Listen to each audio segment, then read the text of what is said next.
saying it. There is proof, ladies and gentlemen. There has always been proof. I've been putting out proof about the corruption of this family and its corrupt family retainers for the last 13 to 14 years. Isn't it true, for example, that when Jignesh Shah, the accused of the 5,600 crore NSEL scam, defrauded 13,000 investors, he rented Rahul and Priyanka Vadra's Mehrauli farmhouse, paying them a rent of 6.2 lakh rupees a month. What does that mean? It means that this corrupt family created a situation where they sent out a message to corrupt people.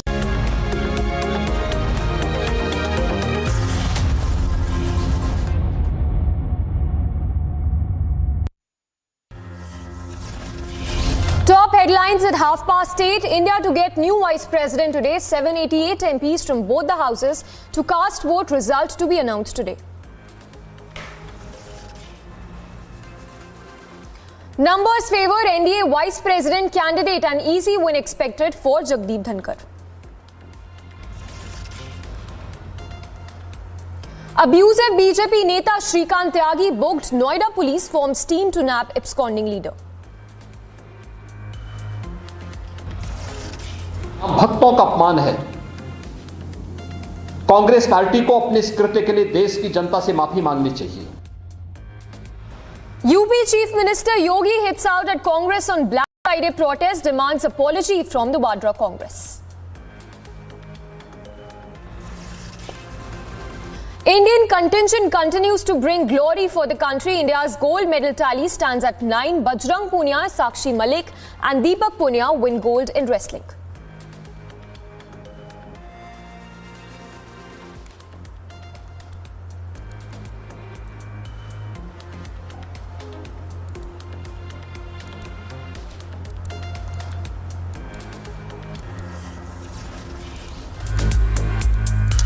Good morning, viewers. Thanks for staying tuned. You're watching the Morning Express. I'm Samiksha Srivastava. Lots lined up for you in this edition. Straight away, starting with breaking news coming in.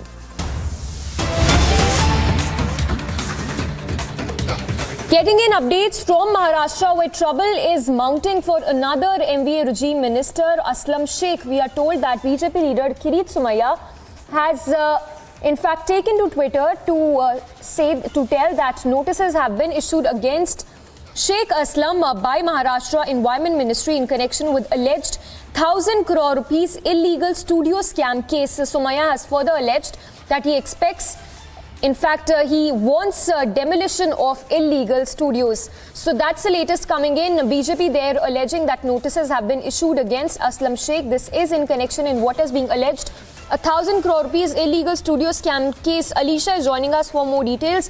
Alisha, if you could give us details of this case.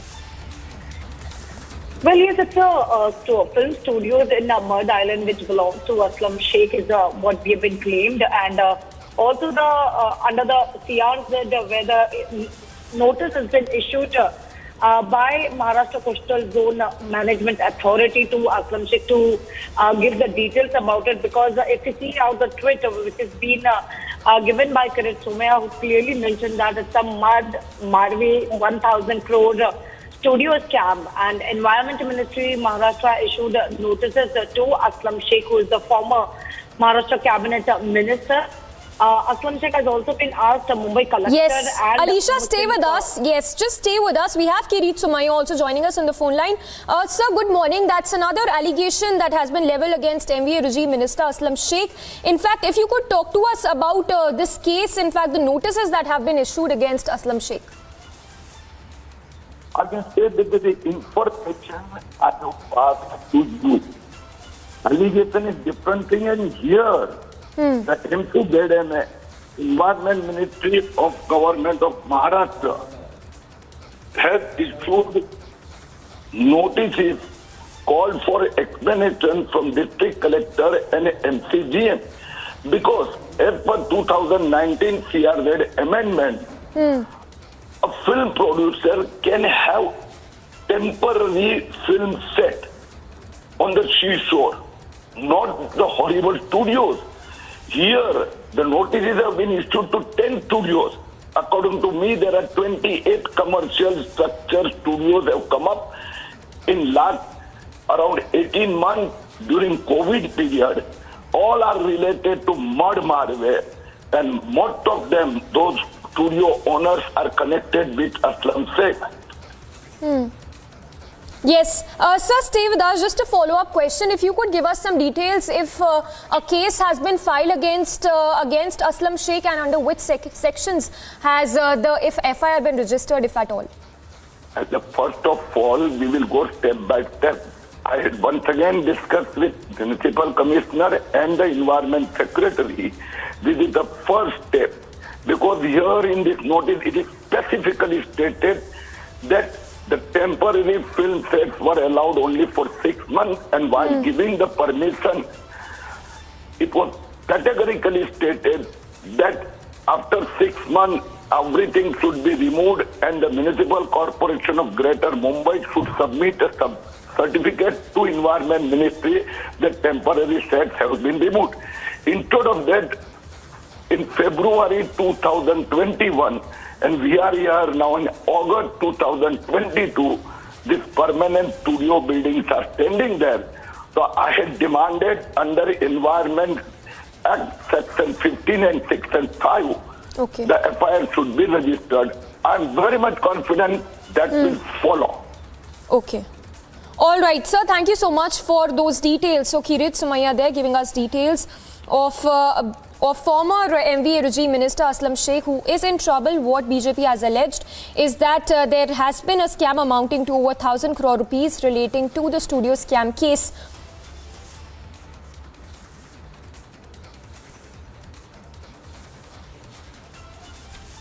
Moving on then, senior BJP leader Ravi Shankar Prasad spoke to Republic on the demonstrations by the Congress in the national capital, talking about the relationship between the Congress and the Gandhi family. Here's a snippet of that exclusive conversation with Ravi Shankar Prasad. Mr. Prasad, what is your take on the way these protests are being organized? Are they going to be effective? What is the BJP's view on them? Will it impact the pace of the investigations, you think? Will it build pressure on you in the middle of the parliament session? Politically speaking first, what in your view is going to be the impact of the Save Rahul campaign? Well, as far as Rahul Gandhi and his party is concerned, they have got the right to protest. The issue of price rise is just an alibi. The whole objective is to scare, intimidate the ED, to save them and the family. What I said or no in the morning, price rise एक बहाना है, ED को डराना और धमकाना है और परिवार को बचाना है. This is the real issue. Very quickly, 3-4 things or no, I will be very quick. He said there is no democracy in India. Is there democracy in the family? Does Congress have any organizational election? Nothing beyond the family, the son and the daughter and the mother. What is this whole National Herald case? You have mentioned that many times. The party is in the pocket of the family. The leadership is in the pocket of the family. Now even the property of the party should be in the family. That is what this whole National Herald issue is about. Investing 5 lakh, you get property worth 5,000 crores. In a collusive manner, you have to take bail. You could not get justice in quashing High Court, Supreme Court, income tax. Second point, today Rahul Gandhi said India has no institutions left. If you give me, I will win. Mr. Ordna Goswami, अगर देश के लोग राहुल गांधी और उनकी party को vote नहीं देते हैं तो क्या इलेक्शन कमीशन खराब है? If they are not able to get bail from court or get their prosecution cost of 420 and 120B, cheating and criminal conspiracy, then indirectly judiciary is being blamed. You remember in this whole COVID, how they behaved in the wake of Made in India vaccine? Today's startup is also being mocked about, such a great tradition of India globally being talked about. Therefore, today he has been irresponsible. He has been scared, and most important, he has belittled India's democracy and the people of India. Now, Mr. Prasad, but the government of Narendra Modi ji We will take tough action against the corrupt middlemen. All the doors have been closed, and Rahul Gandhi and Sonia Ji will have to be accountable for their misdeeds. Given that the Modi government was elected first in 2014, principally on the issue of fighting corruption, as exemplified by the corrupt Manmohan Singh government and the corrupt regime of Sonia Gandhi and Tonia Maino, have you given them a feeling that they got away? You see, Mr. Prasad, it's been 8 years. This case first came into public arena way back in 2011, 2012, when AJL, a public company with immovable assets in prime locations, was shut down. Then the loan was given. The facts were in the public domain for 10 years.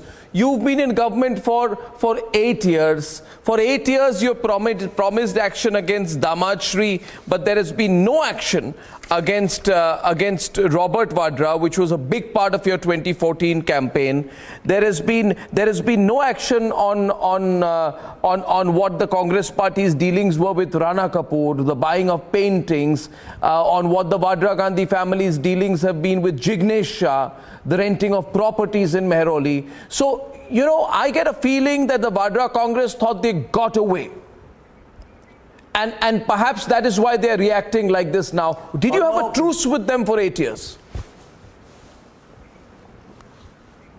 No, not at all. Ultimately, they had to take bail or not.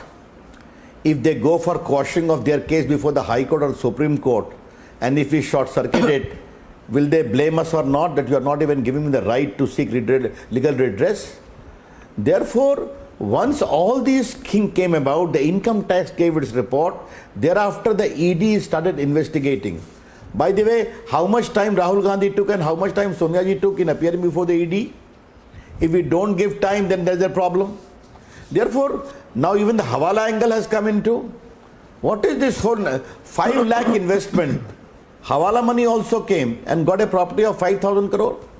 Therefore, I am quite sure, Arnab Goswami, this will be expedited. Yeah, but you know, there are many cases, Mr. Prasad, and the reason I'm asking you this a little persistently is because you know that I was instrumental in breaking many scams in 2010-11. After that, the Anna agitation happened, and we still find that on many of those cases, there hasn't been the kind of quick action that there should have been happening. And I hope you're not waiting for 2024. After all, in the Augusta Westland case, you have Christian Michel in your custody.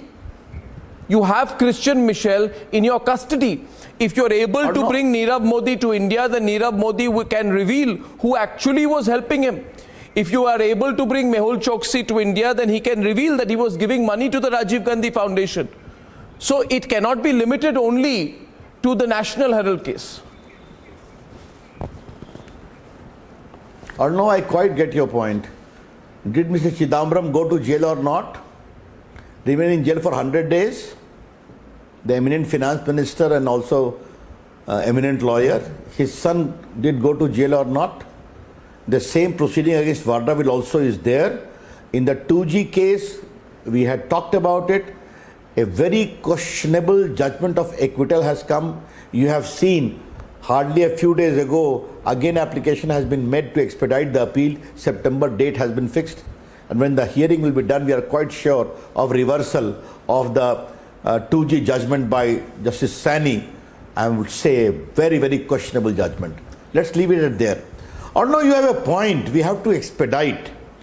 And the reason as to why they are so scared and angry and all the chief ministers sitting by their side is that they know in the government of Mr. Modi, the middlemen doors are closed. The whole cut money in defense deal is closed. And they will have to be accountable, and they will be accountable. A very short break, a big day today as vice presidential elections will take place. Number in favor of NDA candidate, vice president candidate.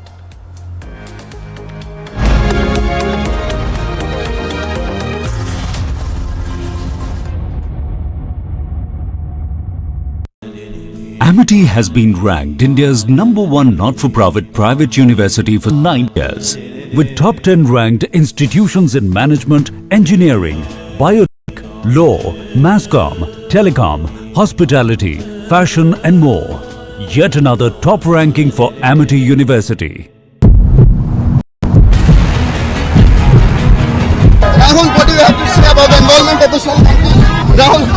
What do you have to say about the involvement of the shell company? Rahul, involvement of the shell company.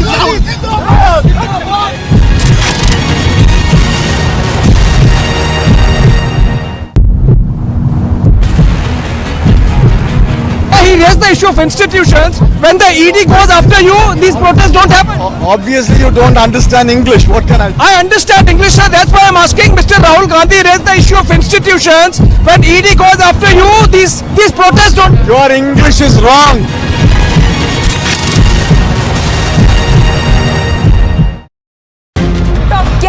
A lot of cash has been recovered from Raut's residence when MiG-21 fighter aircraft crashed in Rajasthan. Money laundering का charge के बारे में क्या बोलना चाहते हैं आप?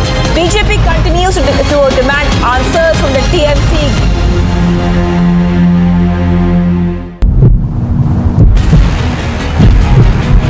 Why is it becoming about enforcement directorate? How did 50 lakh rupees become 2,000 crores with the Congress party?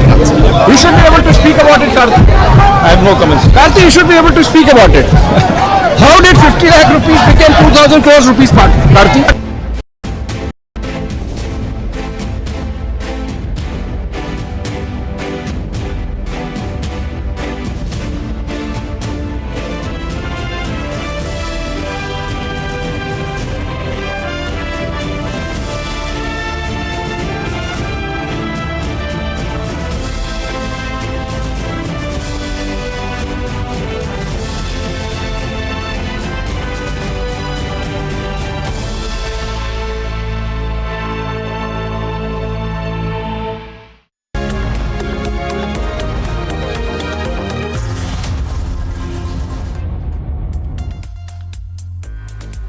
Welcome back. Now, a major gambling scam has come to light from Telangana as a Bollywood link to a TRS cabinet minister's name, as well as international transactions have emerged in a casino gambling scam.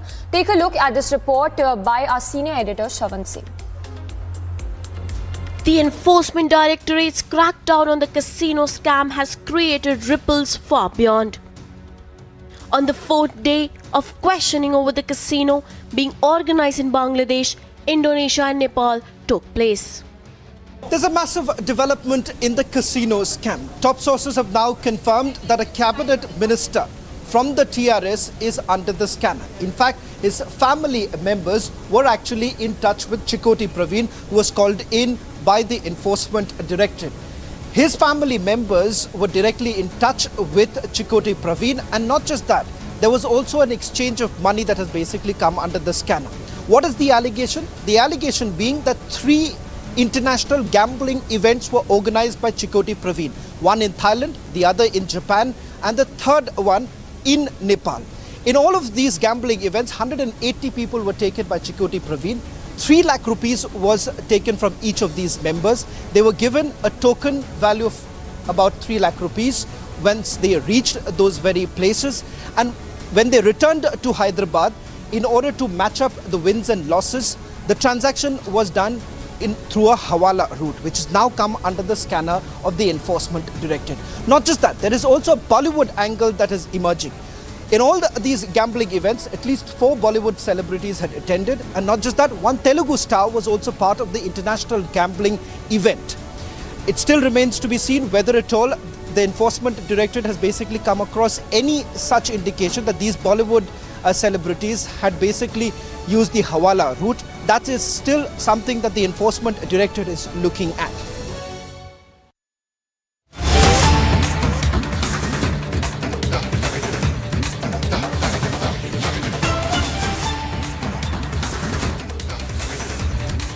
And in breaking news coming in from J&K's Udhampur, where we are told that a bus skid off the road and fell into a gorge. The visuals on your screens as well of the mishap that's been reported from J&K's Udhampur. We are told 8 school children, in fact, are injured in this incident that happened. Meanwhile, relief and rescue operations are still underway. As you can see in the visuals, the bus that fell into a deep gorge in J&K's Udhampur, we are told 8, including school children, have been injured in this particular incident. Now, this of course comes in the backdrop of incessant rainfall and landslides that have been happening in several districts of J&K, and this incident coming to light from Udhampur, where a mini bus skid off and fell into a gorge, as a result of which 8, including school children, were injured in this incident. We have Gursimran also reporting live. Gursimran, if you could talk to us more about this mishap that's come to light. We understand that this of course comes in the backdrop of the landslides that have been happening in J&K. Yes, there is inclement weather condition that has worsened the situation on the connecting roads, and this vehicle was coming from the Barmeen area to Udhampur, which was carrying around 10 to 12 passengers. We are getting to know that 8, including school students, have got injured. 2 of them are critically injured. Now the teams of the police have been rushed to the spot, and initially the relief and rescue operation was carried out by the local police along with the locals there, and 8, including the school students, have been shifted to the district hospital for the treatment. This incident has been reported at around 8 in the morning, and soon after getting the information, the Jammu and Kashmir police along with the locals of that area carried out the relief and rescue operation. The vehicle, the minibus in which these people were traveling in, has got down to a gorge at around, we are being told, that was some 30 to 40 meters deep, and now the rescue operations are on to take out remaining people. Yes, Gursimran, just stay with us. If you could talk to us more about the reason for this mishap, what you're learning. Is it because of a landslide that happened, or any alert that was earlier sounded in this particular area because of the landslides and incessant rains? There is no such alert that was sounded, but yes, as a precautionary measure, advisory has been issued in all the mountainous regions of the Jammu and Kashmir Valley to keep in view the incessant rainfall that is happening. But this incident, what it seems as of now, has taken place not due to any landslide, but possibly due to the loss of control over the vehicle. But that is something that is part of investigation that will be carried out at a later stage. But as of now, 8, including school students, have been injured and have been shifted to the nearby district hospital in Udhampur. All right, Gursimran, thank you for the moment. So Gursimran getting us those details of this case in which a mishap that's been reported from J&K's Udhampur. 8 are injured. In fact, 2 are critically injured is what we understand at this point. And as Gursimran was telling us, the reason for the mishap is still not known. But as you can see there, the people who've gathered after this incident that was reported at around 8 in the morning, where a mini bus skid off, and as a result of which it fell into a deep gorge, injuring 8, and 2 meanwhile are critically injured as well.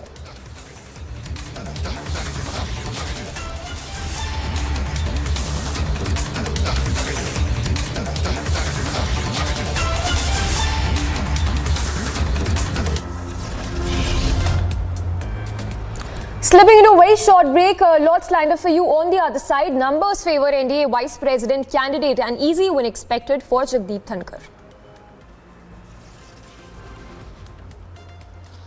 And abusive BJP Neta Shrikant Tyagi booked. Noida police forms team to nab absconding leader.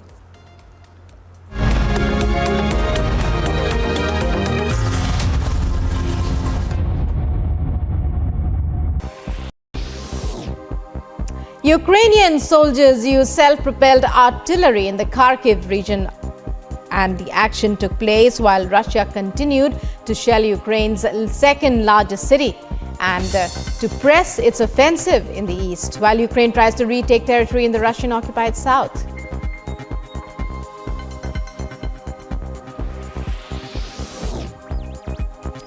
Baghdad residents struggled to cope with the scorching heat on Friday as temperatures soared above 50 degrees Celsius. Such heat waves in Iraq add to the population's hardships as the country suffers from regular power cuts. A 4-day mandatory holiday has been announced in Baghdad and 10 other Iraqi provinces as the mercury soars.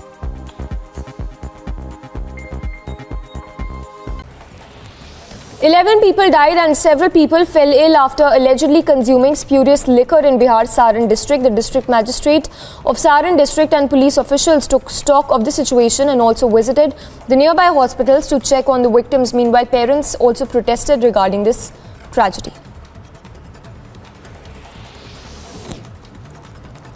In another step towards fulfilling the goal of bringing the economy of UP to a scale of $1 trillion, a meeting was held between the Infra and Industrial Development Department of UP and Deloitte India. The UP Chief Minister Yogi Adityanath attended the MOU signing program with Deloitte India.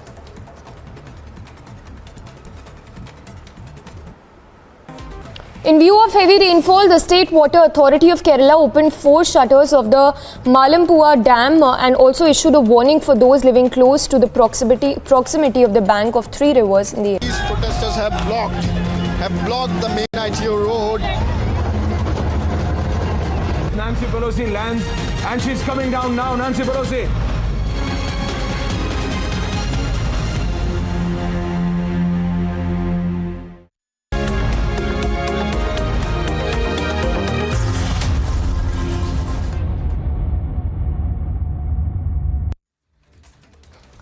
Welcome back. Starting with breaking news coming in. This one in relation to the incident that came to light from Noida, where a person was seen abusing, hurling abuses, heckling, as well as, abusing and threatening a woman in his neighborhood. What we are getting to know is that the BJP Noida unit chief has said that he's not a party member. So BJP there making it clear that the person who's seen in the video, who was seen abusing, threatening, as well as heckling a woman in his neighborhood, claimed to be a BJP leader, is not a BJP leader, is what the BJP Noida chief has claimed at this point. BJP making it clear that the abusive man is not a part of the BJP. Now remember, a spat took place later, in fact just yesterday, at the Omax Society, where the woman objected to plantation of some trees by Shrikant Tyagi, who claimed to be a BJP leader. And the woman who objected to it cited violation of rules, even as the man who claimed himself to be a BJP leader said that it was within his rights to do so. In fact, in the video as well that went viral, the man could be seen hurling abuses, threatening, as well as heckling the woman. And now the BJP chief having responded as well and saying that he is not a BJP leader. In fact, remember, an FIR has also been registered in this name, and what we also understand is the man is absconding as of now. Let's listen in to the victim's bite as well. The Noida neighbor of this particular man, who said that she was assaulted, as was also seen in the video. एक यहाँ ground floor का बंदा है जो encroachment कर रहा था, छोटे प्लांट्स बड़े प्लांट्स लगा, बड़े प्लांट्स वो बहुत पहले लगा चुका था, अब छोटे प्लांट्स लगाए। मैंने आके बोला कि ये प्लांट्स हटा दो, तो वो नहीं मान रहा था। मैंने हटाया तो बोलता है अगर तू मेरे पौधे छुएगी तो मैं तुझे छूऊंगा। And he used bad languages. मैं तब भी आप करके उससे बात करी थी, पर उसने तब भी मुझे बहुत गालियां दी। उसका नाम श्रीकांत त्यागी है। उसने मुझे भी बदतमीजी से बोला, मेरे हस्बैंड के लिए भी बोला और बच्चों के लिए भी बोला। एक यहाँ ग्राउंड फ्लोर का बंदा है जो एनक्रोचमेंट कर रहा था, छोटे प्लांट्स बड़े प्लांट्स लगा, बड़े प्लांट्स वो बहुत पहले लगा चुका था, अब छोटे प्लांट्स लगाए। मैंने आके बोला कि ये प्लांट्स हटा दो, तो वो नहीं मान रहा था। मैंने हटाया तो बोलता है अगर तू मेरे पौधे छुएगी तो मैं तुझे छूऊंगा। And he used bad languages. मैं तब भी आप करके उससे बात करी थी, पर उसने तब भी मुझे बहुत गालियां दी। उसका नाम श्रीकांत त्यागी है। उसने मुझे भी बदतमीजी से बोला, मेरे हस्बैंड के लिए भी बोला और बच्चों के लिए भी बोला। Slipping into a very short break, in fact,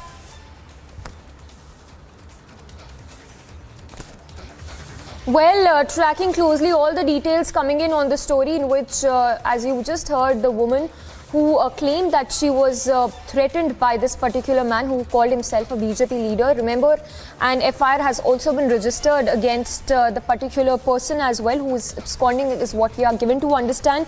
And as the woman was telling us, she was heckled, she was threatened, and abusive language that was used against her by this particular man who claimed himself to be a BJP leader, is what we understand. In the latest, what we are told is that Noida BJP has made it clear that the man in the video is not part of the BJP. Slipping into a very short break, on the other side we'll get you the latest as the big vice presidential elections will take place, number in favor of Jagdeep Dhalkar.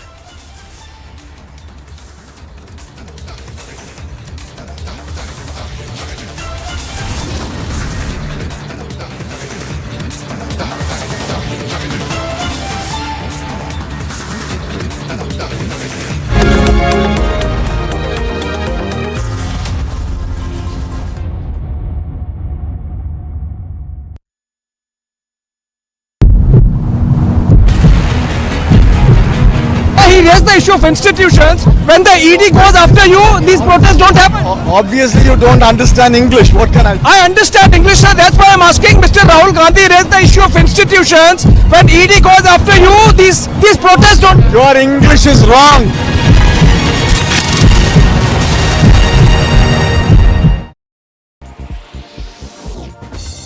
Speaking to Russian media after the ASEAN Foreign Ministers Summit in Cambodia's Phnom Penh, Lavrov said that Western countries are not granted the power to decide whether Russia can be represented in the UN at the General Assembly in September.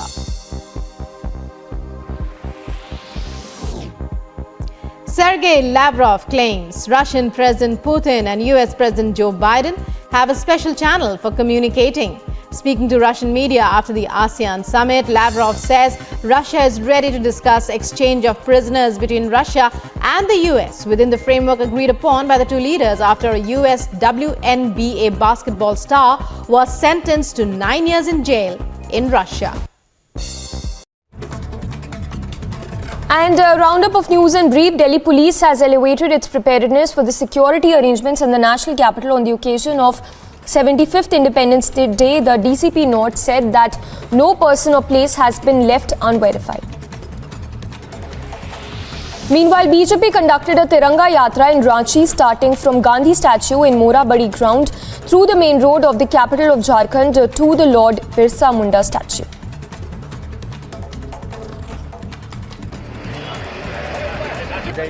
This full road has been blocked by the Congress workers, the high voltage drama.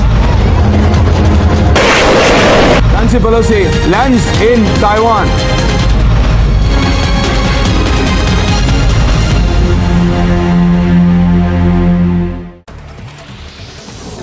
Union Law Minister Kiren Rijiju said that he had received a letter from the Chief Justice of India, N.V. Ramana, nominating his successor for the post.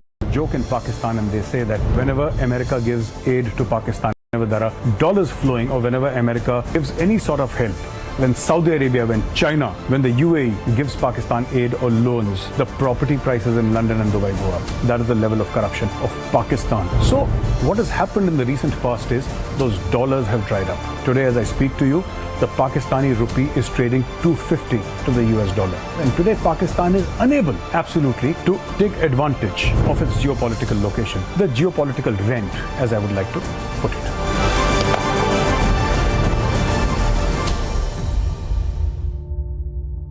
This full road has been blocked by the Congress workers, the high voltage drama. Nancy Pelosi lands in Taiwan.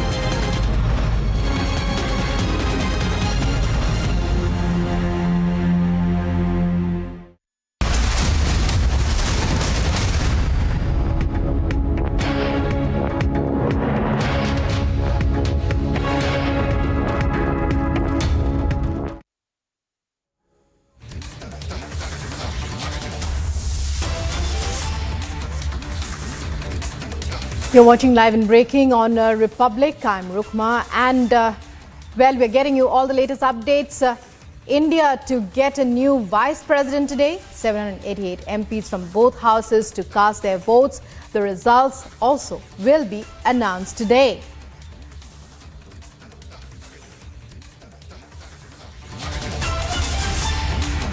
And also in other top stories we're tracking at this hour, the numbers are in favor of NDA vice presidential candidate.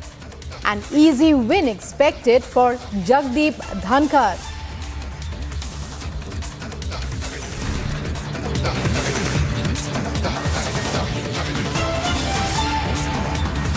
After video goes viral, abusive man is booked and the BJP says that that person is not our leader.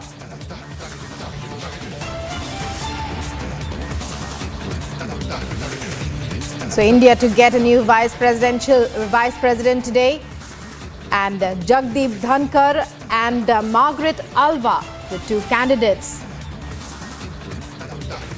who are vying for the second most important position. And Dhankar is set to sail through as the numbers are clearly stacked in his favor.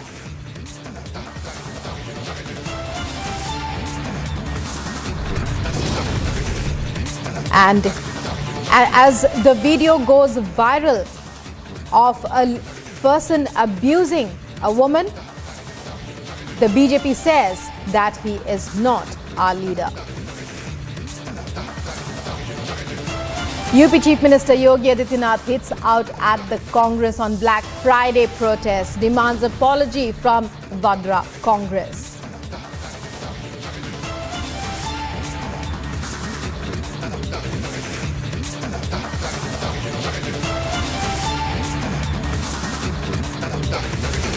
And now moving on to our top story.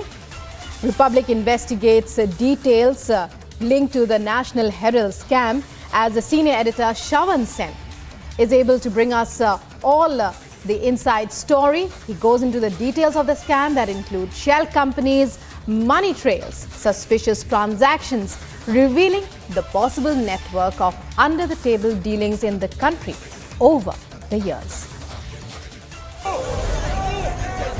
As the Vadra Congress fumed over the questioning of Mallikarjun Kharge by the Enforcement Directorate, I can't tell because it is investigation. Before investigation, I can't make any statement. 6.5 घंटे हो गए हैं और हमारे वरिष्ठ नेता, बुजुर्ग नेता, नेता प्रतिपक्ष राज्यसभा श्री मल्लिकार्जुन खड़गे जी को ईडी ने बुलाया था। वो गए और अभी भी वो ईडी के पास हैं। Republic TV's Shravan Sen exposed another explosive revelation in the AJL scam. Being the principal officer in Young Indian, senior Congress leader Mallikarjun Kharge was asked to be present when the Enforcement Directorate was carrying out the searches. Mallikarjun Kharge immediately stepped out and said that this was a deliberate attempt made by the ED to prevent him from attending the parliament. But the reality being that he was the only employee of Young Indian, and that is the reason why he had to be present as per the provisions in the PMLA Act. He had the option of sending someone else in his place when the searches were being carried out. But since Young Indian is a company which had only one employee, and that employee happens to be Mallikarjun Kharge, that is the reason why he was asked to be present when the Enforcement Directorate was carrying out searches. कल बड़ी छाती पीट कर खड़गे जी parliament में खड़े होकर बोल रहे थे कि पार्लियामेंट का सेशन चल रहा है और मुझे पूछताछ के लिए बुलाया गया है। तो क्या जांच एजेंसी आपको बुलाई भी नहीं जब आप ही सीईओ हो, आप ही एम्प्लॉय हो। The expose about Kharge being the only YIL employee came after there was din from within the Vadra Congress which constantly defended Mallikarjun Kharge, calling him being questioned as an insult. तो ये सब harassment है, ये धमकी की राजनीति है। इसको और मैं कुछ नहीं कह सकता हूँ। ये प्रतिशोध की राजनीति है, ये धमकी की राजनीति है। The Congress also held another protest yesterday, decked in black, seemingly all against price rise. But Republic TV tried to get to the bottom of the truth and questioned the Chidambarams on the real purpose of the protest. Mr. Gandhi, would you take couple of questions on ED? Please don't waste your time. Yes. Please don't waste your time. Mr. Gandhi, would you take couple of questions on ED? Rahul, would you take couple of questions on ED? Needless to say, the father-son duo behaved as haughtily as they could. Meanwhile, Rahul Gandhi ducked all questions about Motilal Vora. Rahul, would you take couple of questions on ED? Rahul, would you take couple of questions on ED? But Rahul Gandhi's silence was undone by Republic's incisive investigation on blaming Motilal Vora. Gandhis apparently thought that it was a smart move to pass the buck on Motilal Vora, the treasurer. But it has massively flopped. Enforcement Directorate has essentially asked a very basic question to the Gandhis, that if Motilal Vora had taken all decisions when it comes to financial matters, then there has to be some document that they could furnish. It turns out that not a single document has been furnished by the Gandhis as far as this issue is concerned. Not just that, they've also asked this question that perhaps this decision was taken in a board meeting. They would have some minutes of the meeting. It turns out that there were no such minutes of the meeting and no such proof has been furnished by the Gandhis before the Enforcement Directorate. Republic gleaned out another sensational detail which premised that Dotex was only one of the many unknown shell companies the Vadras had used in the Freedom for Profit scam. The third important factor is with regards to shell companies. In fact, all this while, we were under the impression that there was only one shell company which goes by the name of Dotex, and about 1 crore rupees was given by Dotex to Young Indian. It turns out that in the last few days when the pan-India searches were basically being carried out, the Enforcement Directorate was looking at the possibility of multiple shell companies. And that is something that is a revelation as far as this case is concerned, where the Enforcement Directorate is looking at the role of Hawala operators and multiple shell companies. And now, we are being told more searches are on in the mega cash scam that ensured a 50 lakh infusion yielded properties worth over rupees 2,000 crores all across India. With more tumbling out of the proverbial closet, will the Freedom for Profit scam prove to be the undoing of the Congress party? Or, if not, will the Vadra Gandhis be finally exposed? Bureau Report, Republic TV.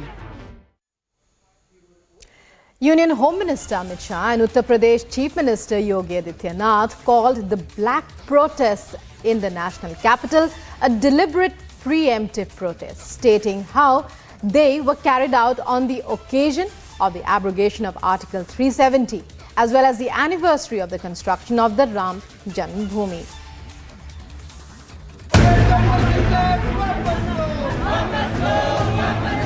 The nationwide staged protests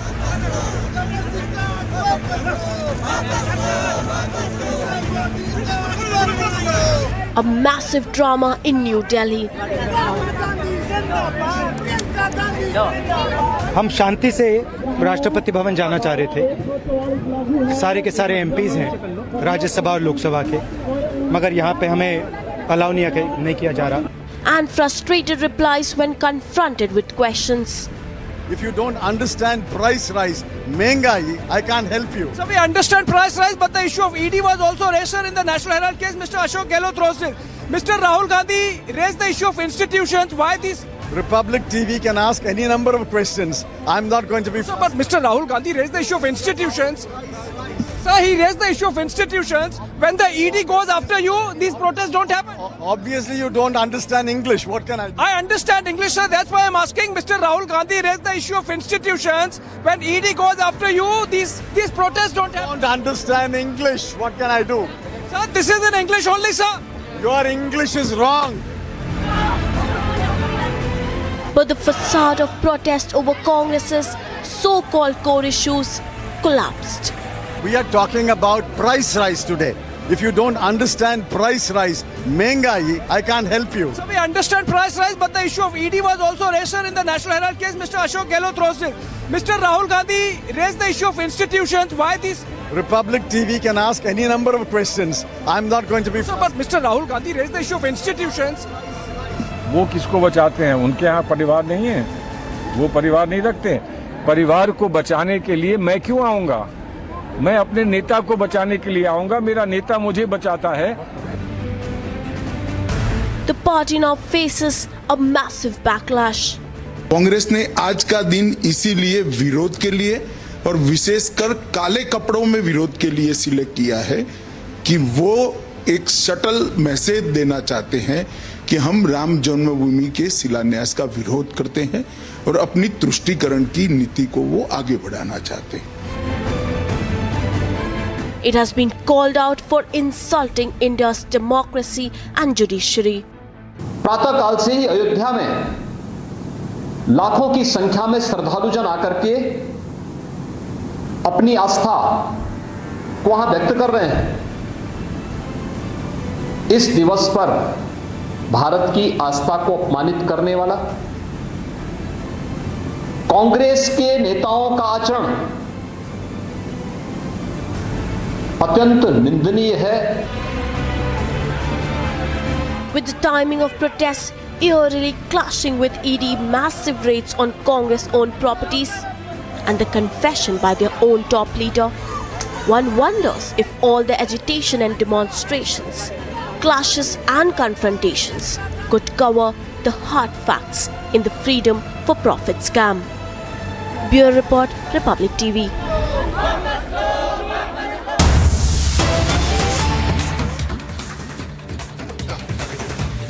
And breaking news coming in now.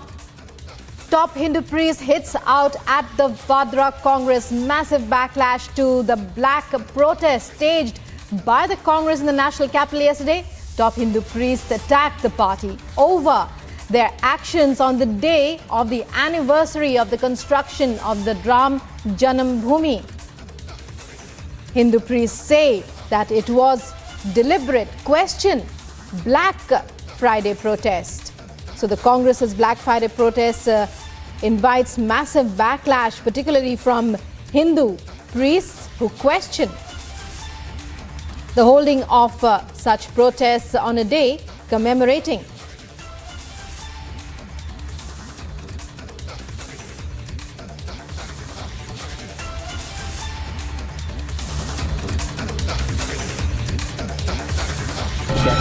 बहुत दुख के साथ कहना पड़ा है, चाल चरित्र में किसी भी प्रकार का कांग्रेसियों में अंतर नहीं है। वो कांग्रेसी जो लगातार सनातन धर्म संस्कृति का विरोध करते थे, वो कांग्रेसी जो राम को अस्तित्व को नकारते थे, वो कांग्रेसी जो राम के विरोध में, राम जन्मभूमि के विरोध में 16-17 वकील खड़े करते थे, वो कांग्रेसी जो राम सेतु को नकार दिया था, राम को काल्पनिक कर दिया था, साधु संतों को बोको हराम ISI और तालिबान से और भगवा आतंकवाद मारने का काम किया था, आज पुनः उसका चरित्र उजागर हुआ। आप देखिए 2 वर्ष पूरे हुए राम जन्मभूमि के, भव्य दिव्य मंदिर निर्माण कार्य चल रहा है और आज के दिन उसने प्रोटेस्ट किया कैसे? काले कपड़े पहनकर और खूब नंगा नाच किया काला कपड़ा पहनकर। वो ये दर्शाना चाह रहे हैं अभी भी हिंदुओं को मुंह पे तमाचा मारने से पीछे नहीं हट रहे हैं, अभी भी राम भक्तों को कपड़े के माध्यम से गाली देने से पीछे नहीं हट रहे हैं, अभी भी उनको भगवान राम से बहुत इतना द्वेष है कि काले कपड़े पहनकर आज जहां देश उत्सव उत्साह मना रहा है, वहां आज काले कपड़े पहनकर आज ही के दिन प्रोटेस्ट कर रहे हैं। और कांग्रेस क्या बताना चाह रही है? इससे हमको अपार दुख है कि साधु संतों का अपमान है, इस सनातन संस्कृति का अपमान है और भगवान श्री राम का अपमान है। And Harsha joins us for more on this report. So Harsha, massive backlash we are seeing to the Congress's actions yesterday as they came out on the streets wearing black. A scathing attack by a Hindu priest that we were just listening to now, questioning the holding of such protests on this day. Tell us more about the furor that has erupted now. Exactly. So we were hearing the statements of priest Raju Das. Same we heard yesterday also when Congress was staging a black protest, wearing the black kurta and some wearing the black bands on the sleeves as well. Yesterday the black protest was called by Congress leaders against price rise, inflation. Amit Shah also quoted yesterday that the same day, which is the Ram Janambhoomi Foundation Day, this day Congress is protesting, and they are clearly protesting and sending a message which is against the foundation of Ram Janambhoomi. And now clearly we are hearing the priest Raju Das, who is stating the same thing, that on this foundation day of Ram Janambhoomi, when entire country should be proud of that, as soon as Ram temple is being constructed in Ayodhya, on the same day protest is being carried out by Congress leaders. And not only Raju Das, let me tell you, the akhadas from Ayodhya, Mathura and several places, all the priests are standing against this Congress protest. All are stating that Congress mindset is completely anti-national, anti-government and anti-foundation of this country. Therefore, now the words we were hearing from Raju Das, such statements are also coming from the akhadas of Banaras, Mathura and Ayodhya, because there are priests, a large number, who have been backlashing at Congress government, saying that this day, when was the foundation day of Ram Janambhoomi, after such a long fight and struggle and battle for this Ram Janambhoomi, now when Ram temple is being constructed and is the foundation day, they should have been happy, but they carried out protest, and that too wearing black kurta, black ladies wore the black sari, taking the black band on their sleeves. This clearly show the mindset of Congress leaders, and Amit Shah quoted the same. So now the priests all over the country are very unhappy with the kind of protest which Congress leaders carried out. Back to the studio. Well, Harsha, stay with us. We'll be coming back to you to know more as more reactions come in. Let's listen in to know more about this entire furor, the kind of emotions that have erupted as a result of Congress's actions from Jagat Guru Ram Acharya. Let's listen into what he has to say. रही कांग्रेस की बात, तो कांग्रेस जो है वो हताशा का शिकार हो गई है, लगातार अपने जनाधार को खोती चली जा रही है, जनता के बीच उसकी विश्वसनीयता समाप्त हो रही है। मुझे लगता है उसी के बौखलाहट में उसने ये कदम उठाया है, जो काले कपड़े पहन करके आज विरोध प्रदर्शन करने का कार्य किया है। इसकी घोर निंदा होनी चाहिए। मुझे लगता है कि पूरे देश से कांग्रेस स्वयं समाप्त कर लेगी अपने आप को ऐसे कृत्य करते हुए, जहां आज पूरा राष्ट्र संपूर्ण प्रकार से भगवान श्री राम जन्मभूमि के आवास, भगवान श्री राम जन्मभूमि के मंदिर के जो भूमि पूजन हुआ है उसका उत्सव और महोत्सव मना रही है। ऐसे समय में काला झंडा पहन करके मुझे लगता है कि उसको मानसिक दिवालियापन घोषित कर देना चाहिए। जो भारत में रह करके जहां सनातन धर्मी और राष्ट्र के प्रति हिंदू जागृत रहते हैं, ऐसे लोगों को त्याग देना चाहिए और इसकी मैं घोर निंदा करता हूँ। So massive backlash to the Congress's black protest yesterday. Hindu priests in particular questioning and launching a scathing attack at what they see as a deliberate attempt to ruin a day that was meant to be auspicious. Harsha, coming to you. What about the Congress in particular? How are they viewing the success or, how their protest went yesterday? Are there any reactions coming in from them?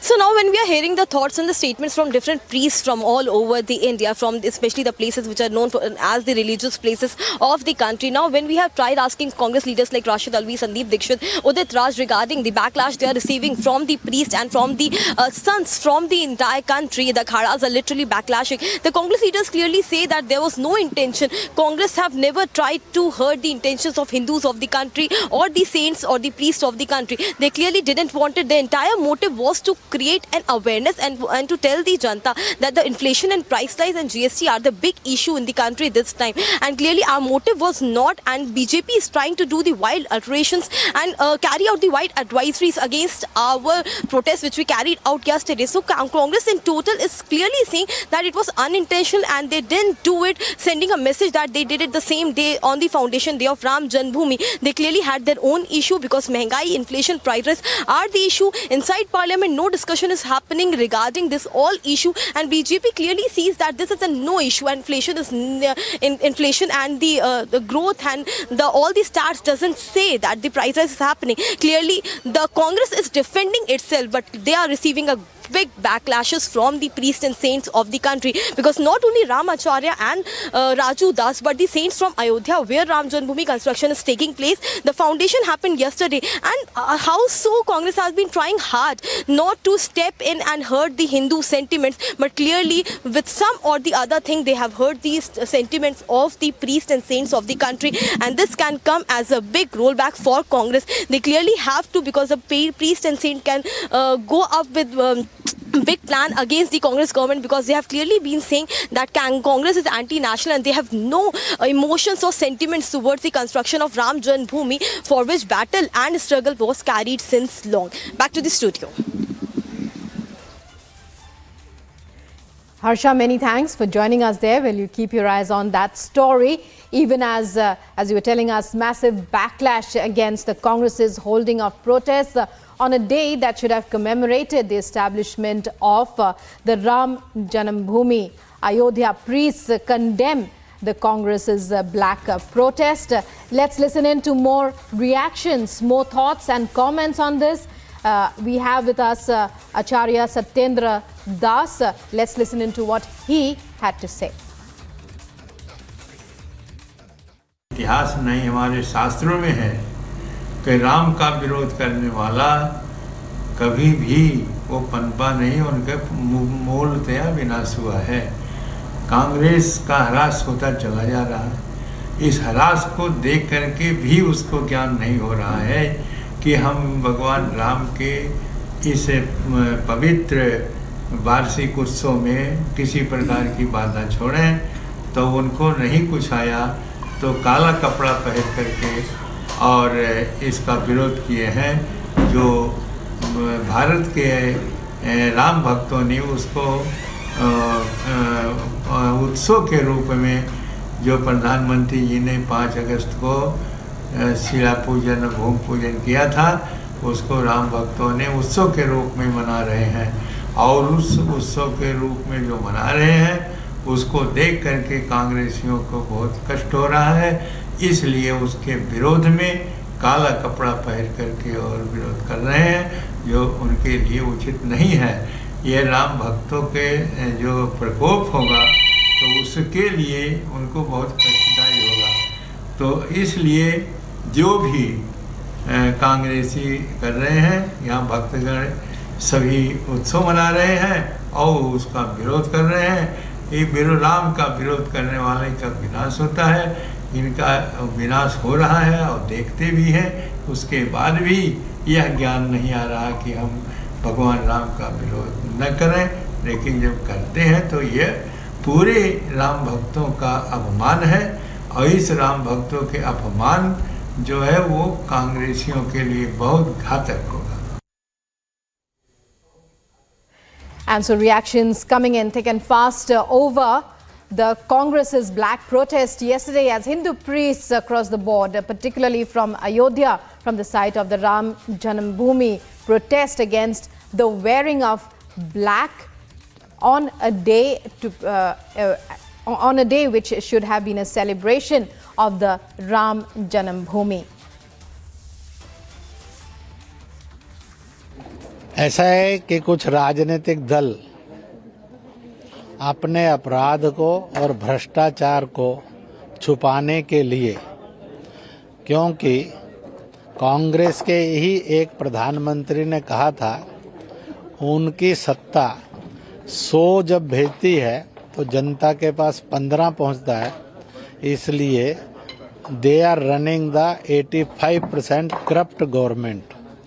यह एक कांग्रेस का खुला acceptance है और इसलिए वह अपने भ्रष्टाचार और अपराधपूर्ण और संविधान का अपमान करने की प्रवृत्ति से बचने के लिए जो खुशियों का सप्ताह चल रहा है, जो भारत के अंदर एक नया नव जागरण आ रहा है, उसको शोक मना रहे हैं, जो निंदनीय भी है और अशोभनीय भी है, असंवैधानिक भी है, अमानवीय भी है।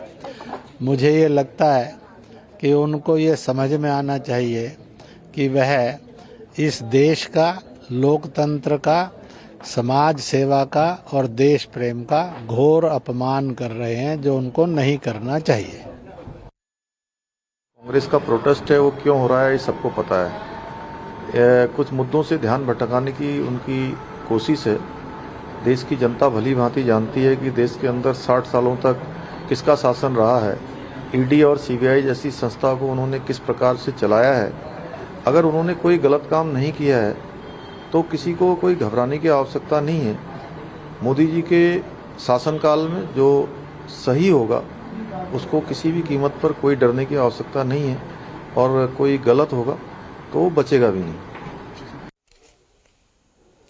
So Hindu priests say that sentiments have been hurt by the Congress's Black Friday protests. The Congress denies that there was any such intention, but there's no doubt that the Black Friday protests were clearly ill-timed in certain ways.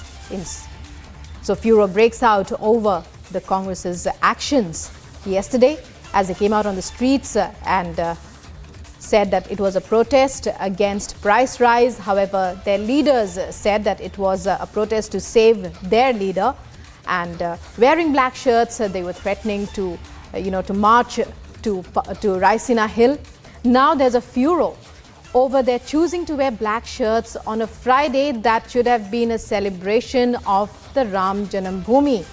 Priests in Ayodhya expressing their dismay, expressing their sadness over the Congress's design, what they say, clearly indicating the Congress's bent of mind. The Congress denies there was any such intention.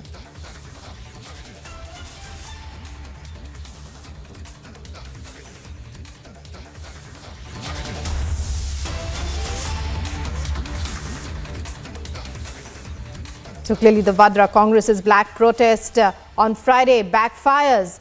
The row gets bigger.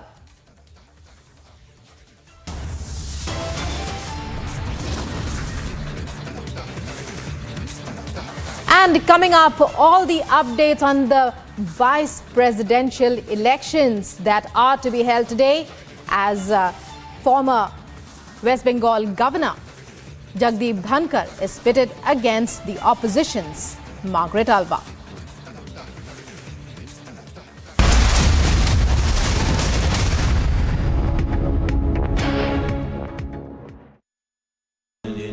Amity has been ranked India's #1 not-for-profit private university for 9 years, with top 10 ranked institutions in management, engineering, biotech, law, masscom, telecom, hospitality, fashion and more. Yet another top ranking for Amity University. Good evening and welcome, ladies and gentlemen. My only complaint is that this government has acted on the Vadra Gandhi 7, almost 8 years too late. They should have initiated serious fraud and financial embezzling inquiries in 2014 against this corrupt family, not 2022. After all, there is hard evidence, and Republic has been putting it in the public domain that this corrupt family and its corrupt retainers, who now talk about institutions, they institutionally misuse their position to aggrandize ill-gotten wealth for themselves. There is so much proof of it, and I'm not just saying it. There is proof, ladies and gentlemen. There has always been proof. I've been putting out proof about the corruption of this family and its corrupt family retainers for the last 13 to 14 years. Isn't it true, for example, that when Jignesh Shah, the accused in the 5,600 crore NSEL scam, defrauded 13,000 investors, he rented Rahul and Priyanka Vadra's Mehroli farmhouse, paying them a rent of 6.2 lakh rupees a month.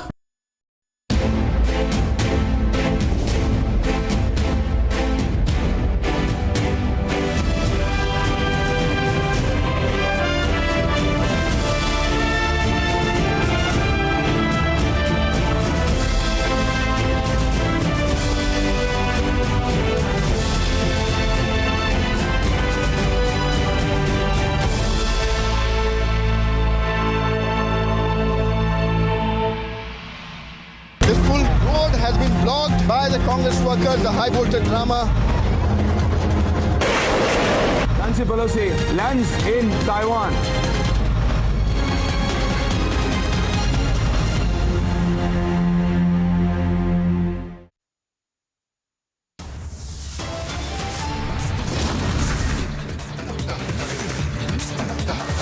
And the headlines at 9:30. India to get new vice president today. 788 MPs from both the houses to cast their votes. Results will be announced today itself.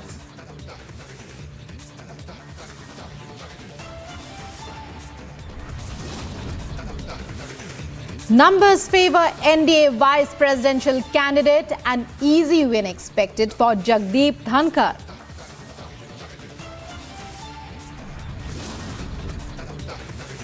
After video goes viral, abusive man booked, BJP says not our leader.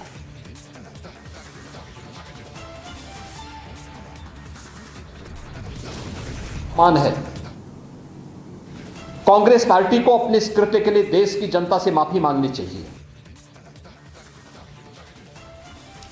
UP Chief Minister Yogi Adityanath hits out at the Congress on Black Friday protests, demands apology from Vadra Congress.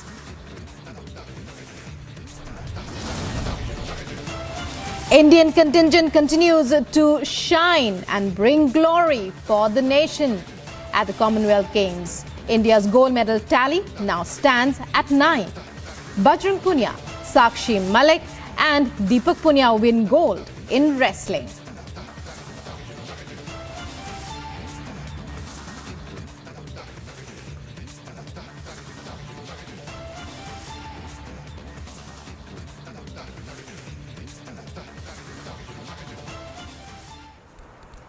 Well, those were the top stories at this hour. It's now over to Samiksha in our Mumbai studios for the rest of the news. Well, thank you so much for that, Rukma. So let's get started with the breaking news coming in.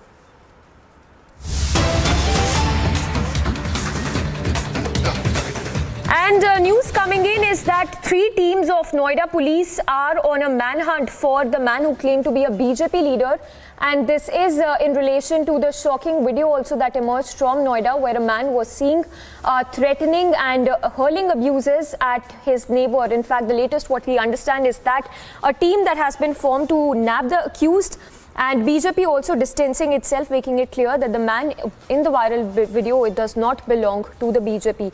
So top sources saying that the assault man who was seen in that video that surfaced is not from the BJP. In fact, 3 teams of Noida police are on a manhunt to nab the accused, as he's currently on the run, is what we are given to understand. Remember, there was a video that went viral in which the man was seen hurling abuses, threatening and even heckling this woman, his neighbor.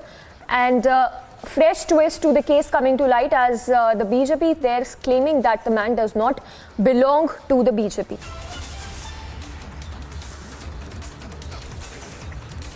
So a lot of details coming in at this point. This after the assault man claimed that he's from the BJP, whereas the BJP denying that the assault man is from the party. Remember, after BJP Noida chief, a second BJP leader has denied any link with the man who's seen in the viral video. So question there arising whether there is a BJP link or not. A fresh twist that has emerged in the assault case that came to light from the national capital. And in fact, in the visuals also, as you can see, the incident which happened yesterday, in which the man who claimed to be from the BJP was seen threatening and hurling abuses at his neighbor. Remember, a case has already been registered against him, and a team that has also been formed to nab the accused. So that's the latest coming in. The person who's seen in the video has denied that he's from the, in fact, he's claimed that he's from the BJP, whereas BJP delinking itself. We have our executive editor Ishwara also joining us. Ishwara, the viral video which surfaced, the man was seen, hurling abuses, and also we remember there was in his Twitter bio, it was clear that he stated he's from the BJP, whereas the BJP has denied any link with the man. If you could give us more details that you're picking up. Well, that's right. At this point of time, we are being told within the next 60 minutes there is going to be a press conference by BJP UP, either in Noida or in Lucknow, where they are going to specifically deny that this Shrikant Tyagi, first and foremost, is not the MLA Shrikant Tyagi, and secondly also that he's not on any position within the party. As far as the party member is concerned, we are still trying to get a confirmation on the same, because at the end of the day, what we've seen in the visuals, the way this individual was dealing with that lady, BJP says that it's not going to accept, and if under any circumstance, even if he's a basic member, he will be removed out of the party. But at this point of time, the local police needs to act, and needs to act fast. We're also being told that there are 3 particular teams which are raiding 4 different districts of Western Uttar Pradesh, because he's said to be from the Bagpat area. So at this point of time, that teams are raiding, as it's called. So they are expecting that by afternoon today, they will be able to nab this Tyagi individual, who has been very clearly can be seen in that video, how he's trying to manhandle, how he's abusing, and how he's drunk in power basically. And hence now more and more details are coming out, that how earlier also there were several complaints against this individual, but then that very housing society administration also did not complain. Or has there been any prior complaint to the police? All of that investigation will be done. But at this point of time, we are being told that 3 teams are out there to nab this individual. Yes. Yes. Aishwarya, stay with us. This person was seen, of course, threatening and heckling this woman. And not just that, he even on his Twitter bio, he clearly mentioned that he belongs to the BJP, whereas that's clearly not the case, because several sound bites as well coming in where the BJP leaders have dealing themselves, saying that this person has no link with the BJP whatsoever.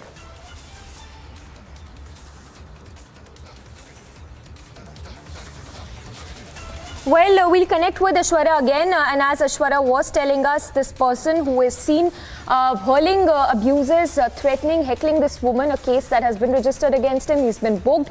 Currently, he is absconding. He is on the run. In fact, a team that has also been formed by the Noida police to nab this accused. Remember, several reactions as well coming in from the BJP itself, where they've said that the man does not belong to the BJP. In fact, we've also accessed the FIR details.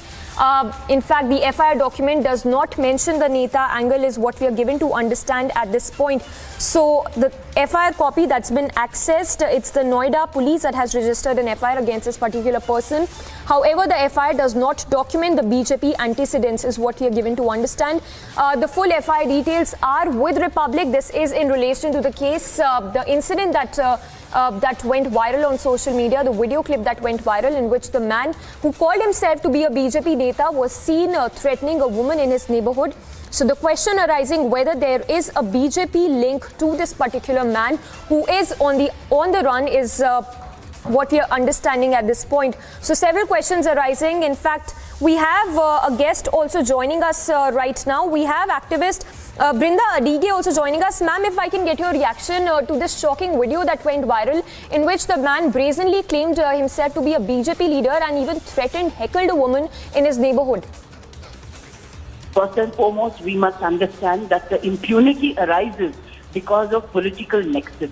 And this fellow blatantly claims that he is with BJP, which means it is important for the BJP party to ensure who this fellow actually is, who is using their name, or if he is part of the party, to suspend or expel him immediately. Now, why has the police not put all the information into their FIR?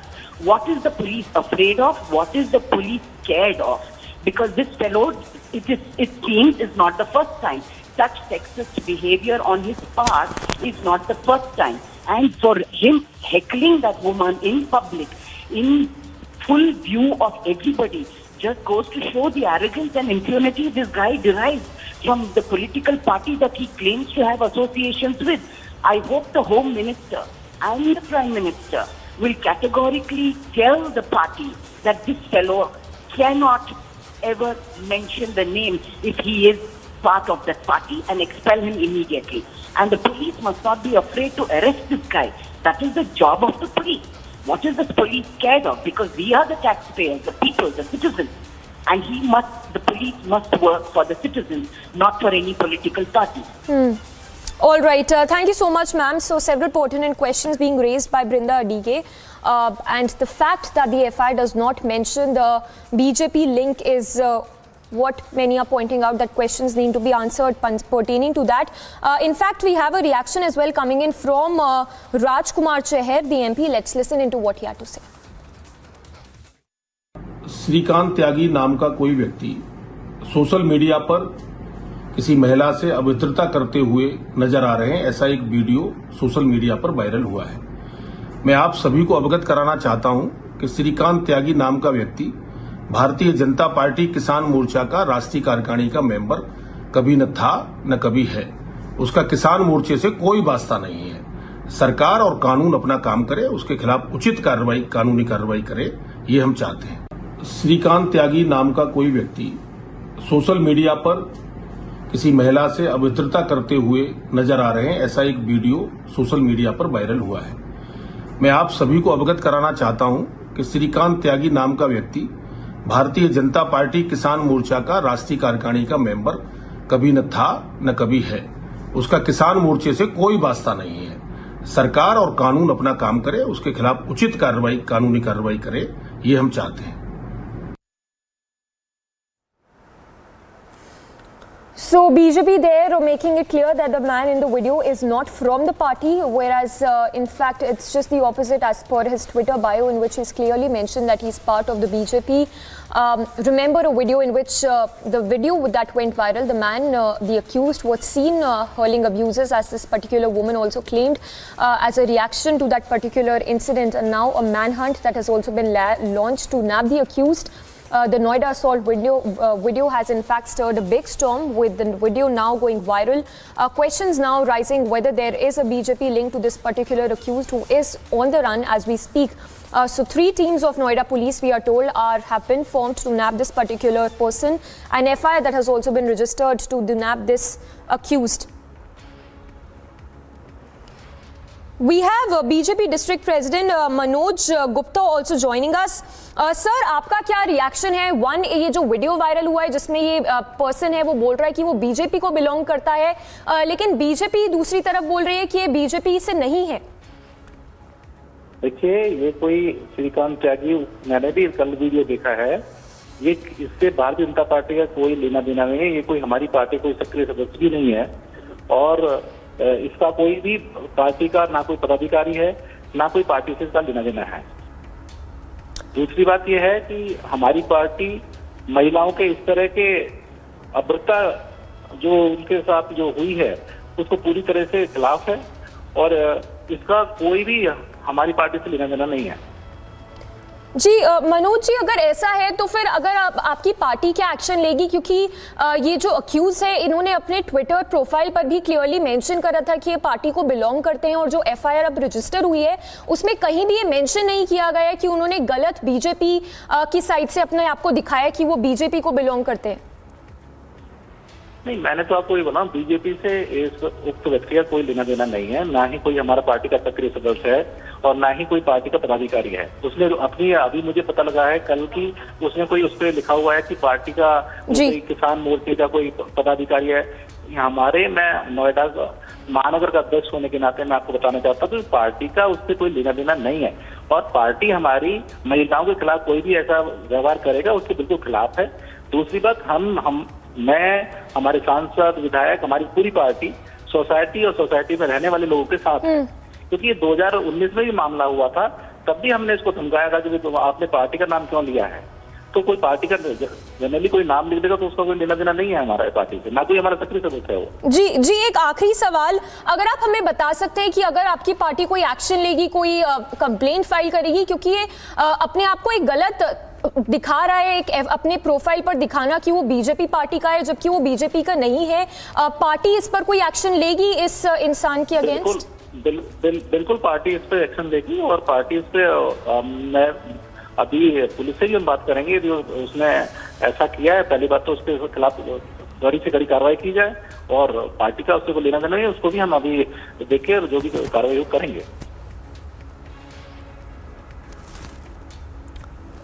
All right, thank you so much. So that was Manoj Gupta, the Noida BJP district president, speaking to Republic, making it clear there that the man in the video does not belong from the BJP, and also going on to add that strict action will be taken against him, and that they will be seeking an investigation, in fact getting a complaint as well filed with regard to this person who calls himself to be a BJP, whereas he's not from the party. Remember details of the FIR that have also been accessed by Republic as well, in which the BJP link has not been mentioned in this FIR. We have a reaction as well coming in from Keshav Prasad Maurya. Let's listen into what he had to say.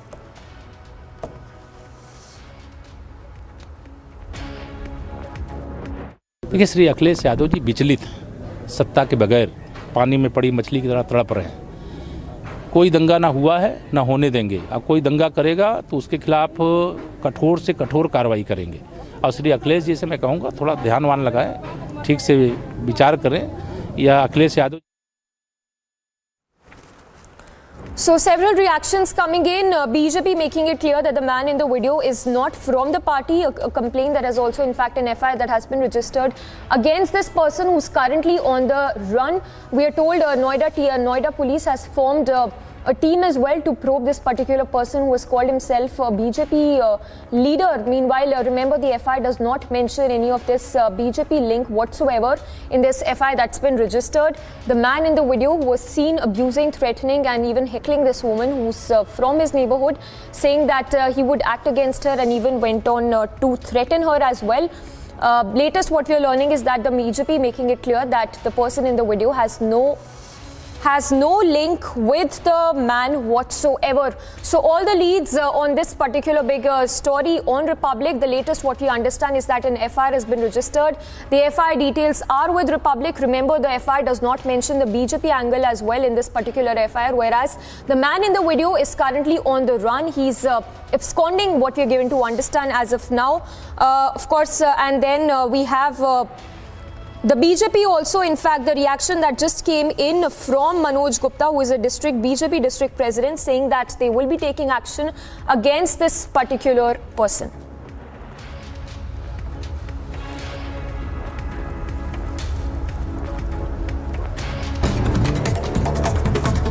And a quick roundup of all that's making news from Chhattisgarh, where troops of 53rd Battalion ITBP found twin pipe-based improvised explosive devices near Kokha Meta Weekly Marketplace in Chhattisgarh's Narayanpur. Meanwhile, the troops were on a road opening and search operation in the area where they found the twin IEDs. Yet another shocking incident coming to light for Telangana Congress as senior Congress leader and AICC secretary.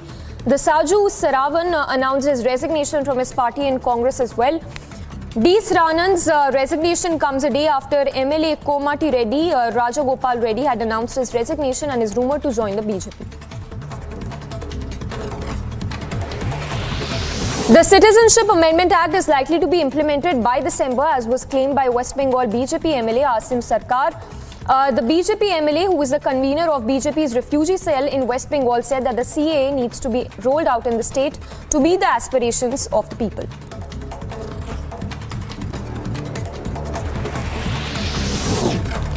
In Bihar's Rohtas district, the district administration put up photographs containing posters on the basis of CCTV footage of those who were involved in the violent protest related to Agnipath, with the protesters designated as wanted. Meanwhile, J&K Lieutenant Governor Manoj Sinha flagged off the Great India Run from the iconic Lal Chowk in Srinagar. The marathon, those who took part in the marathon will cover a distance of more than 800 kilometers from Srinagar to the national capital, with a message of peace and national integration, with the run being dedicated to Har Ghar Tiranga campaign to mark Azadi Ka Amrit Mahotsav.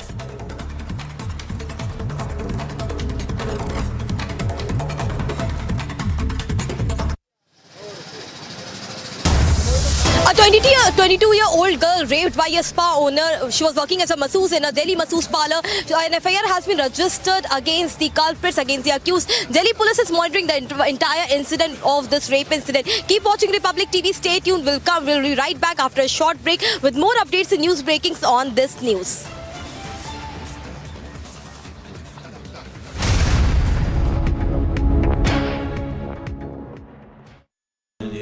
Amity has been ranked India's #1 not-for-profit private university for 9 years, with top 10 ranked institutions in management, engineering, biotech, law, masscom, telecom, hospitality, fashion and more. Yet another top ranking for Amity University. Speaking to Russian media after the ASEAN Foreign Ministers Summit in Cambodia's Phnom Penh, Lavrov said that Western countries are not granted the power to decide whether Russia can be represented in the UN at the General Assembly in September.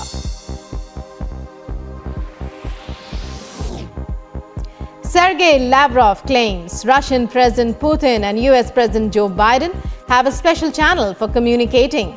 Speaking to Russian media after the ASEAN summit, Lavrov says Russia is ready to discuss exchange of prisoners between Russia and the US within the framework agreed upon by the two leaders after a US WNBA basketball star was sentenced to 9 years in jail in Russia. And a roundup of news and brief. Delhi police has elevated its preparedness for the security arrangements in the national capital on the occasion of 75th Independence Day. The DCP note said that no person or place has been left unverified. Meanwhile, BJP conducted a Tiranga Yatra in Ranchi, starting from Gandhi statue in Morabadi ground through the main road of the capital of Jharkhand to the Lord Birsa Munda statue. This full road has been blocked by the Congress workers, the high voltage drama.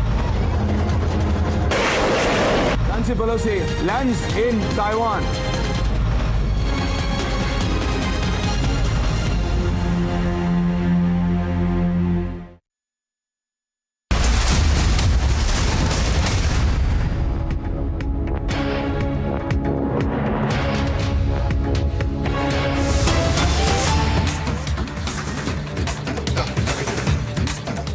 And shocking news coming in from the national capital, where we are told that a 22-year-old girl was allegedly gang raped in a Delhi spa by the owner and a client. In fact, shocking details that are now emerging of a gang rape that is now coming to light from the national capital, where a 22-year-old was allegedly gang raped.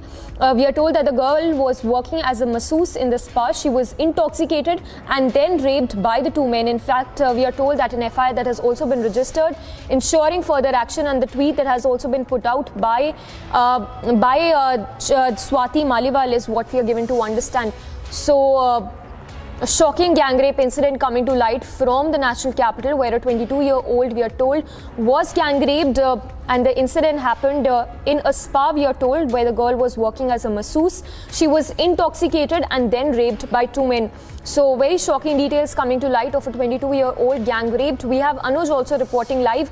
Anuj, if you could give us more details of this shocking gang rape incident that is coming to light from the national capital.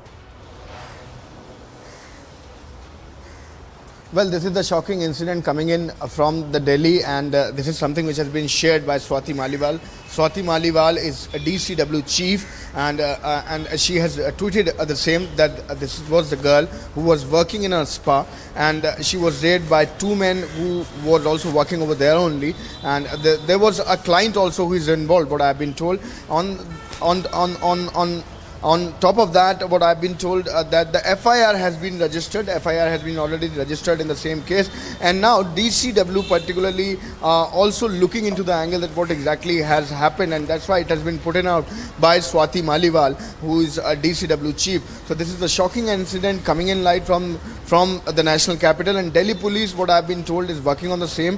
The FIR has been registered, but two has been not nabbed as if till now, what we have been told, but the searches are on, and the police is going through the CCTV footages also, what we have been told what exactly has happened, and the complaint is about the two men who, one of them was working in that particular spa only where the girl was, and she was a 22-year-old girl who has been raped in the national capital, and the police is taking the action, what I have been told, and FIR has been already registered, and DCW is also looking into the angle. Time for a short break. We'll be right back after a short break, reporting live on the story. Stay tuned.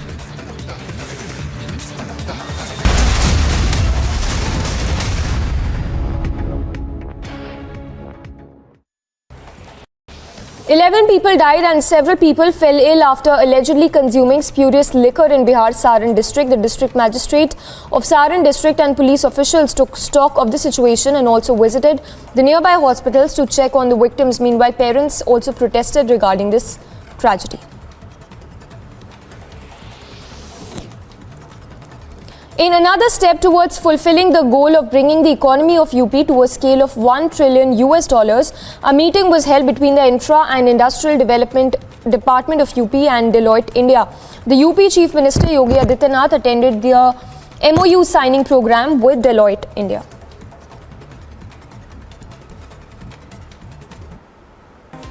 In view of heavy rainfall, the State Water Authority of Kerala opened 4 shutters of the Malampua Dam and also issued a warning for those living close to the proximity of the bank of 3 rivers in the area. Amid the arrest of former West Bengal Minister Patra Chawl, ex-TMC leader Baisakhi Banerjee has alleged grave irregularities and corruption in educational institutions. During Chatterjee's tenure, she claimed that there was a syndicate working inside the West Bengal College and University Professors Association that added a price tag to the college-university sub-post. Other international news. Japan has approved Bharat Biotech's Covaxin booster dose for travelers. In April this year, Japan included the Made in India COVID-19 vaccine in a list of recognized vaccines. US Secretary of State Antony Blinken did not appear to acknowledge Chinese Foreign Minister Wang Yi and Russian Foreign Minister Sergei Lavrov as he arrived at the ASEAN summit in Cambodia on Friday. As the summit opened, Wang Yi petted Russian Foreign Minister Sergei Lavrov on the shoulder as he entered the room and gave the already seated Lavrov a quick wave before taking his own seat. He raised the issue of institutions. When the ED goes after you, these protests don't happen. Obviously, you don't understand English. What can I understand English, sir. That's why I'm asking. Mr. Rahul Gandhi raised the issue of institutions. When ED goes after you, these protests don't. Your English is wrong.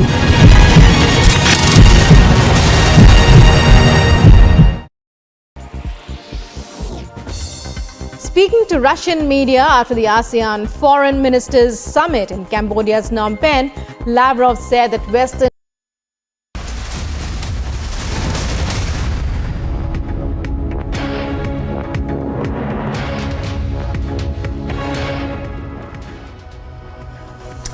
And the visuals coming in, this one from Kerala, Munnar, where 2 shops and temple have been submerged as a result of landslide that was reported in the area. However, fortunately, no casualty has been reported. But in the visuals, you can see how 2 shops and a temple have been submerged as a result of landslide in Munnar.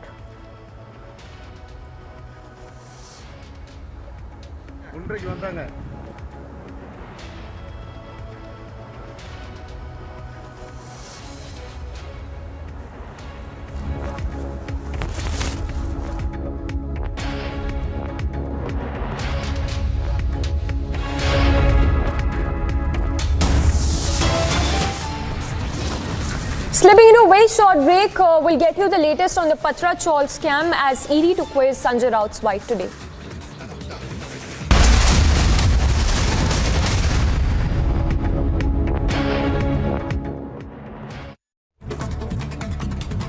And a roundup of news and brief. Delhi police has elevated its preparedness for the security arrangements in the national capital on the occasion of 75th Independence Day. The DCP note said that no person or place has been left unverified. Meanwhile, BJP conducted a Tiranga Yatra in Ranchi starting from Gandhi statue in Morabadi ground through the main road of the capital of Jharkhand to the Lord Birsa Munda statue.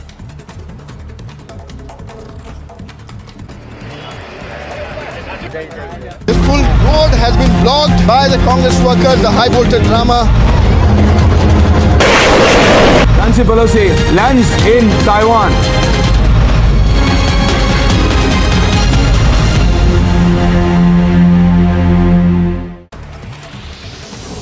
Union Law Minister Kiran Rijiju said that he had received a letter from the Chief Justice of India, N.V. Ramana, nominating his successor for the post. Chief Justice Ramana has recommended Justice U.U. Lalit's name as the next Chief Justice of India.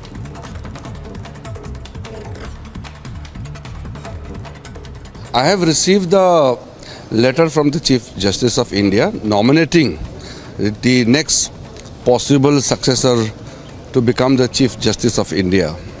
There is a This full road has been blocked by the Congress workers, the high voltage drama. Nancy Pelosi lands in Taiwan.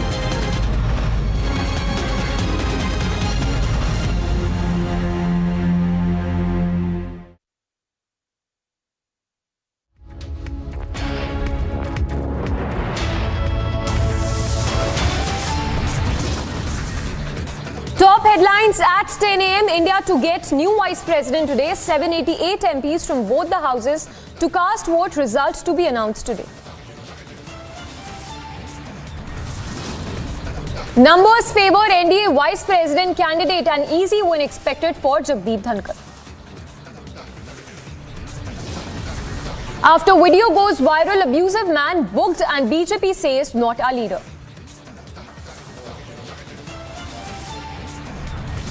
का अपमान है। Congress party को अपने इस कृत्य के लिए देश की जनता से माफी मांगनी चाहिए। UP Chief Minister Yogi Adityanath hits out at Congress on Black Friday protest, demands apology from the Vadra Congress. Indian contingent continue to bring glory for the country. India's gold medal tally stands at 9. Bajrang Punia, Sakshi Malik and Deepak Punia win gold at the Commonwealth.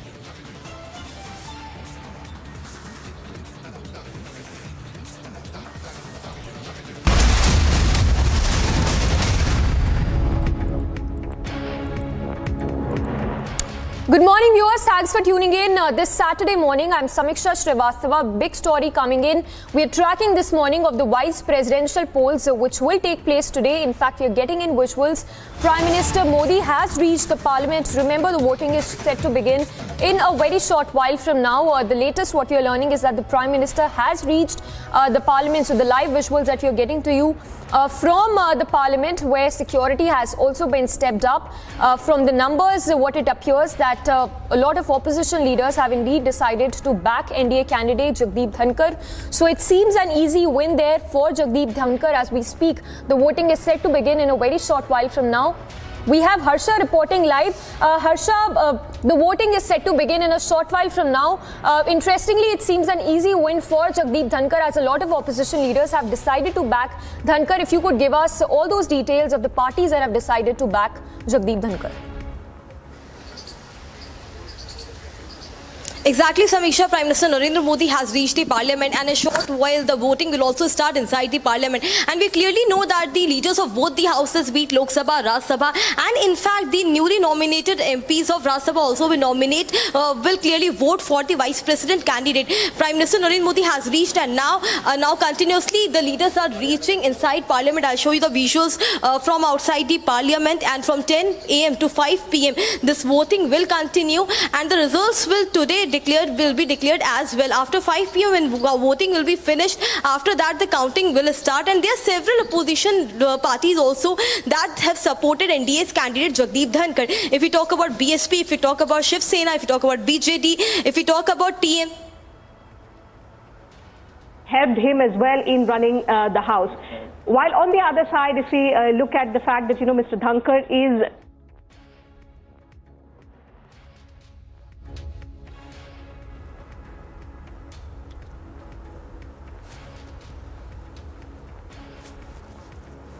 Well, these are the first visuals that we are getting to you right now of Prime Minister Modi, who has in fact arrived at the Parliament. The voting is set to begin in a short while from now for the Vice President of the country. Remember, India will get its 14th Vice President today.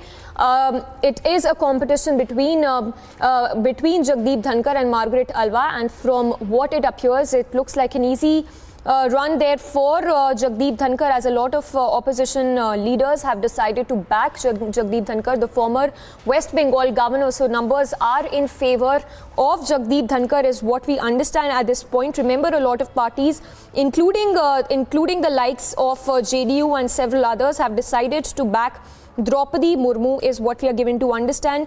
From the JDU, the Shiv Sena, BSP, TDP, BJD, the YSRCP, in fact the AIADMK as well have decided, to back Jagdeep Dhankar. Harsha continues to be with us. Harsha, interestingly, the TMC has decided to abstain from the voting.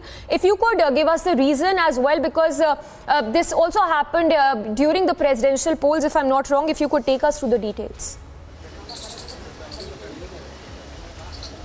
Exactly, Samisha. TMC clearly said that they will not be present. The leaders will not be present in the parliament for voting because they were upset with Congress's candidate Margaret Alva. At the time when the Prime Minister, Vice President candidate from the opposition was decided, Margaret Alva, TMC clearly stated, Mamata Banerjee clearly made a statement that the candidate was not decided after discussion with us, and we didn't knew that Margaret Alva was the candidate which opposition is fielding. Therefore, they won't support Margaret Alva. But later after that, we also saw या फिर राज्यसभा के, तो उनको मिलाकर जो संख्या है, जरूरी संख्या, वो जरूरी आंकड़े को पार करती हुई नजर आती है। तो ऐसे में निश्चित तौर पर ये माना जा सकता है कि इस चुनाव के बाद जब ऐलान होगा तब ये जरूर इस बात पर मीडिया की नजर रहेगी कि वो अंतिम आंकड़ा क्या होगा, वो अंतिम मत क्या होंगे जो एनडीए उम्मीदवार को हासिल होंगे, और जीत का प्रतिशत कितना बड़ा होगा, यानी मतों का अंतर कितना होगा एनडीए उम्मीदवार जगदीप धनखड़ और विपक्ष के कई जिले के उम्मीदवार मार्गरेट अलवा के बीच में। तो ऐसे में ये हम देखेंगे कि ये अंतर कितना रहने वाला है। लेकिन जिस तरह से टीएमसी ने इसमें शामिल नहीं होने का फैसला किया और कुछ अन्य दलों ने भी जो एनडीए से इतर है उन्होंने भी संकेत दिए कि वो एनडीए उम्मीदवार के समर्थन का ऐलान कर सकते हैं। बहुजन समाज पार्टी मायावती ने पहले ऐलान कर दिया एनडीए उम्मीदवार के समर्थन में। तो निश्चित तौर पर वो आंकड़ा हम और बढ़ता हुआ देख सकते हैं एनडीए उम्मीदवार के समर्थन में। असीम, आज एक लोकतंत्र का बहुत महत्वपूर्ण दिन, और हम जानते हैं कि जो राज्यसभा के सभापति की जिम्मेदारी भी उपराष्ट्रपति की होती है। तो ऐसे में निश्चित तौर पर आज हम देख रहे हैं संसद भवन परिसर में जब मतदान प्रक्रिया शुरू हो चुकी है, राज्यसभा के सांसद और लोकसभा के सांसद इस मतदान प्रक्रिया में हिस्सा ले रहे हैं और सबसे पहले प्रधानमंत्री नरेंद्र मोदी पहुंचे हैं मतदान के लिए। बिल्कुल शैलेंद्र, एक बात और जानकारी So as you can see in the visuals, Prime Minister seen arriving at the Parliament. Remember, 788 MPs will cast their vote today to elect the next Vice President of the country. The polling is set to begin from 11 a.m. and will conclude at 5 p.m. The results will be announced today itself. From what it appears, Dhankar has an edge over Margaret Alva. BJP alone has in fact 394 of 788 votes that are needed. That will be cast. NDA meanwhile has claimed that 500 votes are in favor of the NDA candidate. Meanwhile, the opposition so far has support of mere 200 leaders is what we understand. Remember, several opposition leaders, parties have decided to back Jagdeep Dhankar, which include the JDU, Shiv Sena, the BSP, TDP, BJD, YSRCP and the AIADMK. Meanwhile, the parties backing Alva are Congress, NCP, Left, the AAP, TRS, AIMIM, JMM and DMK as well. Harsha continues to get us those live reports, and in fact, Piyush Ori also joining us from the national capital. Piyush, if you could talk to us the latest visuals you're seeing around you, the scenes you're seeing around you. We understand that the Prime Minister has arrived. If you could give us the details of the other leaders who are seen arriving at the Parliament. So, Samiksha, at present we are reporting from Jagdeep Dhankar's house, who is all set to become the 14th Vice President of the country. And yes, there are going to be several leaders now who are going to start coming to the Parliament for casting their vote for election of the 14th Vice President of this country.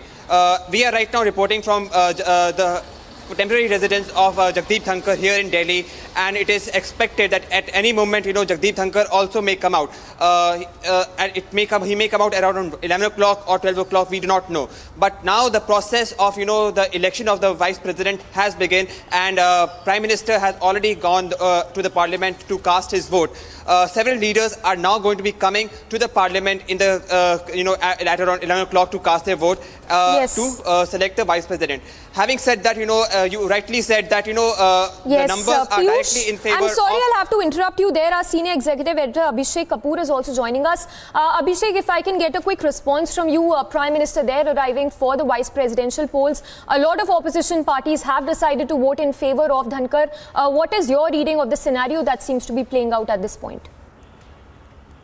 Well, Samiksha, it is clear that Mr. Jagdeep Dhankar would sail through वही मतदान करते हैं उसमें मनोनीत सांसदों को भी मौका दिया जाता है, जबकि राष्ट्रपति के चुनाव में मनोनीत सांसदों को ये मतदान का मौका नहीं होता है। इसके साथ ही साथ राष्ट्रपति के चुनाव में तमाम राज्यों की जो विधानसभाएं हैं वहां पर जो विधायक हैं उनको भी मौका मिलता है।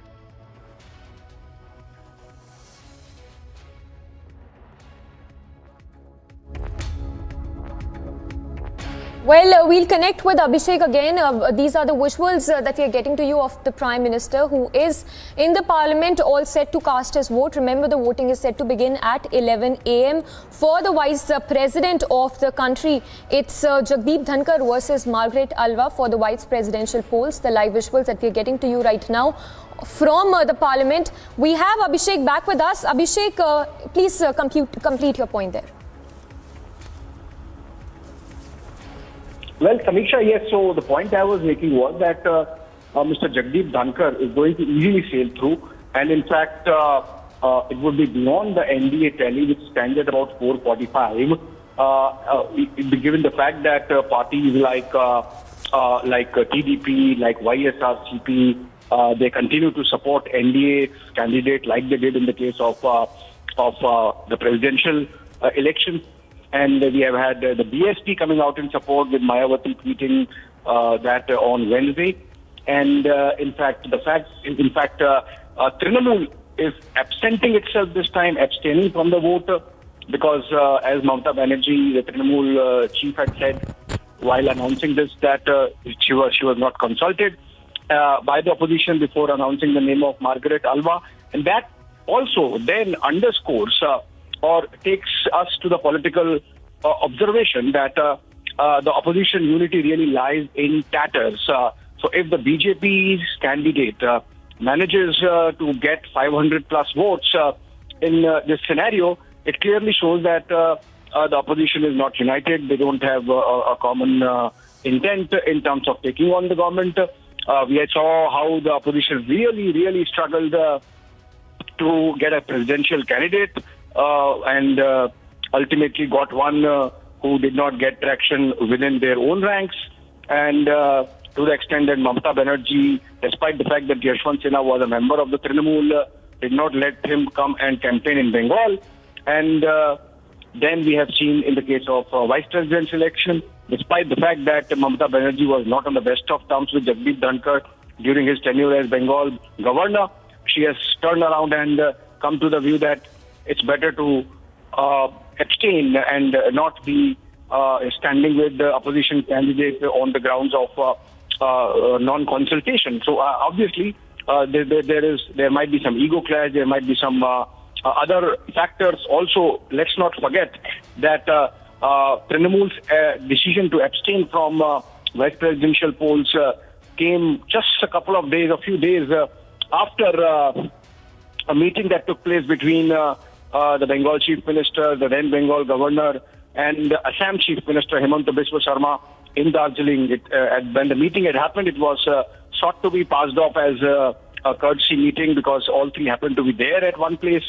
But subsequently, obviously, if you connect the dots, that meeting had some linkages with Trinamool's decision to abstain from this voting and essentially bolster the scale of victory of the BJP and the NDA. In the pictures, of course, we see Prime Minister there going through the process and the motions of carrying out his vote. 788 votes, as the ticker says, on its own. The BJP obviously has 394. With NDA, it has about 445. And then the other parties like the BJD, which is not part of the NDA as of now, the YSRCP, the TDP, even the Shiva Sena, Akali Dal, they all coming in to support Dhankar on the ground that he's a Jat leader. He comes from the farmers' background, and that was the main selling point of the USP of Mr. Dhankar when his candidature was announced by BJP President JP Nadda. Having said that, like we saw in the case of presidential elections, Samiksha, so in the case of vice president's polls, it might not be very easy, but still the possibility of cross-voting is there. Remember, at the time of president's election, when the electoral college constituted of all the MPs and all the MLAs of the country, 17 MPs and 126 MLAs cross-voted in support of NDA candidates from the opposition ranks. So I think that also would be another challenge for the opposition parties to see that their flock remains together, because these numbers have a direct bearing on the voting patterns in the Rajya Sabha, where the BJP still does not have a majority. And if these numbers are indication, then irrespective of the majority, the party would sail through with the important bills where, 2/3 majority of present in voting, where complete majority in both the houses, independently voting, those sort of bills, particularly money bills, all those issues, I think, not money bills, but other bills, I think in that case, today's numbers, when they come out at around 7 p.m. in the evening, would really indicate towards the extra muscle that the BJP has gained, the NDA has gained in the upper house as well. Yes. Yes, Abhishek, like you were talking to us about Jagdeep Dhankar, he is a Jat leader. Do you think that is somewhere a fact that seems to have struck a chord among so many of the opposition parties?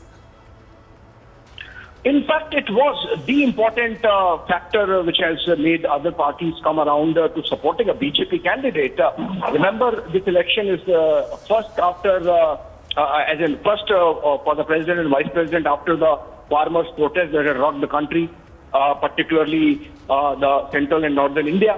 And for BJP to project a farmer's son, a farmer leader, someone from a farmer's family background, coming from Rajasthan, he's from the Jat community. The Jat community is very important, wields enormous clout in Rajasthan and Haryana, which go to polls. Rajasthan at least goes to polls later that next year, and Haryana after that. So obviously those factors might have played in the minds of the BJP, and so it happens in the case of the opposition ranks also. So if Mayawati, for example, of the Bahujan Samaj Party gets to flirt with the Jat vote, piggybacking on this election, why not? Given the fact that she's anyway sort of a marginal player now for the time being in UP politics, which is her strong base. And so I think in that sense, the fact that in the press conference, when BJP chief JP Nadda announced the candidature of Jagdeep Dhankar, he began by saying that he's a farmer leader from the Jat community. And of course, remember, the Jats also come from the OBC background. So getting a farmer from the OBC and farmer background and Jat community getting to the vice president's chair obviously shows up, if you think in terms of vote bank politics. But beyond that, of course, as I said, the fact that Mamata Banerjee also decided to really ditch the opposition vote and let it go adrift clearly shows that that the BJP poll managers have been good at their job. Yes. Yes, Abhishek, and very briefly, if you could give us a profile background of Margaret Alva as well. Well, Margaret Alva is 82 years old, Samiksha. Yes, important that you ask, because after all, in a democracy, you have to discuss all sides. And she's a veteran politician from the Congress party, and has been a union minister, has held various positions of authority within the Congress organization. Apart from that, of course, she has been governor of 2 states, I believe, Rajasthan and Uttarakhand. So obviously, she also comes with adequate experience, so to say, so far as the office of Vice President of India is concerned, which is also ex officio chairman of the Rajya Sabha. Having said that, the numbers simply don't add up for Alva. And interesting that Margaret Alva's name was picked up because she had a very public spat with Sonia Gandhi and a falling out with the Gandhis. And despite that, I think the Congress party agreed to her name, propped up her name, clearly shows that there is such paucity of, probables for these high offices from within opposition ranks. Yes. Abhishek, stay with us. If you could also talk to us about the live visuals that we are getting just a short while back. Prime Minister Modi there also was seen casting his vote. We understand that a lot of updates coming in right now. If you could take us through the details. Samiksha, the pictures that we are getting, we can see the Prime Minister there going through the motions of casting his vote. The Vice President's polls happen in the Parliament, and the Electoral College consists of MPs from Lok Sabha and Rajya Sabha. That takes the tally to about 788, I believe 775, and of which 394 are with the BJP, 301 in the Lok Sabha, rest in the Rajya Sabha. Then you add the allies as they stand today for the NDA. That takes the tally to 445, including the JDU.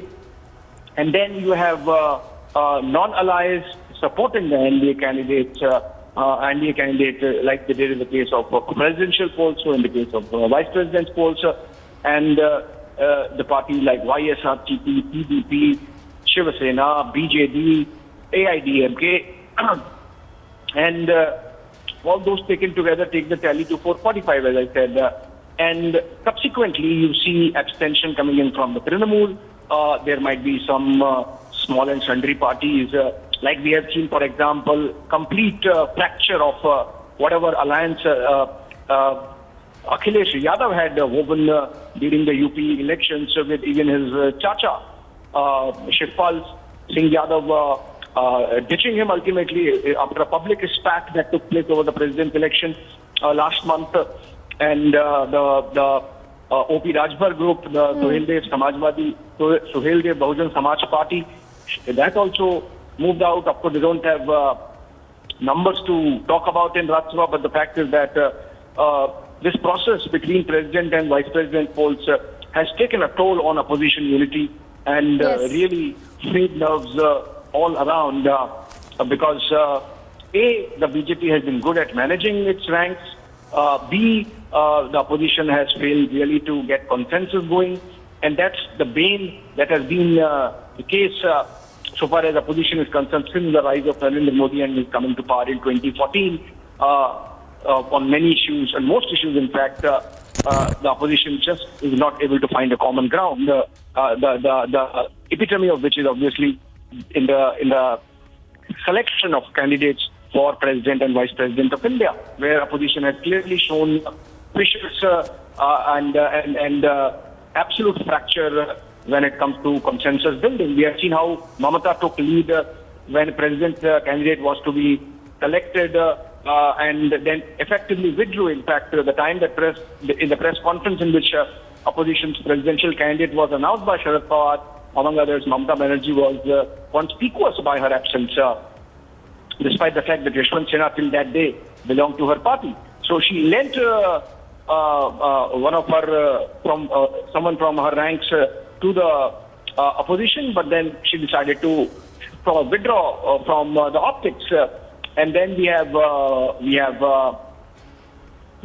vice president's polls where she has actually abstained, decided that Trinamool would be abstaining, in effect adding to the winning candidate's numbers, the ruling party's numbers.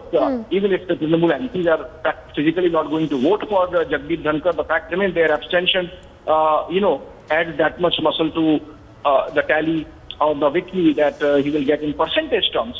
In the pictures, of course, Prime Minister, after having voted, coming out, and the polling is happening on the first floor of Parliament in room number 53, I believe, and the polling goes on till 5 p.m. Most of the MPs might, in fact, vote before that. Some might not. There might be some abstentions apart from Trinamool, in the sense that if they are MPs who are not in good health to travel, if they are already abroad, like we saw in the case of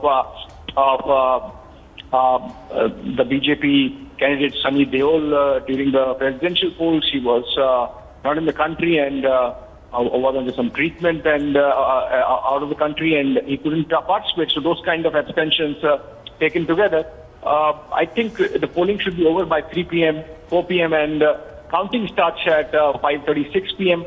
And then we should be expecting results in an hour or so, because it's just about 700 to 800 votes, not 800 in fact, about 700 votes that need to be counted. Yes. Yes, and Abhishek, just to continue on that point you were mentioning earlier about the opposition unity, with the TMC now playing, the role of a fence sitter there, not going ahead and casting vote for the vice presidential election, do you think it would really help when it comes to the 2024 polls? Because we've seen in the past how Mamata kept talking about the third front. With the opposition unity falling flat, do you see that coming when we talk about the third front? Third front is an idea whose time has come and gone long back. We are bipolar politics now, either the UPA or the NDA. This idea of third front keeps getting floated, Samiksha, by those who don't find relevance in either of the blocks. But the fact of the matter is that irrespective of what numbers UPA manages, irrespective of what number NDA manages, for a long time to come in Indian politics, it's going to be those two blocks only. I think individual egos keep floating around. So, for example, we keep hearing about national ambitions of TRS chief KCR, and we are hearing that he's in fact launching a parallel national party, because TRS can't be a national party given Telangana is there in its name. So obviously those kind of ups and downs would keep happening. But for the larger index of opposition unity, despite the fact that 2024 is too far and in politics 1 week is a long time, moments like president's polls, vice president's election, even the big state elections where there might be more than one opposition party, those are indicators. Those results act as indicators or testing of waters, so to say, of where the wind is blowing overall nationally. So obviously, BJP will take heart from the fact, though of course, as I said, this has no consequence whatsoever for the 2024 general elections. But the numbers that come up in the evening would be indicative of the clout the BJP has in terms of managing these crucial polls and the kind of commitment that opposition has to really oppose the BJP. So in that sense, I think there would be some important takeaways for the party, for the ruling party. And there are, in any political moment, takeaways for every party. And I think we are having a very broad discussion, but at the micro level, each party would be calibrating their position vis-a-vis BJP, their position vis-a-vis Congress, and so many confabulations would have happened, so many meetings would have happened, so many dinners would have been held. So, for example, in this case, if you look at the state of Andhra Pradesh, both the YSRCP and the TDP, they are voting for Jagdeep Dhankar. And on the ground in Andhra Pradesh, they are absolute opponents, paying for each other's blood, so to say, politically speaking. So how those parties calibrate their equations vis-a-vis the BJP, which is going to be in power till 2024 and beyond, and how they calibrate their position vis-a-vis Congress. That really comes out of this election. So Andhra is heading into polls next year, I believe, and whichever party comes to power, they will have to do business with the present government. So obviously, supporting the BJP or NDA in the vice president election is a small price to pay to be on the right side of a national government when it comes to, getting support for state projects, getting files cleared, and having a smooth relationship with the center on their development trajectory. So I think these are important, very micro issues. But broadly speaking, Dhankar winning, it's only a matter of with what margin and what level of cross-voting happens. Yes. All right. Abhishek, thank you so much. So Abhishek there giving his insights on the vice presidential elections, the polling for which has begun. Prime Minister Modi has cast his vote already. Slipping into a very short break, we'll get you the live updates as Prime Minister casts his vote for the vice president, for the next vice president of the country.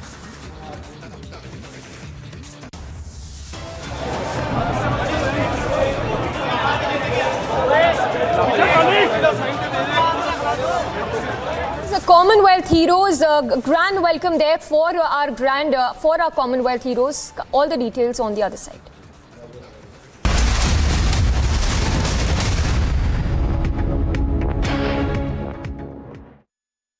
Is computing in science and engineering an essential part of industry growth?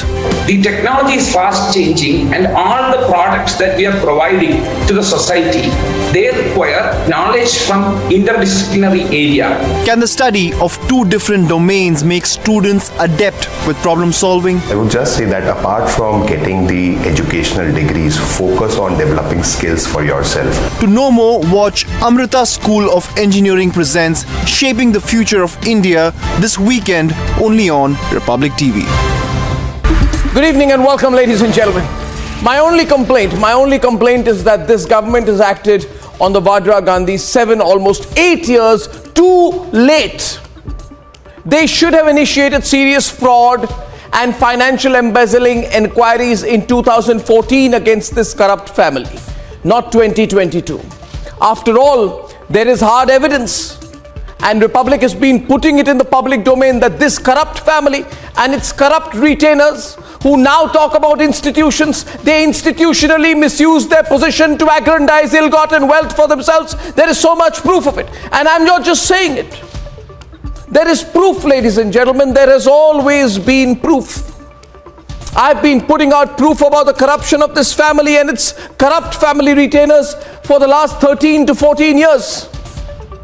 Isn't it true, for example, that when Jignesh Shah, the accused in the 5,600 crore NSEL scam, defrauded 13,000 investors, he rented Rahul and Priyanka Vadra's Mehroli farmhouse, paying them a rent of 6.2 lakh rupees a month. What does that mean? It means that this corrupt family created a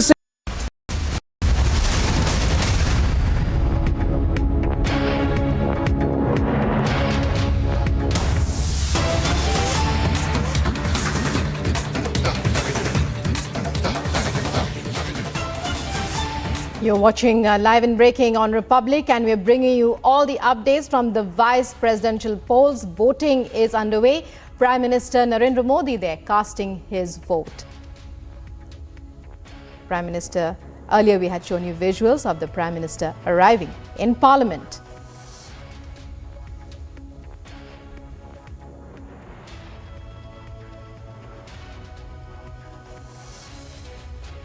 Prime Minister Narendra Modi casting his vote in the all-important vice presidential elections. Voting has been underway for some time now, and on paper, clearly the numbers stacked in favor of NDA candidate Jagdeep Dhankar, former West Bengal governor, someone who has held a number of very important positions during his lifetime. And Prime Minister Narendra Modi there casting his vote.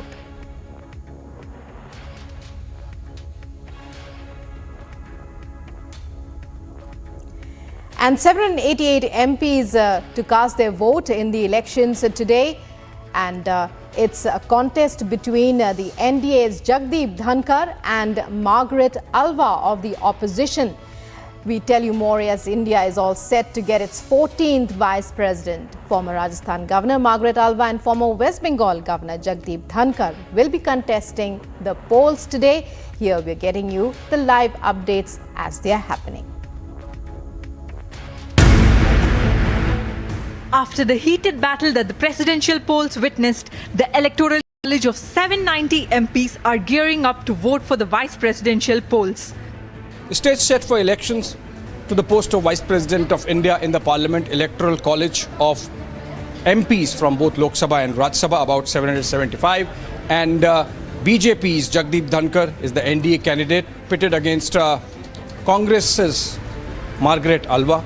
She had to be pulled out from retirement effectively because there were not many candidates available.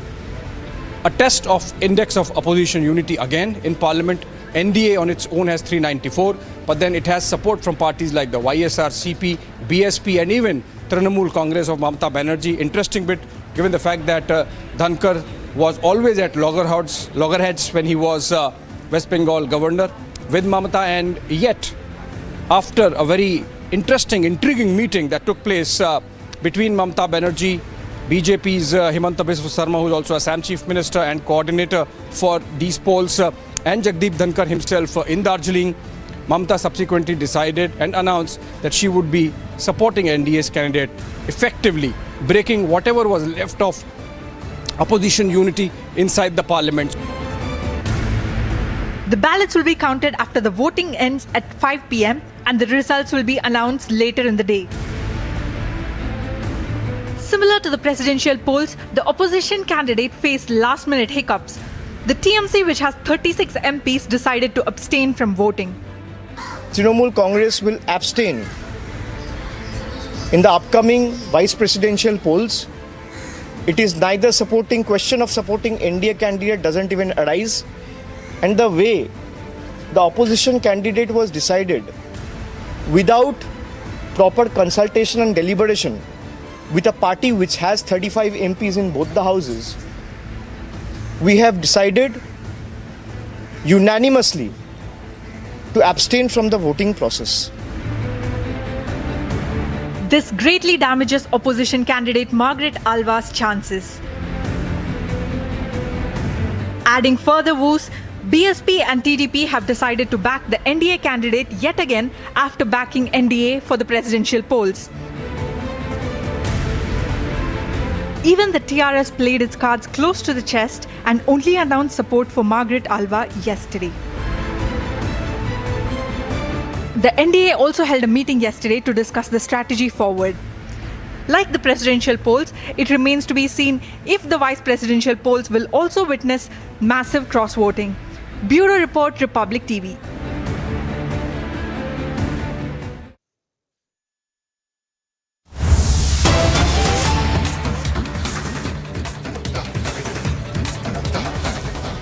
And breaking news coming in now on the Patra Chawl land scam. Visuals there from Mumbai. Varsha Raut, wife of Sanjay Raut, who has been summoned by the ED, now appearing at the ED office.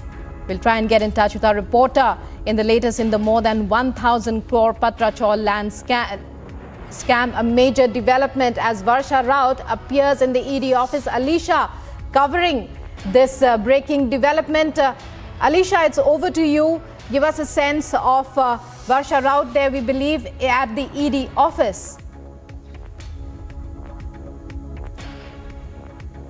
can clearly see that Varsha Raut has reached Enforcement Directorate office in Mumbai. She has left 45 minutes ago, where we saw the visuals of her leaving, and she's been accompanied by Sanjay Raut, brother, that is Sunil Raut, and she is now has entered the ED office, and now she's been questioned over the Patra Chawl case. Importantly, we know that in the last hearing where Sanjay Raut was produced before the court for the extension of the custody, but and what has been revealed by the Enforcement Directorate, clearly mentioning there are 1.8 crore that was transferred in the account of Sanjay Raut wife Varsha Raut account, and which is why Enforcement Directorate need his, that is Sanjay Raut custody.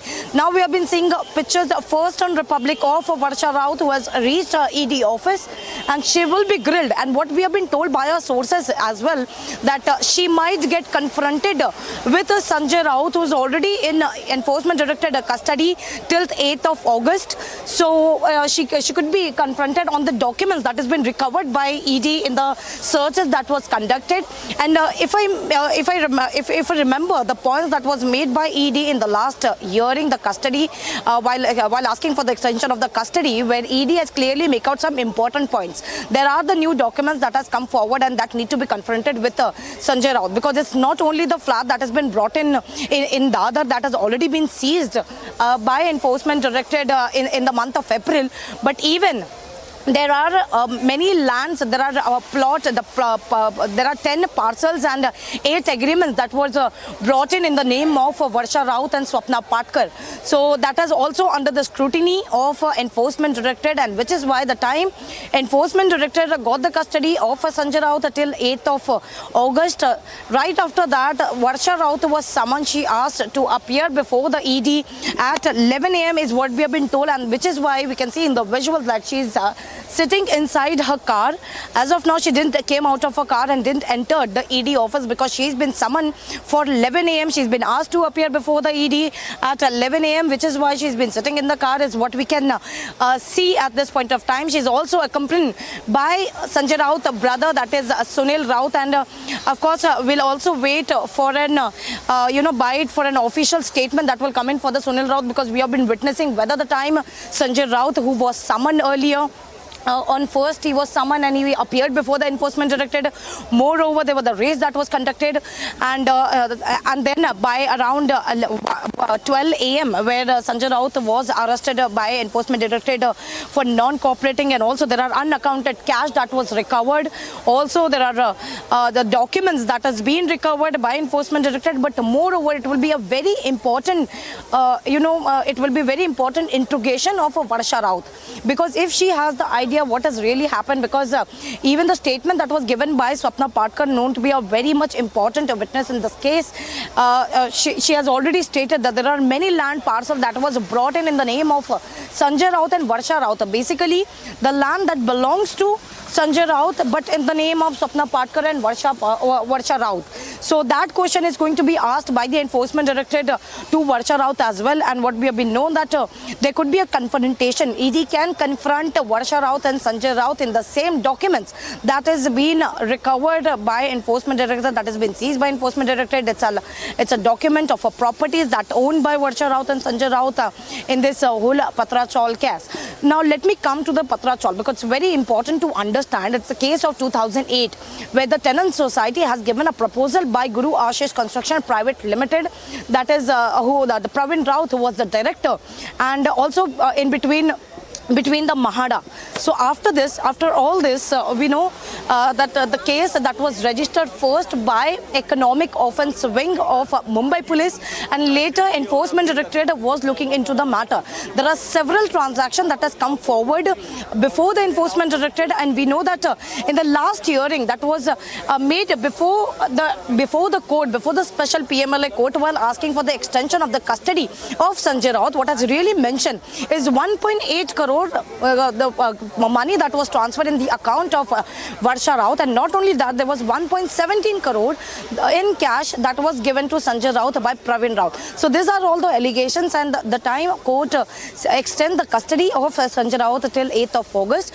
The same day, Varsha Raut was summoned by the Enforcement Directorate. She was asked to appear by 11 a.m. and she has reached here. I'll just show you the visuals in and around, because she's been asked to appear before the Enforcement Directorate by 11 a.m. and which is why she's been waiting right outside the ED office. Here are the police who's been deployed, and we can even see that Varsha Raut, who has been accompanied by Sanjay Raut brother Sunil Raut, who has been here. So we'll wait whether there could be an official statement that will come in from Sunil Raut, because we have been witnessing since many days, since the time we have been covering where Sunil Raut has been speaking to the media as well, and clearly mentioned that this is nothing but a political vendetta. This is a frame that has been made. The enforcement directorate, the central agency, is being used by the Bharatiya Janata Party, but the proof that has been come forward before the ED, because in the whole Patra Chawl case, in this scam, where I was mentioning this is the case of 2008, and if I elaborate over the case that has been mentioned, because the tenant society of the Patra Chawl, who were come up with a proposal by Guru Ashish Construction Private Limited and Mahada, it has already mentioned the proposal of was 40 acres land, and that has to be divided into three. One portion will be given to the tenant society, that is the people of the Patra Chawl. Second will be given will be taken by Guru Ashish Construction Private Limited, where the Pravin Raut was the director, and third will be Mahada. But rather than making a plot, because they were given a promise of 3 years that the Patra Chawl will be developed in 3 years. It will be a rehab project that will be developed in 3 years, but that never happened. It's been 14 years, and still we are seeing that there are people who are still waiting that they will get a flat some of the either day. They have been fighting for their own hard-earned money, but yet there is no plot has been given. But what has come to a light, because Enforcement Directorate in the month of April has already attached properties assets worth rupees 11.5 crore is what we have been told, which also include the flat in Dadar, because in this whole 1034 crore which has come forward, where the Enforcement Directorate is probing the allegations in the Patra Chawl case, where 83 lakhs that was transferred from the account of Madhuri Raut, that is a wife of Pravin Raut, to Varsha Raut account, and that is the flat that has been given. Okay, I'll just show you the pictures right outside the Enforcement Directorate. She has come out of the car and might be like speaking to her lawyers, because even yesterday, as she was summoned for today, she was asked to appear before the Enforcement Directorate today at 11 a.m. and which is why she yesterday, what we have been told, okay, there is a picture of Varsha Raut where we can see she's been entering the Enforcement Directorate office. She will be questioned over the Patra Chawl case, and moreover, not only that, but what we have been told that she is also going to be confronted with her husband Sanjay Raut, who is already in ED custody till 8th of August, which is by given by the court, where the last time where Sanjay Raut, who was appeared before the court, and now she has entered, Varsha Raut has entered, where she is going to quizzed by the Enforcement Directorate over the documents that has been recovered by the Enforcement Directorate, and moreover, what we have been told by our sources that she is likely to be confronted with his husband. So it will be a very much important to know whether the fact where Sanjay Raut has already been arrested or whether Varsha Raut is to be arrested or not. It is something, a course of investigation. But as of now, we can see that Varsha Raut, wife of Sanjay Raut, who has already reached to the Enforcement Directorate, and she will be grilled over the Patra Chawl scam with the documents that has been recovered by Enforcement Directorate. Minute-to-minute update only on Republic TV. We'll be back after a short break. Stay tuned.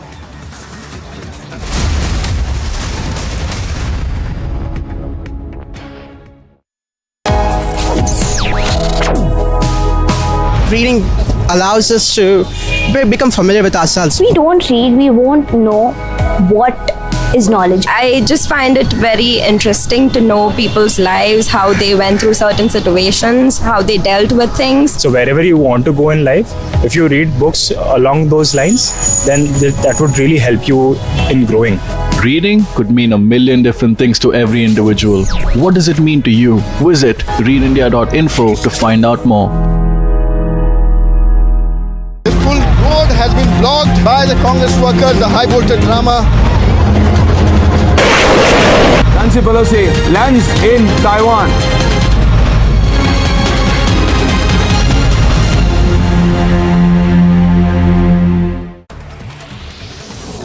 Union Law Minister Kiren Rijiju said that he had received a letter from the Chief Justice of India, N.V. Ramana, nominating his successor for the post. Chief Justice Ramana has recommended Justice UU Lalit's name as the next Chief Justice of India.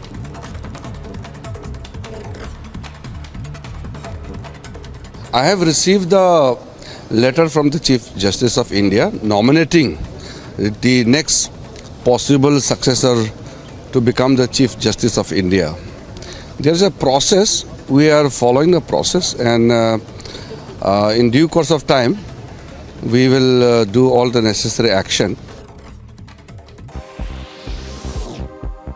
Ukrainian soldiers used self-propelled artillery in the Kharkiv region, and the action took place while Russia continued to shell Ukraine's second largest city and to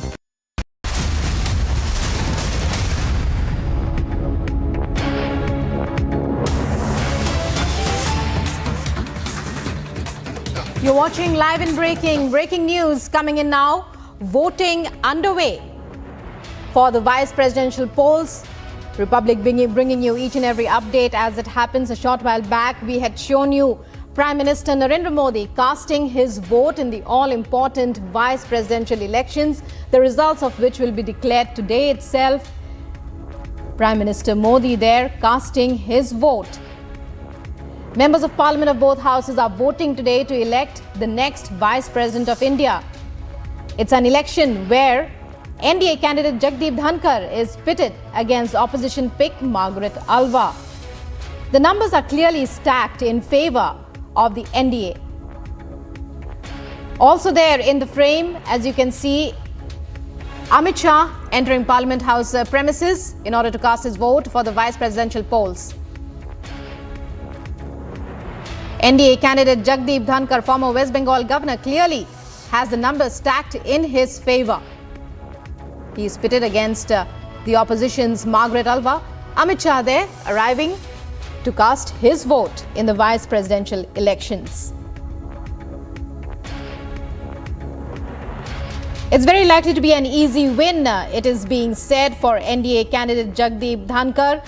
As you can see, the premises of Parliament House today filled with the top brass of almost all political parties. Members of Parliament of both houses voting to elect the next Vice President of India. Amit Shah there. A short while back, we had seen Prime Minister Narendra Modi there casting his vote. It's a contest that is expected to be an easy win for Jagdeep Dhankar. He is pitted against the opposition's Margaret Alva.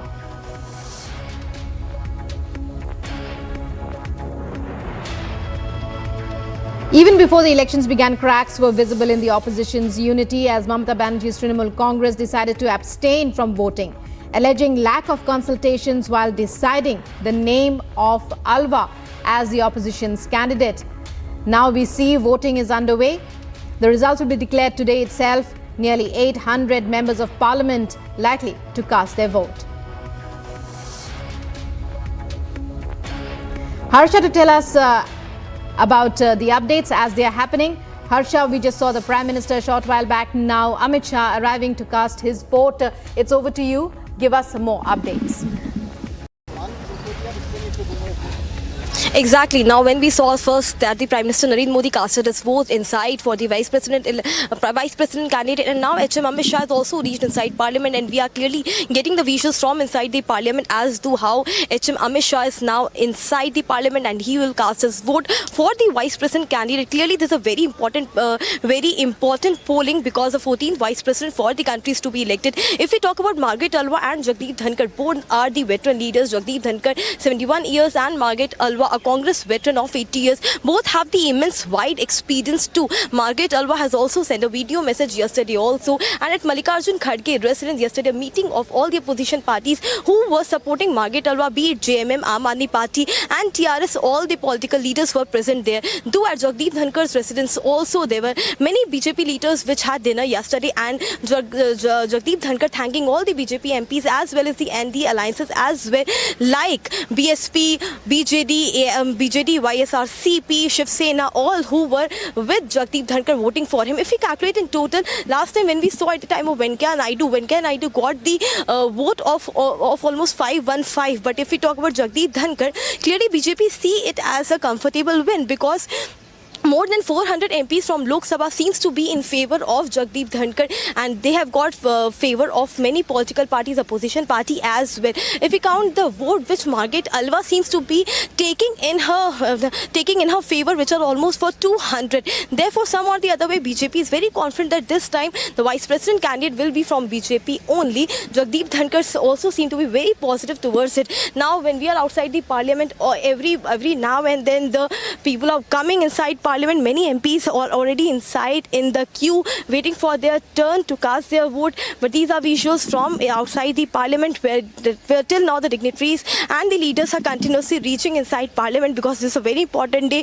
From 10 a.m. till 5 p.m. the vote will be casted inside Parliament, and today only the ballots will be counted as told by returning officer. We are expecting by 6 or 7 o'clock the result will be declared, and we'll get to know who is the 14th Vice President of the country, which India is getting. Is it Jagdeep Dhankar or Margaret Alva? And clearly, if we see the numbers and if we talk about their experiences, Margaret Alva has served as a governor of Rajasthan and Uttarakhand, and Jagdeep Dhankar, former governor of West Bengal. And this time TMC also have extended support to NDA candidate Jagdeep Dhankar, seeing the clashes between TMC and Congress, because Margaret Alva was clearly not the candidate which TMC wanted. The opposition, the Congress, decided the candidate, not discussing it with TMC, because of which TMC is now not supporting Vice President candidate Margaret Alva of the opposition. Clearly have said that they will abstain from the voting. But some or the other way, since we saw Mamata Banerjee visiting Prime Minister Narendra Modi, meeting Prime Minister, and deliberately many issues were discussed.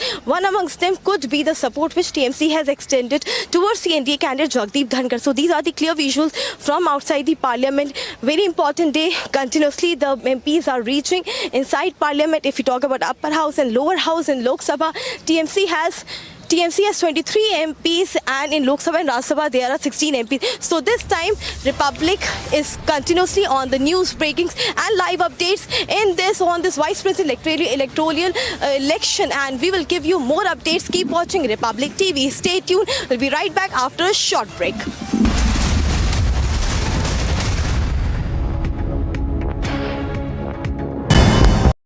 Other international news. Japan has approved Bharat Biotech's Covaxin booster dose for travelers. In April this year, Japan included the Made in India COVID-19 vaccine in a list of recognized vaccines. US Secretary of State Antony Blinken did not appear to acknowledge Chinese Foreign Minister Wang Yi and Russian Foreign Minister Sergei Lavrov as he arrived at the ASEAN summit in Cambodia on Friday. As the summit opened, Wang Yi petted Russian Foreign Minister Sergei Lavrov on the shoulder as he entered the room and gave the already seated Lavrov a quick wave before taking his own seat.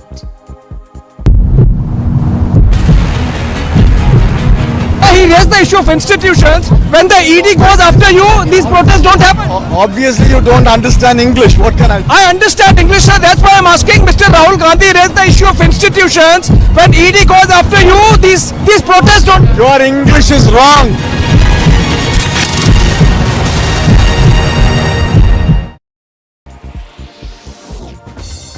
Speaking to Russian media after the ASEAN Foreign Ministers Summit in Cambodia's Phnom Penh, Lavrov said that Western countries are not granted the power to decide whether Russia can be represented in the UN at the General Assembly in September. Sergei Lavrov claims Russian President Putin and US President Joe Biden have a special channel for communicating. Speaking to Russian media after the ASEAN summit, Lavrov says Russia is ready to discuss exchange of prisoners between Russia and the US within the framework agreed upon by the two leaders after a US WNBA basketball. Road has been blocked by the Congress workers, the high voltage drama. Nancy Pelosi lands in Taiwan.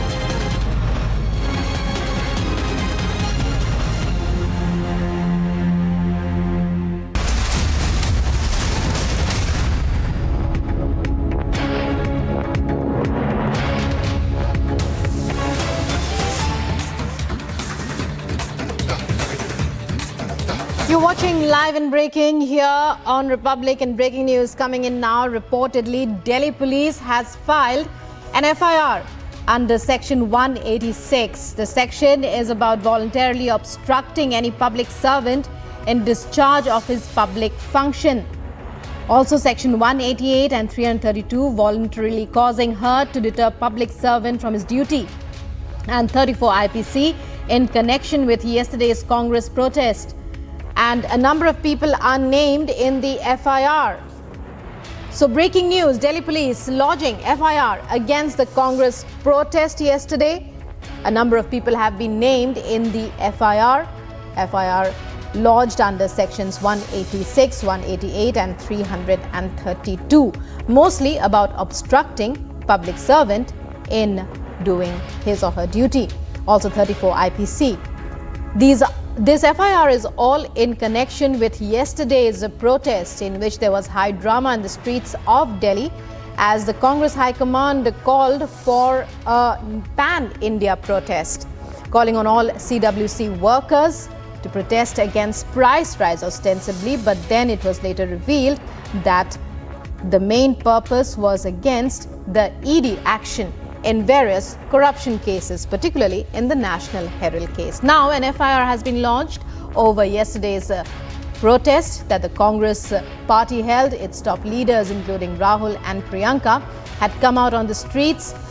Rahul Gandhi had even addressed the press in a conference.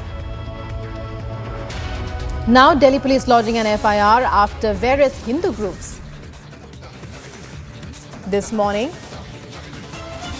had spoken about what they felt about the protest. Well, FIR over Congress protests yesterday, a number of persons named. Coming up.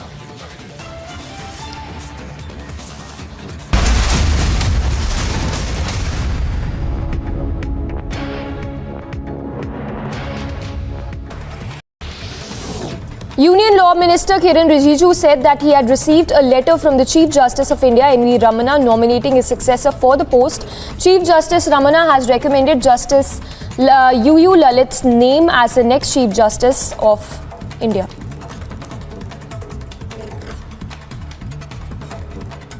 I have received the letter from the Chief Justice of India nominating the next possible successor to become the Chief Justice of India. There is a process, we are following the process, and in due course of time we will do all the necessary action. Ukrainian soldiers used self-propelled artillery in the Kharkiv region, and the action took place while Russia continued to shell Ukraine's second largest city and to press its offensive in the east, while Ukraine tries to retake territory in the Russian-occupied south.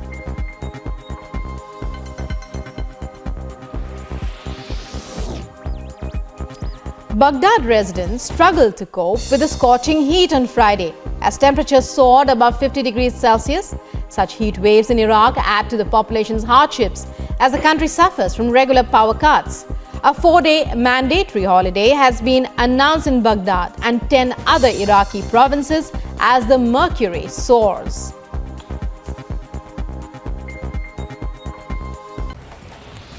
"11 people died and several people fell ill after allegedly consuming spurious liquor in Bihar's Saran district. The district magistrate of Saran district and police officials took stock of the situation and also visited the nearby hospitals to check on the victims. Meanwhile, parents also protested regarding this tragedy.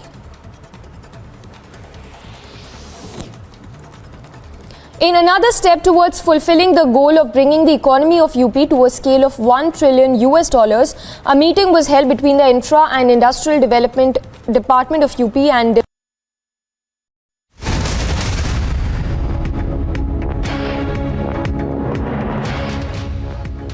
Good morning, viewers. Thanks for tuning in. Tracking the big story coming in. This is with regard to the Congress protest that was staged on Friday.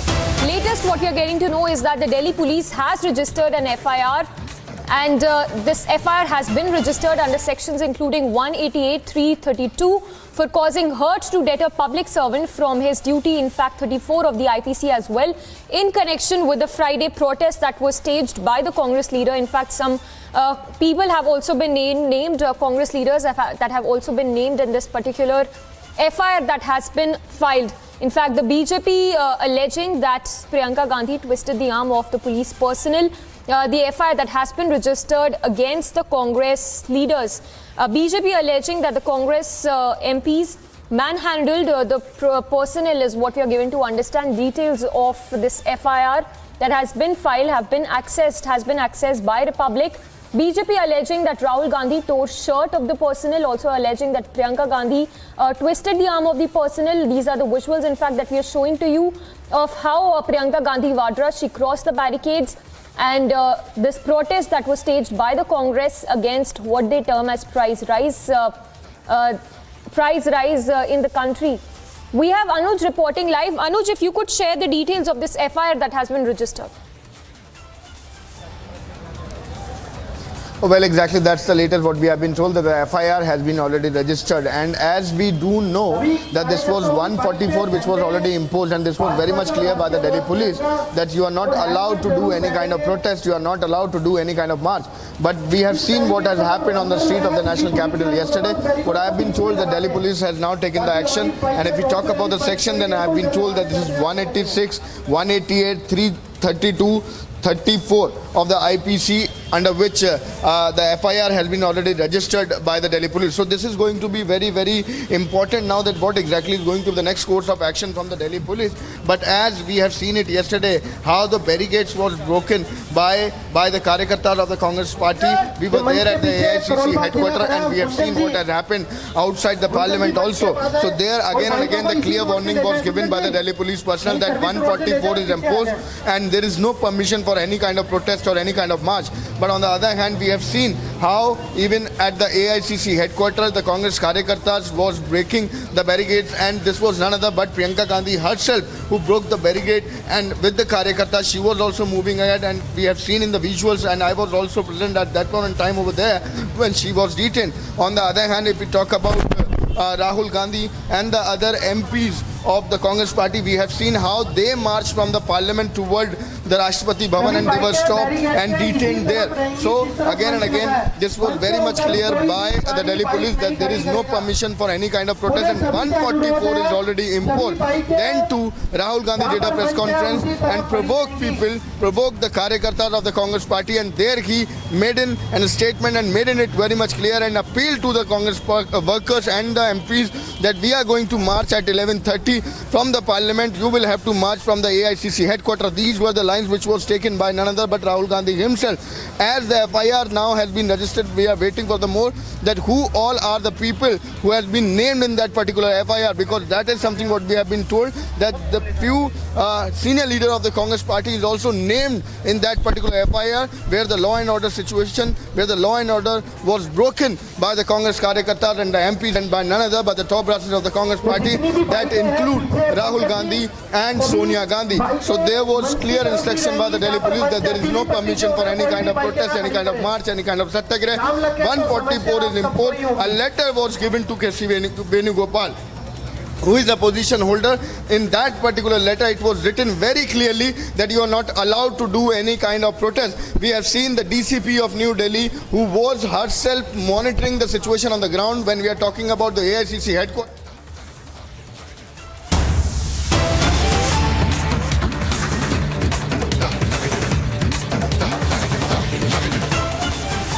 Well, these are the visuals that we are getting to you right now on in regard to the vice presidential polls. There you have Home Minister Amit Shah, who has cast his vote for the 14th vice president of the country. As you can see, the live visuals coming to you of the voting that has begun. In fact, we can see Manmohan Singh as well, the former prime minister of the country, who is also all set to cast his vote. Amit Shah, of course, has cast his vote, as you can see in those visuals.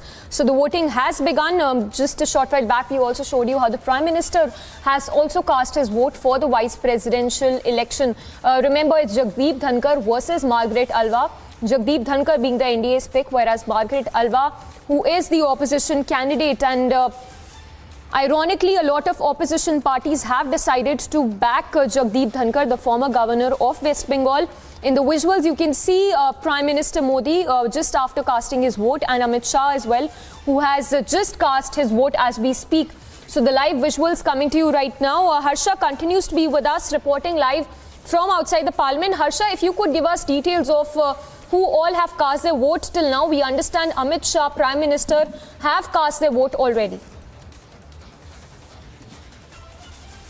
Exactly, Samiksha. Let me tell you that firstly, the first vote was casted by Prime Minister Narendra Modi, and after that we saw HM Amit Shah reaching Parliament and there inside casting his vote. But after that we also saw Nitin Gadkari and Rajnath Singh has also reached Parliament. So we're expecting that after HM Amit Shah, Nitin Gadkari, Rajnath Singh will be casting their votes. We are seeing long queues of MPs who are continuously reaching both the houses of Lok Sabha and Rajya Sabha to cast their vote. That is a very important day. From 10 to 5 p.m. the vote will be only casted, and after 5 o'clock, yani ki post 5 o'clock, the counting of ballots will clearly take place, and the announcement of the new vice president of the country will be announced by the returning officers. So clearly the voting has started. Until now, HM and PM have voted. Now Nitin Gadkari, Rajnath Singh, Nirmala Sitharaman and other dignitaries will be voting.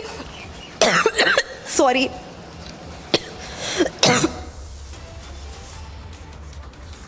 So Harsha, they're getting us details on the vice presidential elections. In the visuals, you can see how Home Minister Amit Shah as well as Prime Minister Modi there who have cast their vote already. And as Harsha was telling us, Nitin Gadkari who's also arrived in the parliament to cast his vote. So all eyes on the outcome of these vice presidential elections. Remember, the results will be declared today itself by 7 p.m. We are expecting the vote results to be out. It's the race to Raisina, so the voting has begun. Prime Minister was the first to cast his vote. In fact, remember 788 MPs to be precise will be casting their vote today. And what we understand as of now is that a lot of opposition parties, including the JDU, Shiv Sena, BSP, TDP, BJD, YSRCP, the AIADMK, have decided to back Jagdeep Dhankar.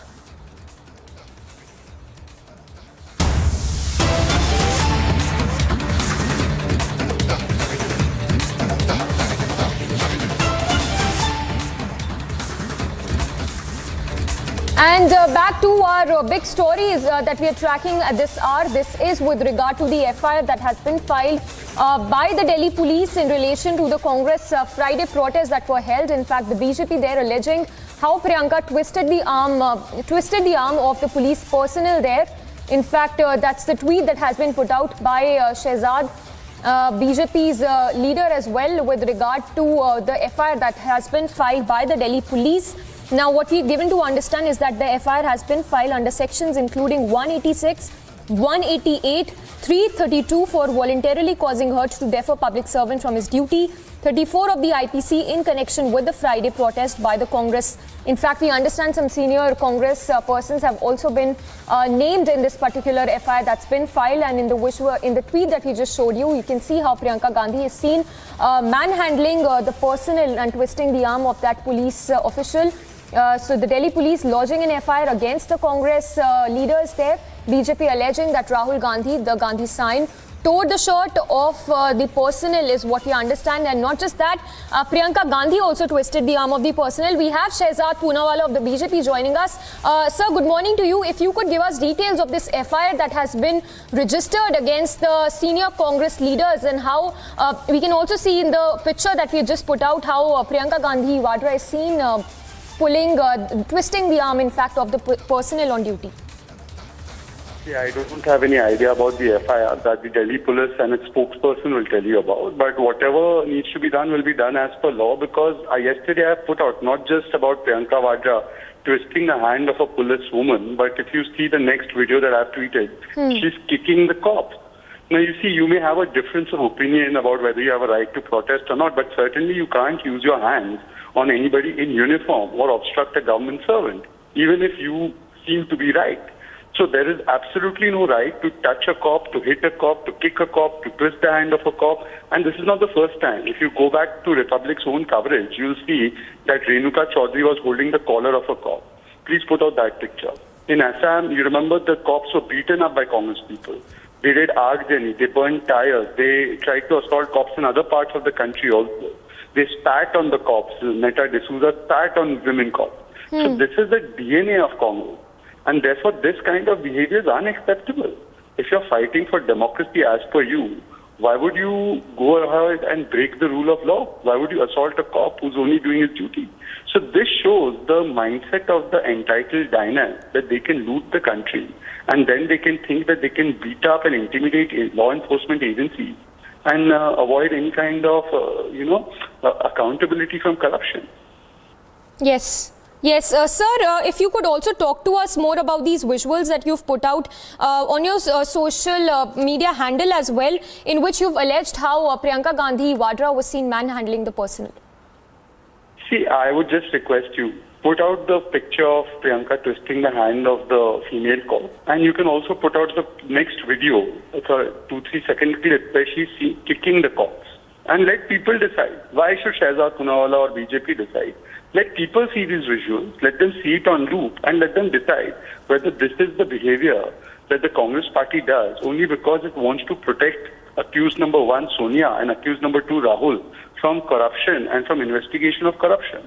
And yesterday Salman Khurshid said, we have come to save our netas because our netas save us. So, if you add all of this up, this was a Bhrashtachar Bachao Andolan in which they were violent with the cops. This is not acceptable in a democracy. You're not a king or a queen. This is not a monarchy. This is a democratic republic. And unfortunately, in New India, you don't get away by doing corruption, by behaving like 5-year-olds on street, kicking and screaming and trying to assault cops. And sir, very briefly, in short, while the BJP has alleged that how Priyanka Gandhi was seen manhandling the cop, it's the opposite what the Congress is claiming at this point, saying that they were manhandled by the police officials there. The Congress party also said that there was Chori and Gotala and Rafale, and they used the Supreme Court's name that to go and apologize. The Congress party has made many such spurious allegations. They make it day in and day out, and you all call out their fakery on a daily basis. You have just shown the video of Priyanka Vadra kicking the cops. I request you open the phone lines and ask people to decide and weigh. Don't take my word also on it. People will only tell you that yes, these people think they have an entitlement to do dacoity. So, it is very evident. That's why I put it on social media. And if the Congress party still... In fact, there was a video of Ajay Kumar, if you remember. He was stopping the police van saying, take me also, take me also. If the police was mistreating and ill-treating all these Congress people, why would he be so desperate to jump into a police van? This was in the last protest. So, these kinds of spurious allegations are part and parcel of Congress politics. You can see she's twisting the hand of a policewoman. You can see she's keeping police people. This is not acceptable in a democracy. They should realize this is a democracy. This is not some, dictatorial North Korean republic run by one family. All right. Thank you so much for speaking to us. So that was BJP Shehzad Poonawalla, where they've alleged that Priyanka Gandhi Vadra was seen twisting the arm of the police official there. In fact, that's the image also that we are putting on our screens right now, where the BJP has alleged that Rahul tore shirt off one of the people there, and also alleging that Priyanka Gandhi Vadra twisted the arm of the personnel. So Congress there facing massive backlash over the protests that were held yesterday. And remember, these protests were held despite the permission not being granted, Section 144 that was in place. Despite that, we saw the visuals coming in where Priyanka Gandhi Vadra was seen crossing over the barricades. And the BJP there claiming that, alleging that Priyanka Gandhi was seen twisting the arm of the personnel. In fact, remember, an FIR that has also been registered by the Delhi police under sections including 188, 332, 34 of the IPC in connection with the Friday protests that were held by the Congress leaders there. We understand that some senior Congress leaders have also been mentioned in this FIR that's been registered by the Delhi police. So an FIR that has been registered by the Delhi police. Remember, Congress is facing massive backlash with a lot of priests as well condemning this protest that were held, because the protest came significant to note that the protest happened on a day that marked the foundation day of 2 years of the Ram Janmabhoomi, when the foundation stone was laid. And just on that very day, the Congress staged a protest demanding steps by the government, measures to take measures with regard to the rising inflation. And now the latest what you're learning as of now is that an FIR has been registered by the Delhi police. BJP also putting out a tweet saying that, alleging that the Congress leaders, including the likes of Priyanka Gandhi Vadra as well as Rahul Gandhi, they manhandled. The visuals on your screens of how what BJP is alleging at this point, where Priyanka Gandhi Vadra was seen kicking the cop. She was seen twisting the arm of the personnel. These are the allegations, the big allegations that have been made by the BJP there. So a lot of answers that need to be the answers that are needed from the Congress as well with regard to these massive allegations that have been leveled by the BJP with regard to the black protests that were held by the Congress. So what it appears as of now is that the Black Friday protest seems to have backfired there for the Congress leaders. Remember a host of senior Congress leaders, including the likes of Priyanka Gandhi Vadra, P. Chidambaram, Sonia Gandhi herself and Rahul Gandhi staged a protest, a dharna, wearing black clothes to protest the price rise in the country. And in the visuals that we are showing to you right now of the bit-by-bit sequence of events which happened yesterday, in which Priyanka Gandhi Vadra, what BJP alleges, was seen manhandling the police officials there. And we'll try to go across to our reporters as well to get us more details of the FIR that has been registered by the Delhi police. But as of now, what we understand is that an FIR has been registered under sections including 188, 332, which is for voluntarily causing hurt to deter a public servant from his duty. 34 of the IPC in connection with the Friday's protests that were held by the Congress leaders. We understand that some Congress leaders have also been named in this particular FIR that has been registered. The visuals as well we are playing out on our screens right now of all the pandemonium that broke out in the national capital yesterday, where senior Congress leaders, including P. Chidambaram, his son Karti Chidambaram, Priyanka Gandhi Vadra, the Gandhi sign, Rahul Gandhi, as well as Sonia Gandhi herself, was seen staging a protest wearing black clothes. And the BJP there making a massive allegation that Priyanka Gandhi Vadra was seen kicking the cop. She was seen twisting the arm of the police personnel there. In fact, that's a still as well that we've put on our screens, where Priyanka Gandhi Vadra can be seen. We have BJP's R.P. Singh also joining us. Sir, if I can get your response to the allegations being levelled by the BJP at this point of how senior Congress leaders, Priyanka Gandhi Vadra, was seen manhandling the cop, if I can get your reaction. It's not only Priyanka Vadra, but also Rahul Gandhi, who was manhandling and then probably trying to, in the scuffle between the cop and the one of the Congress leader, Mr. Huda, he was manhandling a cop. So we also protest, we also lodge our protest, we are also arrested. But it never happened that once we are arrested, we scuffle with cops. I mean, it's a normal procedure that you lodge a protest, cops come to arrest you, you have some sort of hustle bustle, but thereafter you give arrest. Not that you start hitting cops or you start trying to show your muscles to the cop. I mean, here Priyanka Vadra is trying to show her muscle to the cop. Yes. So, sir, if I can get another response from you, what is BJP's demand at this point? Because we are also putting out those stills on our screens of how Priyanka Gandhi Vadra, what BJP claims to have manhandled the personnel, and not just Priyanka Gandhi Vadra, even Rahul Gandhi for that matter. Well, law will take its own course. I mean, when you hurt a public servant on duty, law takes its own course. And then I've been told cases have been filed according to that. And then the judiciary will decide, or the local courts will decide the further course of action on that. But procedure is when you scuffle with cop, or when you stop cop from performing duty, or you manhandle a cop or a person on a government duty, the cases are filed under certain sections of the Indian Penal Code. All right. Thank you for speaking to us. So that was BJP's R.P. Singh also demanding action and saying that law will take its course. Remember, Shehzad Poonawalla has also put out a tweet saying that not only did Priyanka twist the hand of an official, but she also kicked the cop. In fact, he's put out a video as well in which BJP claims that Priyanka Gandhi Vadra is seen kicking the female cops. Important to note here that the Congress, on the other hand, has alleged manhandling by the personnel. So while the Congress have alleged manhandling, we have a video that has been put out by the BJP leader Shehzad Poonawalla, in which what he alleges is that Priyanka Gandhi Vadra is seen kicking the cops.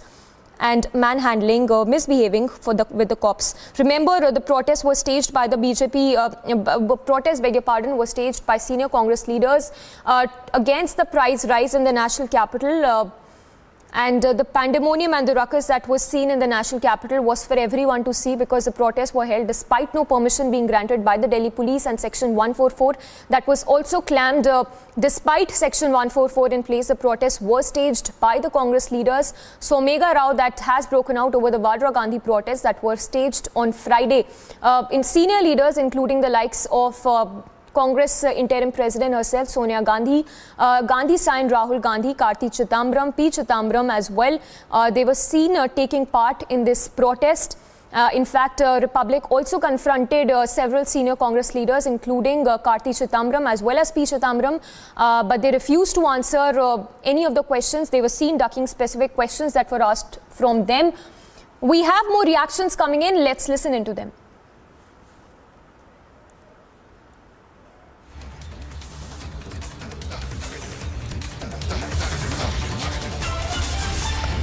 Well, we'll play out those reactions as well. Somega Rao that has broken out over the Congress protest, which seems to have backfired for the Congress leaders there. An FIR that has been registered by the Delhi police as well. Sir, कल कांग्रेस कार्यकर्ताओं ने जो protest किया, राहुल गांधी, प्रियंका गांधी सब उसमें देखने को मिल रहे थे. अब उस पर दिल्ली पुलिस ने FIR रजिस्टर कर ली है. आप क्या कहेंगे किस तरीके से? देखो, कानून के दायरे में चलना पड़ेगा. वो अपने दिमाग से इस बात को निकाल दे कि अब देश के प्रधानमंत्री मनमोहन सिंह जी हैं, वो उनकी कठपुतली हैं, जैसे वो करेंगे वैसे कानून की किताबें घूम जाएंगी. अब अगर किसी ने भ्रष्टाचार किया है तो देश के नौजवान, देश के युवा, देश के नागरिक, उनकी क्रेडिबिलिटी खत्म हो गई नेताओं के ऊपर से, विश्वसनीयता. तो वो विश्वास देश के लोगों में पैदा करना है, नहीं करना है. कानून सबके लिए बराबर बने. अब वो भ्रष्टाचार की उनको मालूम है, भ्रष्टाचार के मामले में देश उनके साथ नहीं खड़ा है. अब लोगों को गुमराह करना चाह रहे हैं महंगाई के नाम से. लोग कितने थे? 2000 लोग नहीं होंगे, 2000. 20 महिला बैठकर टप टप टप टप 4 रोटी बना रही हैं, ठीक है ना. उससे क्या पता है महंगाई इधर 11% हुआ करती है जब मनमोहन सिंह थे. मोदी जी घटाकर उसको 3% पर ले गए, आज 5% है. कोरोना के कारण से बढ़ गई है. साहब, कल की अगर बात करें प्रोटेस्ट की, तो पहले क्लियर था कि 144 लागू है.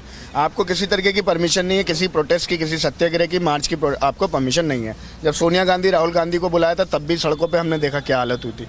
कल फिर ये हुआ. अब वीडियो चल रही है, मैं खुद वहाँ मौजूद था जब प्रियंका गांधी मैन हैंडल कर रही हैं पुलिस वालों को, मतलब पैर मारते हुए नजर आ रही हैं तस्वीरों के अंदर. तो इस तरीके की हरकतें कांग्रेस के इतने दिग्गज नहीं. ये उनकी फ्रस्ट्रेशन है.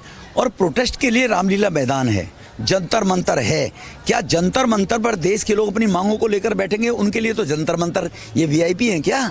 क्या है आज प्रियंका गांधी? मैं पूछना चाहता हूँ, एक बड़े घराने की बेटी है तो वो कुछ भी करेगी? ये नहीं चलने वाला देश में. आज गरीब आदमी को उसके मान और हक के लिए इस देश में सब बराबर हैं.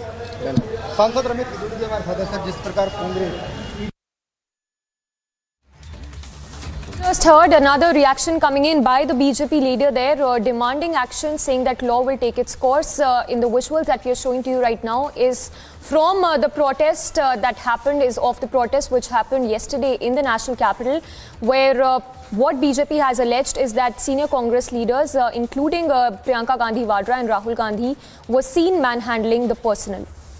In fact, an FIR that has also been registered by the Delhi police, in which we are told senior Congress leaders have been named. The FIR has been filed under sections including 188, 332, 186 for voluntarily obstructing any public servant in discharge of his public function, and also 34 of the IPC in connection with the Friday protest that was staged by the Congress leaders there. Remember, Republic also confronted senior Congress leaders, including Karti Chidambaram, P. Chidambaram as well. They denied answering any of our specific questions that we've asked them. And in the visuals that are now coming to you, you can see how the police, the police personnel and Priyanka Gandhi Vadra engaged in a scuffle is what it appears from the visuals that are coming to light. BJP there demanding action against the senior Congress leaders, saying that Priyanka Gandhi Vadra was seen kicking the cop and twisting the arm of the personnel as well. Anuj continues to be with us. Anuj, if you could give us the details of this FIR that has been filed by the Delhi police. Well, the FIR, if we talk about, has been filed by the Delhi police, and as this was earlier informed that the section 144 is already imposed to one, that there was no permission for any kind of protest, no permission for any kind of march. And again, when we ourselves was present at the AICC headquarters and our Republic TV team were present at the Vijay Chowk outside the parliament, we were seeing how continuously this was the announcement which was made in by the Delhi police personnel there, that there is no permission for any kind of movement, no permission for any kind of march, no permission for any kind of satyagrah. But we have seen how the protesters, how the leader of the Congress party was not listening to the Delhi police personnel, and they were manhandling rather the security which was deployed there to control the situation. We have seen how Priyanka Gandhi was manhandling the forces, the security over there, and it was getting that much difficult to control the situation by the Delhi police personnel also. The top leadership of the Congress party was not listening to the Delhi police personnel, and that is why the FIR now has been registered. What I have been told, I'll go through the sections also under which the FIR has been registered. This is 186, this is 188, 332 of the IPC, under which the FIR has been registered. And what I have been told, that even some of the top leadership of the Congress party are also named there in the FIR, because let me tell you, there was a clear conversation with the Delhi police and the AICC office bearer. This was told to the KC Venugopal also, that he will have to control the situation and remain in the law and order situation should remain in control. We are live on the story. We'll be reporting live again, and there is time for a short break. We'll be right back after a short break. Stay tuned. Reporting live.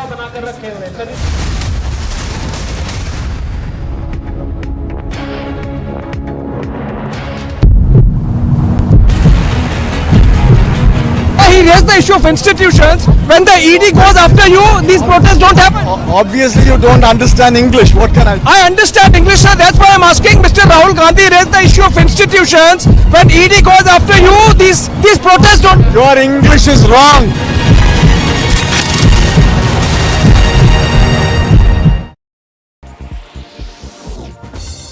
Speaking to Russian media after the ASEAN Foreign Ministers Summit in Cambodia's Phnom Penh, Lavrov said that Western countries are not granted the power to decide whether Russia can be represented in the UN at the General Assembly in September.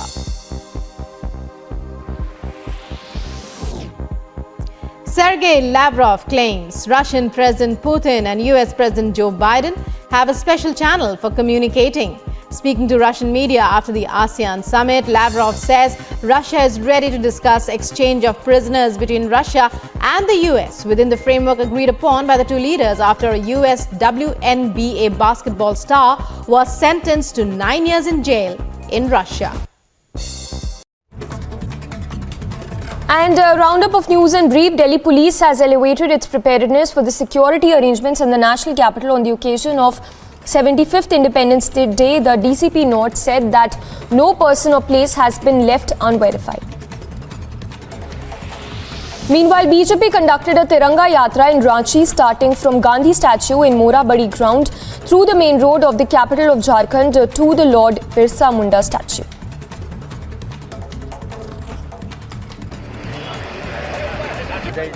This full road has been blocked by the Congress workers, the high voltage drama. Nancy Pelosi lands in Taiwan. There is a joke in Pakistan, and they say that whenever America gives aid to Pakistan, whenever there are dollars flowing, or whenever America gives any sort of help, when Saudi Arabia, when China, when the UAE gives Pakistan aid or loans, the property prices in London and Dubai go up. That is the level of corruption of Pakistan. So what has happened in the recent past is those dollars have dried up. Today, as I speak to you, the Pakistani rupee is trading 250 to the US dollar. And today, Pakistan is unable, absolutely, to take advantage of its geopolitical location, the geopolitical rent, as I would like to put it.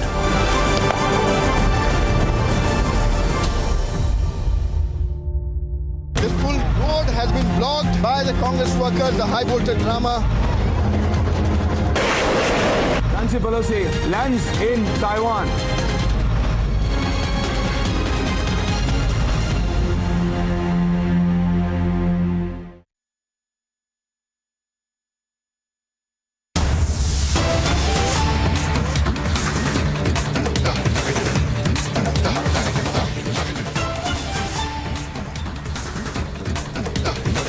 And viewers, we are live in Breaking on Republic and going back to the biggest story of the day of the Congress protest and how the Delhi police has now also taken action, has registered an FIR is what we are learning. The FIR under section 186, 188, 332 and 34 of the IPC in connection with yesterday's Congress protest is what we are learning. And some people have also been named in the FIR is the latest that we're picking up from our Delhi police sources. Viewers, remember, yesterday we had seen very dramatic images of the protest that had gone wrong for the Congress party, where we had seen images of the Congress leaders as well, who had been in a scuffle with the police officials on the ground. And of course, we are seeing how fresh visuals as well are also emerging by the minute. Viewers, we are tracking that story because yesterday we had seen the high voltage drama that had unfolded in the name of protest of the Congress party in the national capital, where the top leaders of the Congress party, in fact, had been on the ground and they had been protesting against the price rise and several other issues of the country. And they had, of course, also been protesting against the Enforcement Directorate's investigation into Rahul Gandhi. And we had seen how Priyanka Gandhi as well had been on the streets and had been getting in a physical altercation with the police officials. Now we're getting several voices of the BJP and the Congress viewers. Majinder Singh Simsa of the BJP is joining me on the broadcast. Sir, if I could come to you about this action taken by the Delhi police now, an FIR has been registered. But isn't it quite something that we have seen earlier as well, with the Congress protests always going wrong, always turning violent, and always for a photo op that we see all these leaders on the streets? So the thing is, it was only a photo op, and this whole purpose was to highlight them, to take a sympathy. If you can see in the video and you can listen to them, the police guys are saying, sir, hमें और मत मारो, madam और मत मारो, madam मत मारो. और they are requesting कि मैडम आप बैठ जाए, अंदर आ जाए, ऐसे मत करें, आप मत करें. And she is hitting like anything. और in spite of saying, एक वर्दी में आदमी आपको बार बार कह रहा है, आप इतने बड़े हैं, आप देश के बड़े लीडरों में माने जाते हैं, आपने इतने साल तक, 10 साल तक आपने प्रधानमंत्री का, जो कहते हैं ना कि एक अनक्राउंड किंग के तौर पर आप रहे हैं. चाहे डॉक्टर मनमोहन सिंह थे, लेकिन वो तो नाम के प्रधानमंत्री थे, असल में तो आप लोग ही सत्ता चला रहे थे. लेकिन फिर भी आप इस कदर एक छोटे लोगों को आप ये मानते हैं कि छोटे हैं, इनका कद नहीं, हम इनको थप्पड़ मार सकते हैं, इनको गाली निकाल सकते हैं, धक्का निकाल सकते हैं. तो मुझे अच्छा लगा कि कम से कम दिल्ली पुलिस ने आज ये कार्रवाई की, एक संदेश दिया कि देश में कानून सब पर लागू होता है, साधारण इंसान पे भी लागू होता है. मान लीजिए अगर एक साधारण आदमी ने पुलिस के साथ ऐसे किया होता तो क्या पुलिस उस पर मुकदमा ना दर्ज करती? बिल्कुल दर्ज करती. और अब प्रियंका गांधी ने किया तो उस पर नहीं दर्ज किया जाए, ये तो गलत होगा, ये तो संविधान की अवहेलना भी होगी. और आप देखिए राहुल गांधी खुद, मैंने देखा था दीपेंद्र की शर्ट जो थी वो खुद खींच रहे थे. ये ड्रामेबाजियां करनी, सिंपली फोटो ऑप कराने के लिए, सोशल मीडिया पे वीडियो डालने के लिए, ये मुझे लगता है ठीक नहीं है. जिस कदर तक उनका कद है, उन्हें उस तरह की हरकतें करनी चाहिए. और खास तौर पर जहां पुलिस है उसमें उनको भी सेंसिटिविटी दिखानी चाहिए. ऐसा नहीं है कि पुलिस वर्दी में है तो उनकी मजबूरी है तो आप उनकी मजबूरी का लाभ उठाएं, आप उनसे जाति करें, उनको गालियां निकालें, उनको मारपीट करें, ये अच्छी बात नहीं है. Well, Majinder Singh Sirsa ji, if I could also come to you again about this images that we're playing out for our viewers right now, these visuals of Priyanka Gandhi on the streets right now as well. Yesterday we had seen those images. But sir, this is not the first time that we've seen such a picture coming to light, isn't it? We've seen similar images from the UP elections and then in the national capital as well. And once again it is happening that all the top leadership on the ground and also having these physical altercations with the police officers, and claiming that they're forced to do so because the government does not let them protest.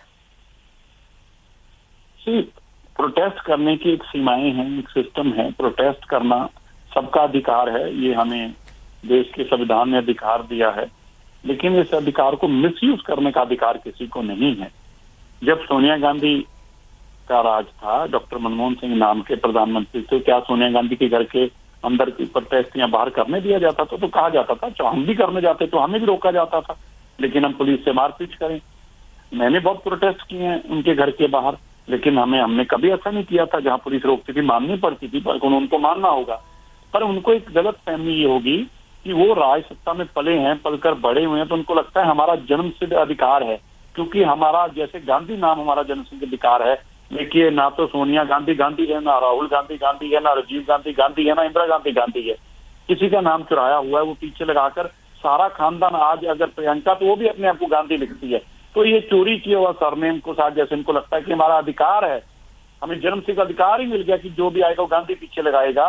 इसी तरह इनको लगता है कि ये भी हमारा अधिकार है, क्योंकि हमारे नाम के पीछे गांधी लगा है, इसलिए हमें कोई हाथ नहीं लगा सकता, हम जो चाहेंगे करेंगे। पुलिस की क्या औकात है, पुलिस की क्या हिम्मत है, उनकी तो औकात ही कुछ नहीं, वो तो कानून का औकात नहीं समझते। इसलिए पर इनकी गलत फहमियां दूर हुई, मुझे बहुत तसल्ली हुई है। कल मैं जब प्रियंका गांधी को देख रहा था तो मुझे इस बात से तसल्ली हुई कि हमने तो 1984 से लेकर 30 साल तक इसी तरह लड़े हैं। हम तो इसी तरह पुलिस के डंडे खाए हैं इंसाफ मांगने के लिए, उल्टा मुकदमे दर्ज हम पे हो गए। जो लोग बयान देना चाहते थे, गवाही देना चाहते थे, 1984 में उन लोगों को जेलों में डाल दिया। कम से कम प्रियंका गांधी, राहुल गांधी का एहसास तो हुआ कि अब तुम्हारी पुलिस नहीं है, अब तुम्हारा सत्ता नहीं है, तुम साधारण हो, जिस तरह का बाकी देश के लोग हैं उसी तरह साधारण इंसान आप भी इंसानों की तरह बिहेव करो, नहीं तो पुलिस की कार्रवाई आप पे करेगी। अच्छा हुआ पुलिस ने कार्रवाई दी, मैं बधाई देता हूं उनको। Well, all right, Majinder Sirsa ji of the BJP, thank you for joining us on the broadcast and sharing that perspective on this news break, viewers, that we're getting for you of the FIR that has now been registered by the Delhi police under the sections of 186, that is voluntarily obstructing any public servant in discharge of his public function, 188, 332 of voluntarily causing hurt to deter public servant from his duty, and 34 IPC section 34 of the Indian Penal Code in connection to the protest yesterday that was being carried out by the Congress party. Viewers, we had seen the kind of images coming to light, and those are on your screens right now from yesterday, how the protest had turned into a physical altercation between the top leadership of the Congress party and the police officials on the ground who were trying to maintain law and order. And we had seen those very dramatic images right now. Viewers, we are seeing those on your screens right now, where we had seen those physical altercation between Rahul Gandhi, between Priyanka Gandhi, with the police officials on the ground. And we can see that how the leaders had also been punching and hitting the officials on the ground and trying to create a ruckus as well. Those are the images, and now we are seeing that the Delhi police has taken cognizance of that and registered an FIR under the sections of 186, 188, 332 and 34 of the Indian Penal Code.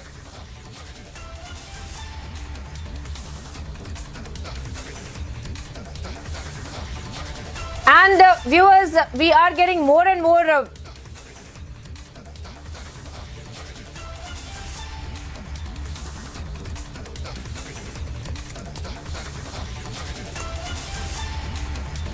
So viewers, we are getting more and more we are getting more and more voices of the political fraternity. Now we are being joined by Tom Vadakan of the BJP. He had formerly been with the Congress party as well. Thank you, sir, for talking to Republic TV. Sir, if I could very quickly get your views on this as well. We are seeing those images on our screens of this kind of a physical altercation that had broken out between the Congress leaders and the police officials. And the Congress leaders had always said that it is because they are forced to do so, which is why they have to resort to these kind of protests, sir. The satyagraha and the non-violence that they talk about is in display in public. This is desperateness in the whole business of price rise, inflation for which they are demonstrating is just a ruse. The real intention is to divert attention from there are other issues which involves investigation. It would be a little early in the day to conclude on what the investigation would end up in. But the reality is they are scared and trying to hide something. And this kind of violence against police officials is not acceptable. The law of the land is equal for everybody and is applicable to anybody. The point here is if the dynasty believe that they can get away with it, I think the law of the land will catch up.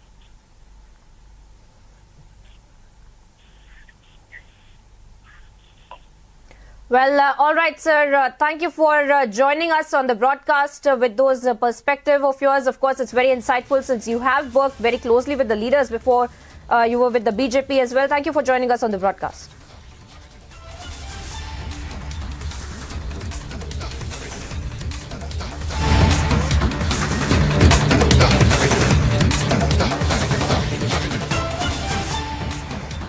And viewers, we're live and breaking and getting you some very important breaking news updates. This is with respect to Taiwan now. In fact, reportedly, we are hearing from multiple sources that Yang Li-zing, the deputy head of the Taiwan Defense Ministry's Research and Development Unit, was found dead on Saturday morning in a hotel room, according to the officials of the department, is what we're learning. Now, viewers, this is a shocking development that is coming to light in the backdrop of this entire geopolitical development that we had seen of Nancy Pelosi also going there and meeting with the officials. And in the kind of messaging that we had seen coming across from the Chinese as well. And in the middle of all that geopolitical development, we are seeing this shocking news really coming to light, reportedly of Yang Li-zing, in fact, the deputy head of the Taiwan Defense Ministry's Research and Developmental Unit, who, according to sources, has been found dead on Saturday morning in a hotel room itself. Now, this has been confirmed by the officials of the department. And of course, we have been told, according to the statement, that there is going to be an investigation into this entire matter, and there will be a detailed and thorough investigation, in fact, is what we are learning, as to how the entire incident has come to light and as to how this official had been found dead in his hotel, in a hotel room itself, and how he had gotten there, why he was there, was he meeting with somebody as well, under what circumstances he has lost his life is also something that will come under the purview of the investigation.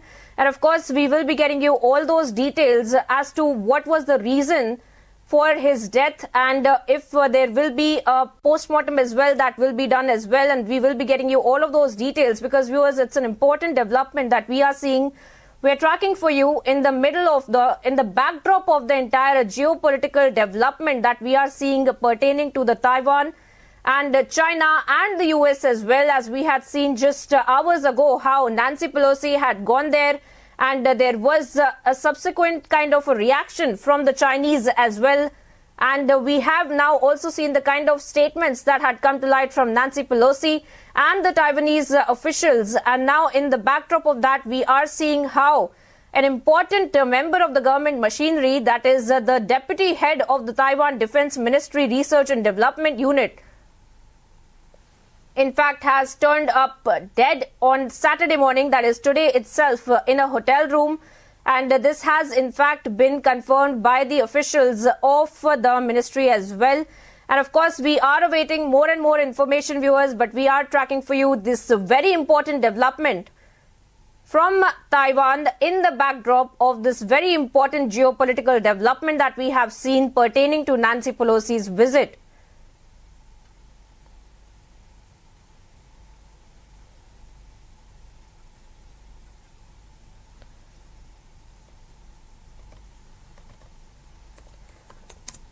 And viewers, we are trying to get you some more voices from the government machinery there in Taiwan as well. But for the moment, we are confirming to you that Yang Li-zing, the deputy head of the Taiwan Defense Ministry's Research and Development Unit, was found dead on Saturday morning, that is today morning, in a hotel room. And this has been confirmed by the officials of the ministry as...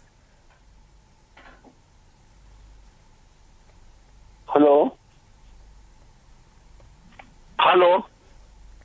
And of course, Major General G.D. Bakshi is also joining us on the broadcast.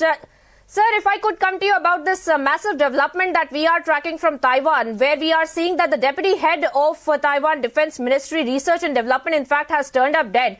How do you see this development in the backdrop of that geopolitical development where we had seen Nancy Pelosi going to Taiwan, sir? Look, the Chinese have decided to react in a very vicious way to Nancy Pelosi's visit. And that is not a surprise because we had been saying that in October is the 20th Congress of the Chinese Communist Party, where Xi Jinping was supposed to get his third unprecedented third term. No other leader has gotten it, less Mao. So that virtually will make him president for life. So he can't be seen as weak at this particular time. He doesn't want to be seen as the United States has called his bluff, etc. So China has now surrounded the whole of Taiwan. There are about 7 naval, groupings which have surrounded the whole of Taiwan from all directions, and they are carrying out live fire drills virtually into Taiwanese territorial water. This is virtually a blockade.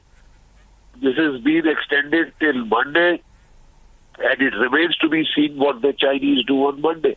Will they extend this and make it a kind of a blockade? It is one of the busiest commercial lanes. Now the death of the deputy chief of the research and development wing of the Taiwanese Ministry of Defense is very suspicious, to say the least. It's extremely suspicious. There has been a previous occasion in which one of the high dignitaries of the Taiwanese armed forces, I think it was the chief of defense staff, whose helicopter met with an accident, and it was suspected that the Chinese had a hand. We have had the assassination of Shinzo Abe, where even people are speculating that there is a hand or some connection with, the Chinese intelligence possibly, because that person was leftist in inclination, though what he said on the record is that he was upset that his mother had been unfairly treated, etc., etc. But it cannot be ruled out. It cannot be ruled out.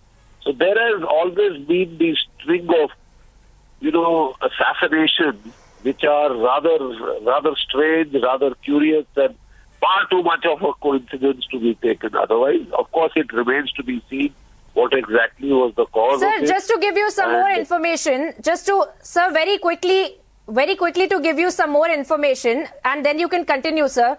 The official that had been found dead in the hotel room is what we're learning was leading a missile production. And in fact, he was one of the key members who was leading this entire production of missile fleet as well, as what we're learning.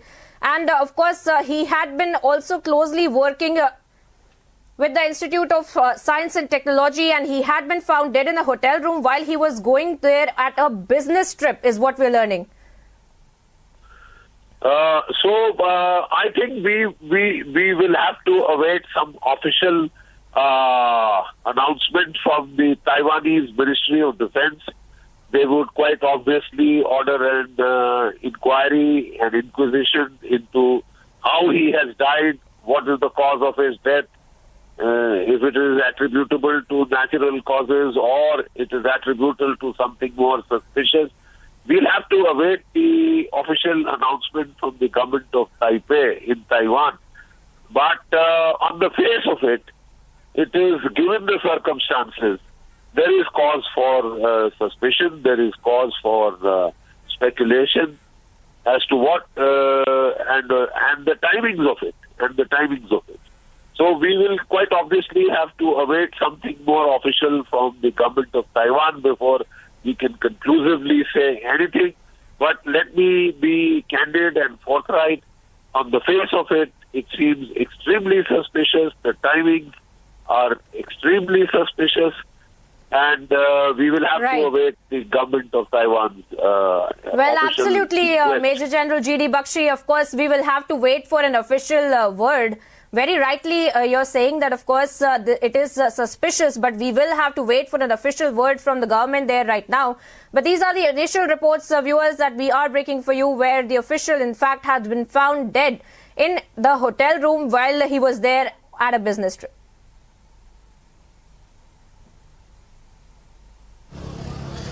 More trouble for the Congress party. Delhi police registered the FIR against the yesterday's protest. We have seen Priyanka Gandhi manhandling the Delhi police. Now the FIR has been registered. We'll be right back after a short break. Stay tuned.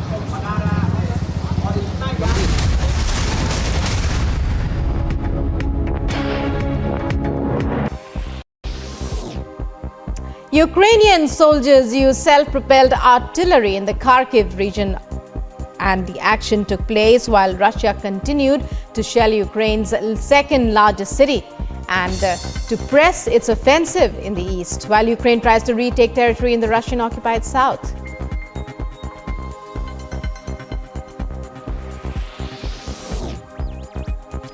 Baghdad residents struggled to cope with the scorching heat on Friday as temperatures soared above 50 degrees Celsius. Such heat waves in Iraq add to the population's hardships as the country suffers from regular power cuts.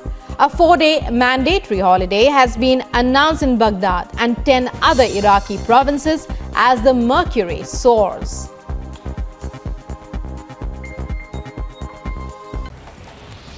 "11 people died and several people fell ill after allegedly consuming spurious liquor in Bihar's Saran district. The district magistrate of Saran district and police officials took stock of the situation and also visited the nearby hospitals to check on the victims. Meanwhile, parents also protested regarding this tragedy.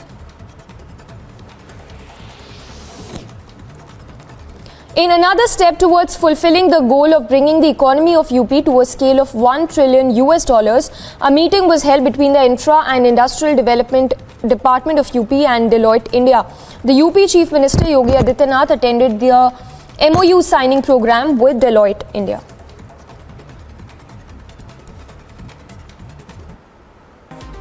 In view of heavy rainfall, the State Water Authority of Kerala opened 4 shutters of the Malampua Dam and also issued a warning for those living close to the proximity of the bank of 3 rivers in the area. Amid the arrest of former West Bengal Minister Patra Chawl, ex-TMC leader Baisakhi Banerjee has alleged grave irregularities and corruption in education institutions. During Chatterjee's tenure, she claimed that there was a syndicate working inside the West Bengal College and University Professors Association that added a price tag to the college-university sub-post. Other international news. Japan has approved Bharat Biotech's Covaxin booster dose for travelers. In April this year, Japan included the Made in India COVID-19 vaccine in a list of recognized vaccines. This full road has been blocked by the Congress workers, the high voltage drama. Nancy Pelosi lands in Taiwan.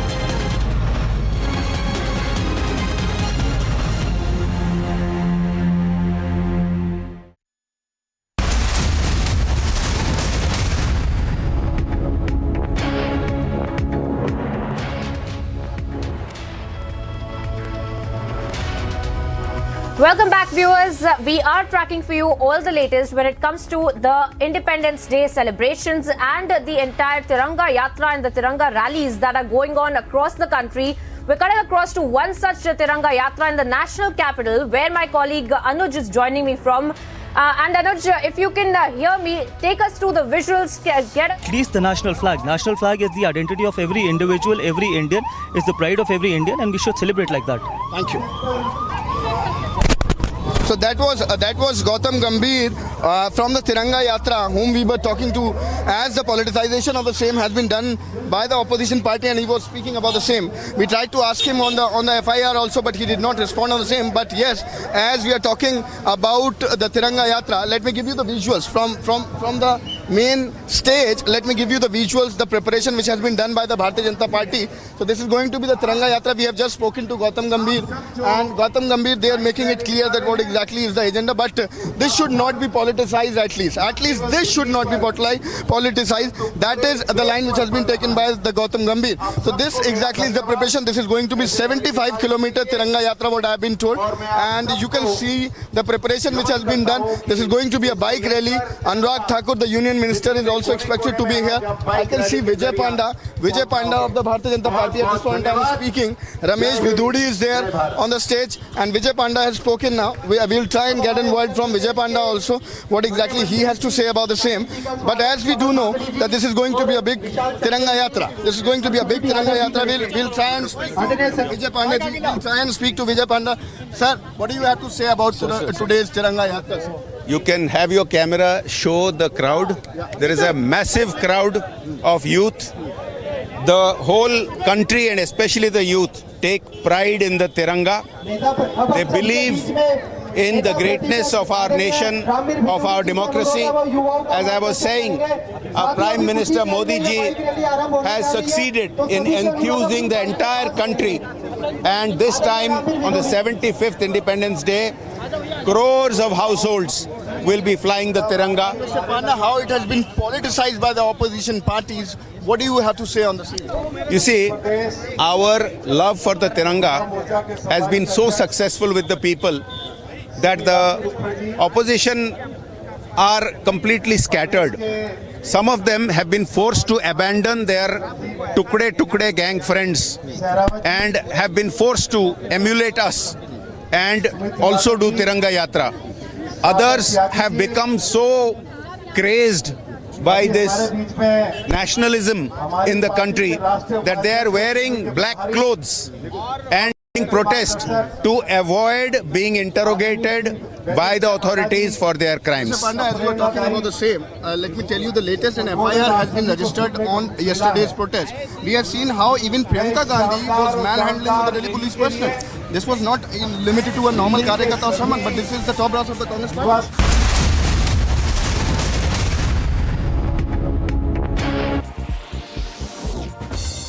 Speaking to Russian media after the ASEAN Foreign Ministers Summit in Cambodia's Phnom Penh, Lavrov said that Western countries are not granted the power to decide whether Russia can be represented in the UN at the General Assembly in September.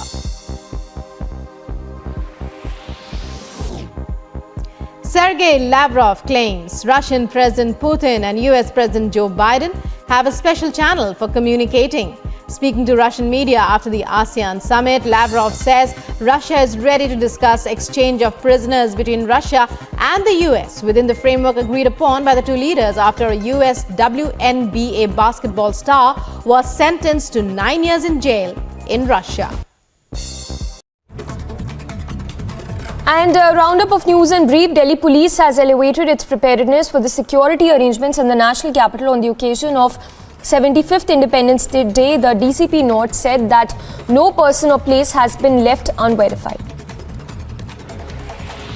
Meanwhile, BJP conducted a Tiranga Yatra in Ranchi starting from Gandhi statue in Mora Badi ground through the main road of the capital of Jharkhand to the Lord Birsa Munda statue.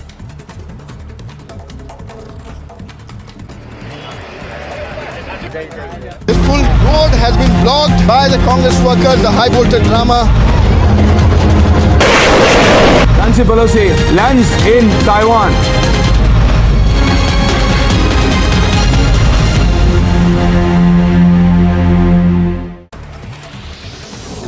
Union Law Minister Kiran Rijiju said that he had received a letter from the Chief Justice of India, N.V. Ramana, nominating his successor for the post. Chief Justice Ramana has recommended Justice U.U. Lalit's name as the next Chief Justice of India.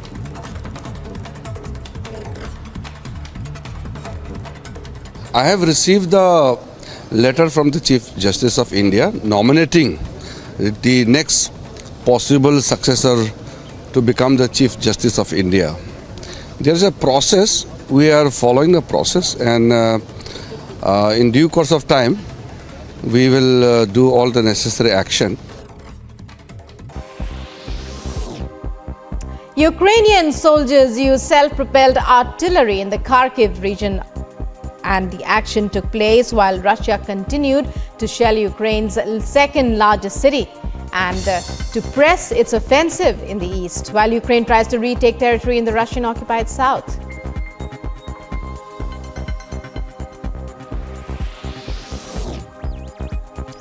Baghdad residents struggled to cope with the scorching heat on Friday as temperatures soared above 50 degrees Celsius. Such heat waves in Iraq add to the population's hardships as the country suffers from regular power cuts. A 4-day mandatory holiday Has been blocked by the Congress workers, the high voltage drama. Nancy Pelosi lands in Taiwan.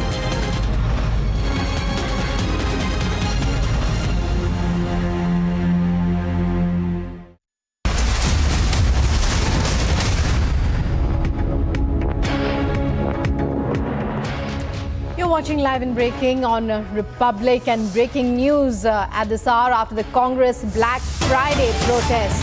mega row breaks out over it. BJP has alleged that Priyanka Vadra assaulted cops and Rahul himself tore a shirt. Those are visuals from the protest about the said assault and tearing of the shirt.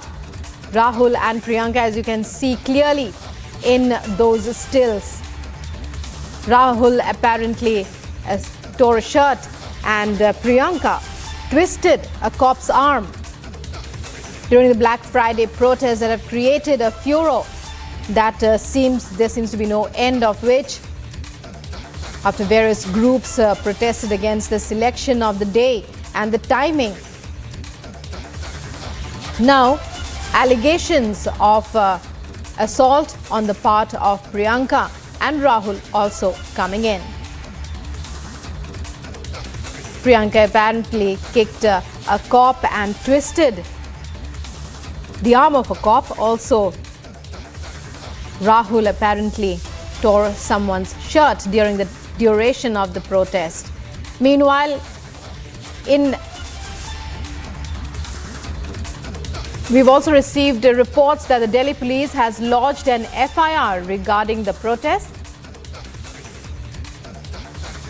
And news just breaking as we've been updating you on Republic. Furor continues over the Black Friday protest yesterday on the part of the Congress. News coming in of allegations of assault on the part of Rahul and Priyanka. Priyanka in particular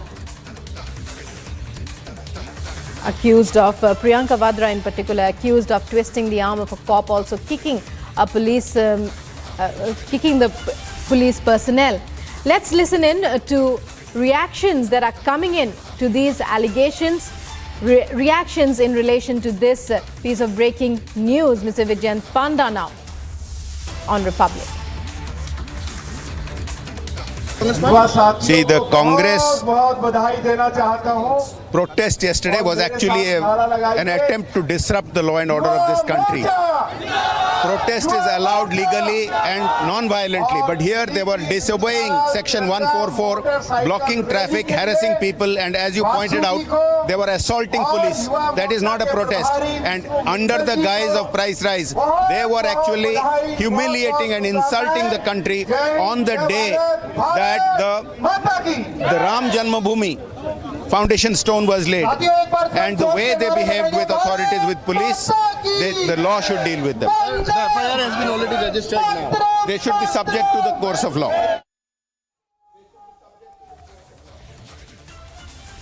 So Bhajan Panda of the BJP there saying that the protest yesterday, the Black Friday protest, as the Congress is calling them, were held with an intent to disrupt law and order, and that it's an insult and intended particularly and timed for a day in which the Ram Janmabhoomi was to be celebrated.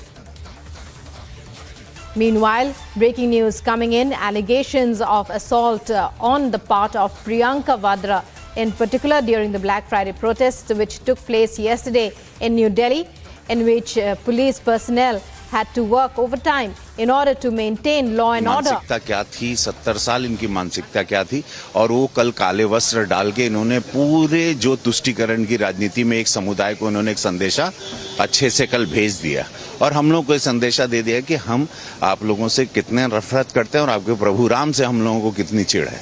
तो आपको लगता है कि normal press में उनको आकर के protest करना चाहिए था, काले कपड़े में जरूरी नहीं था प्रोटेस्ट करना? तो प्रोटेस्ट का कोई कपड़ा थोड़ी होता है, प्रोटेस्ट का वाइट होता है, लेकिन ये एक पर्टिकुलर ब्लैक रंग पहनना जो कि एक सदन की गरिमा है, सदन एक पार्लियामेंट की गरिमा है, उसको आपने ध्वस्त किया और एक संदेशा आपने जिनको देना था, अपने एक पर्टिकुलर समुदाय को देना था, ये लोगों ने बड़े आसानी से उसको देने का पूरा दिमाग चला लिया। लेकिन कांग्रेस पार्टी ये कह रही है ना कि ये तो बीजेपी या सरकार जो है मुद्दे को जो है भटका रही है। देखिए, बात इन लोगों को करनी थी, इनकी पीड़ा कुछ और है।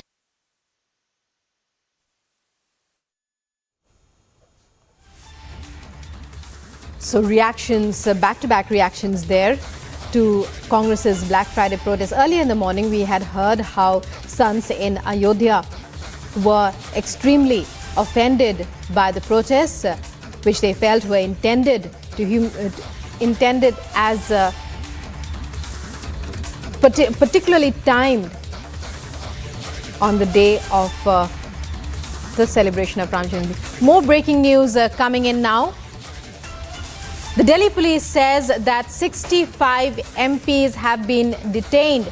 335 protesters have been detained. This is a follow-up of action in the Black Friday protests. The protests were held in defiance of prohibitory orders. There was no permission for the protests. The Delhi police now says that 335 protesters have been detained and 65 MPs among them. We're trying to get in touch with our correspondents on the ground to get more details. Earlier, we had heard that an FIR had been lodged and various leaders were named. Meanwhile, Republic has access to video and still footage of allegations of assault that are coming in from yesterday's protests. The protesters were all dressed in black, and the Congress is calling it a black shirt protest. They were to march from Parliament to Raisina Hill. Meanwhile, those are visuals there of the allegations of assault that are being now leveled against Priyanka Vadra in particular.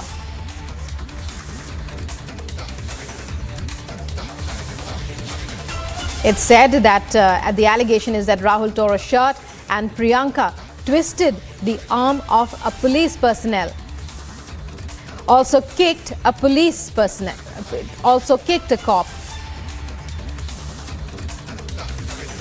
Let's listen in to some more reactions.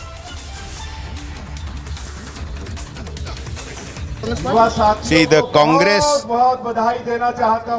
protest yesterday was actually an attempt to disrupt the law and order of this country. Protest is allowed legally and non-violently, but here they were disobeying Section 144, blocking traffic, harassing people, and as you pointed out, they were assaulting police. That is not a protest. And under the guise of price rise, they were actually humiliating and insulting the country on the day that the Ram Janmabhoomi foundation stone was laid, and the way they behaved with authorities, with police, the law should deal with them. The FIR has been already registered now. They should be subject to the course of law. So we're talking about the follow-up action that Delhi police is undertaking as far as the Black Friday protests yesterday are concerned. The Congress's protests in which, the latest news is that there are allegations of physical assault having been undertaken by both Priyanka and Rahul during the protest. Priyanka, it is said, twisted the arm of a cop and also kicked and assaulted a cop. And we in fact have stills to prove the same. Also, Rahul Gandhi, it is alleged, also indulged in violence in physical assault during the protest. The Congress's Black Friday protest coming in for much flack after various acharyas from Ayodhya said that it was. And joining us now is Amit Malviya on the phone line. Mr. Malviya, the police have lodged an FIR now against the Black Friday protests. There are allegations of assault having been undertaken by both Priyanka Vadra as well as Rahul Gandhi. Your thoughts on a protest of this kind held in violation of prohibitory orders, and where we are hearing that there are many sources which are telling us that the intent was not to protest against price rise, but actually to protect Rahul Gandhi. Well, the fact is that Central Delhi is a very high security zone. The Parliament is currently in session, so all the members of Parliament are here. The Prime Minister, the President, the Vice President, all these constitutional authorities are in close proximity of this central area. Given such a precarious and delicate situation, Delhi police had ordered prohibitory assemblies. Not more than 5 people could have assembled. But here was the Congress party. with its cadres really out on streets trying to hold up the parliament and march towards the president's house, which obviously could not have been allowed. And then we saw instances of Tiranga Bike assaulting a woman cop. We had images of Rahul Gandhi tearing his own colleague's clothes so that Delhi police could be blamed. Now, if this is the Congress leadership and this is what they're resorting to, there is a serious problem. And it is without doubt that these protests are not for price rise or inflation or any other issue. These are essentially to undermine the anniversary of the Ram Janmabhoomi Shilanyas and also to give cover fire to Rahul Gandhi and Sonia Gandhi, who are being questioned in the National Herald scam and are most likely to see conviction. This is political play.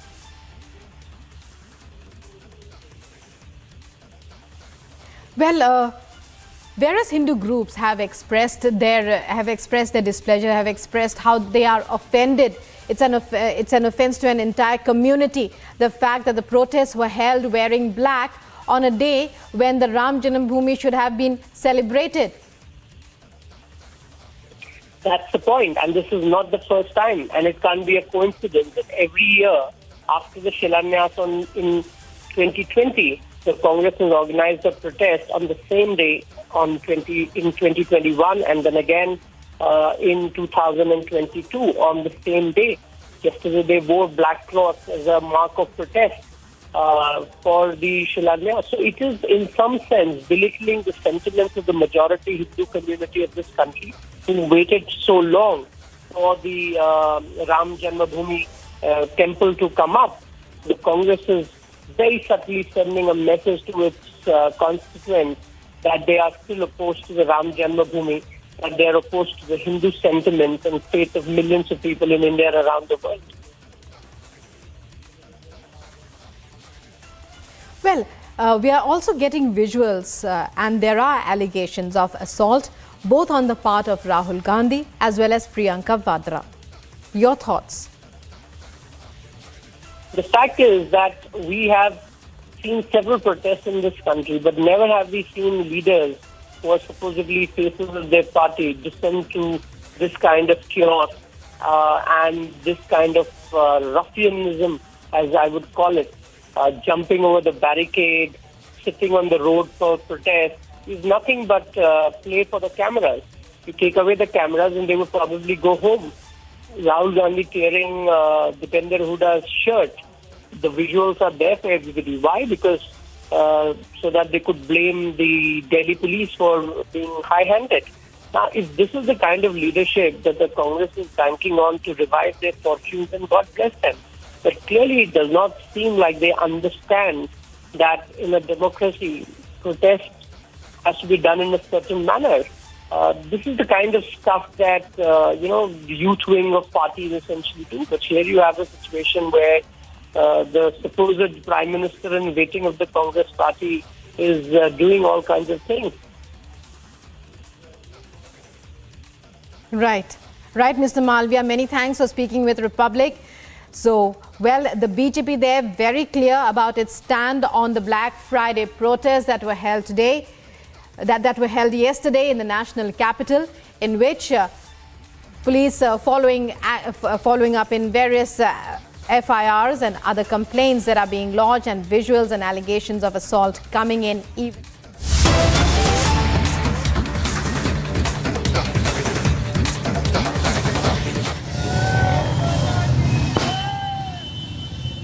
Mega Tiranga Rally in Delhi as we approach the 15th of August, the day India won independence. As we celebrate the 75th year of India winning independence, the celebrations have begun across India.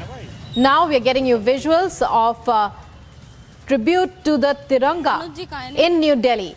Mega Tiranga Bike Rally in Delhi.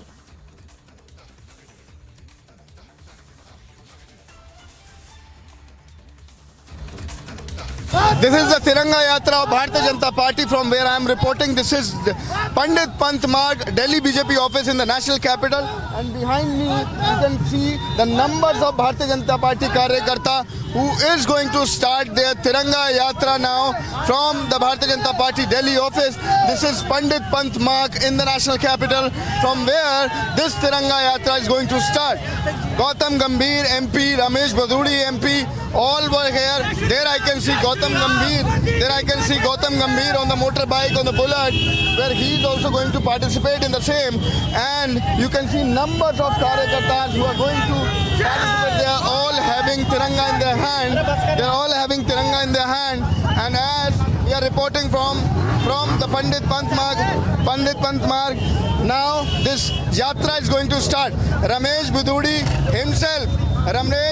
himself is going to ride a motorbike, and this is going to be the 75-kilometer long Yatra. 75-kilometer long Yatra. Ramesh Baduri himself is going to drive. Sir, क्या agenda, कैसे रहेगी यात्रा, कहाँ तक जाएगी? 75 kilometre लंबी है। आज़ादी का अमृत महोत्सव 75 वर्ष का। भारतीय जनता पार्टी दिल्ली प्रदेश युवा मोर्चा के हमारे अध्यक्ष, उनकी टीम और प्रभारी हमारे विष्णु मित्तल, उनके नेतृत्व में ये भारत के वीर जवानों को।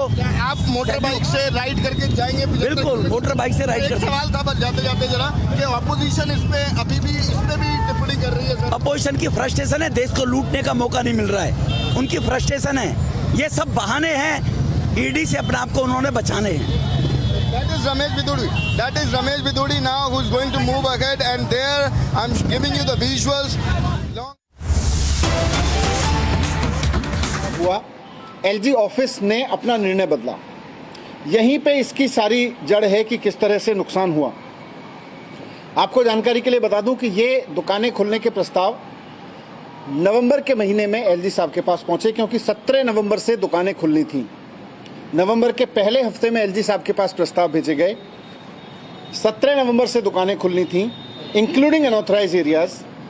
तो एलजी साहब ने उस समय 15 नवंबर को, यानी ठीक 2 दिन पहले, एक नई शर्त लगा दी कि अनऑथराइज एरिया में दुकानें खोलने के लिए डीडीए और एमसीडी की मंजूरी ले लीजिए।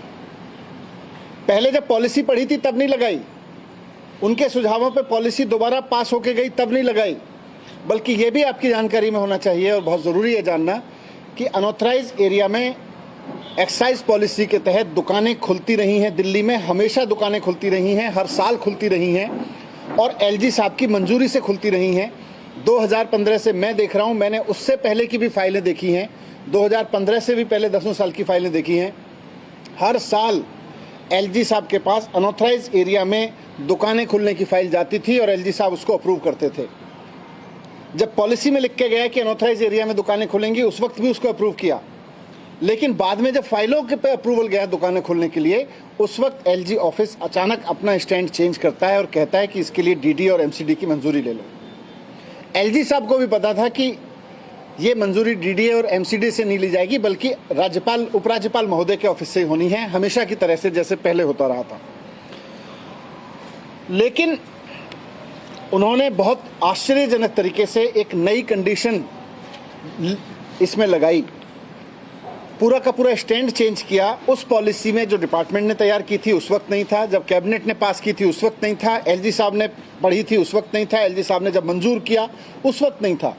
अचानक एलजी साहब ने अपना स्टैंड चेंज किया, और इस स्टैंड चेंज होने की वजह से दिल्ली में अनऑथराइज एरियाज में दुकानें नहीं खुल पाईं।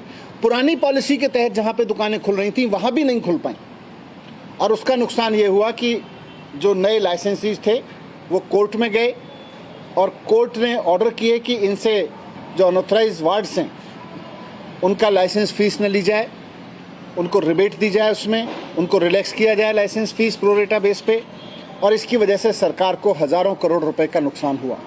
ये पूरा इंसिडेंस आपके सामने इसलिए रखा क्योंकि नई एक्साइज पॉलिसी जो सरकार ने बनाई थी उससे सरकार को बहुत फ़ायदा होने वाला था, लेकिन उसके उलट सरकार को के राजस्व को नुकसान पहुंचा, हज़ारों करोड़ रुपए का नुकसान पहुंचा, क्योंकि एलजी साहब ने अपना निर्णय बदला, बिना कैबिनेट से डिस्कस किए बदला, बिना सरकार से पूछे बदला, और उन्होंने बदल के उसको लागू करने के लिए ऑर्डर किए, जिसकी वजह से दुकानें नहीं खुल पाईं और लगातार नुकसान हुआ। अब इसमें सबसे इंपॉर्टेंट चीज ये है समझने वाली कि जब एलजी साहब ने ये बिना कैबिनेट से डिस्कस किए, बिना सरकार से डिस्कस किए अपना निर्णय बदला और पहले से मंजूर, अपने से ही मंजूर पॉलिसी को अपने ही लेवल पे बदलने की कोशिश की, और जब दुकानें नहीं खुल पाई तो कुछ लोगों की तो दुकानें नहीं खुल पाई लेकिन कुछ की खुल गई, और जिन लोगों की खुली, क्योंकि दिल्ली में तो पहले ऐसे शराब बिक रही थी, जिन लोगों की दुकानें खुली उनको करोड़ों रुपए का फायदा हुआ, हजारों करोड़ रुपए का फायदा हुआ। जिन लोगों को अनऑथराइज एरिया में दुकानें खोलने का लाइसेंस मिला था उनकी नहीं खुली, और जिनको अनऑथराइज एरिया में मिला था उनकी दुकानें खुल गई। इससे जानबूझ के उनको फायदा पहुंचाया गया ताकि कुछ वेंडर्स को फायदा पहुंचे और कुछ को नुकसान पहुंचे। मैंने आपके सामने इसलिए रखा, मैं इसीलिए इस मामले को पूरे को सीबीआई के सामने भेज रहा हूं कि इस मामले की जांच होना बहुत ज़रूरी है कि कैबिनेट से, सरकार से पास प्रस्ताव जो एलजी साहब ने पहले मंजूर कर दिया था उसको स्टैंड पे उन्होंने चेंज क्यों किया। वर्षों से पुरानी पॉलिसी में भी जिस तरह से दुकानें अनऑथराइज एरिया में एलजी ऑफिस से मंजूर होती आई थीं, अचानक एलजी ऑफिस ने अपना स्टैंड चेंज करके, एलजी साहब ने अपना स्टैंड चेंज करके उन दुकानों को फ़ायदा क्यों पहुंचाया जिनकी दुकानें खुल गई थीं। इससे सरकार को बहुत नुकसान हुआ, जबकि सरकार ने उनको लिख के भी दिया कि आपका जो ये स्टैंड है इसकी वजह से सरकार को हज़ारों करोड़ रुपए का नुकसान हो रहा है। उसके बावजूद उन्होंने अपना स्टैंड चेंज नहीं किया, बल्कि डीडीएवीसी की एक कमेटी बनाई, उसका भी कोई नतीजा नहीं निकला और अंततः सरकार को उस बीते वित्त वर्ष में हज़ारों करोड़ का नुकसान हुआ। तो ये आज अगर निर्णय बदला नहीं होता तो सरकार को हज़ारों करोड़ रुपए मिलते। निर्णय बदलने से सरकार का भी हज़ारों करोड़ का नुकसान हुआ और उन दुकानदारों का जिनकी दुकानें खुल गई थीं, जिनके पक्ष में ये फैसला गया, उनको हज़ारों करोड़ का फ़ायदा हुआ।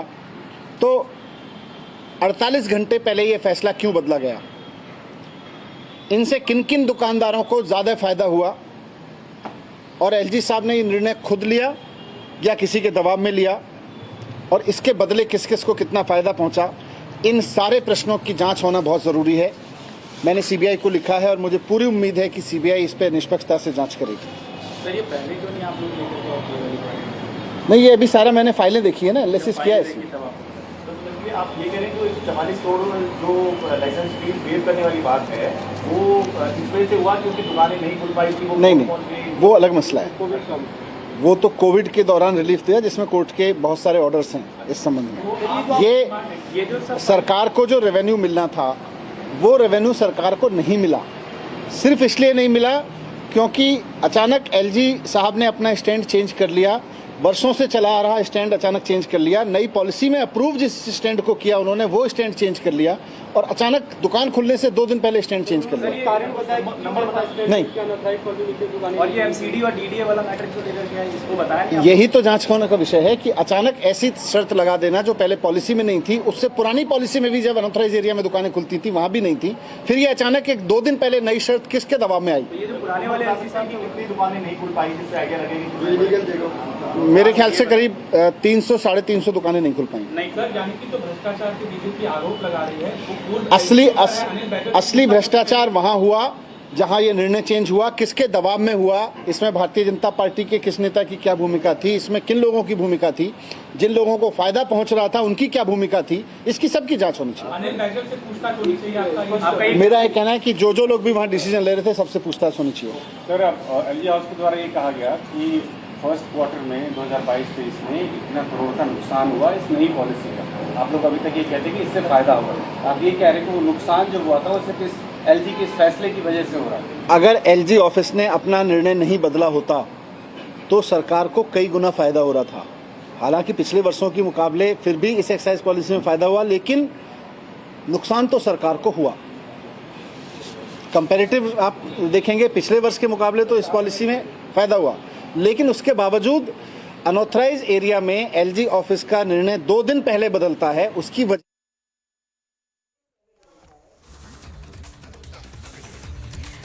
And moving on to other news stories, a human replica of 75 created by students of Gujarat Public School, Chennai, as part of celebrations of 75 years of independence. 400 students of the BRG group run GPS Chennai created a human replica as part of 75th year celebrations of Independence Day.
People died and several people fell ill after allegedly consuming spurious liquor in Bihar's Saran district. The district magistrate of Saran district and police officials took stock of the situation and also visited the nearby hospitals to check on the victims. Meanwhile, parents also protested regarding this tragedy. In another step towards fulfilling the goal of bringing the economy of UP to a scale of $1 trillion, a meeting was held between the Infra and Industrial Development Department of UP and Deloitte India. The UP Chief Minister Yogi Adityanath attended the MOU signing program with Deloitte India.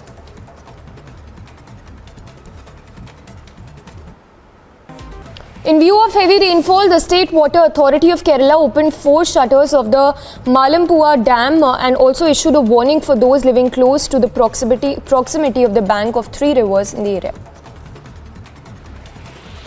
Amid the arrest of former West Bengal Minister Patra Chawl, ex-TMC leader Baisakhi Banerjee has alleged grave irregularities and corruption in educational institutions. During Chatterjee's tenure, she claimed that there was a syndicate working inside the West Bengal College and University Professors Association that added a price tag to the college-university sub-post. Other international news. Japan has approved Bharat Biotech's Covaxin booster dose for travelers. In April this year, Japan included the Made in India COVID-19 vaccine in a list of recognized vaccines. US Secretary of State Antony Blinken did not appear to acknowledge Chinese Foreign Minister Wang Yi and Russian Foreign Minister Sergei Lavrov as he arrived at the ASEAN summit in Cambodia on Friday. As the summit opened, Wang Yi petted Russian Foreign Minister Sergei Lavrov on the shoulder as he entered the room and gave the already seated Lavrov a quick wave before taking his own seat.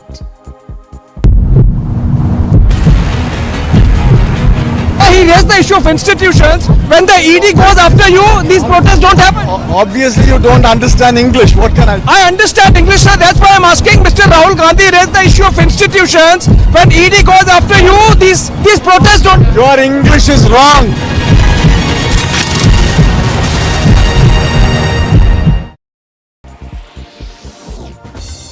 Speaking to Russian media after the ASEAN Foreign Ministers Summit in Cambodia's Phnom Penh, Lavrov said that Western countries are not granted the power to decide whether Russia can be represented in the UN at the General Assembly in September.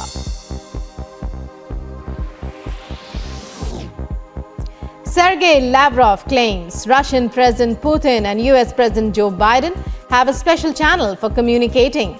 Speaking to Russian media after the ASEAN summit, Lavrov says Russia is ready to discuss exchange of prisoners between Russia and the US within the framework agreed upon by the two leaders after a US WNBA basketball star was sentenced to 9 years in jail in Russia. And a roundup of news and brief. Delhi police has elevated its preparedness for the security arrangements. This full road has been blocked by the Congress workers, the high voltage drama. Nancy Pelosi lands in Taiwan.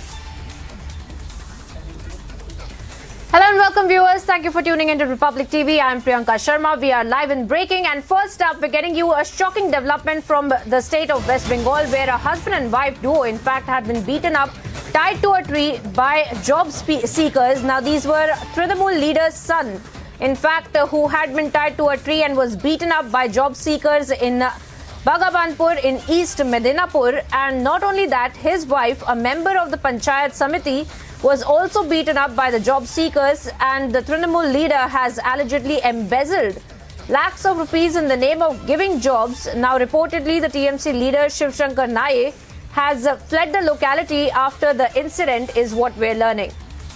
Now viewers, those are dramatic images as well that we are going to be putting out for you, where in fact the Trinamool leader's son in fact had been tied to a tree. You can see those visuals on your screens right now, where this man, this Trinamool leader's son, had been tied to a tree. He is being tied up to a tree and was beaten up by job seekers in East Medinapur, is where this entire incident had taken place.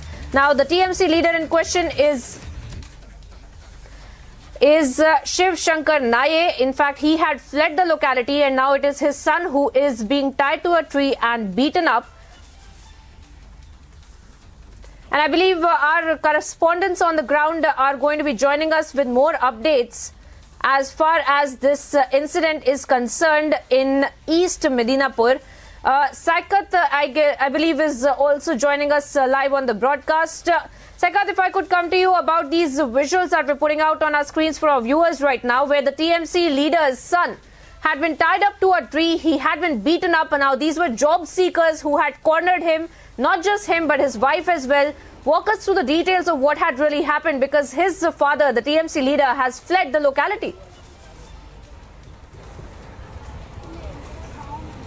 Yeah, this TMC leader Shiv Shankar Naik was allegedly took a lot of money from job seekers at Kotbar area under Bhagwanpur police station, East Midnapur, and but this TMC leader could not provide any kind of government job to job seekers. And today in the morning, the job seekers agitated in front of these TMC leaders, and after some hot altercation, they took out his son from his house and they beaten his son. Even his wife also has been beaten beaten by these job seekers. But till now, no one has been arrested. But a huge police force has been deployed there to get control of this situation. Police super SP East Midnapur also took the concern of this incident, and almost a hit situation right now at this area at Bhagwanpur, East Midnapur. And job seekers says that this Trinamool leader Shiv Shankar Naik took a huge huge bribe in the name of giving government job, but he don't provide any kind of government job. And today in the morning, they agitated in front of this Trinamool leaders, and they took out his sons and they beat his son and his wife, also beaten up by job seekers. A huge police force has been deployed there to get control of this situation. Well, Sekat, stay on with us because, that being said, of course, the law cannot be taken in its own hands, and the job seekers will have to be, of course, there might be some action taken against them as well. But let's talk about the embezzlement part of it, where we are seeing that the TMC leader, in fact, had been embezzling money in the name of producing jobs and giving jobs to these job seekers as well. So what was the modus operandi there, and what exactly was it that he was doing?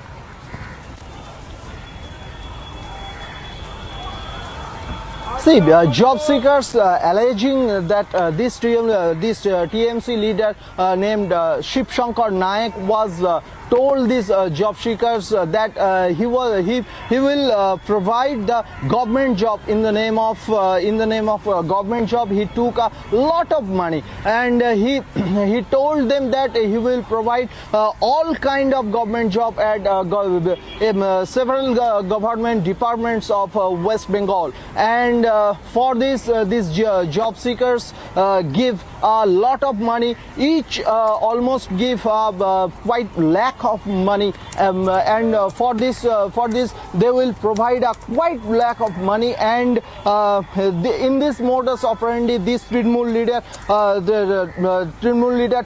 take almost crores of money from the job seekers, but almost for the last half an hour, half an year, he can't provide any kind of government job to this area, to the young job seekers of this area. And today in the morning they agitate in front of this Trinamool leader Shiv Shankar Naik, and after some hot altercation with Mr. Naik, the job seekers entered into his house and took out from his house his son, and his son has been beaten up, his wife has been beaten, and police stations, almost Bhagwanpur police stations, Purshura police stations, police persons has been deployed right now at this area to get situation.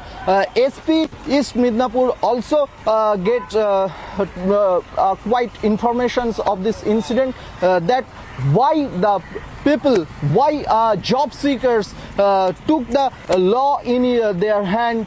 And what is the situation right now? SP East Midnapur will visit the PO, visit the area to get concern of this situation. And right now,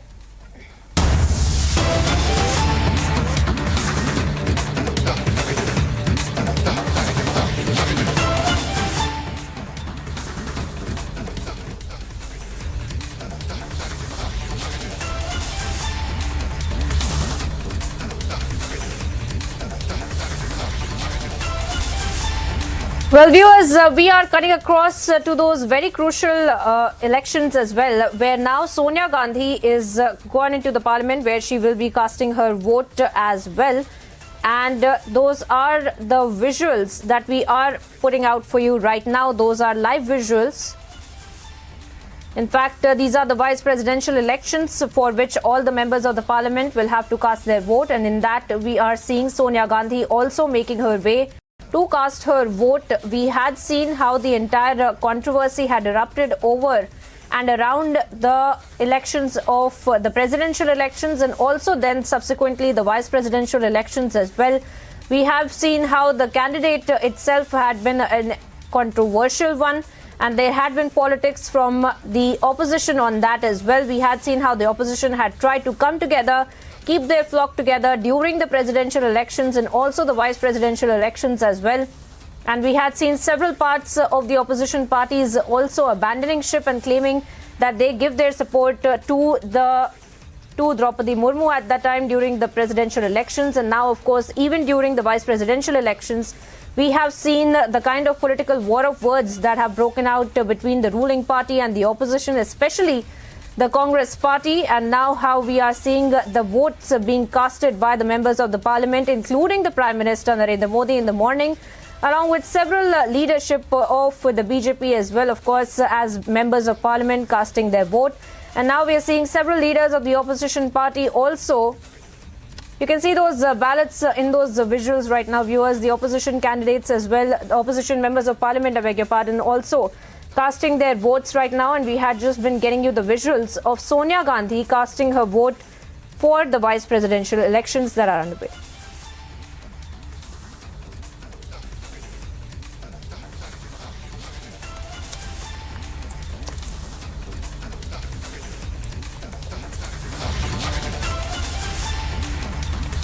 And there you have it, viewers, the visuals of the vice presidential elections underway, where the members of the parliament are casting their vote. Niranjan Narayanaswamy, in fact, joining me from the Mumbai newsroom. Niranjan, we are seeing those visuals. Speak to us over these visuals of this vice presidential elections, the kind of politics that had broken out around the presidential and the vice presidential elections, and the subsequent, now we are seeing that the members of parliament casting their votes. Well, this is like the presidential election. This could just be a formality because it's going to be an easy win for Dhankar, going purely by the kind of support that we've seen that he's got. Now, there are 788 MPs, of which 394 is simply with the BJP. So he's already hit the halfway mark straight there without any effort. Add to that, he has support from parties like the JDU, the YSRCP, the BSP, AIDMK, Shiv Sena, Shinde faction. And he's easily getting over 500 votes. He just needs, of course, the winner will need a majority mark, and he's he's already there with the BJP votes alone. And whatever else he gets will be just icing on the cake for him. It's going to be a smooth sailing for Jagdeep Dhankar. And at about 5 p.m. the voting ends. 7 p.m. is when we are expecting. 7 p.m. is when we are expecting the formal announcement to be made. You just saw the former speaker there, by the way, just passing by. And most of the big names have cast their votes. As far as Margaret Alva is concerned now, like in the case of Yashwant Sinha, a controversy, even in the case of Margaret Alva, because she had a fallout with the Gandhi family, the Patra Gandhi family, many years ago over this scam, this Augusta Western scam, and there are many other controversial issues.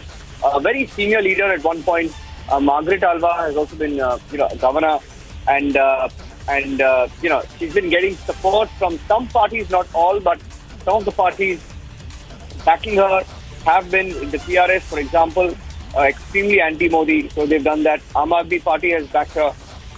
JMM, which backed Murmu, is backing her. And so these are some of the parties. AIMIM has also supported Margaret Alva. So that's more or less how it's looking. It's just formality now. She's going to going purely by the arithmetic, lose this election. She may get in all probability about 200. Jagdeep Dhankar looking at easy 500 plus. So in all likelihood, this is going to be smooth sailing for Jagdeep Dhankar, who could be India's next vice president and also the chair of the Rajya Sabha. So this is the breaking news update that we have. Trinamool Congress, very interesting because Trinamool Congress for the longest time has had this run-in with Jagdeep Dhankar because primarily Jagdeep Dhankar has had run-ins with the Bengal government, with Mamata Banerjee especially, and now with with him in the fray, you would think that maybe he could. Mamata would vote against it, but that's not happening. Mamata Banerjee is actually abstaining in this election. And her grouse is that Margaret Alva, when the opposition named her as a candidate, they didn't consult her, which of course the Congress and other parties which essentially nominated her are denying. It's going to be an interesting election. And I think at about 7 p.m. should be clear. But I think what this election tells you most is Priyanka, about how divided the opposition is. Going by all these parties that have either backed Murmu for the presidential polls or are backing Jagdeep Dhankar for the vice presidential polls. So opposition is split. The BJP has the numbers, but I think everybody was watching how split the opposition is going to be, and they really split down the middle. Because, most unlikely of parties backing Dhankar, and the most likely party which you felt was going to back Alva is abstaining. So, 5 o'clock it is. Let's see where the numbers stack up. By then, back to you for now, Priyanka. Well, absolutely, Niranjan, as we have seen and as you pointed out as well, the opposition seems divided over this as well, and this is something that we had seen in the presidential elections. Thank you, Niranjan, for joining us on the broadcast with those details of the vice presidential elections. Viewers, taking a short break now and bringing you all the details of the very crucial vice presidential elections that are underway, where the members of the parliament are casting their vote.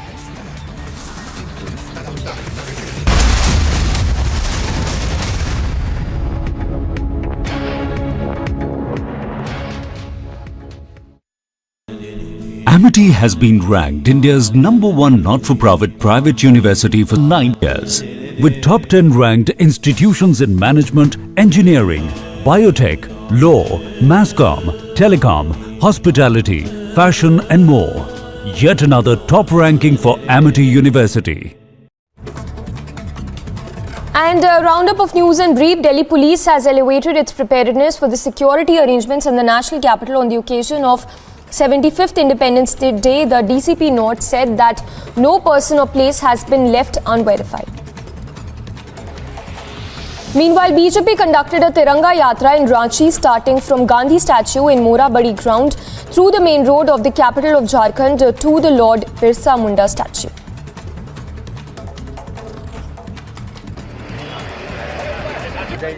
This full road has been blocked by the Congress workers, the high voltage drama. Nancy Pelosi lands in Taiwan.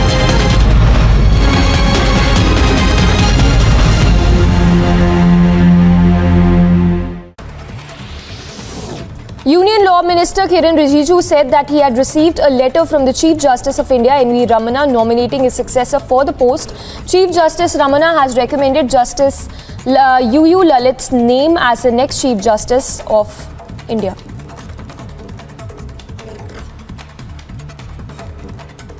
I have received the letter from the Chief Justice of India nominating the next possible successor to become the Chief Justice of India.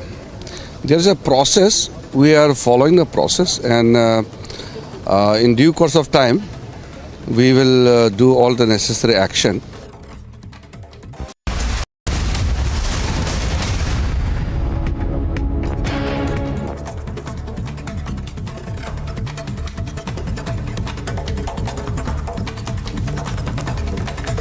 Top stories in brief. A politician in Uttar Pradesh was booked by the Noida police on Friday, allegedly assaulting a woman after a spat with her inside a housing society. The victim went on to say that the police action and authorities' action to protect her nights fell short.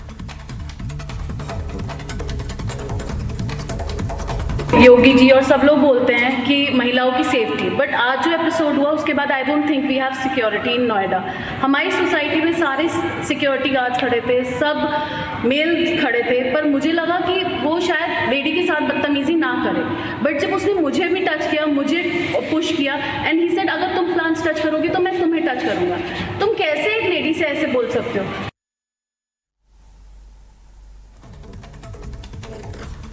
JDU Bihar State President Umesh Kushwaha serves show cause notice on former Union Minister RCP Singh for amassing massive property in the tune of 58 plots in Nalanda district of Bihar in the period between 2013 to 22.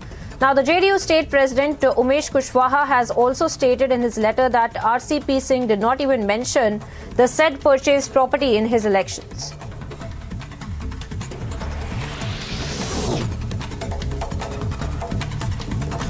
China's special envoy for Afghanistan, Yu Zhaoyong, arrived in India on his first ever to the country, held a meeting with the IP Singh Joint Secretary of EAM, Dr. S. Jaishankar.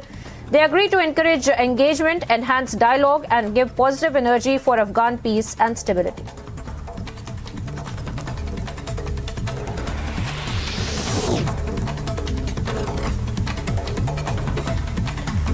Vinod Bansal, the spokesperson of Vishwa Hindu Parishad, attacked Congress for sporting a black dress on a day when people marked a year of Ram Janmabhoomi laying ceremony. He said that this has once again exposed their brazen anti-Hindu mindset.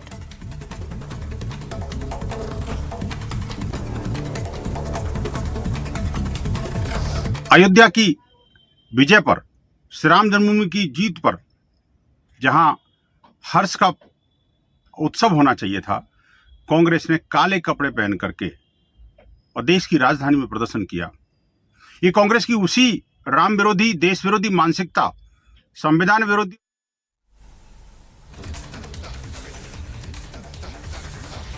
Varsha Raut, wife of the incarcerated Shiv Sena MP Sanjay Raut, appeared before the Enforcement Directorate today in connection with the Patra Chawl scam case.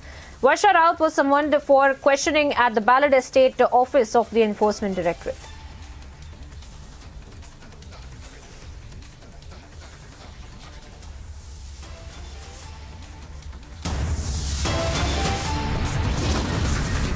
And taking a short break here now, viewers, bringing you details on the other side of the very crucial vice presidential elections that are underway and how the members of the parliament are casting their votes. Getting you details on the other side.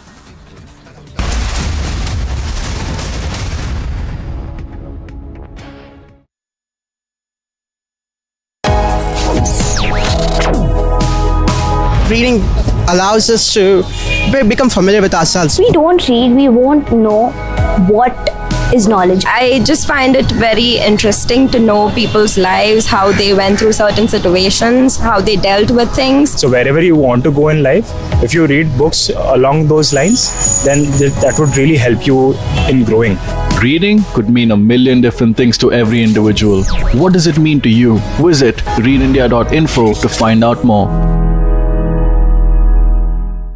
In view of heavy rainfall, the State Water Authority of Kerala opened 4 shutters of the Malampua Dam and also issued a warning for those living close to the proximity of the bank of 3 rivers in the area. Amid the arrest of former West Bengal Minister Patra Chawl, ex-TMC leader Baisakhi Banerjee has alleged grave irregularities and corruption in education institutions.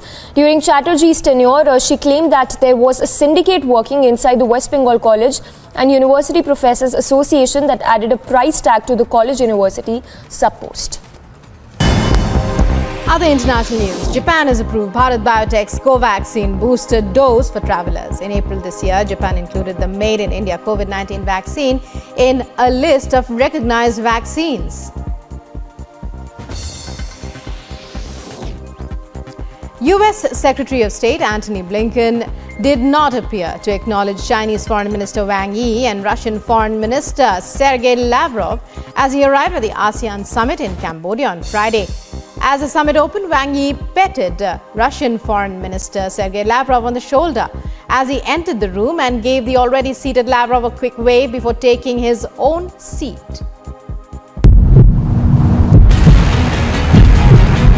He raised the issue of institutions. When the ED goes after you, these protests don't happen. Obviously, you don't understand English. What can I do? I understand English, sir. That's why I'm asking. Mr. Rahul Gandhi raised the issue of institutions. When ED goes after you, these protests don't. Your English is wrong.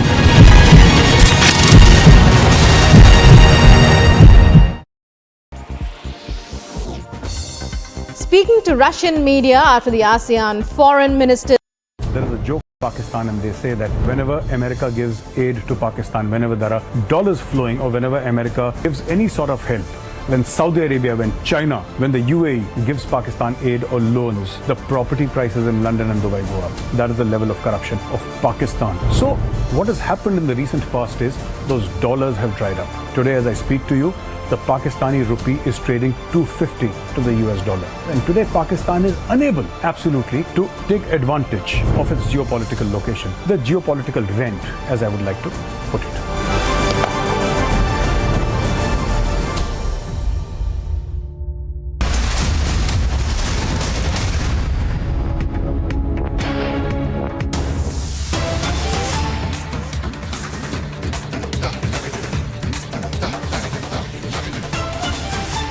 Welcome back, viewers. Straight away cutting across to some more breaking update. Massive development, in fact, that we are tracking for you from the national capital. This is in regards of the liquor policy that had been introduced. Now, the former excise commissioner, Arva Gopi Krishna, has been suspended.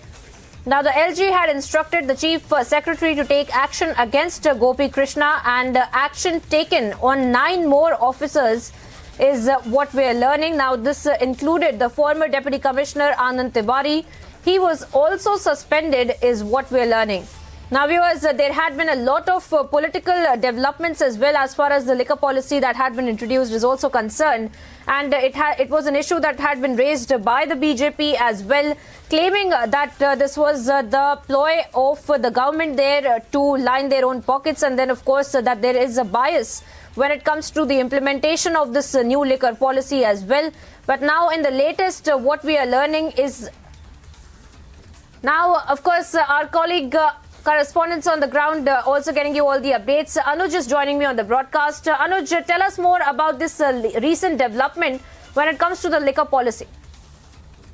Well, when we are talking about the liquor policy, then let me remind you that this is the war of words which we are seeing among the LG of Delhi and the Delhi government. So the liquor policy was recently changed last year, and after that, the LG has intervened into the same. And the latest what we are breaking at this point in time is now the action has been taken because the LG has asked the same to the Chief Secretary to take action to go deep into the investigation, and that's something what has been done from the LG side now. And what I've been told that former Delhi Excise Commissioner has been suspended, and this is not limited to only Arva Gopi, who is the former Excise Commissioner.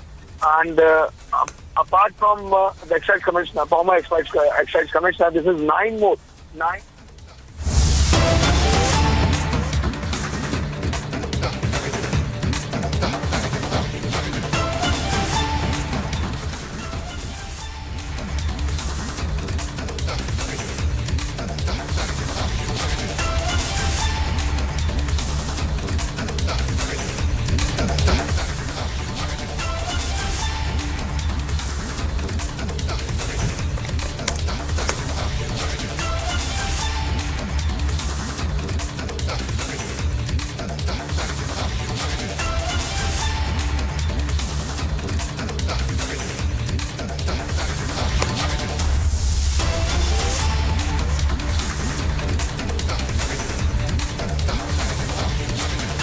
Well, viewers, we are also cutting across to some more breaking images right now on your screens. This time again, the story developing out of the national capital.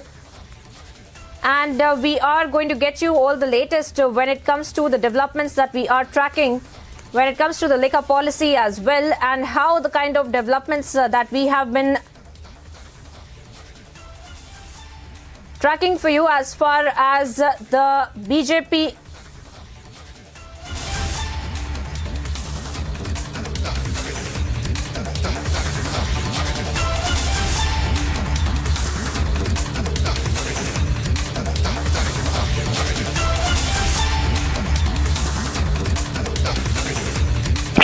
These are breaking news pictures now coming in. Breaking news pictures of this abusive politician who called himself a BJP leader, who called himself a national executive member of the BJP Kisan Morcha, and seen in videos, abusing a woman in a housing colony. His name is Shrikant Tyagi. And getting in these pictures right now of this abusive leader who is reportedly on the run. Shrikant Tyagi is the same man who was seen, abusing a woman, and there were several videos doing the rounds, long videos where he's heard, there's a shocking video of him abusing, hurling an abuse almost every second while speaking to a woman. And his name is Shrikant Tyagi. He's been booked for threatening and abusing a woman. He's also seen in one of the videos assaulting, and we will put out both the videos, the video of the assault and the abuse, and the video of his car is now being seized. Now he's reportedly on the run, can't be found is what we are hearing. He identifies himself as a member of the BJP Kisan Morcha, national coordinator of the BJP's Yuva Kisan Samiti, and he's now been booked by the Noida police for allegedly threatening and abusing a woman in a spat outside a high-rise society. I think Anuj is on the phone line. Anuj, can you hear me? Anuj, if you can hear me, take us through the details emerging. Yes, Niranjan, we are going through the visuals, and now the vehicle, the car of the accused has been taken up by the police officials, the Noida police officials, as he is on run.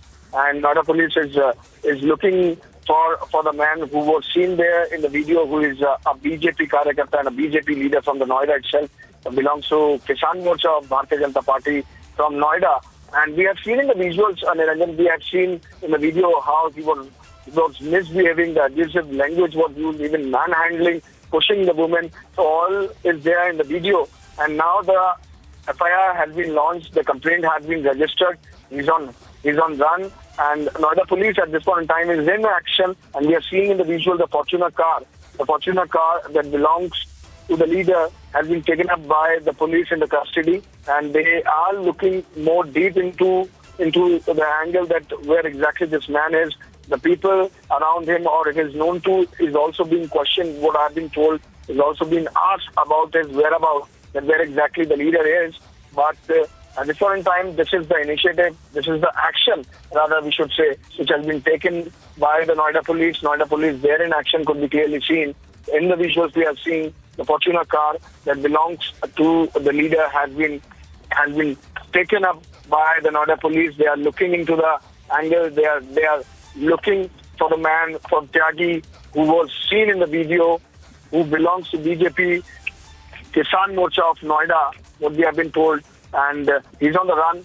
And now the action has been taken. The initiative has been taken as the FIR has been already registered. Let me remind to viewers that this is the incident of Sector 93B in Noida, in the Omex building and the high-rise building, where this was about the plantation and this was the illegal plantation which was done by this particular man. And when he was stopped by the lady, he misbehaved, he abused, and we are clearly seeing in the picture how he pushed the lady and was misbehaving and abusing. And now the FIR has been registered. The police is taking the action. The Noida police is working on the same. And the clear visuals is there on the screen where we are seeing the Fortuner car, which has been taken up by the Noida officials, the police officials now. And he's on run, what we have been told. And the Noida police is connecting the dots to catch him, to nab him as soon as possible. So we are expecting that we'll be getting this update also as soon as possible from the Noida police official when they are already looking for the accused. Yes.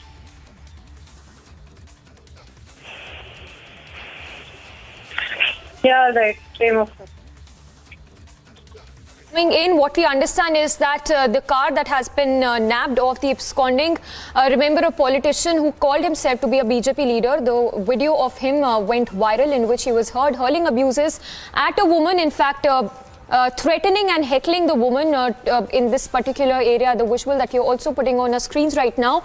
The car, we are told, of the absconding has been seized, what we understand as of now, while the abusive Neta is still on the run. Remember, an FIR that has also been registered against this particular politician who called himself a BJP leader. Remember, BJP meanwhile has already cleared stance, making it clear that this man, the politician who called himself of the BJP, is not from that party. That is, in fact, the latest coming in. The visuals on your screens right now are of this car belonging to this particular politician that has been seized by the police personnel there. Meanwhile, a manhunt has also been launched. Noida police has, in fact, formed a team which is trying to find the whereabouts of this particular person whose video went viral, in which he was seen abusing, assaulting, in fact threatening and heckling the woman. The FIR that has been registered by the Noida police there, and BJP also clearing its stance and making it clear once and for all that the person seen in the video does not belong to the BJP. The visuals on your screens right now are of the car belonging to the politician that has been seized by the police officials there. Remember, the man himself continues to be on the run. So while he's absconding, his car that has been seized, so a big breakthrough there coming in by the police personnel there, as a car has been seized by the police officials there. We'll try and go across to Anuj as well to get us more details. What we know so far is that an FIR that has also been registered against this particular person. We have BJP's Anila Singh also joining in. Ma'am, if I can get your quick reaction. We understand that the police officials have seized the car of this particular person who called himself a BJP leader. Meanwhile, the BJP has also cleared stance and saying and have said that this particular person does not belong to the BJP. If I can get your reaction.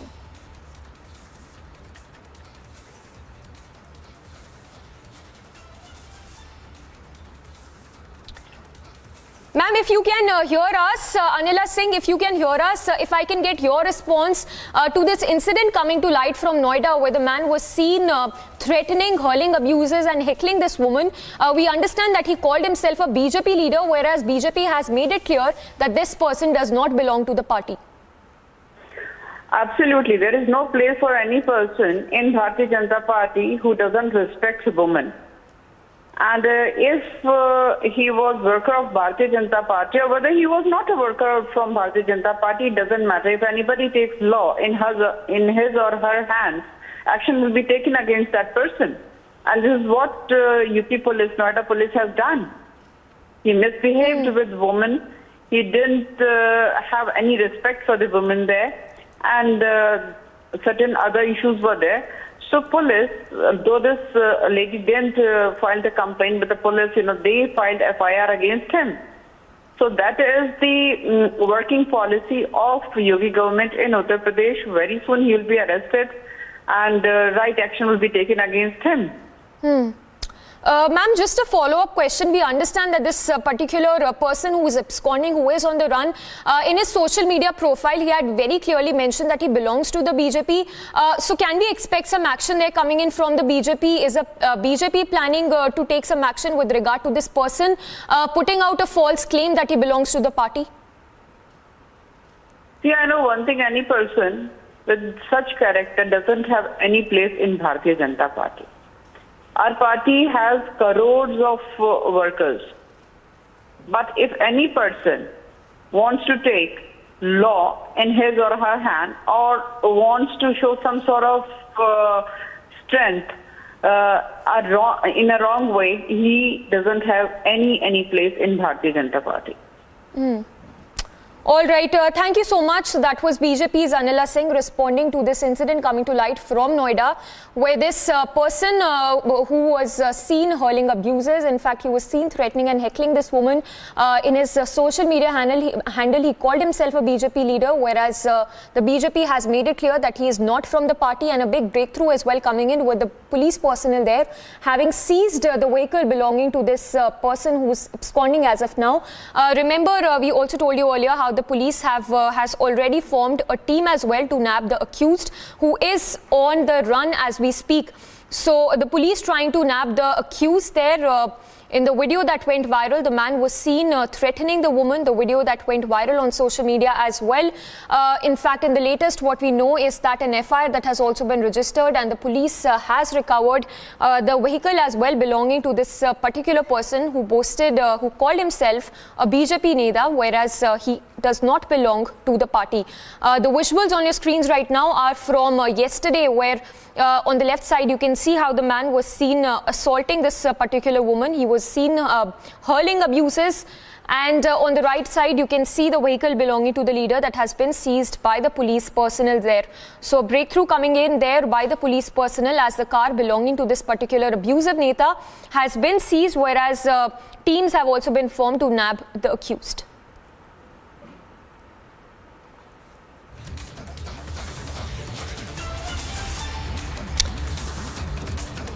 Well, let's once again listen into that sequence where this accused was seen hurling abuses, and in every second word that he was speaking to this woman.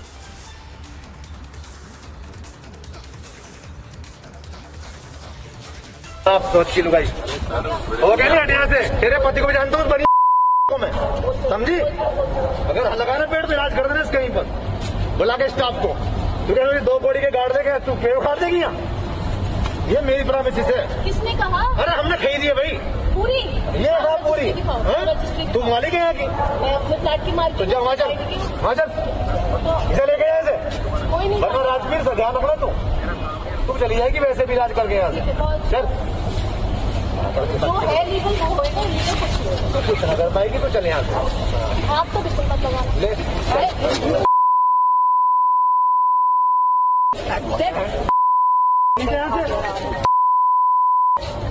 अपनी language देख पहले। तुझे जानता हूँ। कल नहीं है तो उसको बात करने की।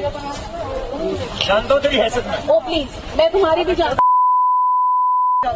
हाँ, शट अप। ये पेड़ यहाँ अगर किसी ने हिलाए ना, क्या होगा? नहीं लग सकते, सब इलीगल है। सब इलीगल काम करने तो जाके दे जाइए, वहाँ पे करो। यहाँ नहीं अलाउड है सोसाइटी में। ओमैक्स की जमीन है। पूरा खरीदी है। ओमैक्स की है। तो जो लीगल हो ना बुला के लिए उसे दिखा देंगे। हाँ तो बस ठीक है। चल निकल यहाँ से। हाँ क्या? तो वही है ना, तेरे घर पर उतर आए थे। हाँ हाँ, बदतमीजी करने तो तुम कहीं भी आ जाते हो। वही है ना। हाँ हाँ, जानता हूँ मुझे तेरी हैसियत। तो मुझे पता है तेरी हैसियत जानता हूँ। हाँ, मैं भी सबकी जानती हूँ। हमारी पूरी सोसाइटी जानती है, सब खड़ी है। है ना तू? वही है ना क्या ये भी पता है। तू भाग के आई है ना? हाँ पता। और ही पता तेरे बारे में बहुत। तेरे को 2-3 पीछे लग के यहाँ तक आए थे उठा के, वो भी जानता हूँ मैं तेरे बारे में। वो भी जानता हूँ जो तेरे पति से लड़के चले जा रहे थे उठा के यहाँ से बालक होने से पहले। फिर सब जानता हूँ खाट में। झूठ बोल। हाँ सब जानता हूँ। तेरे बॉडी की शकल लेके आ गई है। क्या हो गया भाई साहब? अरे अरे आराम से सर, आराम से। चवन्नी छाप सोच की लुगाई। अरे सर बड़े भैया से तेरे पति को भी जानता हूँ, बढ़िया समझी। अगर लगाना पेड़ तो इलाज कर देना कहीं पर। So as you heard, we beeped out those words that in which the politician was seen hurling abuses in every second word of his sentence while he was speaking to the woman. In fact, we have some reactions as well coming in. Let's listen in.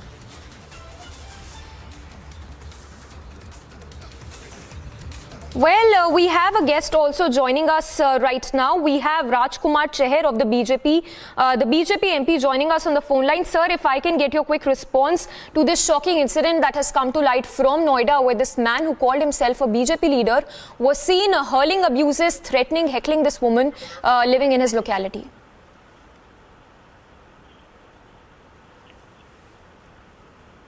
Sir, आप अगर अपना reaction दे सकते हैं, ये जो incident सामने आया है नोएडा से, जो जिसमें एक इंसान बोल रहा है कि वो बीजेपी, इनफैक्ट ट्विटर प्रोफाइल में अपना वो उसने लिखा है कि वो बीजेपी को बिलोंग करता है और उसने अब्यूजेस हर्ल करे हैं, उसने हैकल करा है अपनी लोकेलिटी के नेबर को, आपका रिएक्शन? देखिए, किसी भी व्यक्ति द्वारा एक महिला को इस तरह के शब्द का प्रयोग करके अभद्रता करना ये निंदनीय है। इसकी जितनी निंदा की जाए उतनी कम है। लेकिन वो भारतीय जनता पार्टी का जो उसने सोशल मीडिया पे अपना लिखा हुआ है कि वो किसान मोर्चे का अपने आप को दिखाया है, वो भारतीय जनता पार्टी किसान मोर्चे का मैं राष्ट्रीय अध्यक्ष हूँ और मुझे पता है कि मेरा कौन मेंबर मेरी कमेटी में है। श्रीकांत त्यागी नाम का कोई व्यक्ति बीजेपी किसान मोर्चे का राष्ट्रीय कार्य समिति का मेंबर नहीं है। नहीं किसान मोर्चे की कोई युवा समिति है जो उसने अपने आप को दिखाया हुआ है। ऐसे व्यक्ति के खिलाफ सरकार और कानून जो भी कार्रवाई, उचित कार्रवाई कानूनन बनती है, वो कार्रवाई इसके खिलाफ की जानी चाहिए। इस तरह की टिप्पणी, महिला के प्रति शब्दावली कभी भी बर्दाश्त के योग्य इस समाज में नहीं हो सकती। सर, आप हमें बता सकते हैं नेक्स्ट कोर्स ऑफ एक्शन क्या रहेगा बीजेपी की तरफ से? जैसे कि आपने बताया ये पर्सन नहीं है बीजेपी का, तो बीजेपी आगे क्या सोच रही है करने के लिए, उसके खिलाफ एक्शन लेने के लिए? देखिए, इस पूरे मामले को जब मैंने कल सोशल मीडिया पे मैंने देखा तो उत्तर प्रदेश के जो हमारे होम सेक्रेटरी हैं श्री अवनीश अवस्थी जी, उनको मैंने स्वयं एक नागरिक होने के नाते भी और किसान मोर्चे का राष्ट्रीय अध्यक्ष होने के नाते उनको मैंने खुद किया ये जो भी व्यक्ति है इसके खिलाफ सख्त कानून करनी चाहिए, क्योंकि एक महिला के साथ अपार्टमेंट में इस तरह की अभद्र भाषा का प्रयोग कर रहा है। ये समाज विरोधी भी बात है और इसके खिलाफ उचित कानूनी कार्रवाई की जाए। और जहां तक बीजेपी की बात है तो बीजेपी का ये मेंबर है ही नहीं, ये पदाधिकारी है ही नहीं, ये पार्टी के नेतृत्व के संज्ञान में आ गया है, आगे पार्टी कदम उठाएगी।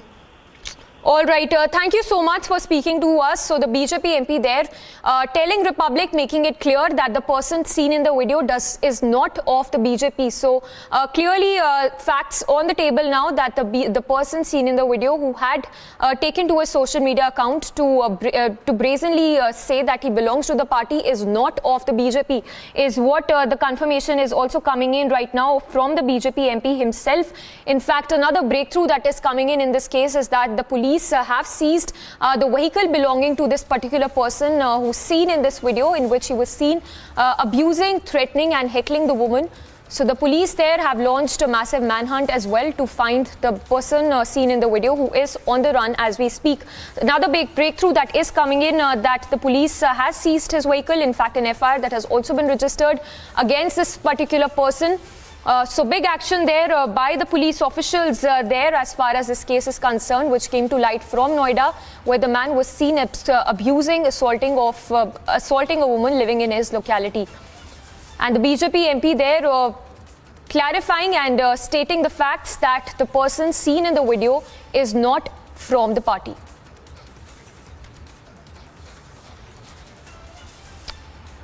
And the sequence that we also just played, in which the words were beeped, in which one can clearly figure out how this man was hurling abuses in every second word of his sentence while he was speaking to this particular lady. Let's, on that note, once again take a look at that full sequence in which the man was seen hurling abuses.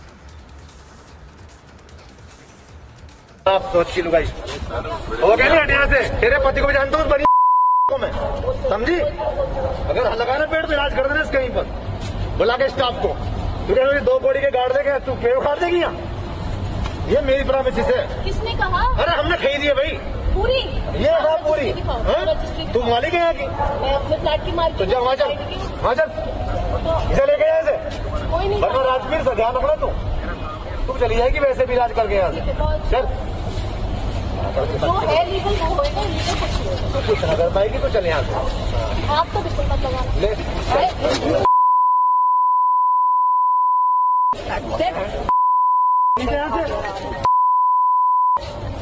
अपनी language देख पहले तुझे जानता हूँ कल नहीं है तो उसको बात करने की जानता हूँ तेरी हैसियत में ओ प्लीज मैं तुम्हारी भी जानता हाँ शट अप ये पेड़ यहाँ अगर किसी ने हिलाए ना क्या होगा नहीं लग सकते सब इलीगल है सब इलीगल काम करने तो जाके बेचा ये वहाँ पे करो यहाँ नहीं अलाउड है सोसाइटी में वोमैक्स की जमीन है तुमने खरीदी है वोमैक्स की है तो जो लीगल हो ना बुला के लिए उसे दिखा देंगे हाँ तो बस ठीक है चल निकल यहाँ से हाँ क्या तो वही है ना तेरा घर पर उतर आए थे हाँ हाँ बदतमीजी करने तो तुम कहीं भी आ जाते हो वही है ना हाँ हाँ जानता हूँ मुझे तेरी हैसियत बस मुझे पता है तेरी हैसियत जानता हूँ मैं भी सबकी हमारी पूरी सोसाइटी जानती है सब खड़ी भाग के आई है ना तू वही है ना भाग के आई ये भी पता है तू भाग के आई है ना हाँ पता और ही पता तेरे बारे में बहुत तेरे को 2-3 पीछे लग के यहाँ तक आए थे उठा के वो भी जानता हूँ मैं तेरे बारे में वो भी जानता हूँ जो तेरे पति से लड़के चले जा रहे थे उठा के ऐसे बालक होने से पहले फिर सब जानता हूँ खाट में हाँ सब जानता हूँ तेरे लौंडे उठा के जा रहे हैं यहाँ से सब जानता हूँ तेरे बारे में 2 नंबर की बॉडी की शकल लेके आ गई है क्या हो गया भाई साहब अरे अरे आराम से सर आराम से चवन्नी छाप सोच की लुगाई अरे सर बड़े भैया से तेरे पति को भी जानता हूँ बढ़िया समझी अगर लगाना पेड़ तो इलाज कर देना कहीं पर Moving on then, as India marks 75th year of its independence, a mega Tiranga Bike Rally was held in the national capital, led by Manjinder Singh Sirsa. Take a look at this special report.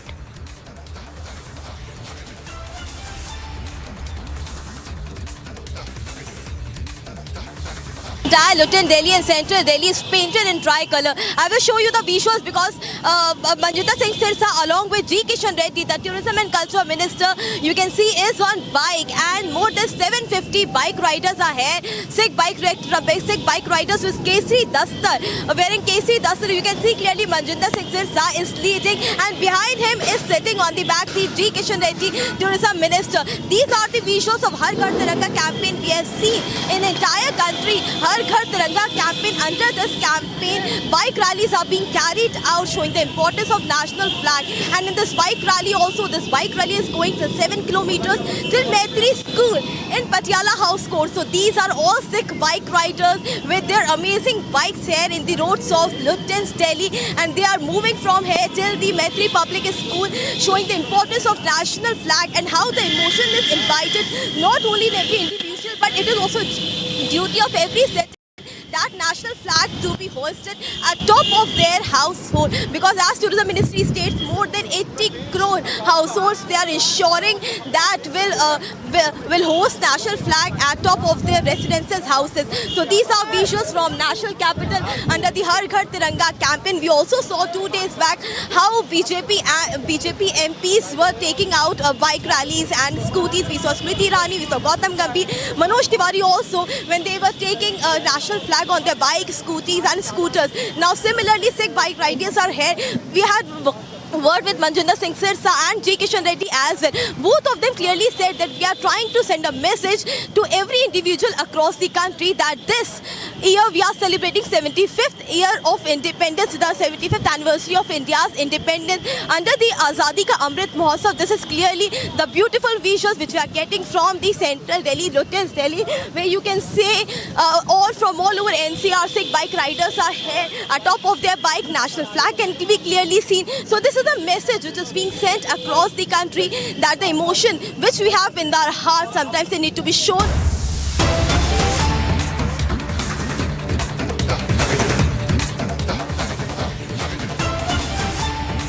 And moving on to more breaking news coming in, this one in connection with the Patra Chawl scam case.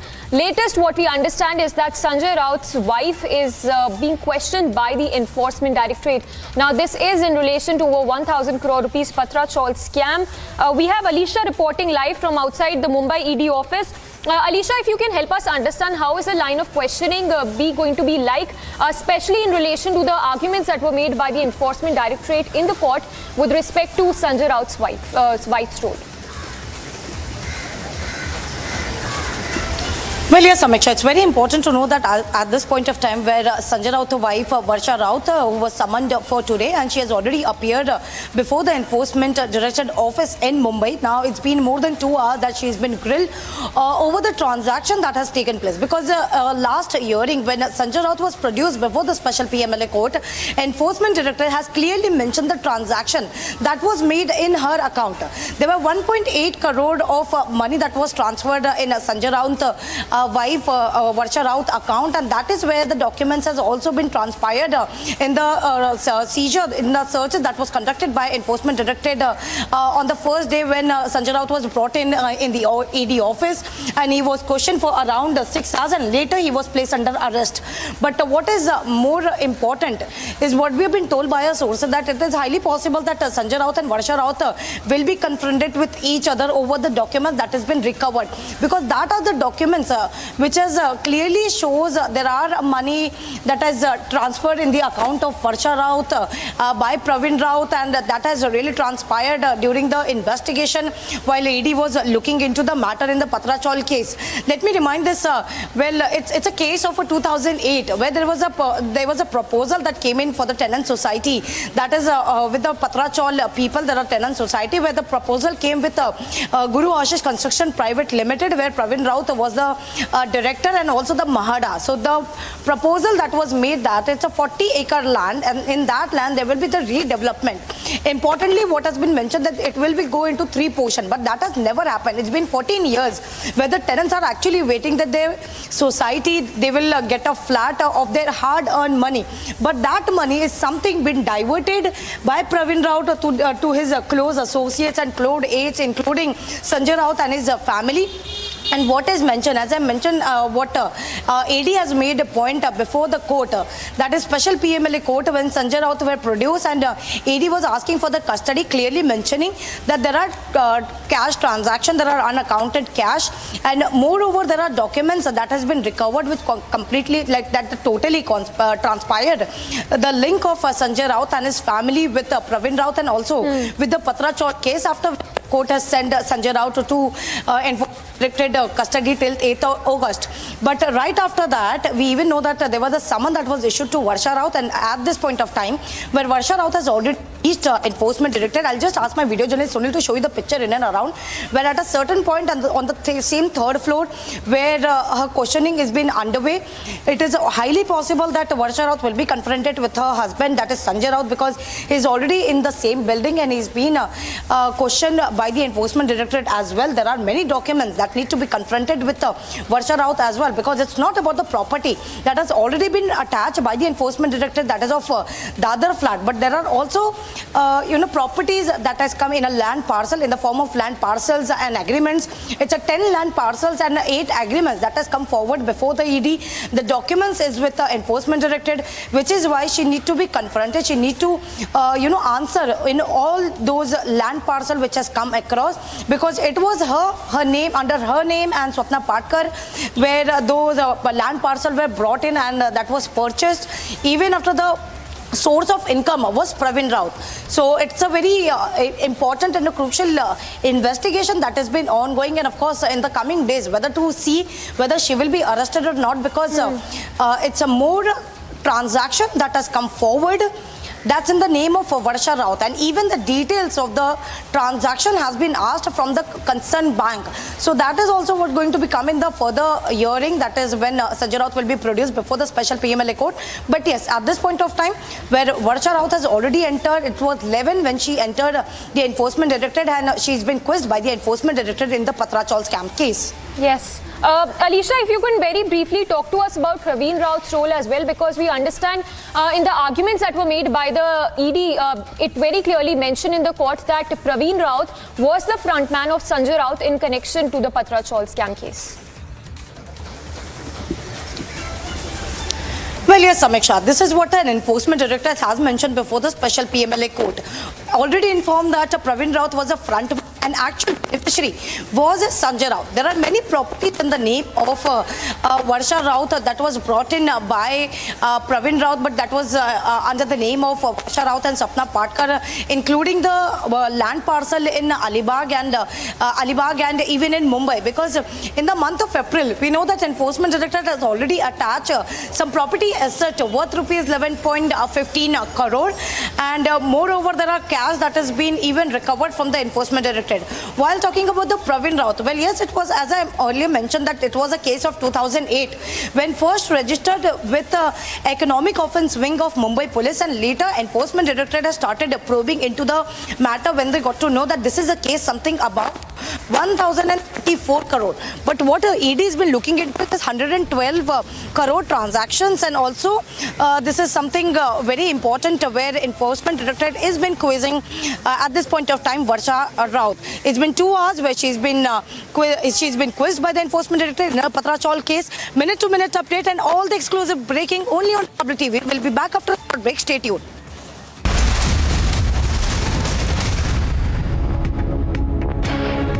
The full road has been blocked by the Congress workers, the high voltage drama. Nancy Pelosi lands in Taiwan.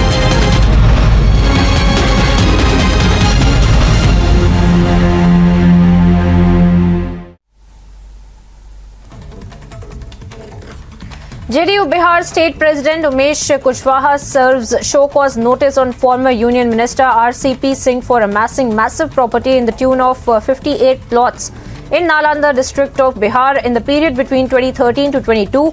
Now, the JDU State President Umesh Kushwaha has also stated in his letter that RCP Singh did not even mention the said purchased property in his elections.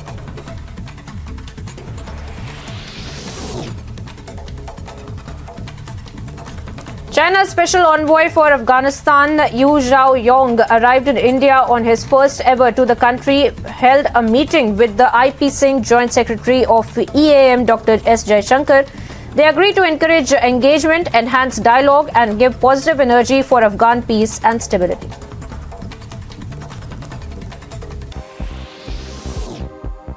Ukrainian soldiers used self-propelled artillery in the Kharkiv region, and the action took place while Russia continued to shell Ukraine's second largest city and to press its offensive in the east, while Ukraine tries to retake territory in the Russian-occupied south.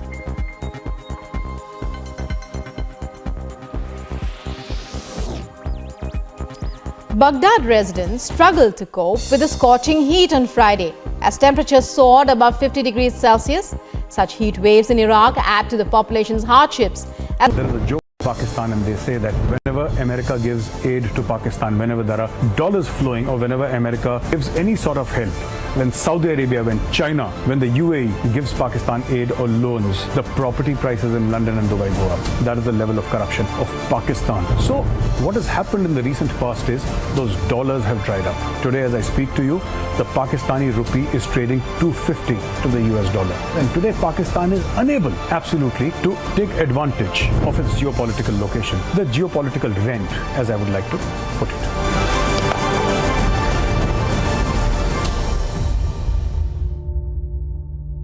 These protesters have blocked the main ITO road.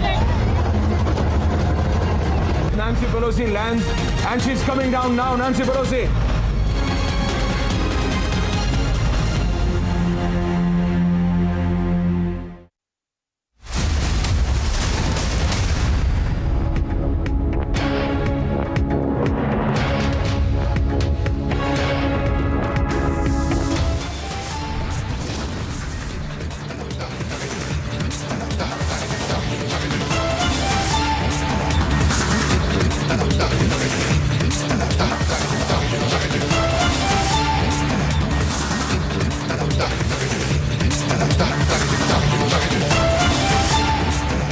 at 1:30 p.m. viewers, the abusive Neta from Noida still on the run. His vehicle seized and booked.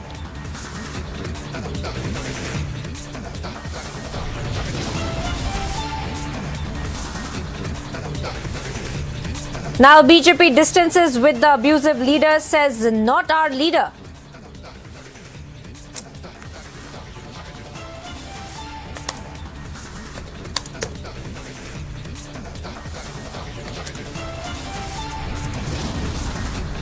Congress black protest.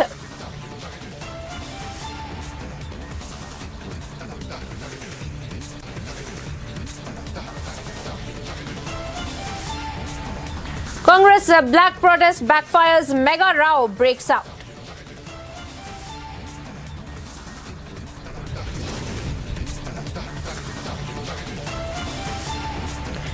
An easy win for Thakur in the vice presidential polls. We'll find out at 7 p.m.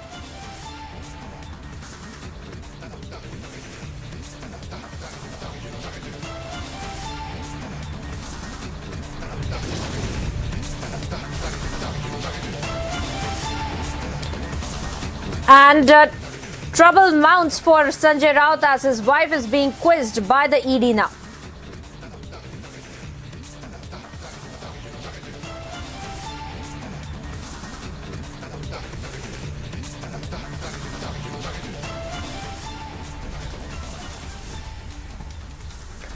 Hello and welcome viewers. Thank you for tuning into Republic TV. I'm Tiranga Sharma. We are live in breaking and we are tracking for you viewers one of the most important stories today, that is that of the vice presidential polls that are underway right now. We are in fact getting you all the images of the voting being underway as of now. Till 5 p.m. is when the voting will go on till.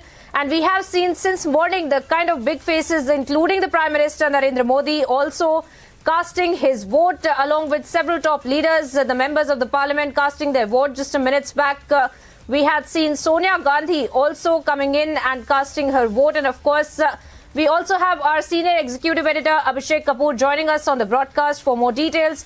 Abhishek, put this entire vice presidential polls into perspective for our viewers as we see those images of the members of the parliament going in and casting their votes. Priyanka, it's 1:30 and another couple of hours the voting must be getting over. And in the pictures we are seeing Rahul Gandhi voting. He's wearing a white shirt today. And we saw earlier Sonia Gandhi coming in before him. And almost an early bird was Prime Minister. In between we also have seen Union Home Minister Amit Shah coming and vote. 788 MPs, which includes the nominated MPs in the Rajya Sabha to vote. MPs of both Lok Sabha and Rajya Sabha, that's the electoral college for the Vice President of India. The voting should be getting over, as I said, in a couple of hours. Counting starts at about 5. And election results out by 7. So by 7 we should know who wins. Obviously, one would say it's a foregone conclusion as the graphics show. The number of votes that Jagdeep Dhankar of the BJP and the NDA is expected to get at 515, and Margaret Alva of the Congress and the UPA likely to get between 190 to 200 votes. And there lies the story, in fact, Priyanka, that while in the case of Dhankar, you have 394 MPs of the BJP, then you have ND allies, that takes the number to 445, and then you have other parties like the TDP, YSR, BSP, Shiva Sena, voting in favor of the NDA candidate, taking the tally to 515 as it is being expected. On the side of Margaret Alva, the numbers vary because apart from whichever party has supported the candidate, there is likelihood of cross-voting. Remember, 17 MPs voted for the NDA candidate from the opposition ranks when the presidential elections happened. So obviously, that bit of surprise element would be there in the numbers of the UPA, and there lies the catch, there lies the politics, there lies the story of the day insofar as opposition unity is concerned. Because if Mamata Banerjee, despite not... It's on also the non... Today in our country, protesting is illegal, voicing your opinion is illegal, so they can do whatever they want. So what do you have to say about... I've said what I had to say. Thank you.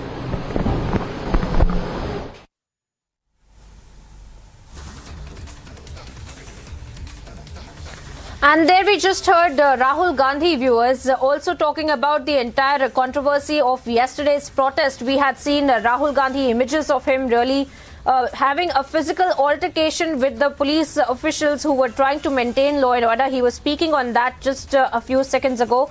We heard that soundbite coming in as Rahul Gandhi had also gone in to cast his vote in that very crucial vice presidential elections that we are getting you all the updates of, viewers.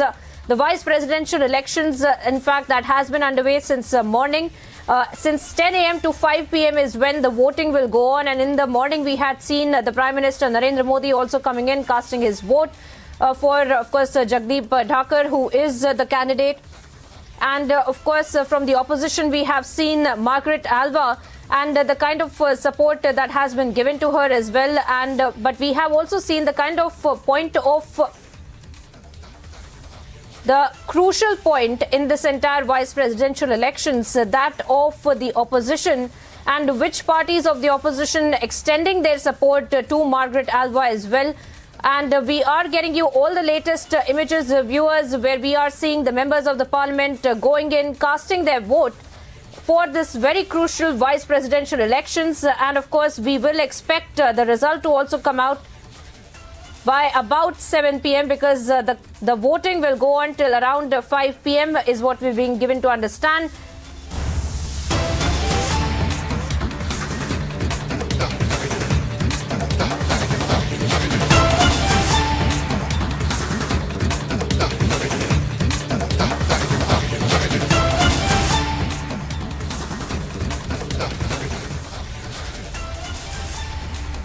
Now, viewers, since morning we had been getting you all the updates as far as the repercussions of the Congress protest is concerned. The protest that the Congress leadership had carried out in the national capital yesterday, despite the Section 144 being implemented by the authorities in Delhi, in the national capital. And now we had seen since morning that the Delhi police has taken cognizance of the kind of physical altercation that took place between the top Congress leaders and the police officials, and an FIR had been lodged.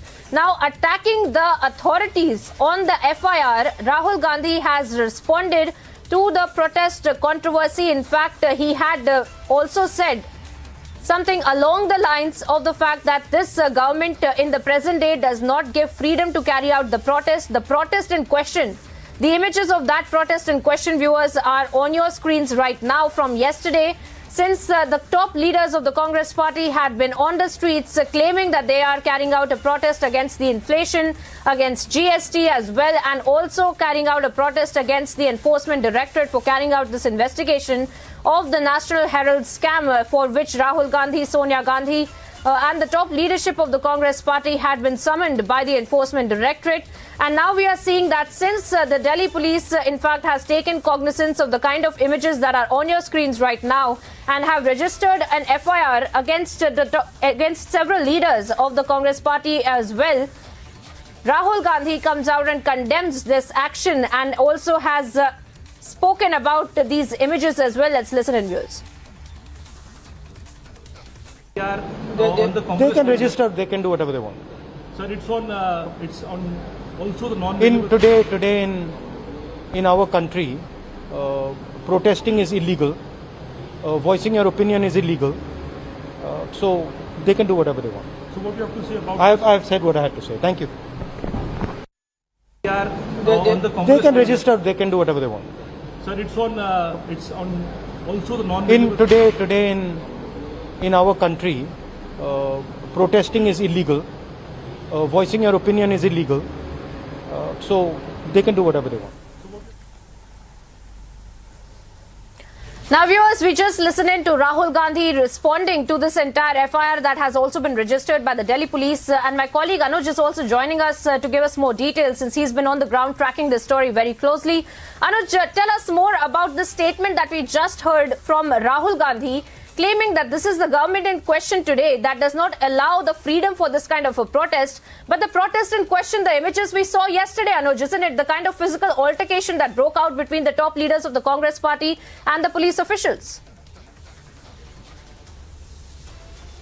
Well, exactly. Images and the visuals of yesterday are speaking themselves that what exactly has happened. But the line taken by Rahul Gandhi is exactly the similar he has taken earlier also, that he's not afraid of anything. He's going to go like this only. And now blaming the government is something what we are understanding from Rahul Gandhi's statement. So this is not the first time when the Congress party is taking such kind of line. And if we are talking about yesterday's, I beg your pardon, images and the visuals, then they are speaking themselves, and we do understand that the FIR also has been already registered and the action will be taken against the leadership of the Congress party. We have seen how even none other but Priyanka Gandhi herself was misbehaving and was manhandling the Delhi police personnel. So that is something which is going to be very, very serious now, and the Delhi police is working on the same. But Rahul Gandhi's statement remains the same, as he's saying, is it illegal? He just want to portray the same, that is it illegal? But he was taking it, the line, if we talk about it, that this is illegal to protest. So exactly the statement that he's going to continue like this only. When I confronted him when he was leaving from his residence, and that time also he was using the same line where he was saying that I am going to continue like this, I am not afraid of anything, we are going to do the protest. And that is something what we have witnessed yesterday. Yes, back to you. Well, that's right, Anuj. And of course, we have seen the sections that have also been mentioned in the FIR. And of course, we are tracking that story very, very closely. Anuj, thank you for getting us those details. As far as the statements from Rahul Gandhi are concerned over the action taken by the Delhi police, as an FIR has now been lodged in this matter.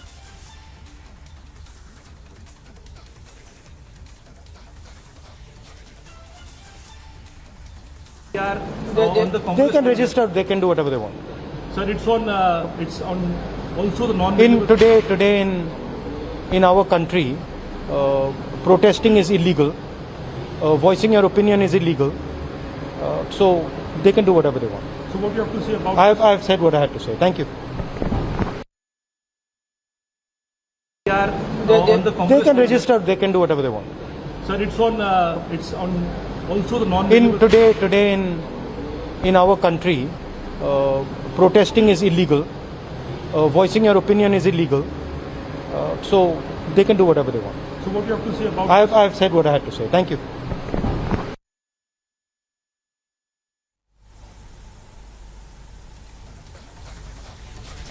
Now, viewers, we listened once again as to what Rahul Gandhi had to say about the kind of cognizance that has been taken by the Delhi police. He's claiming that they can do whatever they want. However, he is adding a subtext that there is, in fact, something wrong, since this is the present government in question that does not allow for the freedom for this kind of protest to take place. He's claiming that it is illegal to protest in the country. However, we have seen the sections that have been mentioned in the FIR that has been registered by the Delhi police, which is for preventing an officer on the ground for carrying out his duties. And we have seen the kind of physical altercation, viewers, that had also broken out between the top leadership.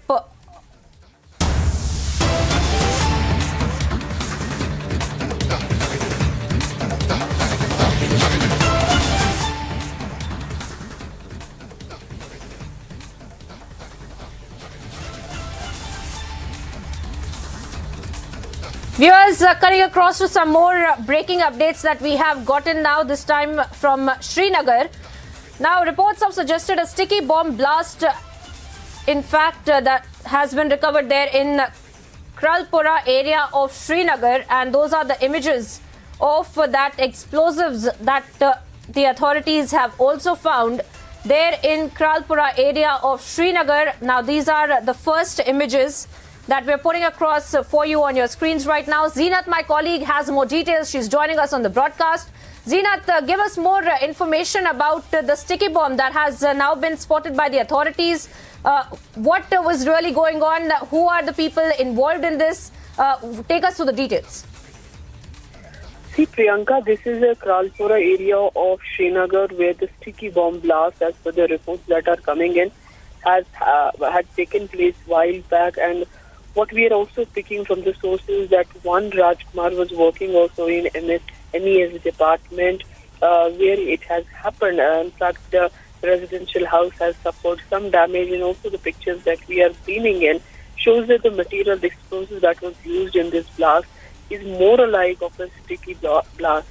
In fact, if this has been confirmed by the authorities, then this will be the first sticky bomb blast at the Srinagar, where the apprehensions were for a long time. The kind of material that has been used in these kind of explosions have reached to the Srinagar. We are still waiting for the confirmation and also more details from the authorities. This is only the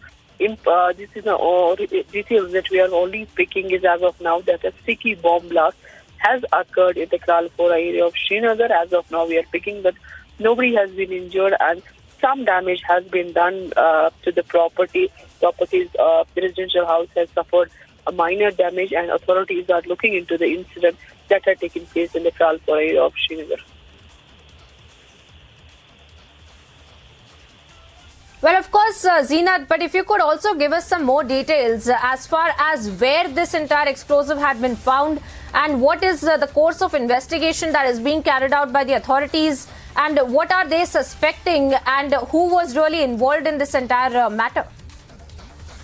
See, as far as the authorities are concerned, we are yet to get any official version on this, because I have been trying to speak to the officials, but yet, as of now, I have not received any further confirmation from the authorities. But yes, the blast where it has taken place, from there I'm picking from my sources that this is a sticky bomb blast that had taken place in the Kralpora of Srinagar, and if the material and is confirmed by the authorities, then this is going to be the first incident of the sticky bomb in the Srinagar, because there had been the apprehensions that the terrorists are working hard to disturb the peace on ground, because yesterday on 5th of August, it was the third anniversary of the abrogation of Article 370. Then it's going to be a challenging day for J&K police along with other security agencies, because tomorrow is going to be the 8th Muharram, which again is going to be a challenging day. Similarly, the Raksha Bandhan, the Yatra is concluding, and then 15th of August is also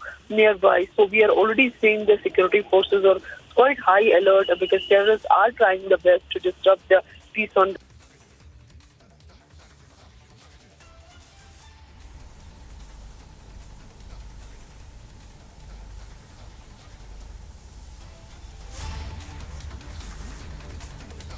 And we seem to be having some audio troubles with Zeenat right now, but we'll connect with her. But these are the latest viewers that we're putting out from Srinagar, where a sticky bomb, in fact, had been spotted by the officials there, and authorities, as Zeenat was also pointing out, are carrying out the investigation since there is the Independence Day around the corner.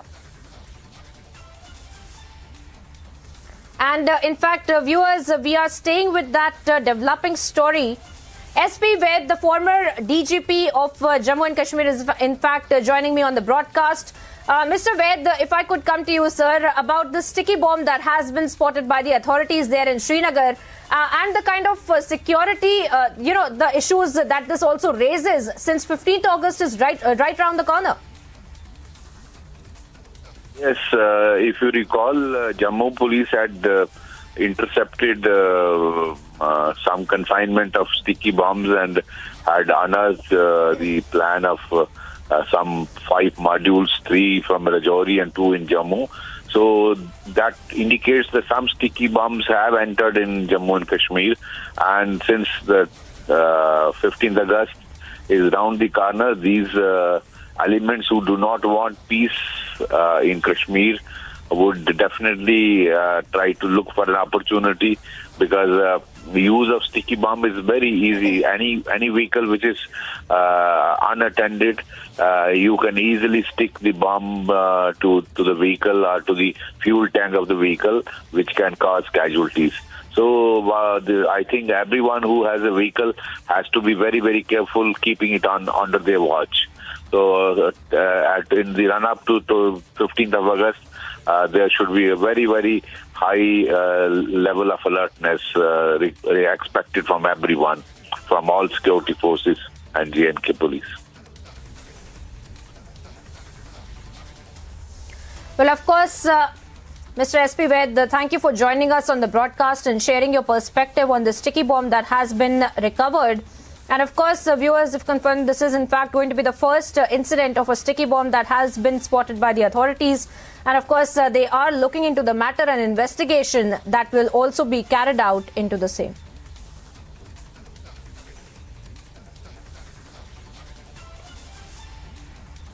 And those are the visuals, in fact, of the sticky bomb that has been recovered by the authorities, the explosives that had been recovered in Srinagar by the authorities, and following which we are seeing that the investigation is being carried out. And of course, we also heard the former DGP on the line, Mr. SP Ved, also claiming about how the security forces are in action, making sure the entire issue is also looked into. An investigation is being carried out because 15th August is just round the corner, and of course this also raises concerns for security there in the valley.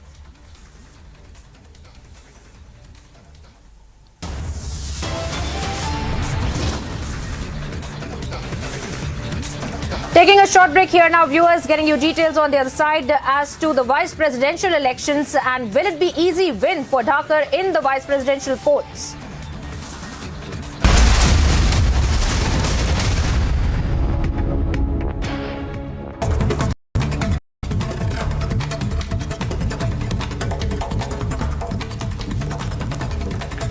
Top stories in brief. A politician in Uttar Pradesh was booked by the Noida police on Friday, allegedly assaulting a woman after a spat with her inside a housing society. The victim went on to say that the police action and authorities' action to protect her nights fell short. Yogi ji और सब लोग बोलते हैं कि महिलाओं की safety, but आज जो एपिसोड हुआ उसके बाद I don't think we have security in Noida. हमारी सोसाइटी में सारे सिक्योरिटी गार्ड्स खड़े थे, सब मेल खड़े थे, पर मुझे लगा कि वो शायद लेडी के साथ बदतमीजी ना करे. बट जब उसने मुझे भी टच किया, मुझे पुश किया, एंड ही सेड अगर तुम प्लांट्स टच करोगे तो मैं तुम्हें टच करूंगा. तुम कैसे एक लेडी से ऐसे बोल सकते हो? He raised the issue of institutions. When the ED goes after you, these protests don't happen. Obviously, you don't understand English. What can I do? I understand English, sir. That's why I'm asking. Mr. Rahul Gandhi raised the issue of institutions. When ED goes after you, these protests don't. Your English is wrong.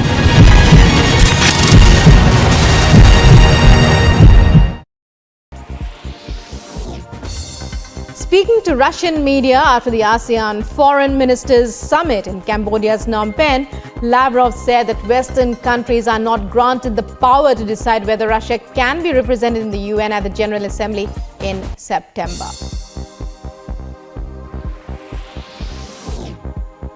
Sergei Lavrov claims Russian President Putin and US President Joe Biden have a special channel for communicating.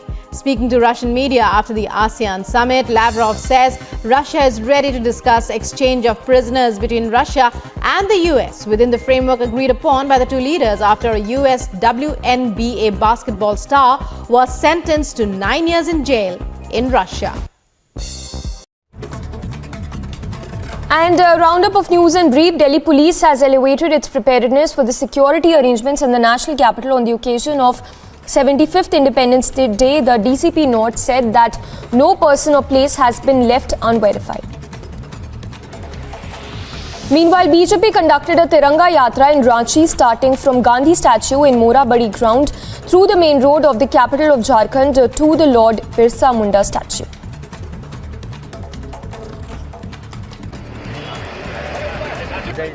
This full road has been blocked by the Congress workers, the high voltage drama. Nancy Pelosi lands in Taiwan.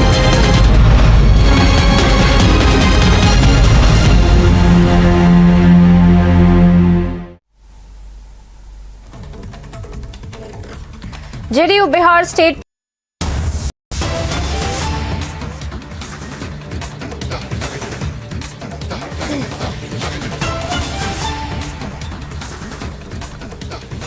Welcome back, viewers. Straight away cutting across to some breaking updates that we are getting from Bihar now, where unfortunate incident has come to light where 4 people have lost their lives in a gas explosion at the Maner Ganga Ghat, and many people are said to be injured, and there were about 20 people on the boat is what we're learning.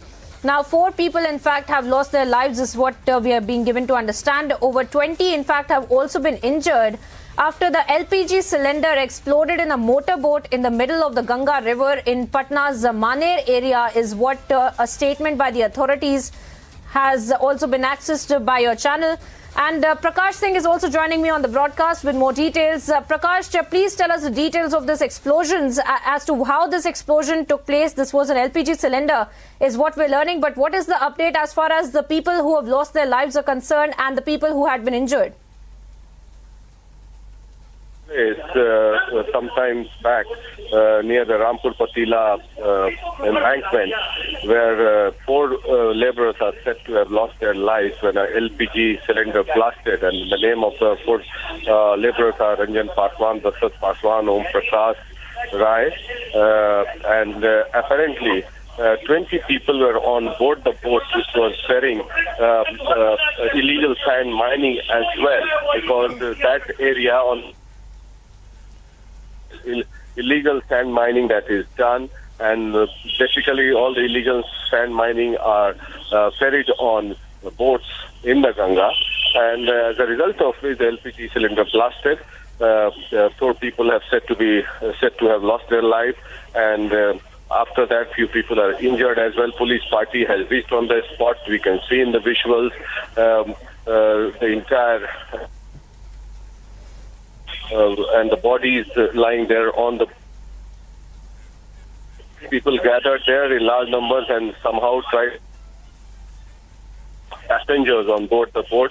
Meanwhile, all the bodies have been recovered with the help of the local police and villagers living on the embankment of River Ganga. Right. Prakash Singh, their viewers, our editor of special projects, joining us and giving us the details of this massive explosion that has taken place, in which unfortunately 4 people have lost their lives and several others are injured. And we're taking a short break now and bringing you details on the other side of this explosion that has taken place, reportedly of an LPG cylinder in the middle of the river. We'll get you all the updates on the other side.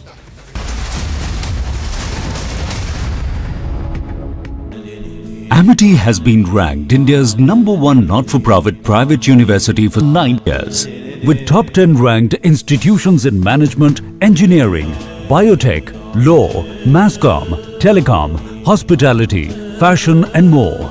Yet another top ranking for Amity University. Ukrainian soldiers used self-propelled artillery in the Kharkiv region, and the action took place while Russia continued to shell Ukraine's second largest city and to press its offensive in the east, while Ukraine tries to retake territory in the Russian-occupied south.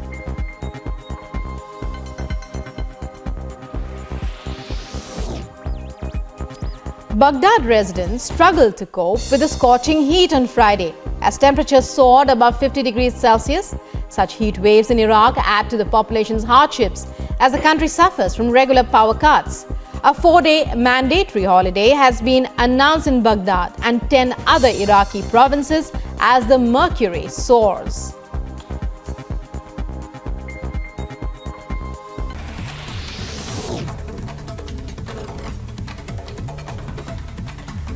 Vinod Bansal, the spokesperson of Vishwa Hindu Parishad, attacked Congress for sporting a black dress on a day when people marked a year of Ram Janmabhoomi laying ceremony. He said that this has once again exposed their brazen anti-Hindu mindset.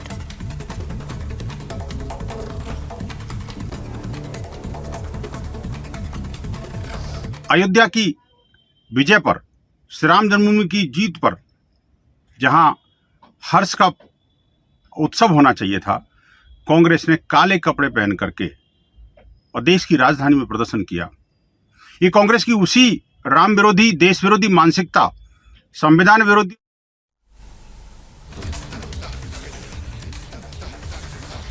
Varsha Raut, wife of the incarcerated Shiv Sena MP Sanjay Raut, appeared before the Enforcement Directorate today in connection with the Patra Chawl scam case.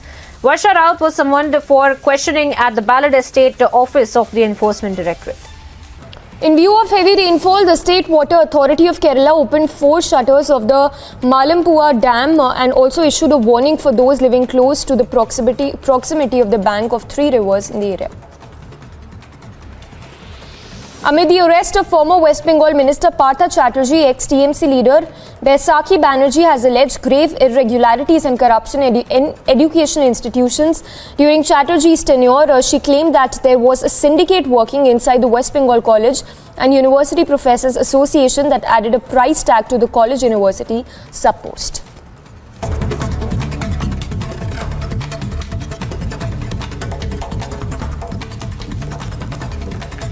Top stories in brief. A politician in Uttar Pradesh was booked by the Noida police on Friday, allegedly assaulting a woman after a spat with her inside a housing society. The victim went on to say that the police action and authorities' action to protect her now.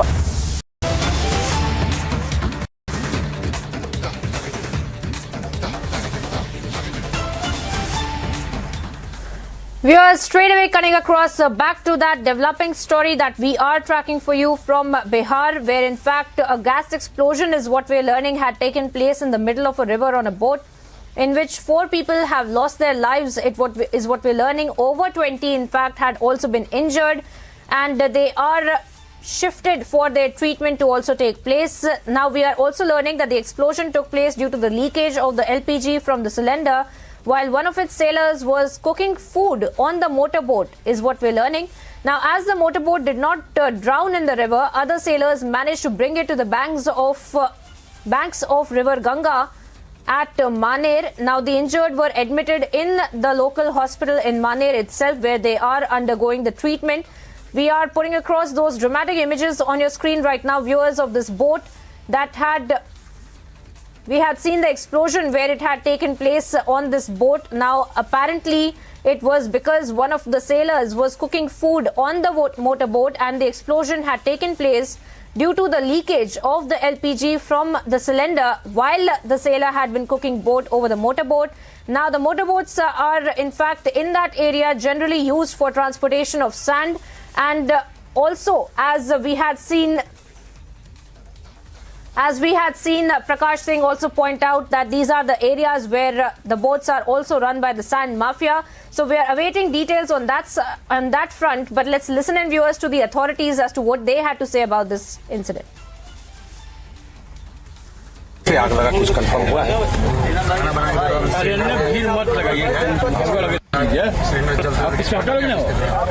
शाम मजदूर जल के मरे, body परेशान हुई है, अभी तक नहीं।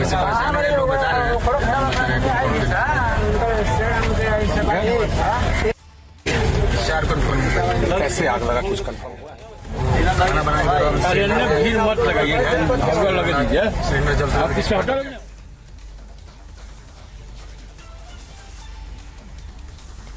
Now, viewers, those are the latest visuals that we are putting out for you. The scene of this blast, the boat, in fact, that has been caught on camera while the blast had taken place. And those are the visuals of that blast of the LPG cylinder, where the LPG was leaking because of a sailor making food on board of the boat, is what we're learning. And of course, we are waiting for more information as far as who owned this boat and what really it had been doing, and whether or not there is any kind of negligence that can be noted in this. But as of now, those are the heartbreaking images of that boat, where we had seen the explosion taking place because of an LPG cylinder, and how 4 people who had been on board of the boat have unfortunately lost their lives. And we are also learning that over 20 other people have been shifted to hospitals because they had sustained several injuries because of this explosion that took place in the river, mid-river, while the boat had been there in the middle of the river, in fact, transporting several goods, is what we're learning. And there had been sailors on board of the boat, the crew members, and one of the sailors had been cooking food using an LPG cylinder, because of which the LPG had been leaking and the blast had taken place. But the authorities have also said that 4 people have lost their lives in this, and the others are undergoing treatment in the local hospitals in Maner itself.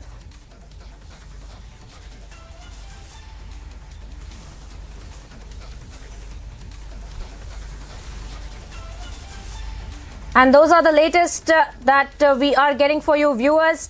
Prakash Singh is also joining me back on the broadcast. Prakash, as you were pointing out earlier, that majority of the boats are run by the sand mafia in that particular region. So any more information that you have been able to get from your sources as far as who owned this boat? What were these crew members doing on board of that there in the middle of the river? Well, there's a general precedent that illegal sand mining is done, and because of the deposit of silt in large number during the rainy season in Ganga, and these are sand mine laborers who ferry from one embankment to another in Patna and in the vicinity of Patna.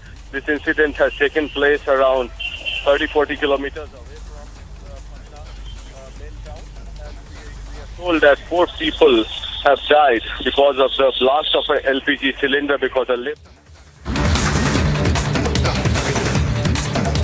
सारे पत्रकार बंधुओं को बहुत बहुत अभिनंदन। जहां तक आम आदमी पार्टी का सवाल है, झूठ और Aam Aadmi Party, abuse and accuse party, ये दोनों पर्यायवाची है। जिस प्रकार से हर विषय में आरोप लगाना और बिना तथ्यों के आरोप लगाना, इस विषय को लेकर हम सब जानते हैं कि आज देश में कोई आगे है तो वो आम आदमी पार्टी है। चंद मिनटों पहले अरविंद केजरीवाल जी की पार्टी और मनीष सिसोदिया जी ने एक प्रेस कॉन्फ्रेंस किया और जिस प्रकार से उन्होंने झूठ और फरेब का साथ लिया है, आज आवश्यक है कि उस झूठ का पर्दाफाश किया जाए। एक्साइज पॉलिसी को लेकर मनीष सिसोदिया जी ने कहा, और जो मुख्य आरोप मनीष सिसोदिया जी का था कि हम तो इक्विटेबल डिस्ट्रीब्यूशन चाहते हैं, हम चाहते हैं कि इक्विटेबल डिस्ट्रीब्यूशन हो, और ये जो शराब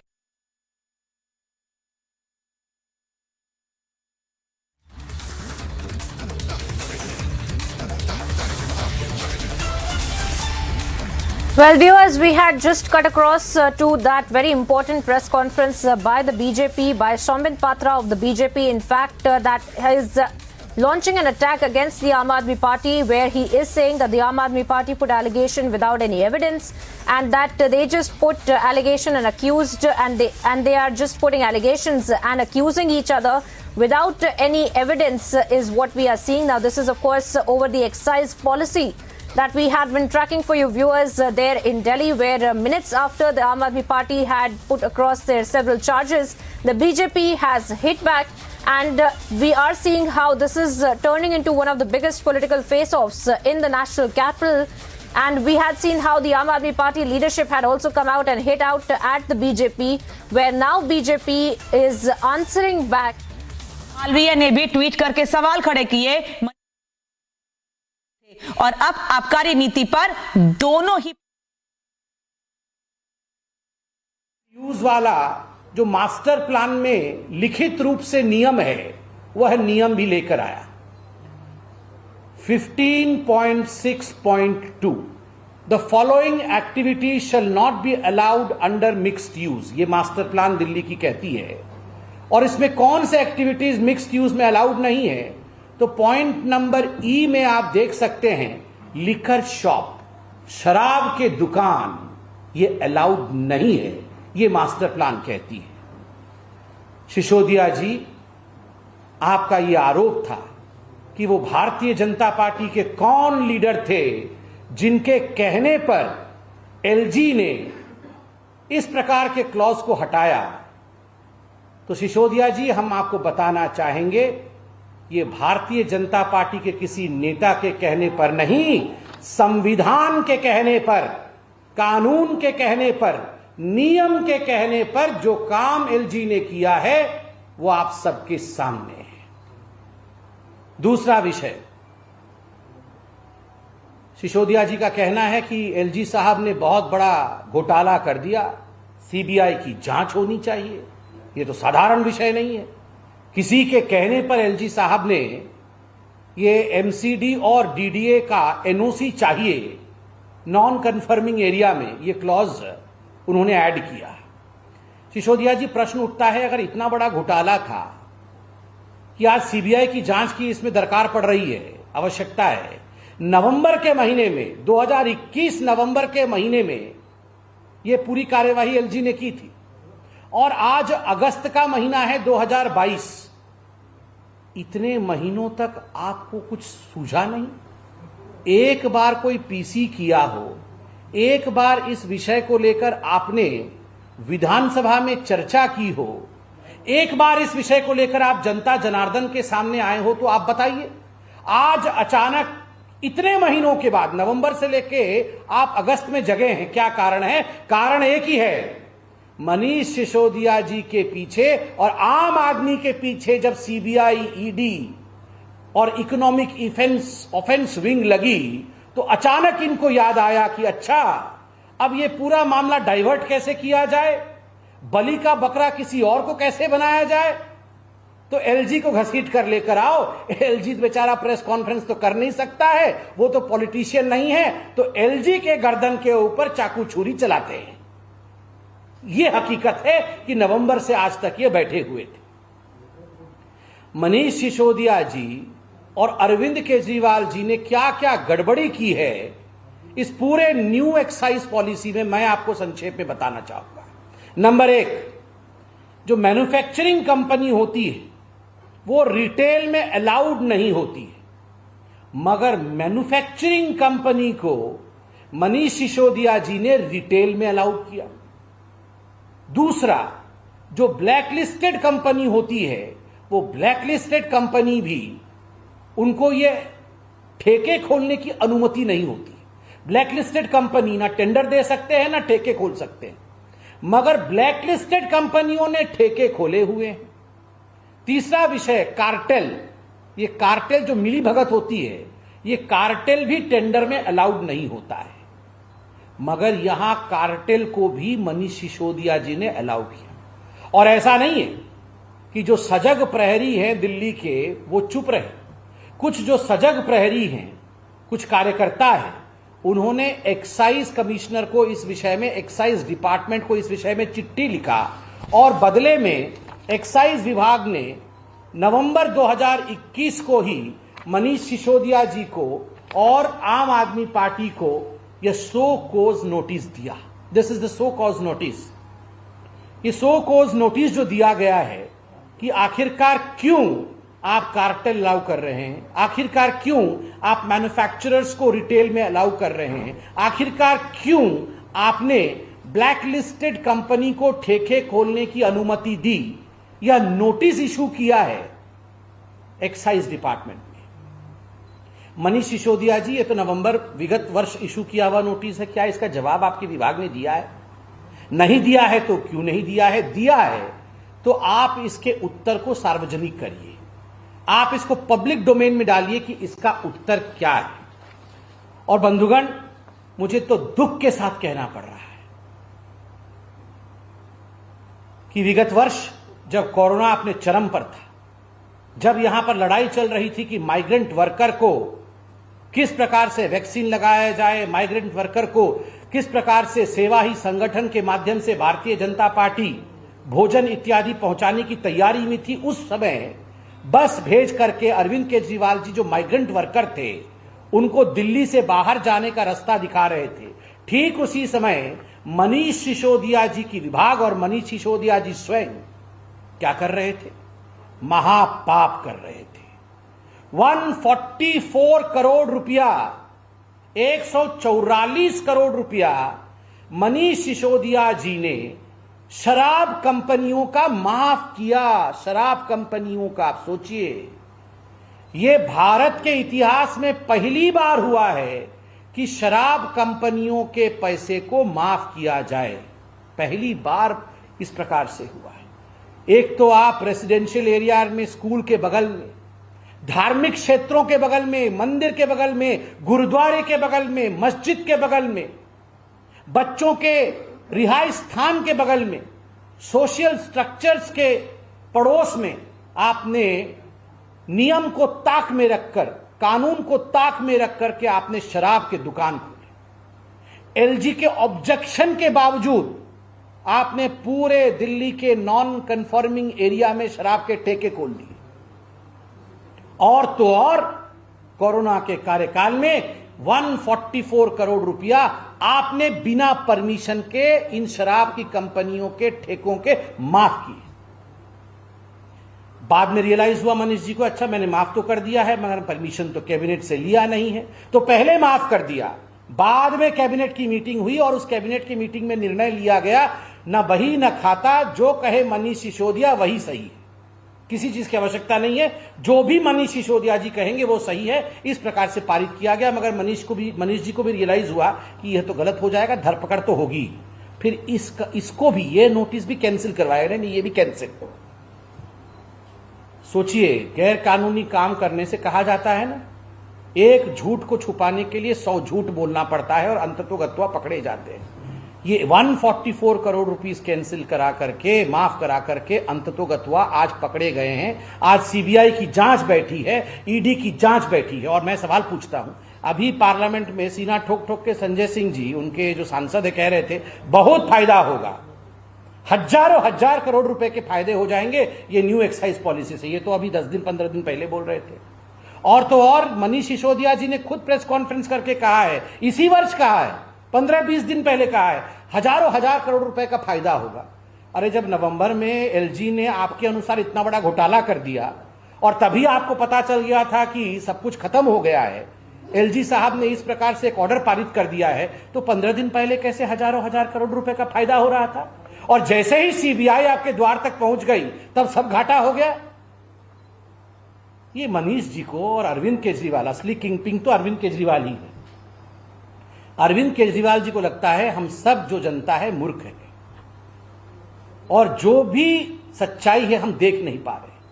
सारी सच्चाई हमें दिख रही है। अब जब चोरी पकड़ी जाने वाली है, बिल्कुल द्वार तक सीबीआई पहुंच चुका है, तो स्वाभाविक रूप से ये किस प्रकार से ध्यान भटकाया जाए, बलि का बकरा किसे बनाया जाए, इसकी कवायद जो है वो दिल्ली सरकार कर रही है। अब मेरे साथ माननीय अध्यक्ष जी हैं दिल्ली प्रदेश के, मैं उनसे निवेदन करूंगा। और उससे पहले कि माननीय अध्यक्ष जी और बिदुड़ी जी बोले, एक बहुत ही इंक्रिमिनेटिंग वीडियो, इस वीडियो को आप सबने देखना चाहिए। मनीष सिसोदिया जी का सच इस वीडियो से मालूम पड़ेगा। मैं निवेदन करूंगा हमारी आईटी डिपार्टमेंट से कि वे इस वीडियो को चलाएं। 2 मिनट का वीडियो है, उसके बाद माननीय अध्यक्ष जी और माननीय बिदुड़ी जी आपको संबोधित करेंगे। एरिया में, नॉन कंफर्मिंग एरिया में जो मिक्स लैंड की सड़क है, हमारा master plan mix land use की सड़क पर शराब के ठेके खोलने की अनुमति नहीं देता है। सुप्रीम कोर्ट की गाइडलाइन का वायलेशन हो रहा है।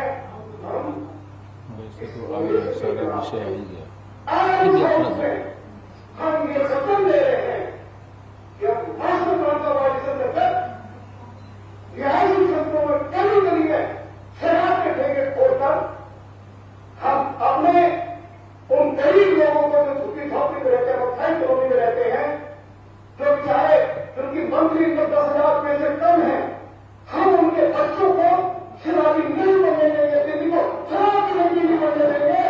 हम किसी के लिए हम खुल कर आए हैं। और मैं इस हाउस में उस ईश्वर की, उस भगवान राम की सोचना चाहता हूं कि मैं जो शराब के ठेके एवं महत्वपूर्ण वायलेशन करके खोले हैं, मैं उनको बंद करवाऊंगा। अपने घर में रहूंगा। मैं आज इस बात का ऐलान कर रहा हूं।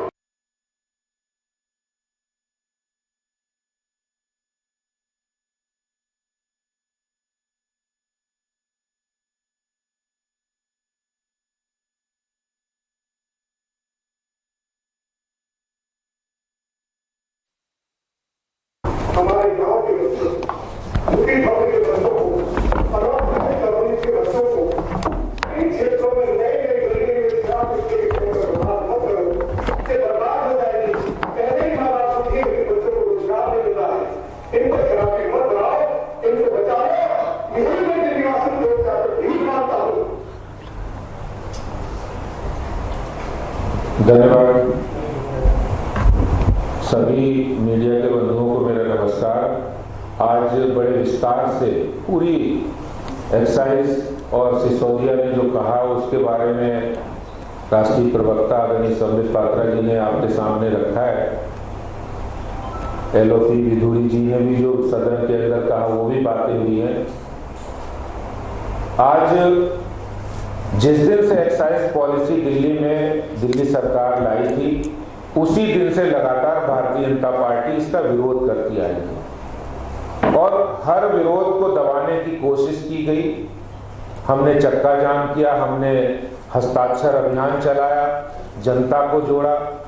और दिल्ली के मुख्यमंत्री ये कहते रहे कि ये वही लोग हैं भाजपा वाले जो शराब माफिया के साथ हैं।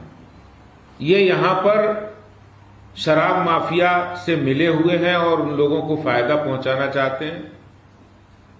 दिल्ली में जो नई एक्साइज पॉलिसी बनी है, उस पॉलिसी से दिल्ली के हजारों करोड़ों रुपए का रेवेन्यू का फायदा होगा, हर बार वो कहते रहे और उन्होंने एक नहीं सुनी। अब सारी बातें सामने आ गई हैं। 30 जुलाई को सिसोदिया जी कह रहे हैं कि 3000 करोड़ रुपए का एक्साइज पॉलिसी से दिल्ली के रेवेन्यू को फायदा हुआ है। और एक्साइज पॉलिसी के जिस दिन एलजी साहब ने सीबीआई के जांच के आदेश दिए, उसी दिन से उनके रुख पता लग गए, रुख उनका बदल गया। मैं आज दिल्ली सरकार से, सिसोदिया जी से ये सवाल पूछना चाहता हूं कि आप ये बताइए कि जिस नई शराब पॉलिसी को आपने लागू किया, उसका चेयरमैन कौन था उस समय?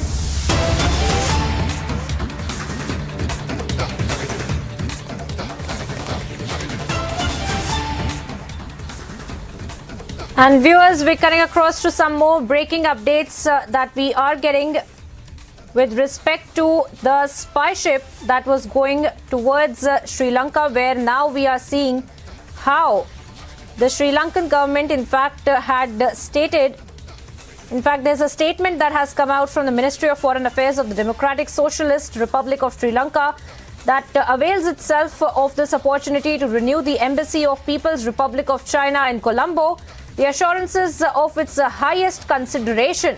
Now, this is a statement that has come to light from the Sri Lankan government, and we have seen how China had also thumbed its nose at India in Sri Lanka, and how the spy ship was expected to go towards Sri Lanka, and we had seen the concerns raised by the Indian government as well, as far as the movement of that spy ship is also considered.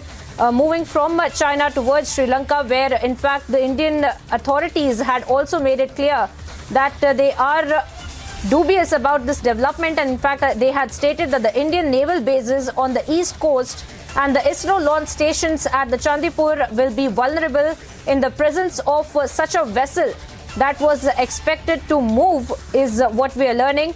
Now, to recap, viewers, for the spy ship that was expected to move was called Yuan Wang 5. It is in fact a Chinese research and survey vessel that was expected to be en route to Hambantota, a strategically important deep sea port developed mostly using loans from Beijing. And now we had seen that Yongwang class ships in fact are used to track satellite, rocket and intercontinental ballistic missiles and launches as well. And China has around 7 of these tracking ships that are capable of operating throughout the Pacific, Atlantic and the Indian Oceans. And the ships supplement Beijing's land-based tracking stations as well. Now, this is a recap for the viewers just joining in. In fact, this was the spy ship, the Chinese spy ship that was expected to move from there towards Sri Lanka to Hambantota. In fact, a very important deep sea port that has been developed mostly using loans from Beijing. Now, there was a specific time period for which Yuan Wang 5 was expected to be at the port till around 11th of August is what we were learning. But now, in the massive development, after India has also voiced the concern over such a movement of such a ship from China towards Sri Lanka, it also makes vulnerable. It also is a questionable movement of such a ship by the Indian authorities, as they have said that this will make the point of the Eastern Command also that will come in the entire trajectory of it. Niranjan is also joining me from the Mumbai newsroom. Niranjan, speak to us about the significance of this kind of a spy ship, Yuan Wang 5, that was expected to go towards Hambantota. And inaudible. And how India had also responded to it, this entire movement. Well, there were huge concerns, first of all, over this ship that was headed towards China, and Sri Lanka has now, in the wake of these reports, and I think the manner in which India has spoken up, they have decided to block this ship. The Ministry of Foreign Affairs of Sri Lanka has, in a letter, in a communique to China, said that they were referring to the Chinese ministry note conveying the clearances. Earlier, they had cleared basically the visit of the vessel Yuan Wang 5 to enter the port of Hambantota for replenishment purposes. Now, the ministry, that is the Sri Lankan Foreign Affairs Ministry, has requested that the arrival date of the vessel Yuan Wang 5 in Hambantota be deferred until further consultations are made on this matter.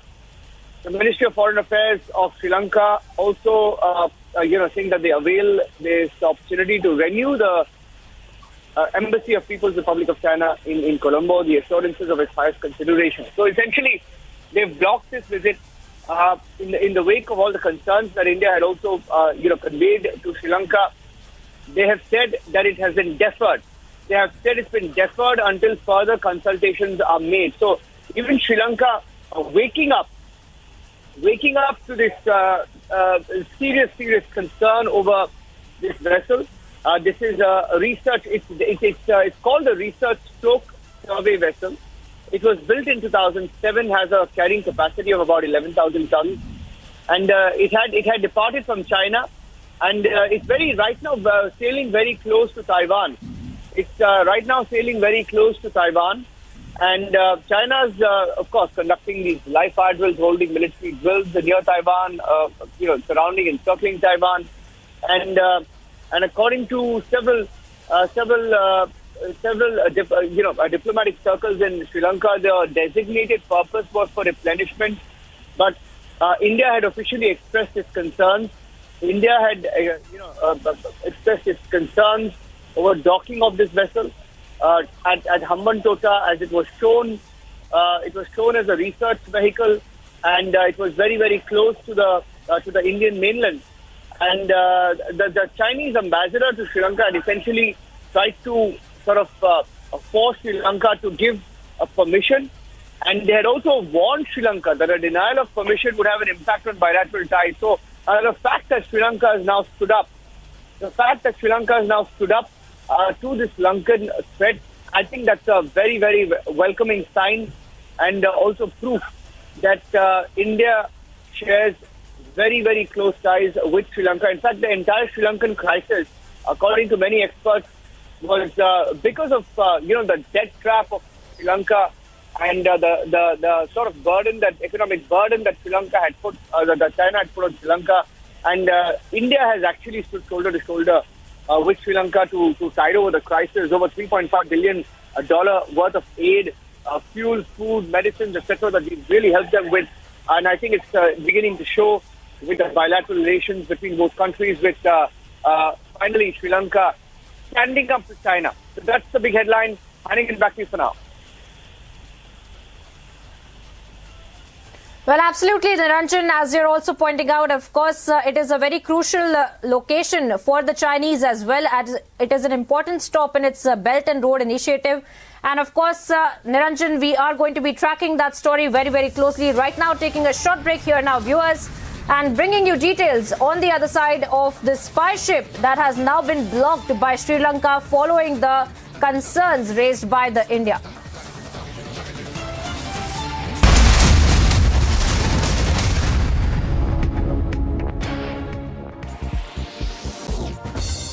Speaking to Russian media after the ASEAN Foreign Ministers Summit in Cambodia's Phnom Penh, Lavrov said that Western countries are not granted the power to decide whether Russia can be represented in the UN at the General Assembly in September.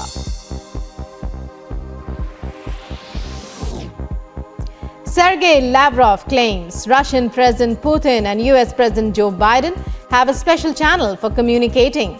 Speaking to Russian media after the ASEAN summit, Lavrov says Russia is ready to discuss exchange of prisoners between Russia and the US within the framework agreed upon by the two leaders after a US WNBA basketball star was sentenced to 9 years in jail in Russia. And a roundup of news and brief. Delhi police has elevated its preparedness for the security arrangements in the national capital on the occasion of 75th Independence Day. The DCP note said that no person or place has been left unverified.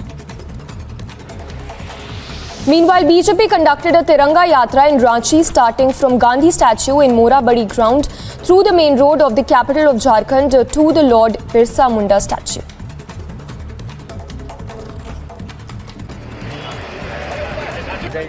This full road has been blocked by the Congress workers, the high voltage drama. Nancy Pelosi lands in Taiwan.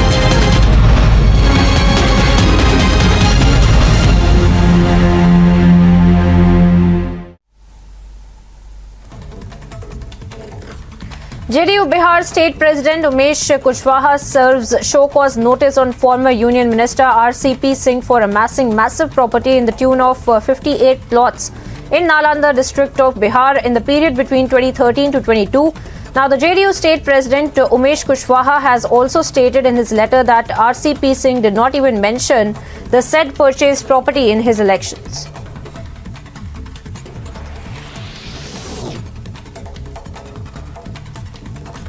China's special envoy for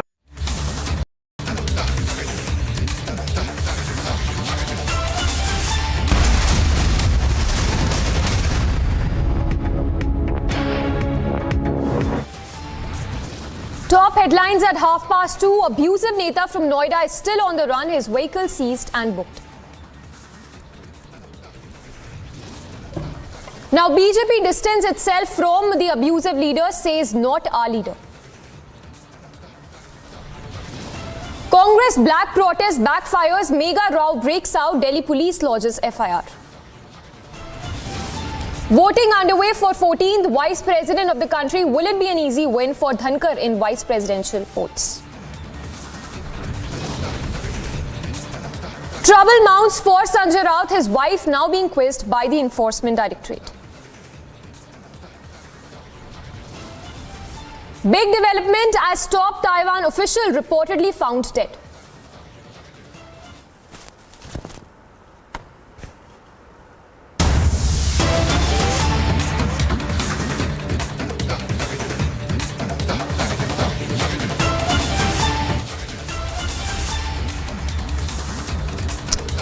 And starting with breaking news coming in with regard to the controversial comment by Congress leader. Congress there saying BJP resorting to only weapon Ram is what we are given to understand. The comments coming in from Adhir Ranjan Chaudhary is what we are given to understand, saying Ram is only weapon. That's the comment that has been made by Congress MP Adhir Ranjan Chaudhary, saying that black clothes protest insult claim that's exploded. BJP claiming that the protest was insult on Mandir days. Remember, BJP has claimed that the protest that was staged by the Congress is an insult with regard to the Ram Janmabhoomi Day. We have a reaction as well by the Congress MP Adhir Ranjan. Let's listen in. See, they may, because the entire administration is at their disposal. So the draconian measures they may resort to. But we do not have any alternative but to protest against the government's anti-people's policies, inflation, unemployment. So they may take any draconian measure against us, because at least Congress party has exposed. See, they may, because the entire administration is at their disposal. So the draconian measures they may resort to. But we do not have any alternative but to protest against the government's anti-people's policies, inflation, unemployment. So they may take any draconian measure against us, because at least Congress party has exposed this government as a anti-people, anti-poor government and pro-corporate, pro-rich government.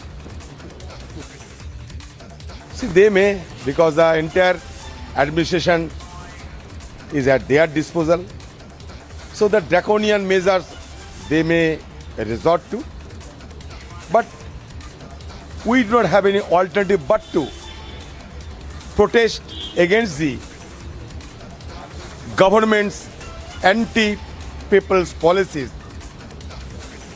inflation, unemployment. So they may take any draconian measure against us, because at least Congress party has exposed this government as a anti-people, anti-poor government and pro-corporate, pro-rich government. So a big comment there by Adhiranjan Chaudhary saying that Ram is a weapon that's being used by the BJP leaders there. Remember, Congress staged a massive protest on Friday, which also sparked a row. BJP there claiming that Priyanka Gandhi Vadra was seen manhandling the personnel as well as Rahul Gandhi, which BJP has alleged was manhandling. In fact, he was seen pulling a collar of a colleague, is what the BJP is alleging as well. In fact, those are the visuals as well that we are putting on our screens right now of the big allegations that have been made by the BJP. And responding to that, we have Adhiranjan Chaudhary making a big remark there, saying that Lord Ram is a weapon that is being used by the BJP to target the opposition. Let's once again listen into that controversial remark that's been made by Adhiranjan Chaudhary.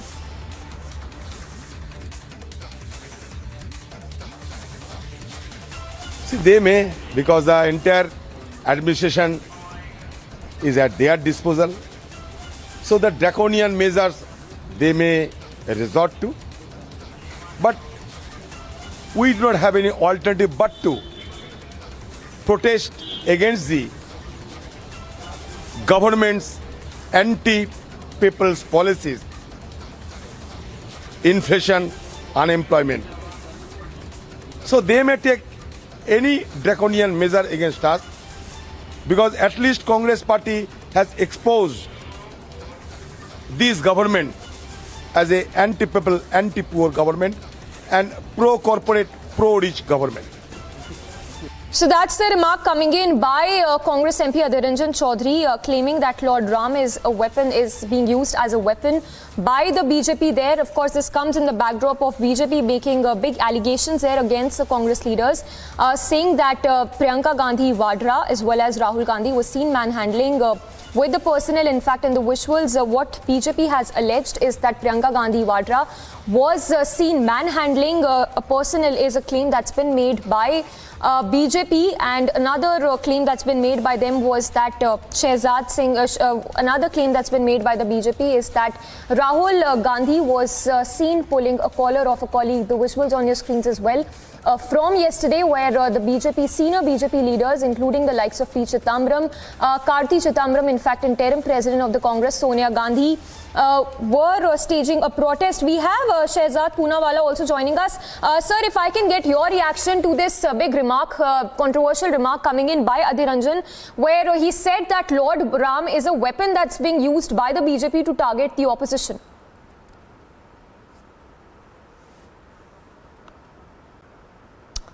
Well, we'll connect with Shehzad Poonawalla again, but once again, let's listen into that bite, to that sound bite of Adhiranjan Chaudhary.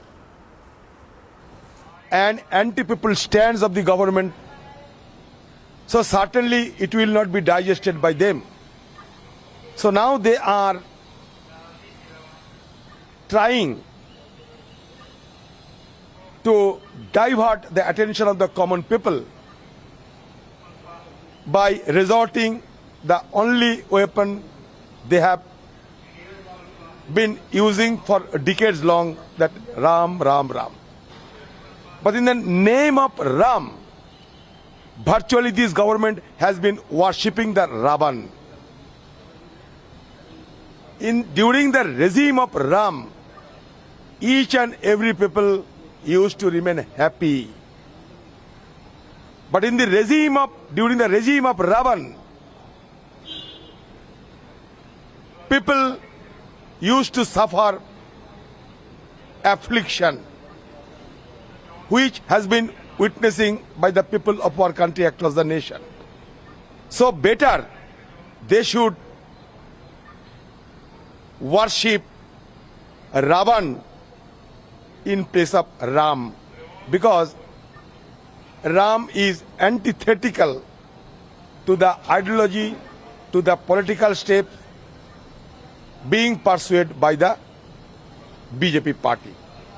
So they should refer Ravan, because the name of Ram does not fit their presence assault on the common people of our country, politically, economically, morally, so, and anti-people stands of the government. So certainly it will not be digested by them. So now they are trying to divert the attention of the common people by resorting the only weapon they have been using for decades long, that Ram, Ram, Ram. But in the name of Ram, virtually this government has been worshipping the Ravan. During the regime of Ram, each and every people used to remain happy. But during the regime of Ravan, people used to suffer affliction which has been witnessing by the people of our country across the nation. So better they should worship Ravan in place of Ram, because Ram is antithetical to the ideology, to the political step being pursued by the BJP. And BJP Shehzad Poonawalla is also joining us. Sir, if you heard that soundbite of Adhir Ranjan Chaudhary saying that Lord Ram is being used by the BJP to target the opposition, if I can get your response. Ram ji का अपमान ये है कांग्रेस की पहचान. First of all the way Adhir Ranjan Chowdhury saying Ram Ram, जैसे Ram is not some भगवान but is somebody known to the Congress party as a friend or something. He should use the right honorific Shri Ram or Prabhu Ram. Secondly, the kind of language he's used, that Shri Ram can be weaponized. Can anybody say this about any other religion or faith? That the deity or the god can be weaponized? But you know, this is the Congress which has always insulted and tried to mock the faith of Hindus, and therefore they said Shri Ram does not exist on affidavit. You remember Sonia Gandhi's commentated affidavit? For 70 years they tried to stop Ram Mandir construction. They went to court and they said Ram Mandir ko taal diya jaye. These are the people who said, like Manish Shankar Iyer said, kaun se kamre mein paida hue Shri Ram. Time and again they have abused Hindus. They've come and said Hindu terror hota hai, Hindutva terror hota hai, Hindutva ISIS hota hai. So constantly insulting and targeting Hindu faith, Hindu deity, Shri Ram, Ram Mandir has become the DNA of the Congress. And yesterday also we saw that on the day when we were celebrating the Bhumi Pujan of Ram Mandir, the Congress was protesting wearing black clothes. This is the same Congress which protested when the Bhumi Pujan happened. They protested the next time on 5th August 2021. They protested on 5th August 2022 because Mooltaha, they are worshippers or they are believers in the philosophy of Tuštikaran, and therefore they cannot accept Shri Ram and they constantly mock Hindu faith. So these are the Rom Bhakts who will always abuse and insult Ram Bhakts. Okay. All right. Thank you for giving us your response. So that was BJP Shehzad Poonawalla responding to that big remark that's been made by Adhir Ranjan Chaudhary, saying that Lord Ram is being used as a weapon by the BJP to target the opposition, and also saying that it is an attempt by the BJP to evade the real issues that matter at this point. In fact, in the visuals, you can see the kind of protest that was staged yesterday by the Congress leaders there. So a big row that has broken out over the black protest that was staged by the Congress leaders, which also included senior Congress leaders, including the likes of Congress interim President Sonia Gandhi, P. Chidambaram, as well, among others. And now Congress saying that Lord Ram is being used to attack the opposition. So black protest insult claim there that is only exploding by the minute as we speak. A lot of reactions as well coming in. Remember big allegations that have been made by the BJP with respect to the protests that were held by the Congress on Friday, where the BJP has claimed that Priyanka Gandhi Vadra was seen manhandling the cops, and Rahul Gandhi pulled a collar of his colleague as well. In fact, those are the allegations that have been made by the BJP. Remember, the Delhi police has also registered an FIR against with respect to the protest that was staged by the Congress leaders yesterday. And we are told that this FIR that has been registered, also several Congress leaders are named in that FIR as well. We'll try and go across to our reporters as well to get us more details. What we understand at this point is that the Congress has made a big remark which has indeed sparked a row. The remark that has been made by Adhir Ranjan Chaudhary, saying that Lord Ram is being used by the centre to target the opposition.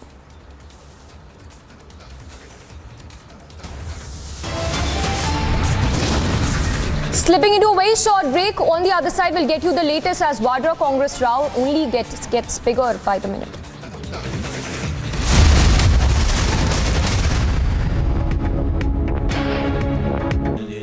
Amity has been ranked India's #1 not-for-profit private university for 9 years, with top 10 ranked institutions in management, engineering, biotech, law, masscom, telecom, hospitality, fashion and more. Yet another top ranking for Amity University.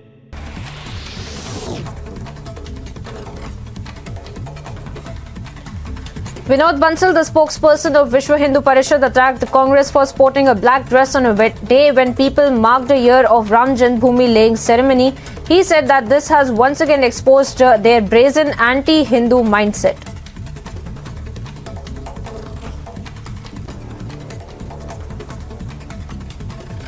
Ayodhya की विजय पर, श्री राम जन्मभूमि की जीत पर जहां हर्ष का उत्सव होना चाहिए था, कांग्रेस ने काले कपड़े पहन करके और देश की राजधानी में प्रदर्शन किया। ये कांग्रेस की उसी राम विरोधी, देश विरोधी मानसिकता, संविधान विरोधी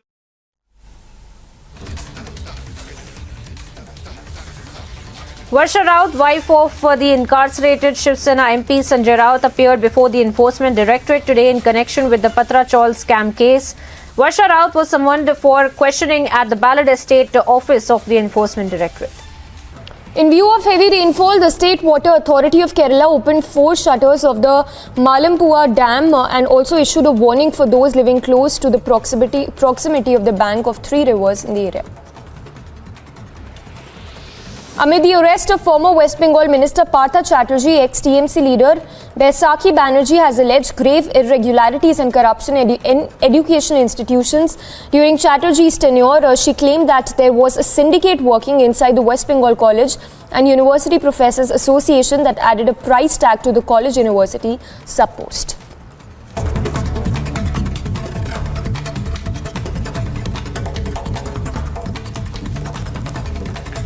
Top stories in brief. A politician in Uttar Pradesh was booked by the Noida police on Friday, allegedly assaulting a woman after a spat with her inside a housing society. The victim went on to say that the police action and authorities' action to protect her nights fell short. Yogi ji और सब लोग बोलते हैं कि महिलाओं की safety, but आज जो एपिसोड हुआ उसके बाद I don't think we have security in Noida. हमारी सोसाइटी में सारे सिक्योरिटी गार्ड्स खड़े थे, सब मेल खड़े थे, पर मुझे लगा कि वो शायद लेडी के साथ बदतमीजी ना करे, बट जब उसने मुझे भी टच किया, मुझे पुश किया एंड ही सेड अगर तुम प्लांट्स टच करोगे तो मैं तुम्हें टच करूंगा।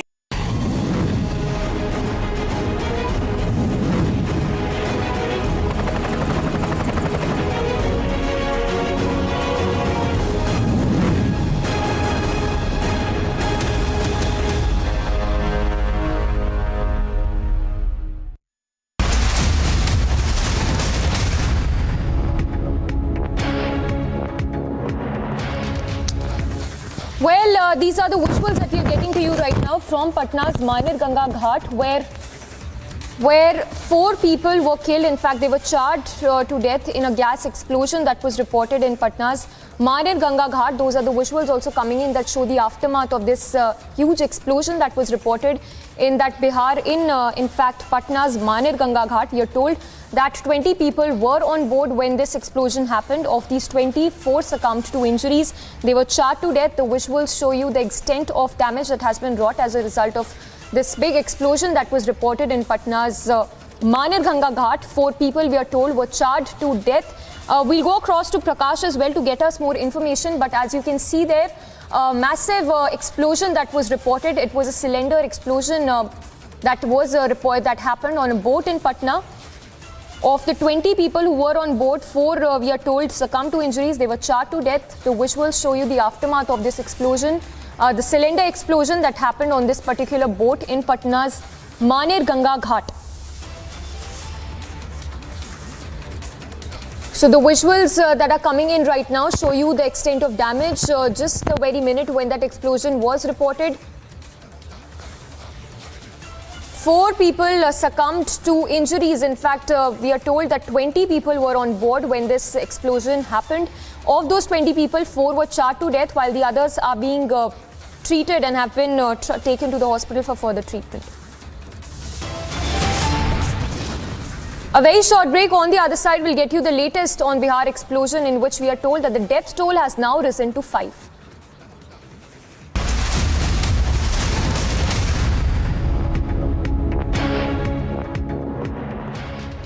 Is computing in science and engineering an essential part of industry growth? The technology is fast changing, and all the products that we are providing to the society, they require knowledge from interdisciplinary area. Can the study of 2 different domains make students adept with problem solving? I would just say that apart from getting the educational degrees, focus on developing skills for yourself. To know more, watch Amrita School of Engineering presents Shaping the Future of India this weekend only on Republic TV. And a roundup of news and brief. Delhi Police has elevated its preparedness for the security arrangements in the national capital on the occasion of 75th Independence Day. The DCP note said that no person or place has been left unverified. Meanwhile, BJP conducted a Tiranga Yatra in Ranchi, starting from Gandhi statue in Morabadi ground through the main road of the capital of Jharkhand to the Lord Birsa Munda statue.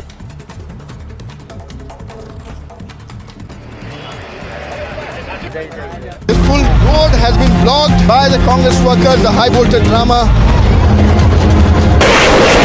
Nancy Pelosi lands in Taiwan.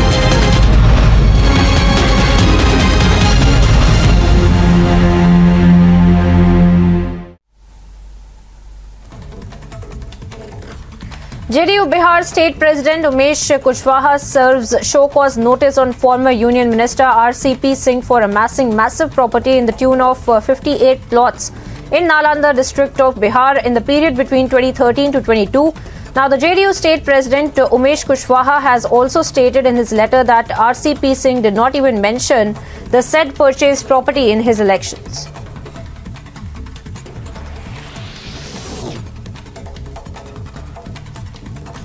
China's Special Envoy for Afghanistan, Yu Zhaoyong, arrived in India on his first ever to the country, held a meeting with the IP Singh Joint Secretary.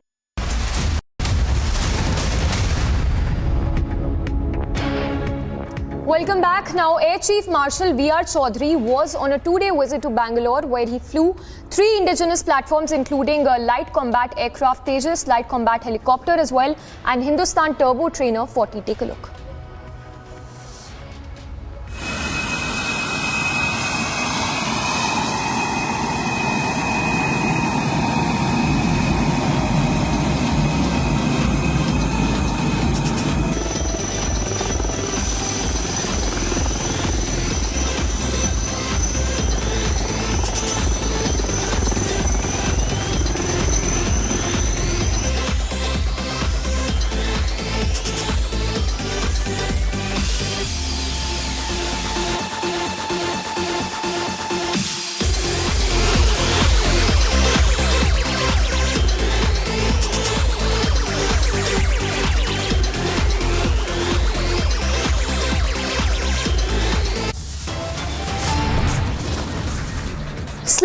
very short break. On the other side, we'll get you the latest as the Vadra Congress row only gets bigger now.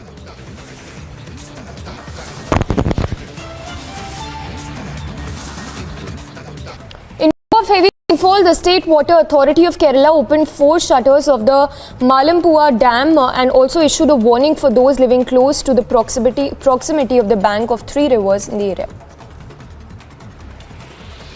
Amid the arrest of former West Bengal Minister Patra Chawl, ex-TMC leader Baisakhi Banerjee has alleged grave irregularities and corruption in education institutions. During Chatterjee's tenure, she claimed that there was a syndicate working inside the West Bengal College and University Professors Association that added a price tag to the college-university sub-post.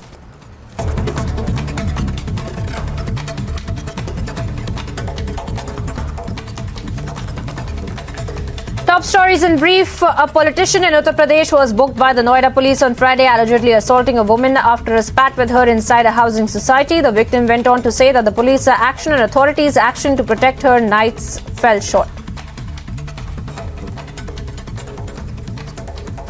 Yogi ji और सब लोग बोलते हैं कि महिलाओं की safety, but आज जो एपिसोड हुआ उसके बाद I don't think we have security in Noida. हमारी सोसाइटी में सारे सिक्योरिटी गार्ड्स खड़े थे, सब मेल खड़े थे, पर मुझे लगा कि वो शायद लेडी के साथ बदतमीजी ना करे. बट जब उसने मुझे भी टच किया, मुझे पुश किया एंड ही सेड अगर तुम प्लांट्स टच करोगे तो मैं तुम्हें टच करूंगा. तुम कैसे एक लेडी से ऐसे बोल सकते हो? He raised the issue of institutions. When the ED goes after you, these protests don't happen. Obviously, you don't understand English. What can I do? I understand English, sir. That's why I'm asking. Mr. Rahul Gandhi raised the issue of institutions. When ED goes after you, these protests don't. Your English is wrong.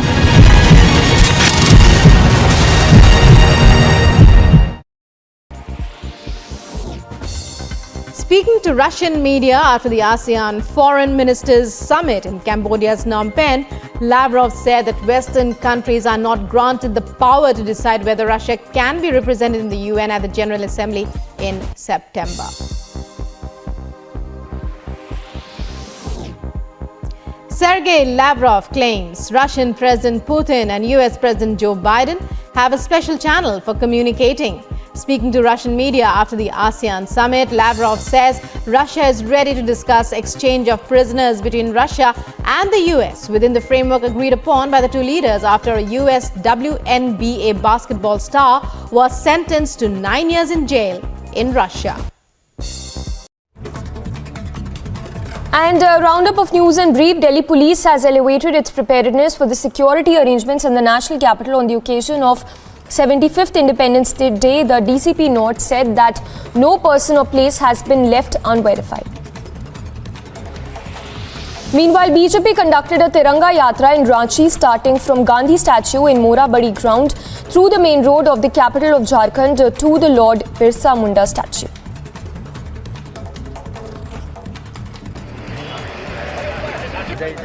The full road has been blocked by the Congress workers, the high voltage drama. Nancy Pelosi lands in Taiwan.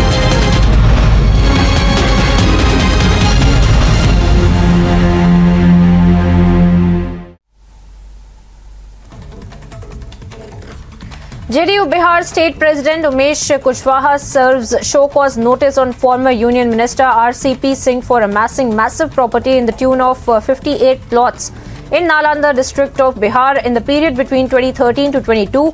Now, the JDU State President Umesh Kushwaha has also stated in his letter that RCP Singh did not even mention the said purchased property in his elections.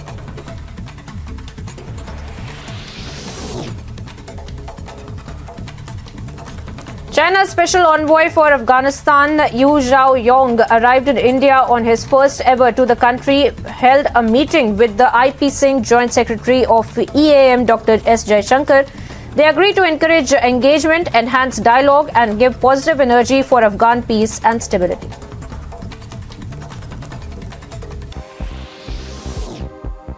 Ukrainian soldiers used self-propelled artillery in the Kharkiv region, and the action took place while Russia continued to shell Ukraine's second largest city and to press its offensive in the east, while Ukraine tries to retake territory in the Russian-occupied south.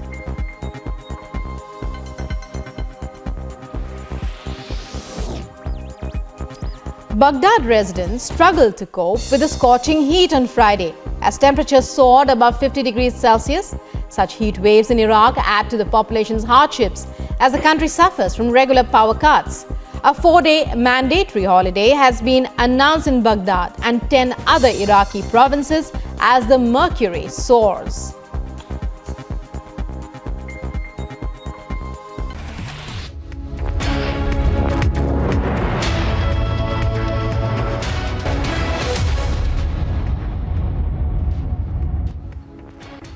Hello and welcome, ladies and gentlemen. Let's dive right into the top stories this hour on Superfast 50. The Delhi police has filed an FIR under sections 186, 188 and 332 in connection with the Congress party's protest yesterday. The police has accused the protesters of obstructing their officers from performing their duties and also of manhandling and injuring them. They can register, they can do whatever they want. Sir, it's on also the non. Today in our country, protesting is illegal. Voicing your opinion is illegal. So they can do whatever they want. So what do you have to say about? I've said what I had to say. Thank you. Voting for the election of the Vice President of India is underway with the tenure of M. Venkaiah Naidu to come to an end on August the 10th. The NDA's Vice Presidential candidate Jagdeep Dhankar and the opposition nominee Margaret Alva are the two contesting candidates for election to the office of the Vice President of India. Votes will be counted today itself and the next Vice President of the country will take oath of office on August the 11th, a day after the term of the incumbent Vice President Venkaiah Naidu ends. The result is expected to be declared at about 7 p.m. tonight. Prime Minister Narendra Modi was among the first to cast his vote in the parliament as voting to elect the country's next Vice President began today morning. Former Prime Minister and Congress Member of Parliament Dr. Manmohan Singh cast his vote in Parliament as voting to elect the country's next Vice President began today. All MPs of the Lok Sabha and the Rajya Sabha, including nominated members, are entitled to vote in the VP elections. The Congress continues to face massive backlash over its black clothes protest yesterday. Top Hindu priests attacked the party over its protest on the day of the anniversary of the Shilanyas of the Ayodhya Ram Mandir.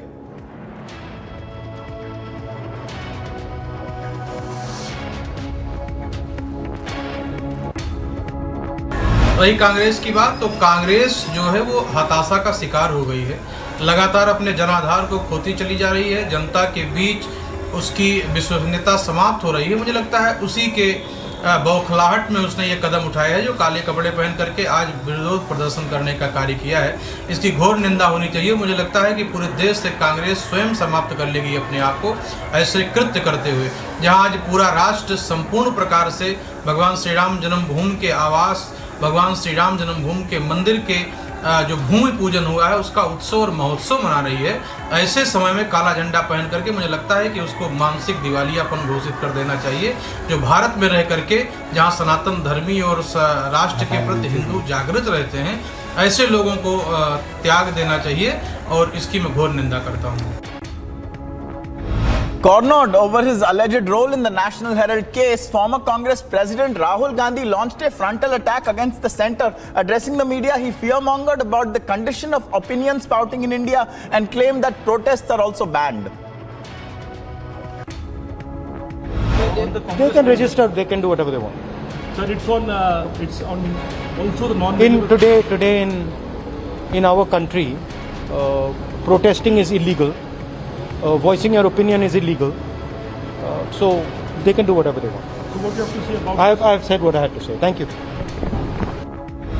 5 people lost their lives when a gas tank exploded at Bihar's Maner Ganga Ghat. According to sources, many people are also said to be injured, but the accurate number is yet to be ascertained. In total, there were about 20 people on the boat when the accident occurred. 4 confirm हो पाई है। कैसे आग लगा, कुछ confirm हुआ है? वो खाना बनाने के दौरान सिलेंडर में आग लग गया, जिसके दौरान सिलेंडर जलते हुए विस्फोट हो गया, जिसके दौरान 4 मजदूर जल के मरे। बॉडी पहचान हुई है? नहीं, अभी तक नहीं। वैसे पहचान हो रही है, लोग बता रहे हैं, नाम बता रहे हैं कौन कौन के नाम। Delhi's Rouse Avenue court has granted interim bail to Delhi Minister Satyendra Jain's wife Poonam Jain, who was arrested in the money laundering case. The court has granted interim bail on a personal bond of 1 lakh rupees. The court will next hear the matter on August the 20th. Continuing the crackdown on corruption, Delhi Lieutenant Governor V.K. Saxena suspended key officials over irregularities in the implementation of the Delhi excise policy. This action was taken due to their alleged serious lapses in finalizing and the tender of the extension of the post-tender benefits to select vendors.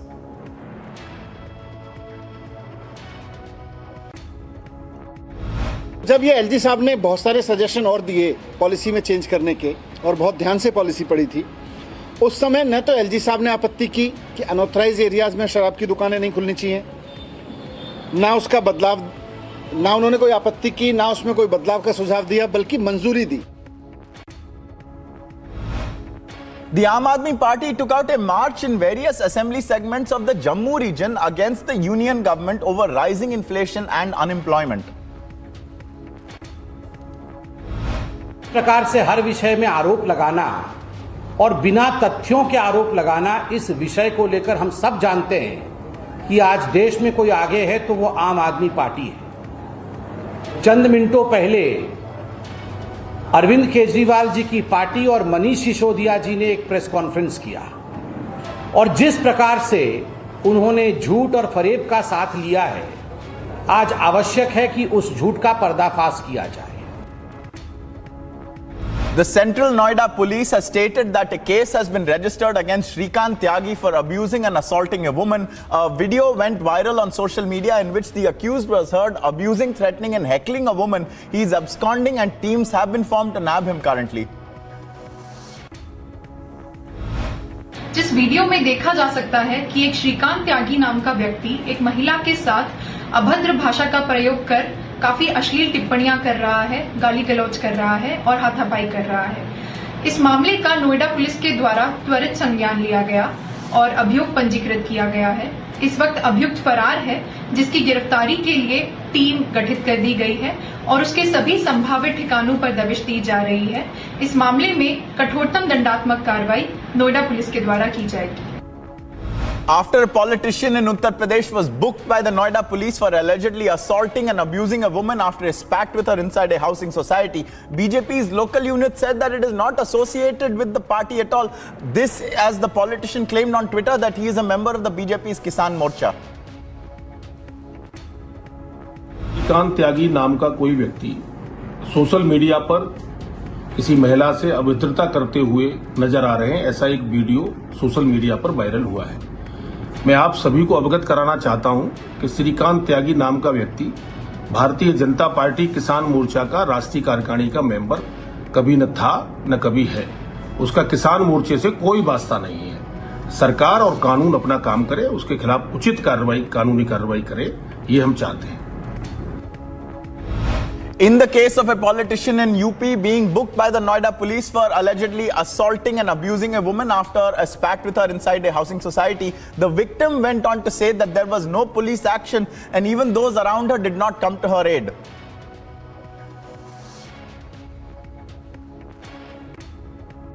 Yogi ji और सब लोग बोलते हैं कि महिलाओं की safety, but आज जो एपिसोड हुआ उसके बाद I don't think we have security in Noida.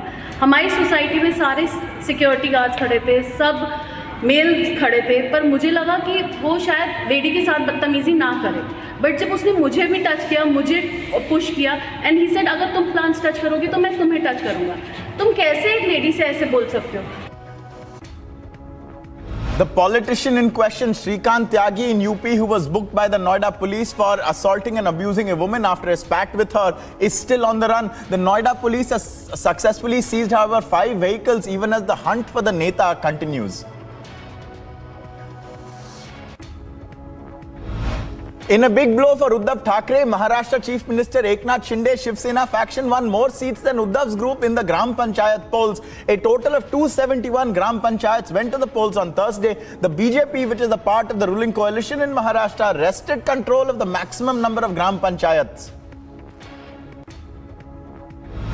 Varsha Raut, wife of arrested Shiv Sena member of parliament Sanjay Raut, appeared before the ED Today, in connection with the Patra Chawl land scam case, Varsha Raut was summoned for questioning in the Ballard Estate office of the ED, where Sanjay Raut is also lodged. Karnataka Chief Minister Basavaraj Bommai has postponed his Delhi visit. Taking to Twitter, Bommai informed that he had tested positive for COVID-19 with mild symptoms and had isolated himself at home. He urged others to get themselves tested and to isolate themselves as well. In Jammu and Kashmir's Udhampur, a minibus skidded off the road and fell into a gorge in the Barmeen area. 8 people, including school students, were injured in the accident. Relief and rescue ops are underway. China's Special Envoy for Afghanistan, Yue Zhaoyong, arrived in India on his first ever visit to the country and held a meeting with IP Singh, the Joint Secretary in the Ministry of External Affairs. They agreed to encourage engagement, enhance dialogue, and give positive energy for Afghanistan's peace and stability. The Indian Air Force's Air Chief Marshal V.R. Chaudhary reviewed and flew the indigenous light combat aircraft Mk1 Tejas. The Air Chief was on a 2-day visit to Bengaluru and reviewed the aircraft, which are being inducted into the Indian Air Force as part of its drive towards Atmanirbharta in defense. JD Bihar State President Umesh Kushwaha has served a show cause notice to former Union Minister RCP Singh, for amassing massive property to the tune of 58 plots of land in Nalanda district of Bihar in the period between 2013 to 2022. JDU State President Umesh Kushwaha has also stated in his letter that RCP Singh did not even mention the said purchased property in his election affidavits. Munnar was one of the worst affected in recent floods that hit the state of Kerala. According to sources, 2 shops and a temple have been submerged in a landslide caused by the incessant rainfall since the past few weeks.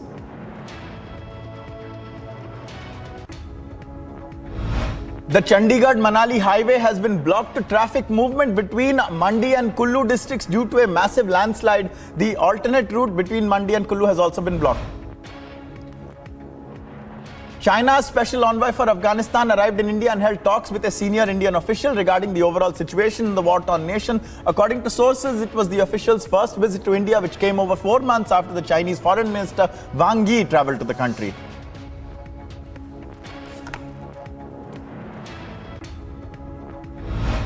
Union Minister of Culture G. Kishan Reddy flagged off a bike rally from the Talkatora Stadium as a part of the Har Ghar Tiranga campaign in Delhi. In the bike rally, saffron-coloured dastar-wearing Sikh riders carried the tricolour on their bikes to celebrate 75 years of completion of India's independence. साढ़े 7 kilometre की ride है। 7:30 बजे शुरू कर रहे हैं और 750 rider हैं जो सारे केसरिया दस्तार सजाकर, जो कि हमारी देश की आज़ादी का रंग है, और हम ये चाहते हैं कि पूरे देश के लोगों को ये पता चले, दुनिया भर के लोगों को पता चले कि जो सिख है उसकी आज़ादी के अंदर क्या कंट्रीब्यूशन है. To mark the upcoming completion of 75 years of India's independence, BJP leader Manjinder Singh Sirsa led the Sikh Brigade in the Tiranga Bike Rally of 750 riders. The bike rally was held as part of the centre's Har Ghar Tiranga campaign. Prime Minister Narendra Modi is to chair the 3rd meeting of the National Committee of Azadi Ka Amrit Mahotsav today, and a landslide in Singtam town of Sikkim's Gangtok disrupted traffic movement in the district. The India Meteorological Department had predicted fairly widespread rainfall with isolated heavy falls and thunderstorm along with lightning over the sub-Himalayan region in Sikkim. A shootout was reported from West Bengal's Hooghly district. According to sources, a notorious anti-social was involved and huge police force of Chinsura police station has been deployed to the location of the shootout.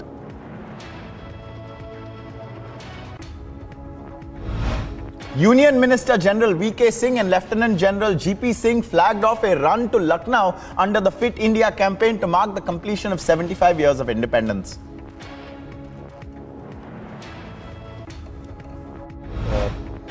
कल बुधवार serving officer हैं और उन्होंने निश्चय किया कि आज़ादी के अमृत महोत्सव पर 75वां साल है, तो हर रोज़ वो 75 किलोमीटर दौड़ेंगे और अगले 10 दिन में 750 किलोमीटर करके यहाँ से लखनऊ तक पहुँचेंगे. Prime Minister Narendra Modi spoke with Philippines President Ferdinand Marcos Jr. and said he looked forward to working closely with the Philippines leader to strengthen bilateral ties. During the phone conversation, the Prime Minister congratulated Marcos Jr. on his election as the 17th President of the Philippines. Troops of the 53rd Battalion of the Indo-Tibetan Border Police found twin pipe-based improvised explosive devices or IEDs near Chhattisgarh's Narayanpur. The troops were on a road opening and search operation in the area when they found the twin IEDs. In yet another shocker for Telangana Congress, senior Congress leader and AICC secretary Dasoju Sravan announced his resignation from his post and the Congress party. D. Sravan's resignation comes days after MLA Komati Reddy Rajgopal Reddy had announced his resignation and is rumored to be joining the BJP. My mission is to fight against KCR. My mission is to fight against this dictatorial rule. But Mr. Revant Reddy has completely diluted the Congress party and converted this into a theatrics and event management kind of a company. As a result of that, with a resentment, I am resigning from the Congress party. West Bengal BJP MLA Asim Sarkar has claimed the Citizenship Amendment Act is likely to be implemented by December. The convener of the BJP's refugee cell in West Bengal said the CAA needed to be rolled out in the state to meet the aspirations of the people. CAA होने पड़ेगा, उसको बाद NRC. CAA होने से हमारा जो part Bengal से पाकिस्तान और बांग्लादेश से जो रिफ्यूजी इधर आया था उसका नागरिकत्व और उसलिए जो सीए हमारा यशस्वी प्रधानमंत्री मोदी जी किया सीए और हमारा माननीय अमित शाह जी वो सीए दिसंबर मास तक लागू हो जाएगा. According to the Union Health Ministry, India has reported over 19,000 new COVID-19 positive cases in the last 24 hours, with the current recovery rate now standing at 98.5%. The deputy head of Taiwan's Defense Ministry's Research and Development Unit was found dead in a hotel room. According to sources, authorities are looking into the cause of the death. He was said to be on a business trip to supervise various missile production projects. US Secretary of State Anthony Blinken held talks with Philippines Foreign Secretary virtually due to a positive COVID-19 test of the latter. Blinken is on a visit to the Philippines as part of his 5-nation tour for meetings with the ASEAN nations. That we have that's really friendship, partnership, and as allies has never been more important. We see so many challenges that we're facing together. Whether it's COVID and global health, whether it's dealing with climate, or whether it's dealing with some of the security challenges, including in the here and now. Peruvian President Pedro Castillo reshuffled his cabinet after refusing to accept the resignation of his Prime Minister Aníbal Torres Vázquez. President Castillo has made 6 changes to his cabinet, which include the Ministry of Economy and Foreign Affairs. Meanwhile, there were other changes in the Ministries of Labour, Culture, Housing and Transport as well. ASEAN nations have taken a strong line against Myanmar's recent executions of 4 political activists. ASEAN foreign ministers meeting host Cambodia's foreign minister warned that any further executions would force the regional grouping to reconsider its engagement of Myanmar. Give up on my effort to help Myanmar. But this execution was a setback. And all ASEAN 9 has kind of agreed to see how things will evolve in the coming weeks and months. 8 people died after a bomb attack to a handcart exploded, or a bomb attached to a handcart exploded in Kabul on Friday. According to police officials, the bomb went off near a mosque in the minority Shiite neighborhood of the Afghan capital, killing at least 8 people and wounding 18. No group has so far claimed responsibility for the blast. After Israel unleashed a wave of airstrikes in Gaza, killing at least 10 people, including a senior militant, and wounding dozens, Israeli Prime Minister Yair Lapid said that his country had zero tolerance for attacks from Gaza, but no interest in a broader battle either. carried out a precise counter-terror operation against an immediate threat. Our fight is not with the people of Gaza. Islamic Jihad is an Iranian proxy that wants to destroy the state of Israel and kill innocent Israelis. The head of Islamic Jihad is in Tehran as we speak. We will do whatever it takes to defend our people. Elon Musk has said that Tesla would succeed with his talented team even if he was kidnapped by aliens or returned to his home planet. He assured the shareholders who have concerns that Musk might step down from his role at Tesla if he is forced to buy Twitter. UN Secretary General Antonio Guterres has said that it was unacceptable for states in possession of nuclear weapons to admit the possibility of nuclear war. He spoke at the Hiroshima Peace Memorial at a ceremony to mark the 77th anniversary of the August 6th atomic bombing of the city. Is simple. Take the nuclear option off the table for good. It's time to proliferate peace. Heed the message of Divakusha, no more Hiroshima, no more Nagasaki. And to the young people here today, finish the work that Divakusha have begun. The world must never forget what happened here. Members of a Malian civil society demanded the withdrawal of the UN mission in the country by September 22. Gathering in Bamako, members of the anti-French warned that the government will have to take to the streets on September 22 in a bid to remove the troops of the MINUSMA from the country.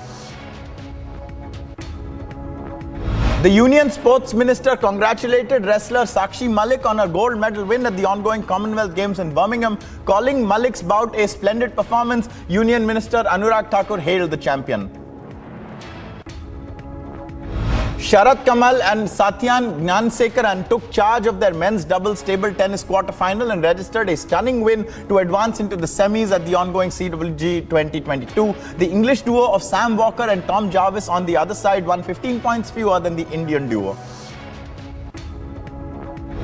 Indian grappler Divya Kakran clinched a bronze medal in the women's freestyle 68 kilo in the ongoing Commonwealth 2022 Games after defeating Tiger Lily Cocker Lemel of Tonga at the commentary arena.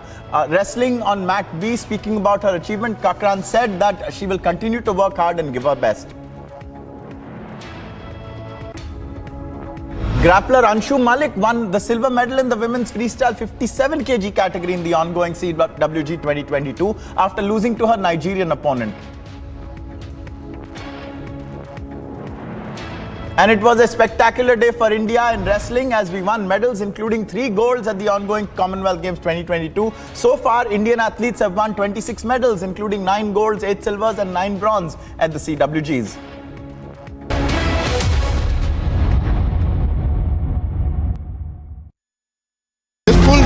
Has been blocked by the Congress workers, the high voltage drama. Nancy Pelosi lands in Taiwan.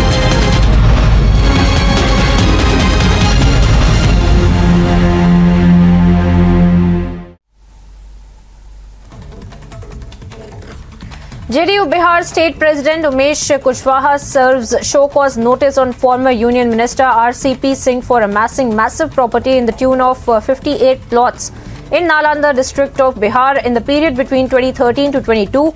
Now, the JDU State President Umesh Kushwaha has also stated in his letter that RCP Singh did not even mention the said purchased property in his elections.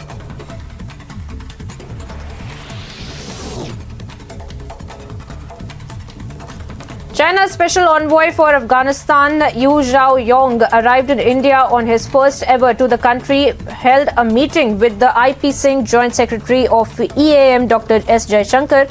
They agreed to encourage engagement, enhance dialogue, and give positive energy for Afghan peace and stability.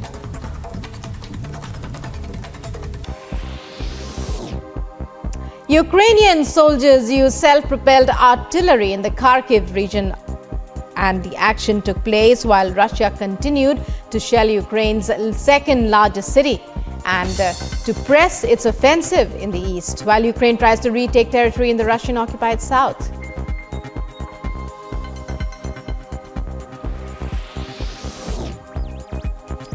Baghdad residents struggled to cope with the scorching heat on Friday as temperatures soared above 50 degrees Celsius. Such heat waves in Iraq add to the population's hardships as the country suffers from regular power cuts. A 4-day mandatory holiday has been announced in Baghdad and 10 other Iraqi provinces as the mercury soars.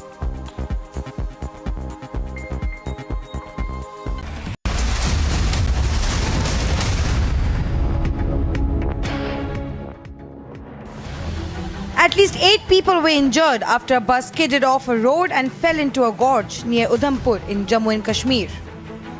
A few of the individuals that were injured were reported to be children in the accident that took place in an area with undeveloped roads. Rescue operations were carried out at the site of the crash as soon as possible, as the individuals were shifted to a medical facility nearby. Several locals from the area were seen at the site of the accident. Today morning at around 8, a bus that was coming from the Barmeen area to Udhampur fell off into the deep gorge. We are told that the inclement weather condition has led to this unfortunate incident, and now the relief and rescue operations are on it, including the school students. They have been shifted to the district hospital in Udhampur. The accident took place as heavy rains continue to lash Jammu and Kashmir. Bureau Report, Republic TV. के अंदर ये मामला चल रहा है तभी से। कई बार दिल्ली सरकार ने रिप्रेजेंटेशन एलजी साहब को दिया है। ये जो भी आदमी बीजेपी के कह रहे हैं उनसे कहिए कि जरा कोर्ट के अंदर वो फैसले तो पढ़िए।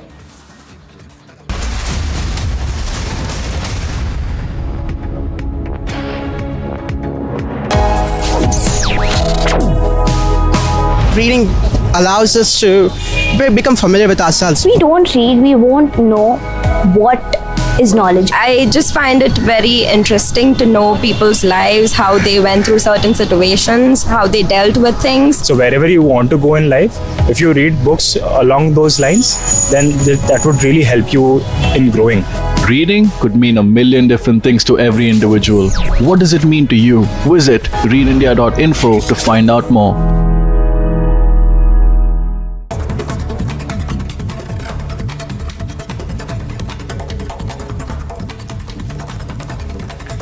Top stories in brief. A politician in Uttar Pradesh was booked by the Noida police on Friday, allegedly assaulting a woman after a spat with her inside a housing society. The victim went on to say that the police action and authorities' action to protect her nights fell short.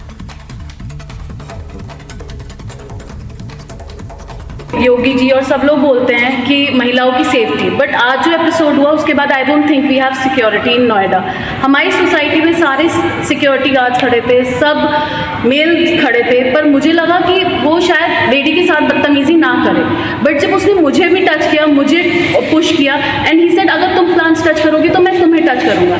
तुम कैसे एक lady से ऐसे बोल सकते हो? He raised the issue of institutions. When the ED goes after you, these protests don't happen. Obviously, you don't understand English. What can I understand English, sir. That's why I'm asking. Mr. Rahul Gandhi raised the issue of institutions. When ED goes after you, these protests don't. Your English is wrong.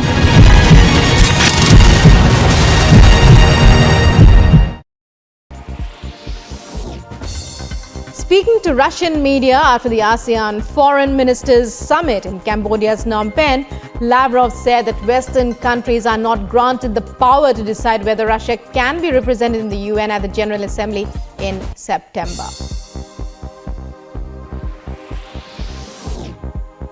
Sergei Lavrov claims Russian President Putin and US President Joe Biden have a special channel for communicating. Speaking to Russian media after the ASEAN summit, Lavrov says Russia is ready to discuss exchange of prisoners between Russia and the US within the framework agreed upon by the two leaders after a US WNBA basketball star was sentenced to 9 years in jail in Russia. And a roundup of news and brief. Delhi police has elevated its preparedness for the security arrangements in the national capital on the occasion of 75th Independence Day. The DCP note said that no person or place has been left unverified. Meanwhile, BJP conducted a Tiranga Yatra in Ranchi starting from Gandhi statue in Mora Badi ground through the main road of the capital of Jharkhand.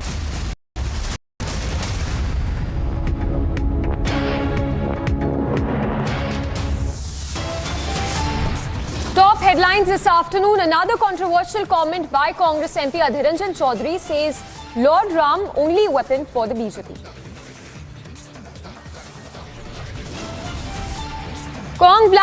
Congress black protest backfires. Mega row breaks out as Delhi police now lodges FIR. The abusive Neta from Noida is still on the run. His vehicle seized and the politician booked as well. Now BJP distances itself from the abusive leader, says not in our party. Voting underway for the vice presidential election. Will it be an easy win for Dhankar in vice presidential polls? Mega liquor policy face-off breaks out. BJP hits back after AAP mega charges.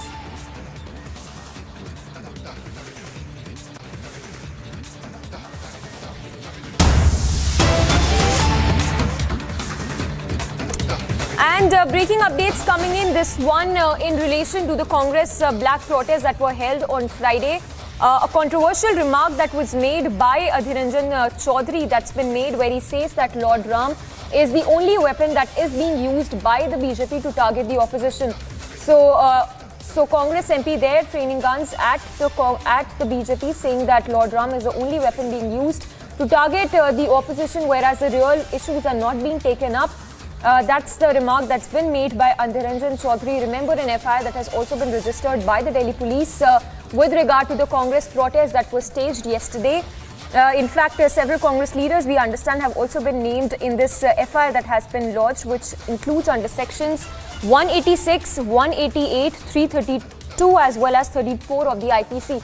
So the FIR that has also been lodged against Congress leaders with regard to the protest that was staged by the Congress leaders, the sections including 186, where the courts to decide whether a trial must be held, section 188 for causing danger of riots after permission to protest denied.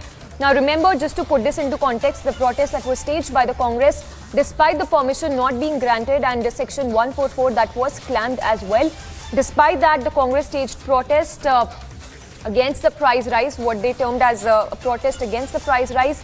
And BJP also there making mega allegations, big allegations against the Congress leaders with regard to the protest that was held. And anti-people stands of the government. So certainly it will not be digested by them. So now they are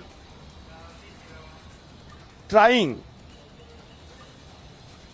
to divert the attention of the common people by resorting the only weapon they have been using for decades long, that Ram, Ram, Ram. But in the name of Ram, virtually this government has been worshipping the Ravan. During the regime of Ram, each and every people used to remain happy. But during the regime of Ravan, people used to suffer affliction, which has been witnessing by the people of our country across the nation. So better they should worship Ravan in place of Ram, because Ram is antithetical to the ideology, to the political step being pursued by the BJP party. आज कांग्रेसियों ने काले कपड़े पहन करके जो प्रदर्शन किया है, यह से राम जन्मभूमि मंदिर निर्माण की तिथि के दिन यह राम भक्तों का अपमान है, अयोध्या दिवस का अपमान है, भारत के लोकतंत्र का अपमान है, भारत की न्यायपालिका के सम्मान का अपमान है। कांग्रेस के इस कृत्य की हम निंदा करते हैं और Congress party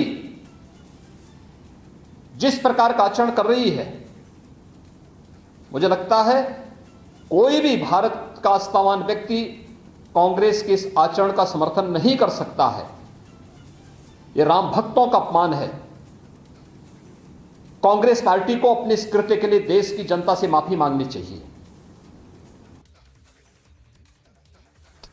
So as you can see in the visuals also that we are showing on our screens right now, this is with regard to the massive allegations that have been leveled by the BJP against the Congress. So what it appears as of now is that the Congress protest that was staged on Friday seems to have backfired for the party there. In fact, in these visuals, what the BJP has claimed is that Rahul Gandhi tore colleague's shirt and that Rahul Gandhi was seen engaged in a scuffle as well with the personnel. In fact, in the other video, you can see Priyanka Gandhi Vadra.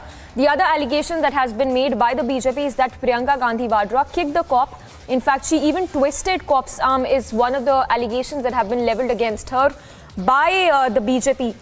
We have Shehzad Poonawala also joining us. Sir, if I can get your reaction to this controversy that has now broken out, especially with regard to the latest remark that's been made by Adhir Ranjan Chaudhary. I have just seen Republic and I've even tweeted about the statement that Adhir Ranjan Chaudhary has made. This is the DNA of the Congress party. It's a Ram Virodhi, Hindu Virodhi DNA, and therefore time and again the Congress party insults the Hindu faith. Can they say this about any other deity or any other faith or any other god, that the god has been weaponized? Only about Sri Ram. And you remember they had given an affidavit in court saying that Sri Ram doesn't exist. You remember they tried to block Ram Mandir for 70 years.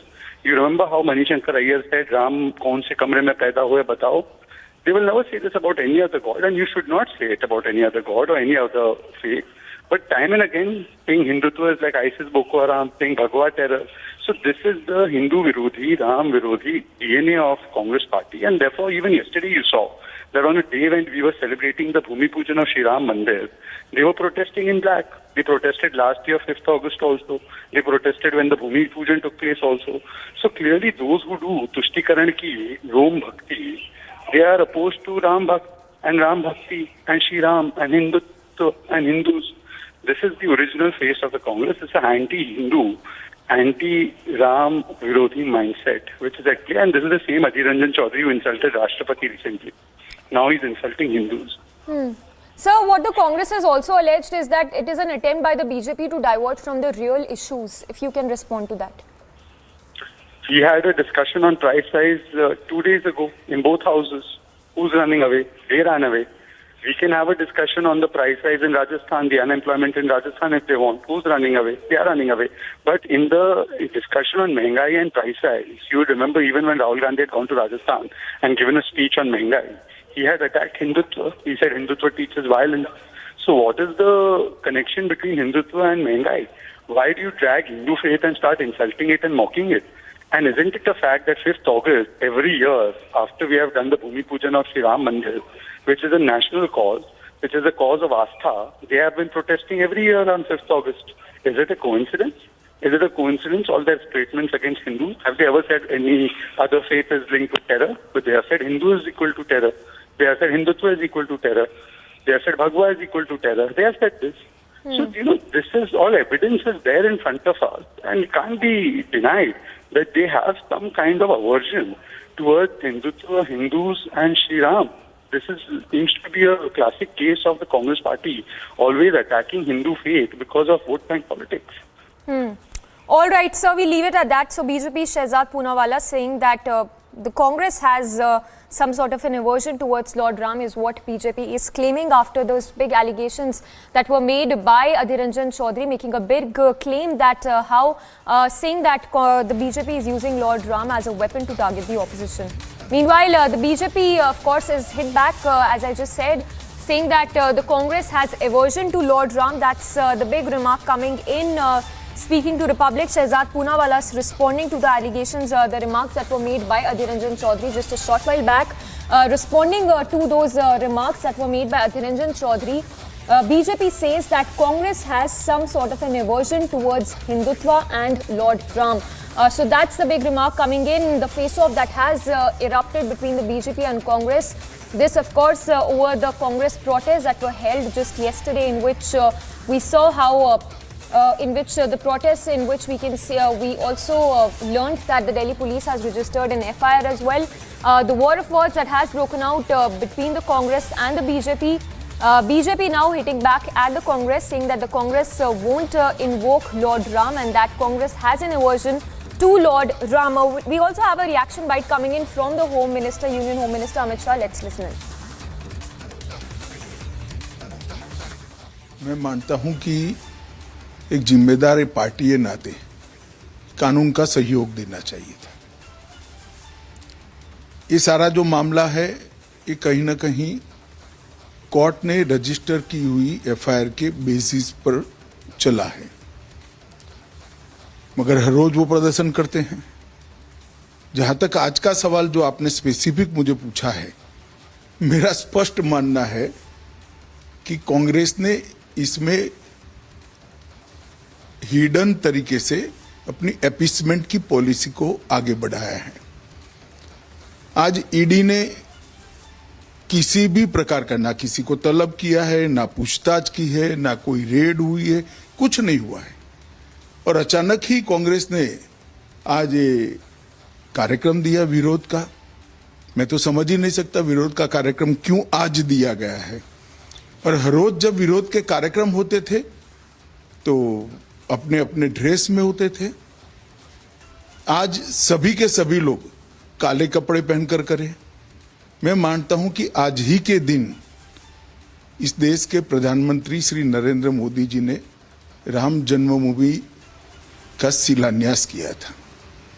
550 साल पुरानी ये समस्या का बहुत शांतिपूर्ण तरीके से समाधान निकला था और कहीं पर भी देश में ना दंगा हुआ था, ना हिंसा हुई थी और शांतिपूर्ण तरीके से करोड़ों करोड़ों लोगों की श्रद्धा को परवान चढ़ाने का काम इस देश के प्रधानमंत्री ने किया था। कांग्रेस ने आज का दिन इसीलिए विरोध के लिए और विशेषकर काले कपड़ों में विरोध के लिए सिलेक्ट किया है कि वो एक शटल मैसेज देना चाहते हैं कि हम राम जन्मभूमि के शिलान्यास का विरोध करते हैं और अपनी तुष्टीकरण की नीति को वो आगे बढ़ाना चाहते हैं। और मैं तो यही कहना चाहूंगा कि तुष्टीकरण की नीति न देश के लिए अच्छी है न कांग्रेस के लिए अच्छी है। तुष्टीकरण की नीति के चलते ही आज कांग्रेस जिस स्थिति में है वो स्थिति में दिखाई पड़ रही है। और जहां तक ईडी का सवाल है, सभी ने देश के कानून की व्यवस्था का सम्मान करना चाहिए और सहयोग करना चाहिए। A quick roundup of all the top stories. The Delhi police has registered an FIR against the leaders of the Congress after they resisted detention at the black protests which were held on Friday. Various sections of the CRPC, IPC have also been imposed against these leaders for carrying out demonstrations that were carried out despite the permission not being granted and Section 144 that was clamped in the national capital. They can register. They can do whatever they want. Sir, it's on also the non. Today in our country, protesting is illegal. Voicing your opinion is illegal. So they can do whatever they want. So what do you have to say about? I have said what I had to say. Thank you. Meanwhile, the BJP alleged that netas of the Congress, including Rahul Gandhi and Priyanka Gandhi Vadra, engaged in manhandling of fellow colleagues along with the personnel by tearing their shirts and twisting the wrists of the police personnel.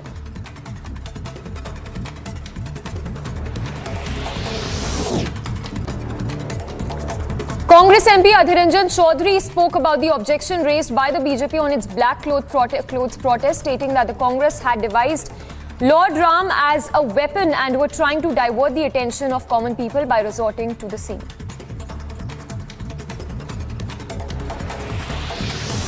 Shrikant Tyagi, the alleged neta from the BJP currently on the run after abusing a woman at a society, had his vehicle seized by the police personnel who are on the lookout for him.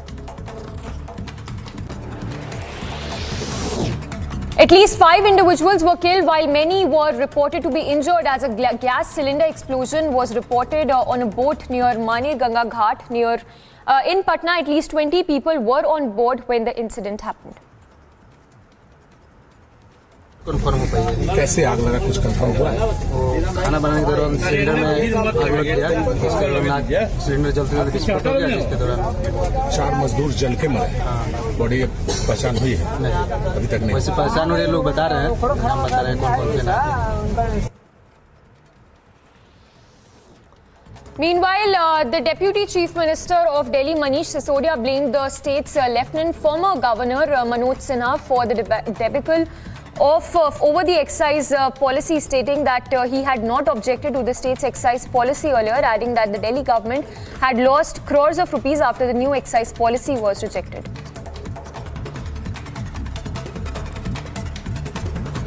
इस मामले को पूरे को CBI के सामने भेज रहा हूं कि इस मामले की जांच होना बहुत ज़रूरी है कि कैबिनेट से, सरकार से पास प्रस्ताव जो एलजी साहब ने पहले मंजूर कर दिया था, उसको स्टैंड पे उन्होंने चेंज क्यों किया। वर्षों से पुरानी पॉलिसी में भी जिस तरह से दुकानें अनऑथराइज्ड एरिया में एलजी ऑफिस से मंजूर होती आई थी, अचानक एलजी ऑफिस ने अपना स्टैंड चेंज करके, एलजी साहब ने अपना स्टैंड चेंज करके उन दुकानों को फ़ायदा क्यों पहुंचाया जिनकी दुकानें खुल गई थीं। इससे सरकार को बहुत नुकसान हुआ, जबकि सरकार ने उनको लिख के भी दिया कि Responding to AAP's allegations, BJP Sambit Patra responded to the allegations being made by the Aam Aadmi Party government, stating that the allegations made by the AAP have only backfired and that these are allegations without any evidence. A top official who led the missile development team of the self-governed island country was found dead in a hotel room. The report came in wake of the tensions between US and China over US House Speaker Nancy Pelosi's visit to Taiwan. Sri Lanka, meanwhile, requested China to delay the arrival of a ship Yuan, presumably over the rising tensions between China and the US over Taiwan. The reason for the country deferring the ship to dock in the country remains yet to be ascertained.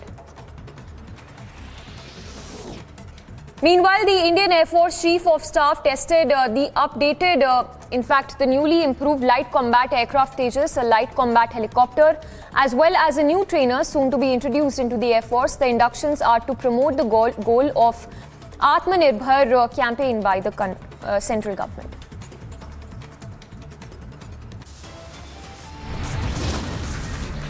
Slipping into a very short break, more news breaks lined up for you on the other side. Abusive Neta from Noida is still on the run. His vehicle seized by the personnel. And voting underway for the 14th Vice President. Will it be an easy win for Dhankar in Vice Presidential polls?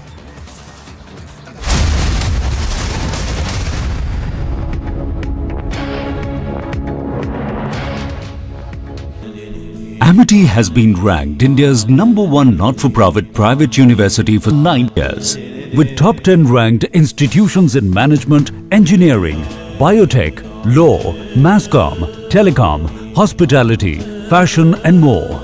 Yet another top ranking for Amity University. JDU Bihar State President Umesh Kushwaha serves show cause notice on former Union Minister RCP Singh for amassing massive property in the tune of 58 plots in Nalanda district of Bihar in the period between 2013 to 22. Now, the JDU State President Umesh Kushwaha has also stated in his letter that RCP Singh did not even mention the said purchased property in his elections.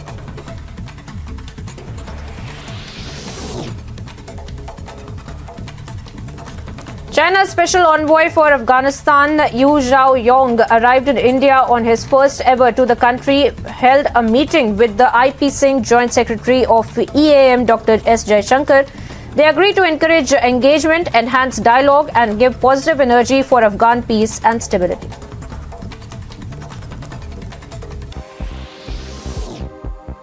Ukrainian soldiers used self-propelled artillery in the Kharkiv region, and the action took place while Russia continued to shell Ukraine's second largest city and to press its offensive in the east, while Ukraine tries to retake territory in the Russian-occupied south.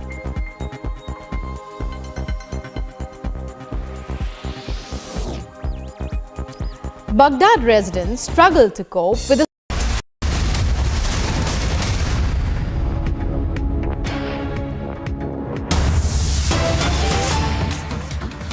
Tracking closely the big story of the day, the vice presidential polls are underway. In fact, it's the last 75 minutes of polling for the vice presidential polls. Jagdeep Dhankar, what we understand, has an edge in the vice presidential polls.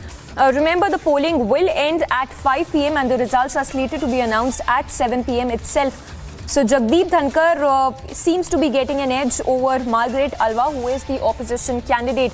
Jagdeep Dhankar, who's been pitted by the NDA there, the former West Bengal governor, versus the opposition pick, which is Margaret Alva. So it's the last 75 minutes of polling which is underway as we speak. Jagdeep Dhankar, what it appears, has an edge over Margaret Alva, who is the opposition pick.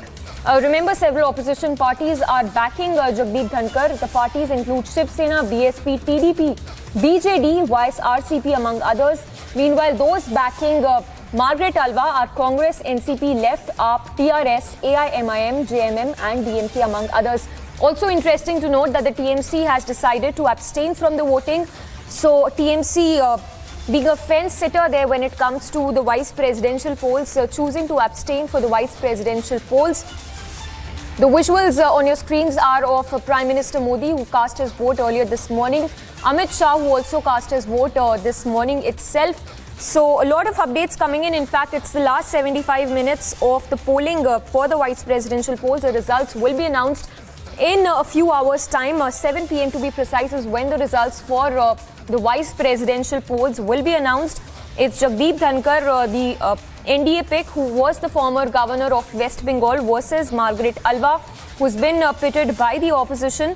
From what it appears is that Jagdeep Dhankar has a clear edge over Margaret Alva, as several opposition parties, including the likes of Shiv Sena, BSP, TDP, BJD, are backing Dhankar. We have a senior executive, Abhishek, also joining us. Abhishek, just a few hours from now, the results will be announced. From what it appears, it seems like Dhankar has a clear edge over Margaret Alva.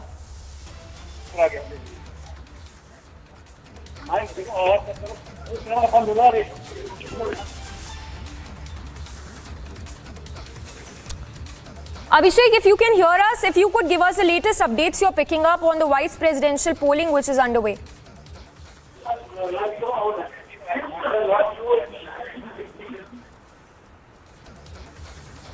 All right, we'll try and connect with Abhishek again, but the latest update that is coming in is just 75 minutes now. When the polling for the vice presidential polls will end, the results will be announced by 7 p.m. itself. Remember, 788 votes will be cast for the vice presidential polls. The NDA, meanwhile, has claimed to have support of over 500 plus members with regard to the vice presidential polls. Meanwhile, the opposition, from what as the numbers stack up, has support of just 200 members. Slipping into a very short break. On the other side, we'll get you the latest as the polling for vice presidential polls is underway.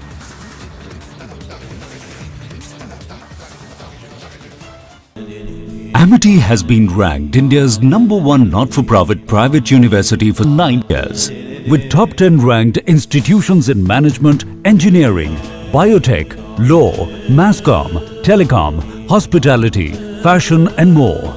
Yet another top ranking for Amity University. He raised the issue of institutions. When the ED goes after you, these protests don't happen. Obviously, you don't understand English. What can I do? I understand English, sir. That's why I'm asking. Mr. Rahul Gandhi raised the issue of institutions. When ED goes after you, these protests don't. Your English is wrong.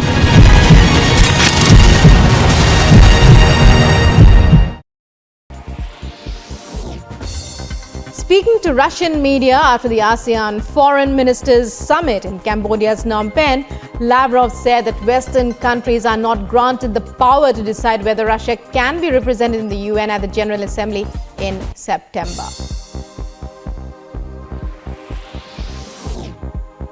Sergei Lavrov claims Russian President Putin and US President Joe Biden have a special channel for communicating. Speaking to Russian media after the ASEAN summit, Lavrov says Russia is ready to discuss exchange of prisoners between Russia and the US within the framework agreed upon by the two leaders after a US WNBA basketball star was sentenced to 9 years in jail in Russia. And a roundup of news and brief. Delhi police has elevated its preparedness for the security arrangements in the national capital on the occasion of 75th Independence Day. The DCP note said that no person or place has been left unverified. Meanwhile, BJP conducted a Tiranga Yatra in Ranchi starting from Gandhi statue in Mora Badi ground through the main road of the capital of Jharkhand to the Lord.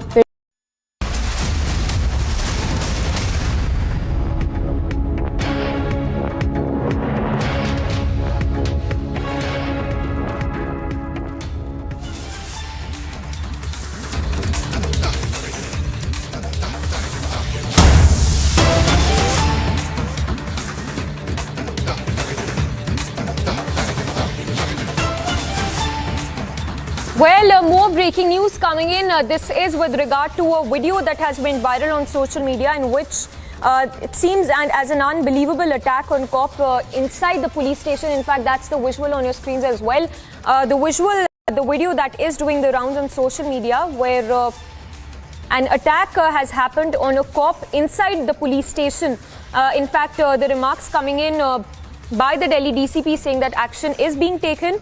In the video on your screens right now, the cop is being beaten, is being roughed up by citizens inside the station. So shocking visual there, video coming to light, a video that is doing the rounds on social media where we can see a cop being attacked inside the police station. What we understand as of now is that the Delhi DCP has responded to this shocking video that has went viral, saying that action is being taken against the accused. We still do not know why was the cop beaten inside the station, so several questions still remain unanswered. But that is a shocking video that has come to light from the national capital where the cop was roughed up inside the police station. The Delhi DCP also responding to this video that went viral on social media, saying that action is being taken. And this is the video that has went viral on social media as well. So in the visual, as you can see, the cop who is being thrashed inside the station. We do not yet know the reason for this incident. Why was the cop thrashed and roughed up inside the police station? The reason for this is still not known. The Delhi DCP, meanwhile, responding to this shocking video, the incident, saying that action will be taken. More details are yet to come, but what we know so far is that the Delhi DCP has taken cognizance of this incident, saying that proper action will be taken. We do not yet know why was this police personnel thrashed inside the police station. What is the reason behind such an attack on the police officer? We'll go across to our reporters to get us more information. But what it appears from this video is that the cop was brutally beaten. In fact, he was thrashed by locals inside the police station. In fact, in this visual, you can see a group of people who have barged inside the police station. They are seen thrashing the personnel inside the station. The Delhi DCP also responding to this incident that has also gone viral on social media, saying that proper action will be taken against the locals and that the probe will be done.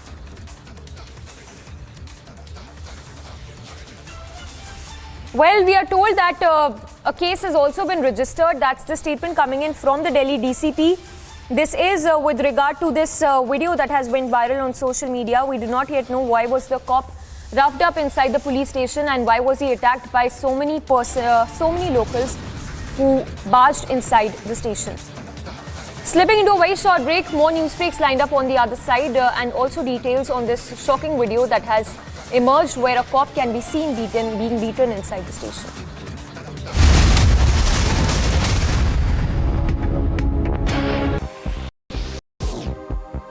Ukrainian soldiers used self-propelled artillery in the Kharkiv region, and the action took place while Russia continued to shell Ukraine's second largest city and to press its offensive in the east, while Ukraine tries to retake territory in the Russian-occupied south.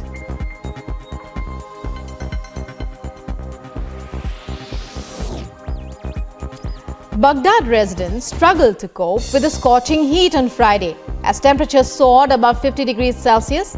Such heat waves in Iraq add to the population's hardships as the country suffers from regular power cuts. A 4-day mandatory holiday has been announced in Baghdad and 10 other Iraqi provinces as the mercury soars.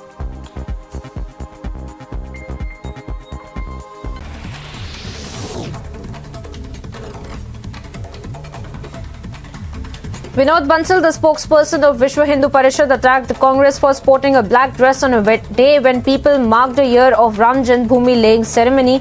He said that this has once again exposed their brazen anti-Hindu mindset.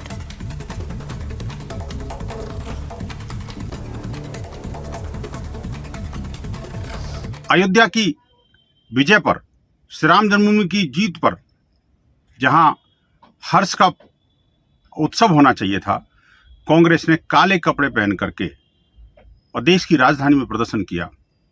ये कांग्रेस की उसी राम विरोधी, देश विरोधी मानसिकता, संविधान विरोधी।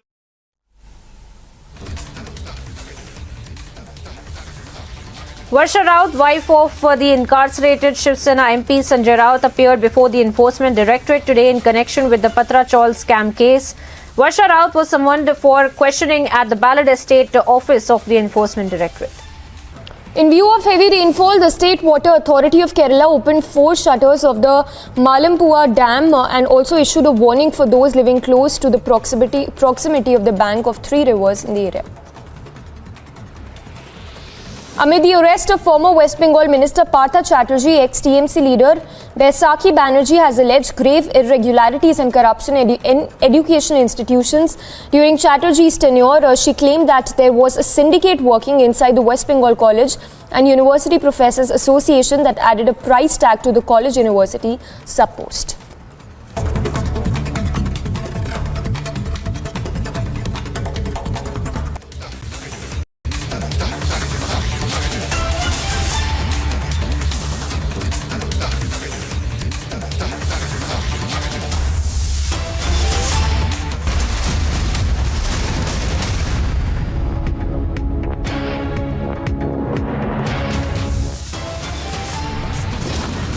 It's another controversial comment by Congress MP Adhir Ranjan Chaudhary. He says Ram is only a weapon for the BJP.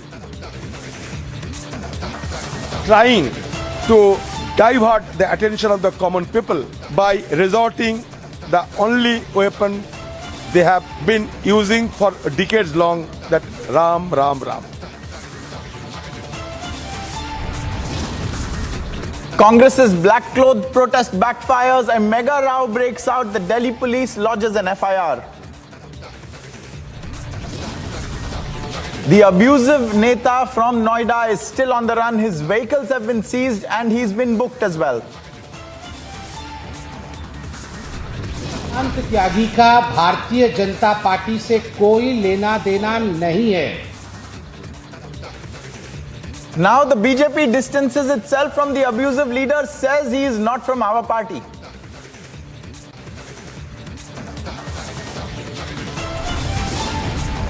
Voting underway for the 14th Vice President of India. Will it be an easy win for Jagdeep Dhankar in the VP polls? A mega liquor policy face-off breaks out. The BJP hits back after Aam Aadmi Party's charges against it.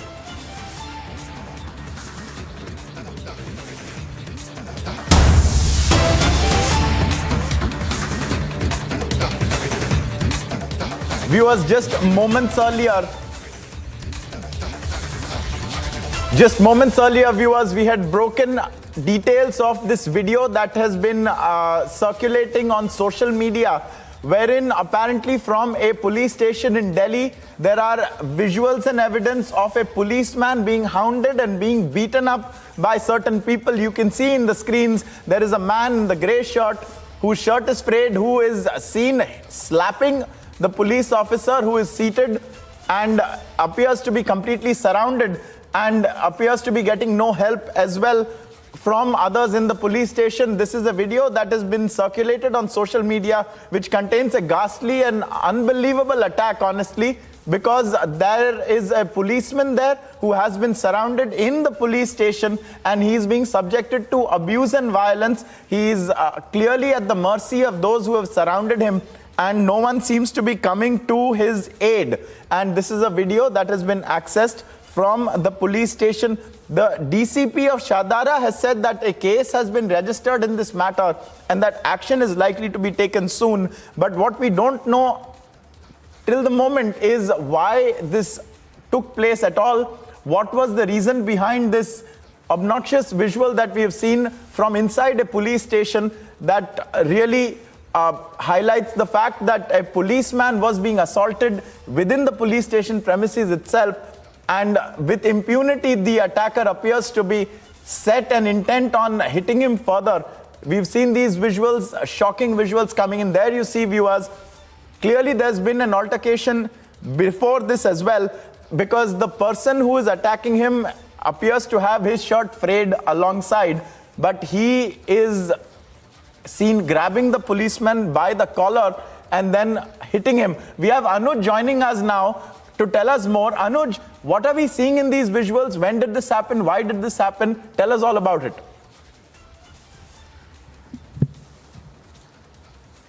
Well, Ankit, what I have been told that this is the video from Anand Vihar police station, and these are the shocking visuals we are getting from the Anand Vihar police station, and this is none other but a head constable who has been beaten inside the premises. So this is really becoming very shocking in the national capital when the Shadra DCP is coming out now and saying that the FIR has been registered, they are looking into the angle and they are doing the investigation. But I believe if we talk about the latest information, we have been not informed as if till now if anybody has arrested in the same case. But these are the goons, local goons over there. There was some matter of the motorbike, what I have been told. The constable has bought a motorbike in some penalty, in some challan which was done, and after that these goons entered into the police station, and we have seen what is happening. This is a head constable who has been beaten, who has been abused in the premises of a police station, at the Anand Vihar police station. So this is really becoming shocking, and we are seeing in the visuals how these goons are beating the head constable, are abusing the head constable inside the premises of a police station. The name of the police station is Anand Vihar police station. We will wait and watch what exactly will be the official statement of the Delhi police, that what they are going to do next. Is anybody is being arrested as of till now? What I've been told, no arrest has been done till now, but the investigation is on, and they're doing the inquiry who all these people were, what exactly has happened. And according to the Shadra DCP, we have been told that the case has been registered, but we are still waiting for the update what exactly has happened. And what I've been told that this is from the premises, as seen in the video. This is inside the premises, and this is a police station in the national capital. So this is really becoming shocking, and the visuals are speaking themselves that what exactly would have happened inside the premises. Yes. Anuj, stay with us. It really defies belief that such a event and such an incident has taken place inside the police station, where a senior cop, is what we are told, has been attacked. He's being hit. His collar has been grabbed, he's being abused, and very clearly you can see that he has almost no defense. He is unable to defend himself against this onslaught because he's completely surrounded. And there also appears to be an absence of others on the scene to help him out. Viewers, from what Anuj has just told us, the police is taking action in this matter. This may have resulted from some kind of road rage or vehicle challan incident that had taken place, but full details are yet to emerge. These are only preliminary details that we are telling you about. But from what we can see from the visuals before our eyes in this video that has been circulated first on social media and now confirmed by the Shadara DCP, there is a police constable there, a head constable, who has been hit very badly by these goons who are on the screen right now, who had the temerity to attack him and hit him within the premises of a police station while they were being recorded doing it. We have Piyush Ori now joining us for more details on this. Piyush, over to you. What is going on here? Why did this happen? And what action is being taken? Well, definitely, Ankit, Well, definitely, Ankit, what has happened over here is, very shocking. And, this has been reported from the Anand Vihar police station, where we can see a cop being beaten by a host of people. Now, what has really happened or what has really transpired, this is yet to be ascertained. The DCP of Shadra, where this police station falls, has already said that an investigation is underway and strict action will be taken against the culprits. But you can understand the, brazenness of the people who have been seen beating the official on duty. Now, there are several speculations also which are there, which are floating around of why this incident actually happened. There are people, those people who are supporting these people who took this action are saying that the cops, was drunk and he was trying to misbehave with these people, which resulted in this action. And on the other hand, there are also other people who are saying that, this action was taken as this cop was trying to, brazenly abuse his power and was trying to misbehave with the people over the challan. So right now, issue is still to be ascertained. Issue is still to be found out that what exactly happened. And we are going to be waiting and we are going to be seeing this case very closely. And we are going to be asking the officials of what actually happened in this case. Because whatever one say, a cop being beaten by a host of people inside the police station does, bring shockwaves across, the law and order of the city. And if this happens, if this is being allowed to happen, if this is being allowed to fester, this can also take a dangerous shape and can happen in other parts of the country as well. So this is definitely very shocking.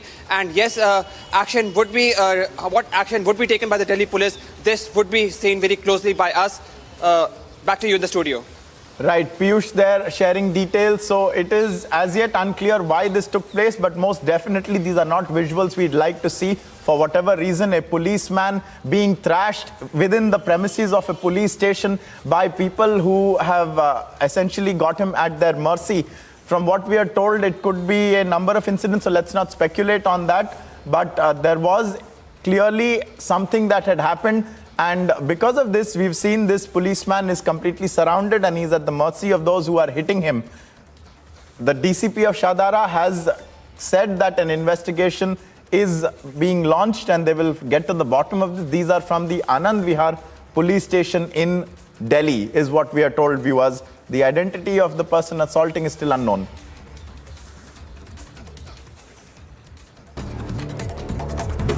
Let's take a look at some other national stories now. The Delhi police has registered an FIR against the leaders of the Congress party after they resisted detention at the black cloth protests held yesterday. Various sanctions of the CRPC, or rather sections of the CRPC, were imposed on the leaders over the demonstrations that were carried out despite the announcement of Section 144 being imposed there.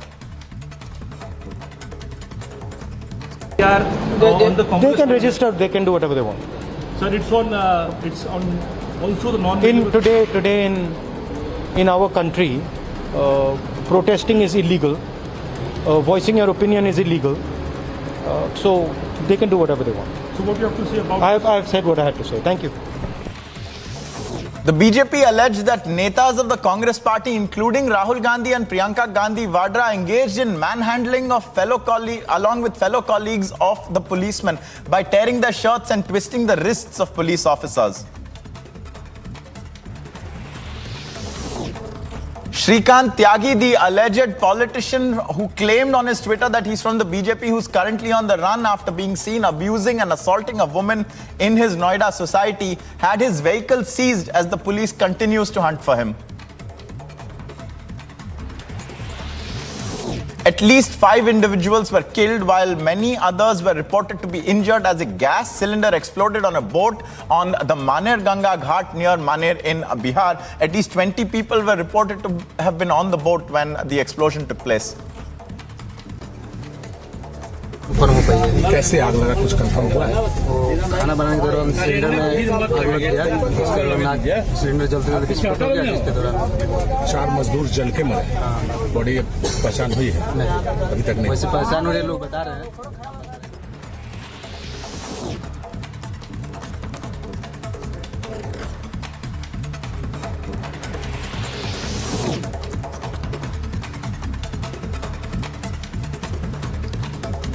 Aam Aadmi Party's Deputy Chief Minister of Delhi, Manish Sisodia, blamed the state's Lieutenant Governor Manoj VK Saxena for the debacle over the excise policy, stating that he had not objected to the state's excise policy earlier, adding that the Delhi government had lost crores after the new excise policy was rejected. मैं इसीलिए इस मामले को पूरे को CBI के सामने भेज रहा हूं कि इस मामले की जांच होना बहुत ज़रूरी है कि कैबिनेट से, सरकार से पास प्रस्ताव जो एलजी साहब ने पहले मंजूर कर दिया था उसको स्टैंड पे उन्होंने चेंज क्यों किया। वर्षों से पुरानी पॉलिसी में भी जिस तरह से दुकानें अनऑथराइज एरिया में एलजी ऑफिस से मंजूर होती आई थीं, अचानक एलजी ऑफिस ने अपना स्टैंड चेंज करके, एलजी साहब ने अपना स्टैंड चेंज करके उन दुकानों को फ़ायदा क्यों पहुंचाया जिनकी दुकानें खुल गई थीं। इससे सरकार को बहुत नुकसान हुआ, जबकि सरकार ने उनको लिख के भी दिया कि आपका जो ये स्टैंड है इसकी वजह से सरकार को हज़ारों करोड़ रुपए का नुकसान हो रहा है। उसके बावजूद उन्होंने अपना स्टैंड चेंज नहीं किया, बल्कि डीडीएवीसी की एक कमेटी बनाई, उसका भी कोई नतीजा नहीं निकला और अंततः सरकार को उस बीते वित्त वर्ष में हज़ारों करोड़ का नुकसान हुआ। At a press conference, BJP spokesperson Sambit Patra spoke on the response to the excise policy by the Aam Aadmi Party government, stating that the allegations made by the AAP had only backfired.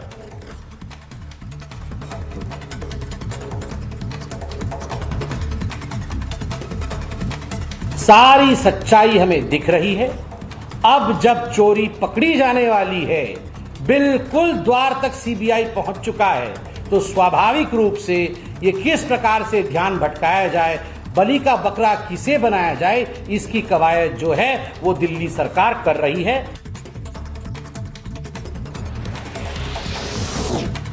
A top Taiwan official who led the missile development team of the self-governed island nation was found dead in a hotel room.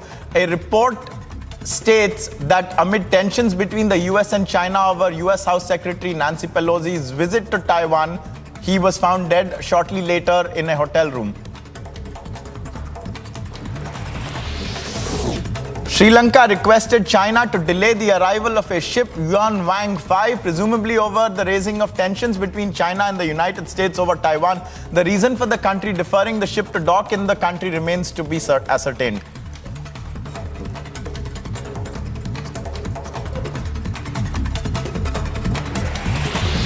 The Indian Air Force Chief tested the updated and newly improved LCA Tejas, a light combat helicopter, as well as a new trainer which are soon to be introduced into the Air Force.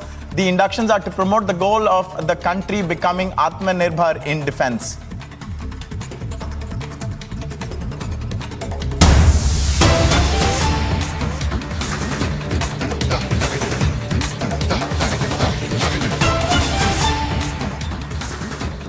More youth into this.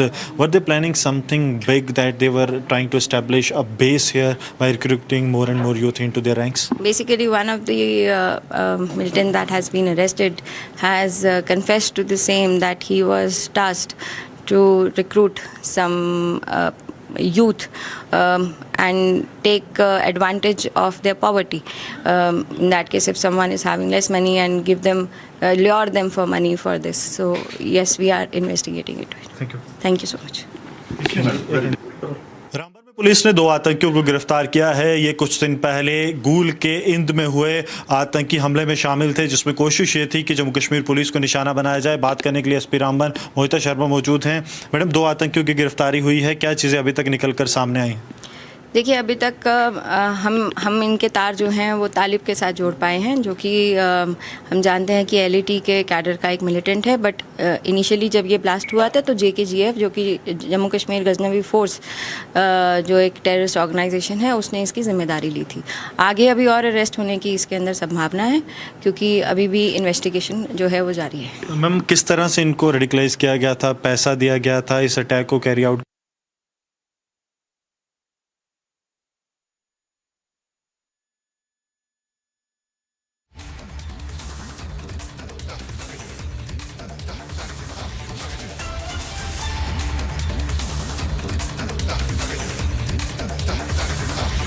You just heard SP Ramban speaking to us. A major tragedy averted by forces. 2 people have been taken into custody.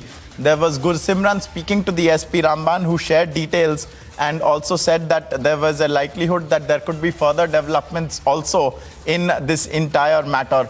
Viewers, so this is the latest development that has been coming in from Ramban, where 2 days earlier we saw an incident taking place, and now a massive breakthrough has been made by our security forces.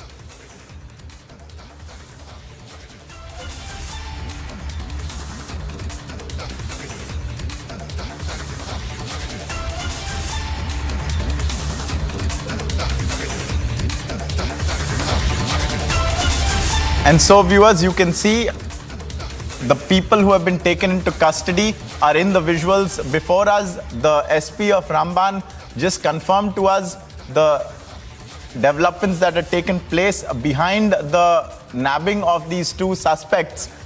2 days ago, there had been an incident, and as you can see in the visuals on your screens, along with their arrest, an amount of paraphernalia has also been seized by the police over there. And these are the latest details that are coming in of the terrorist suspects who have been arrested, Lashkar terrorist suspects, in a major success for our security forces. The terrorists who were responsible for the incident and the explosion that had taken place a couple of days ago have been nabbed now. We have Gursimran joining us, who just spoke to the SP of Ramban. Gursimran, tell us the entire series of developments that took place up till the arrest of these Lashkar terrorists.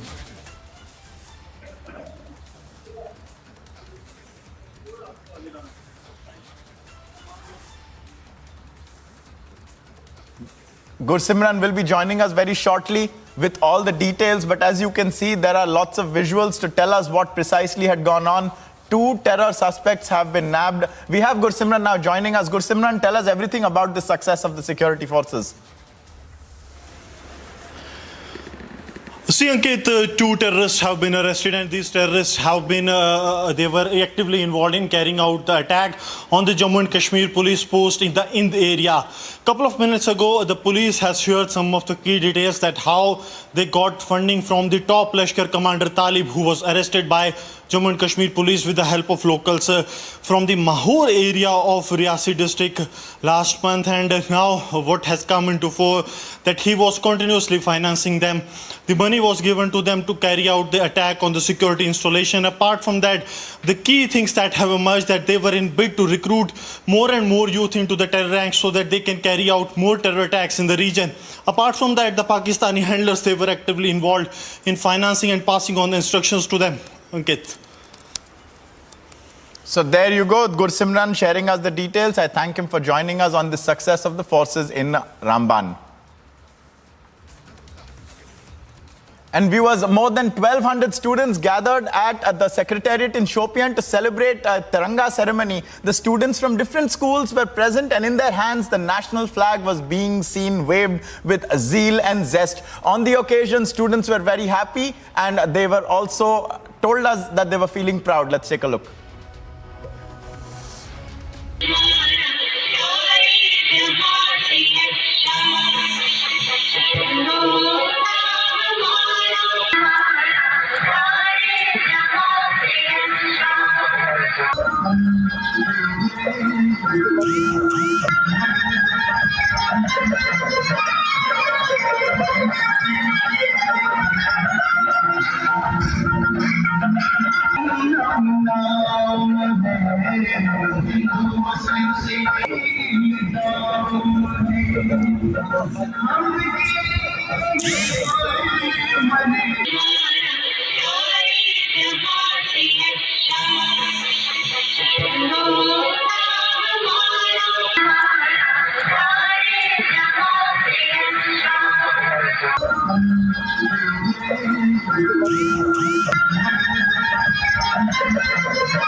Speaking to Russian media after the ASEAN Foreign Ministers Summit in Cambodia's Phnom Penh, Lavrov said that Western countries are not granted the power to decide whether Russia can be represented in the UN at the General Assembly in September.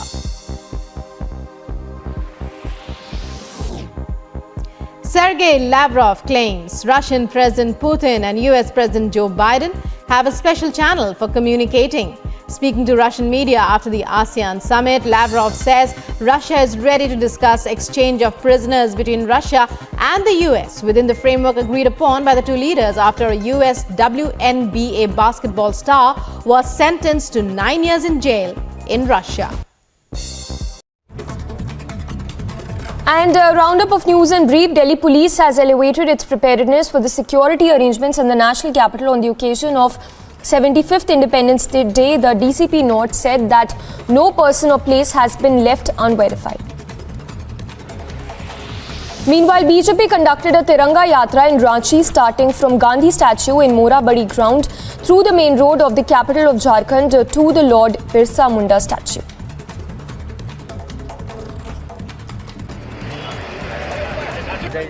The full road has been blocked by the Congress workers, the high voltage drama. Nancy Pelosi lands in Taiwan.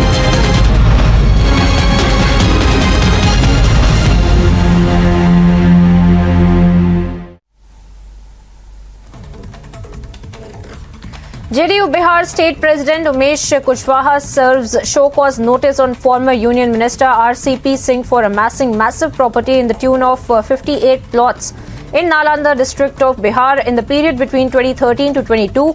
Now, the JDU State President Umesh Kushwaha has also stated in his letter that RCP Singh did not even mention the said purchased property in his elections.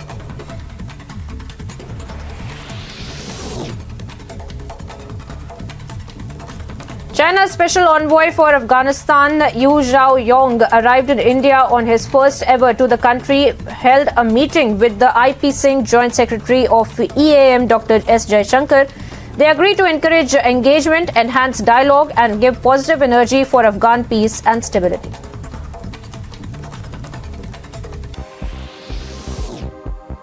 Ukrainian soldiers used self-propelled artillery in the Kharkiv region, and the action took place while Russia continued to shell Ukraine's second largest city and to press its offensive in the east, while Ukraine tries to retake territory in the Russian-occupied south.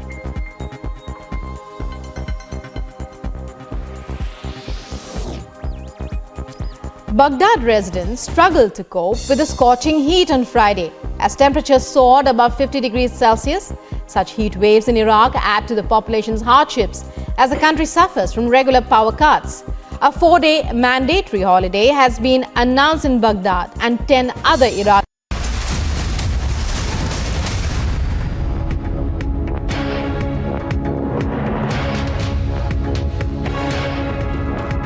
And viewers, we have these visuals coming in right now from Karnataka of the Congress taking out a Tiranga rally wherein they have used a bulldozer and are showering petals from it. We have Niranjan joining us for more details. Niranjan, what are we looking at? Well, this is the bulldozer that is basically united D.K. Shivkumar and Siddaramaiah, both contenders, Chief Minister's post, if at all the Congress party wins in Karnataka. Now, if they win, if the Congress party wins, there are 3 contenders. And in these 2 contenders, of course, are D.K. Shivkumar and Siddaramaiah can't see eye to eye. They've been forced to hug.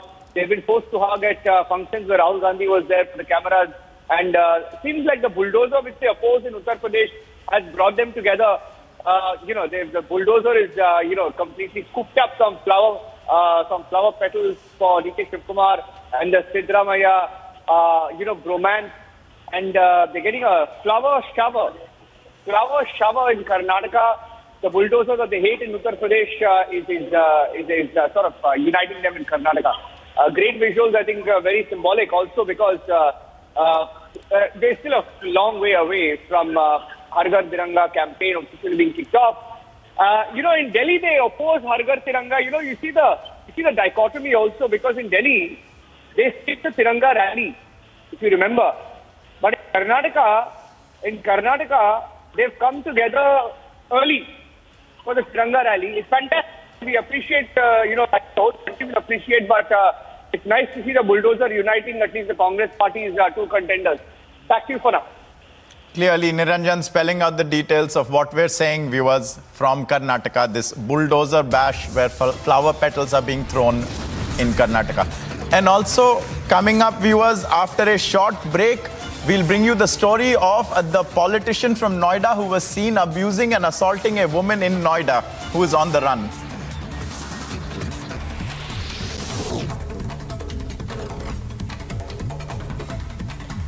Vinod Bansal, the spokesperson of Vishwa Hindu Parishad, attacked the Congress for sporting a black dress on a day when people marked a year of Ram Janmabhoomi laying ceremony. He said that this has once again exposed their brazen anti-Hindu mindset.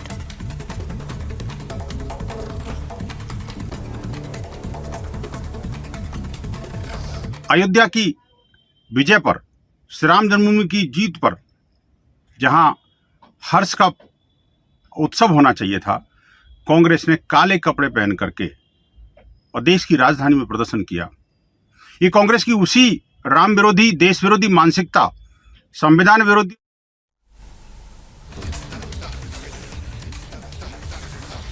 Varsha Raut, wife of the incarcerated Shiv Sena MP Sanjay Raut, appeared before the Enforcement Directorate today in connection with the Patra Chawl scam case. Varsha Raut was summoned for questioning at the Ballad Estate office of the Enforcement Directorate. In view of heavy rainfall, the State Water Authority of Kerala opened 4 shutters of the Malampua Dam and also issued a warning for those living close to the proximity of the bank of 3 rivers in the area. Amid the arrest of former West Bengal Minister Patra Chawl, ex-TMC leader Baisakhi Banerjee has alleged grave irregularities and corruption in education institutions. During Chatterjee's tenure, she claimed that there was a syndicate working inside the West Bengal College and University Professors Association that added a price tag to the college-university sub-post.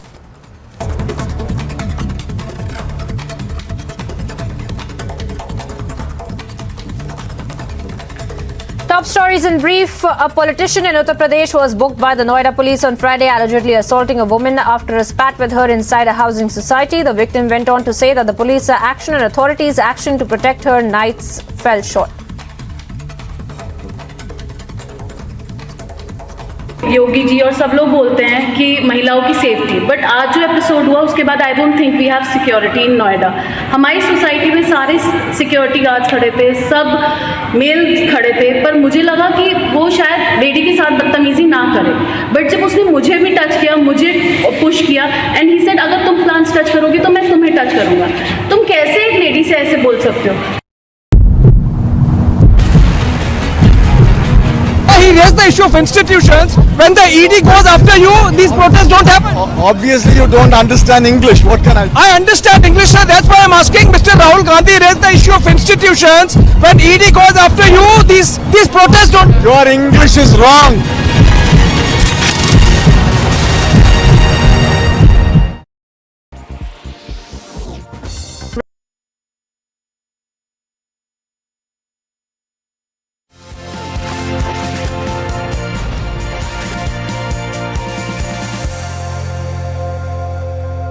Hello and welcome to the Amrita School of Engineering presents Shaping the Future of India in association with Republic TV. Now, all of us know how computers have revolutionized our lives in the past 3 decades. The growth has been in every sector and every part of the world. Since then, computer science has become the most desired career choice among students across the world, and Amrita School of Engineering is facilitating quality education in this discipline with various courses and brilliant faculties. Today's discussion is set to explore the interdisciplinary aspect of computer sciences. CSE, or Computer Science and Engineering, is a stream that provides exposure to both computation and engineering. The world is now run by technology, and students need to be adept at both domains to solve complex problems across multiple sectors. Now, to discuss this in detail, I have with me Dr. Gopalakrishnan. He is the Associate Professor of the Amrita School of Engineering. Ms. Harini Narsimhan, she is an Amrita alumni and a data scientist from Eagleview.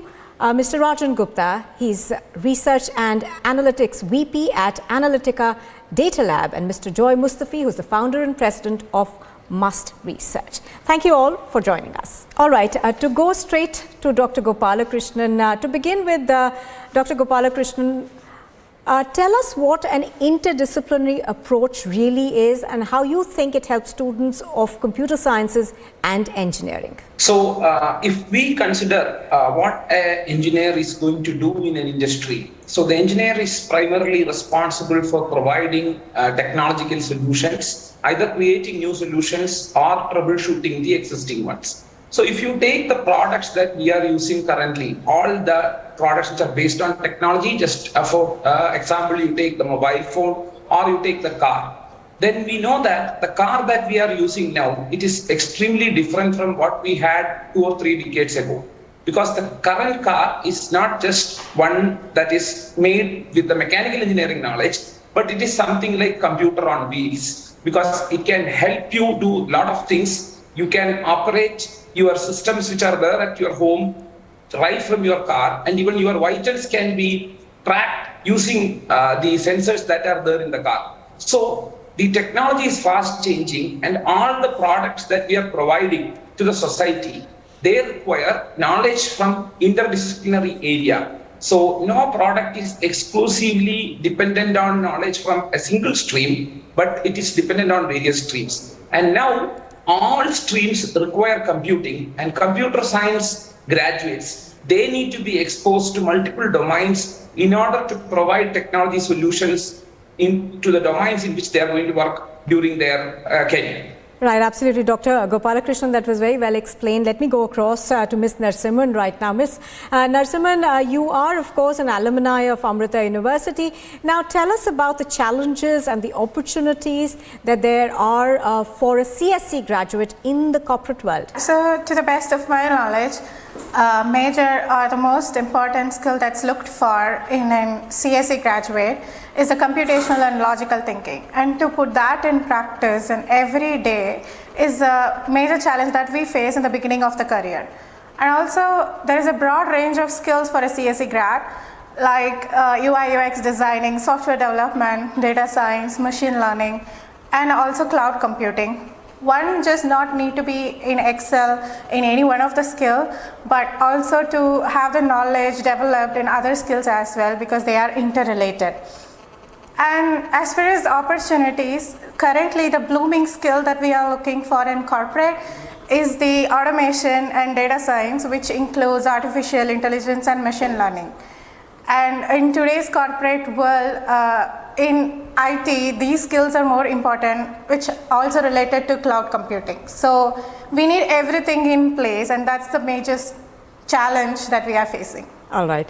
Now, Mr. Gupta, as someone who's associated with research and analytics, what do you think is the scope for a student who has an expertise in computer science and engineering both? So see, from our viewpoint, we can divide the career choices into 5 broad areas. First is the software development, which primarily refers to the web development and the mobile applications development, which can be for the front-end technologies, back-end technologies, or full-stack technologies, where people are developing the softwares and mobile applications. That's the first area. The second area is with respect to hardware developments, where chip designings and routing devices are being prepared and developed by the professionals for networking purposes, as well as for those softwares to be implemented. The third is the cloud area, the data storages, the database managements, which can be through the cloud technology, fog technology, server managements, and database administrations. The fourth, which is very important these days, is with respect to security management. So whether it's data security, information security, cyber security, or any other type of security that is required to be enhanced and implemented. And fifth and foremost field that is emerging in this area is that of data science, which uses AI, machine learning, deep learning, computer vision, natural language processing. Now, all these 5 areas are in demand, and this is where computer science and engineering principles would be employed and utilized in best of the extent. Yeah. Absolutely. So you seem to suggest that there are very broad areas where this could come into demand. Now, Mr. Mustafi, if I could come to you now, in your experience, what are the major fields in computer science that are now in demand in the industry? I think thank you first of all. I mean, the role of computer science engineers a little bit changed now, right? So as already they have mentioned about the data science and artificial intelligence, machine learning, these are right now in the demand. For example, for any industry, be it in the manufacturing domain or healthcare or education, agriculture, right? So the application of artificial intelligence and machine learning is huge.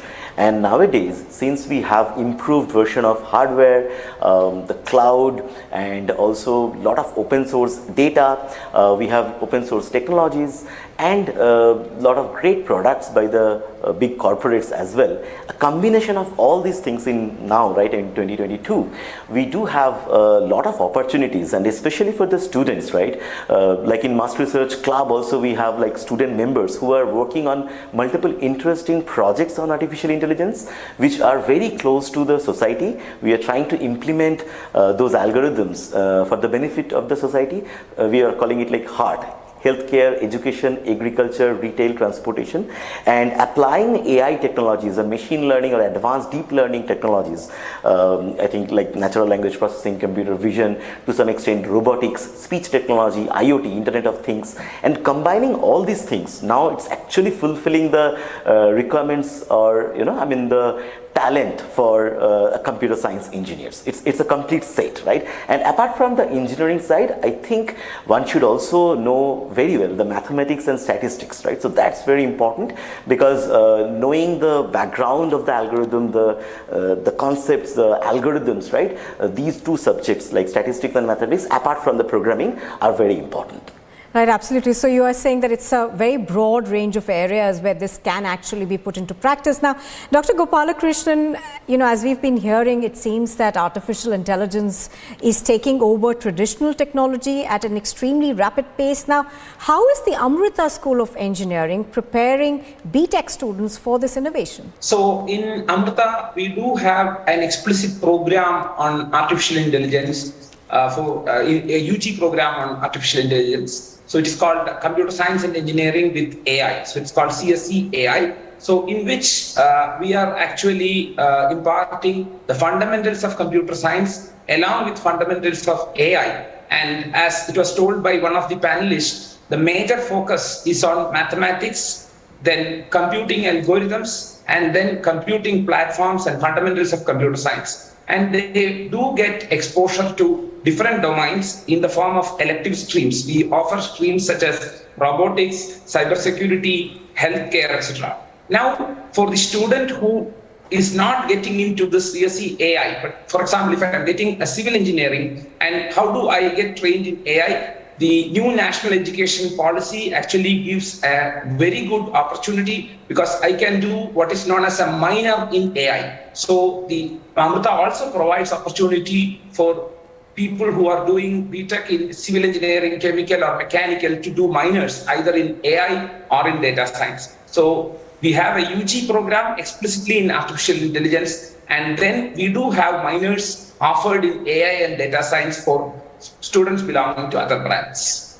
So essentially there's a various amount of combinations that are available to students of today that weren't perhaps available in the past. Well, on that note, it's a time for a very short break. Don't go anywhere. You are watching Amrita School of Engineering presents Shaping the Future of India in association with Republic TV. We'll be right back.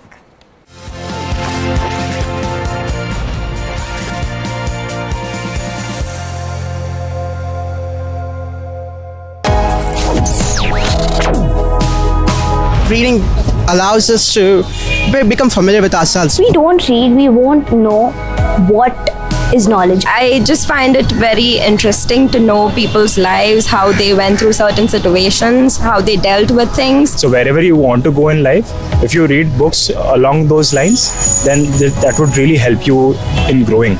Reading could mean a million different things to every individual. What does it mean to you? Visit readindia.info to find out more.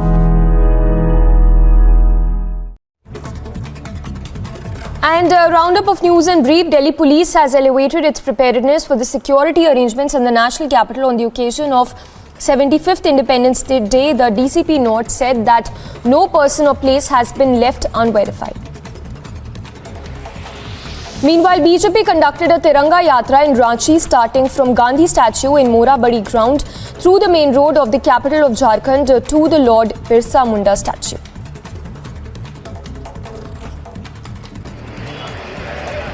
The full road has been blocked by the Congress workers, the high voltage drama. Nancy Pelosi lands in Taiwan.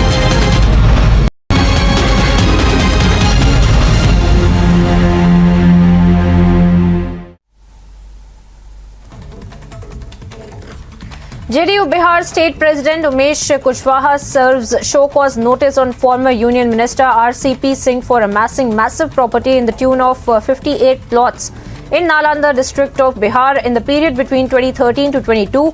Now, the JDU State President Umesh Kushwaha has also stated in his letter that RCP Singh did not even mention the said purchased property in his elections.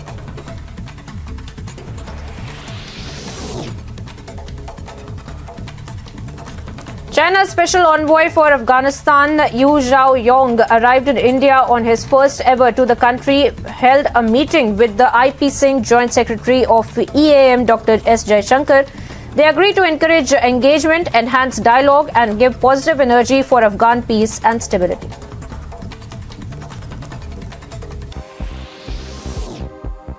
Ukrainian soldiers used self-propelled artillery in the Kharkiv region, and the action took place while Russia continued to shell Ukraine's second largest city and to press its offensive in the east, while Ukraine tries to retake territory in the Russian-occupied south.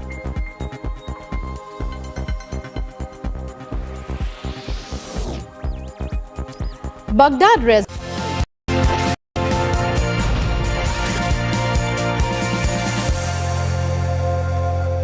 Welcome back to the special series called the Amrita School of Engineering presents Shaping the Future of India in association with Republic TV. Mr. Mustafi, if I could come back to you now. The question that everybody seems to be asking is, can a machine be as intelligent and can a computer science engineer design a system using AI for healthcare and manufacturing as well as other sectors? Yeah, absolutely. So when we talk about machine learning, right? So who are the machine teachers? These are all the software engineers or computer science engineers. So we have to teach the machine, or we have to write the algorithms in a way so that the machine becomes intelligent, right? So based on certain patterns or what we are getting, like different data and information gathering from multi-dimension, say for an example, you are mentioning about healthcare, right? So in healthcare, it's a vast domain. Inside healthcare also there are a lot of things, like whether it is neurology or nephrology, right, related to cardiac disease. So based on all these things, right, we have like definitely the data from doctors, from nurses, from patients, from family members and history. And combining all these, when we try to write some program or set of programs or algorithms to solve any particular problem, which will help the doctors, which will help the, again, mankind, right? Using those algorithms, we build those systems. So the scope of computer science engineers are huge to craft such kind of system, which is definitely an intelligent. Same goes for manufacturing, right? In manufacturing also, not only data, sometimes the industrial manufacturing sector do have opportunities for IoT and robotics as well, where the computer science, the artificial intelligence or machine learning, along with some robotics and IoT will play a major role, where we have like not only the structured or unstructured data, also some semi-structured data coming from system logs and then coming together and giving the outcome, which is a robotic outcome. So, I mean, the scope is huge for the students, and I think in the next 5 or 10 years, this will actually rule the industry, these technologies, and I think all of us should learn like the background of it, how it came, and what are the latest technologies. And as I mentioned, right, in Mask Research also, we nurture with the students, with the professors, a lot of academicians are associated with us, so we can make the world better with the latest emerging technologies. So as you're pointing out, Mr. Mustafi, we are going to be looking at a lot of changes that take place and essentially, you know, throughout the old way. But Mr. Gupta, if I could bring you in now, with the growing need for specialists in every domain, how do you think a person with knowledge of both computer sciences and core engineering really fits into the system? See, the core fundamentals of computer science will always be applied. And that's where we suggest a 70-30 rule, where 70% of the design principles and the core principles from the computer science fields should be strengthened by every student, every professional. And those belongs to skills like programming, critical thinking, problem solving, data structures and algorithms, design principles of software development life cycles, operating systems, networks. So these are core principles that everyone must be having with respect to data science and computer science. Then 30% we talk about the specialized skills which comes with respect to the demands from the technologies that are emerging. For example, technologies like blockchain, technologies like augmented reality, virtual reality, something like big data that's huge right now. So 30% you invest your time on the specialized skills and 70% on the core skills of computer science and core engineering skills. That is the mantra for every professional to sustain, because otherwise it would be really hard that if he deviates too much from one technology to other, he might lose sight for his career progression and he may not be able to contribute well. So 70% of the time focus on the core skills and 30% on the newer skills. Right, so that's great advice coming in for all the students who are watching this. Now, Dr. Gopalakrishnan, how is Amrita University essentially incorporating core engineering skills in the computer science and engineering curriculum that are easy to absorb and also easy to understand? Yeah, so as pointed out by Mr. Gupta, so we ensure that actually they learn the computer science fundamentals initially. So in the first 2 years of their curriculum, study, they will be focusing on computer science fundamentals and mathematics and AI fundamentals. Now, the domain expertise, the core computer science concepts are given during these first 2 years along with mathematics. And now the domain, whichever domain that they would like to choose, let it be robotics, or if they want to work in cybersecurity, or if they want to go to healthcare, then they can choose electives from that particular basket. And the skills are imparted during those electives. And one of the major innovations that we have done is like the evaluation scheme of all these electives are not just pen and paper based exams,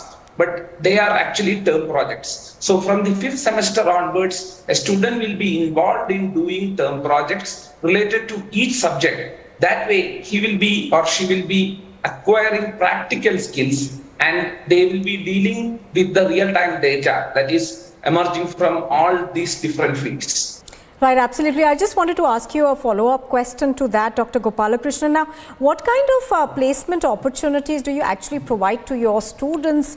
Because that's the support that most students look for when they pass out of engineering college. So, as pointed out by the fellow panelist here, so if you look at the placement opportunity, so it actually divides into the categories that was already told. So you get placements in core software side. Again, you can get placements in core hardware side. And again, you can be placed in core data science, AI, ML companies. So in fact, if you see Amrita's placement records, almost we have 99.9% of placements, like almost practically we can say that 100% of students are placed.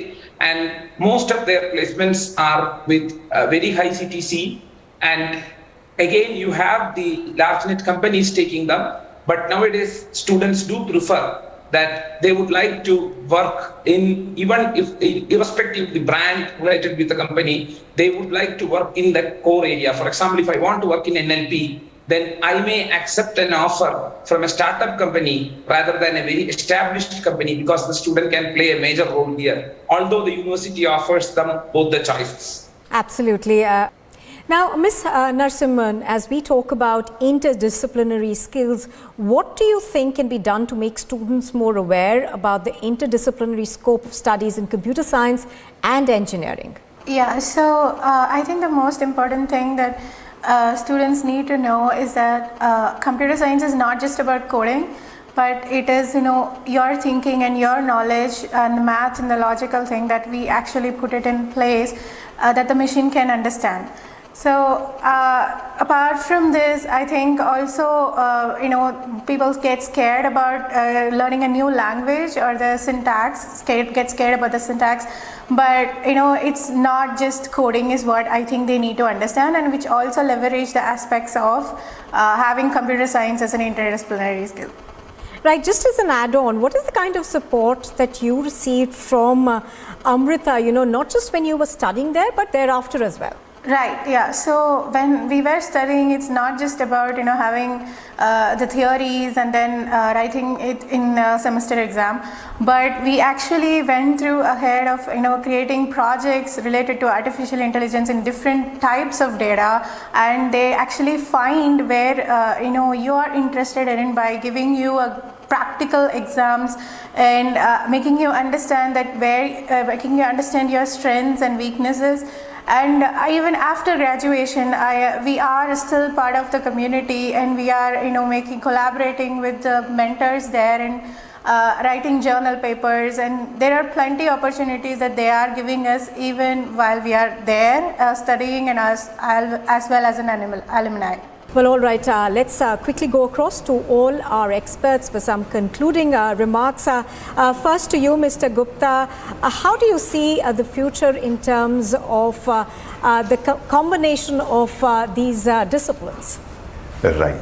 So technology has always helped humans to progress. There is no hidden fact in that.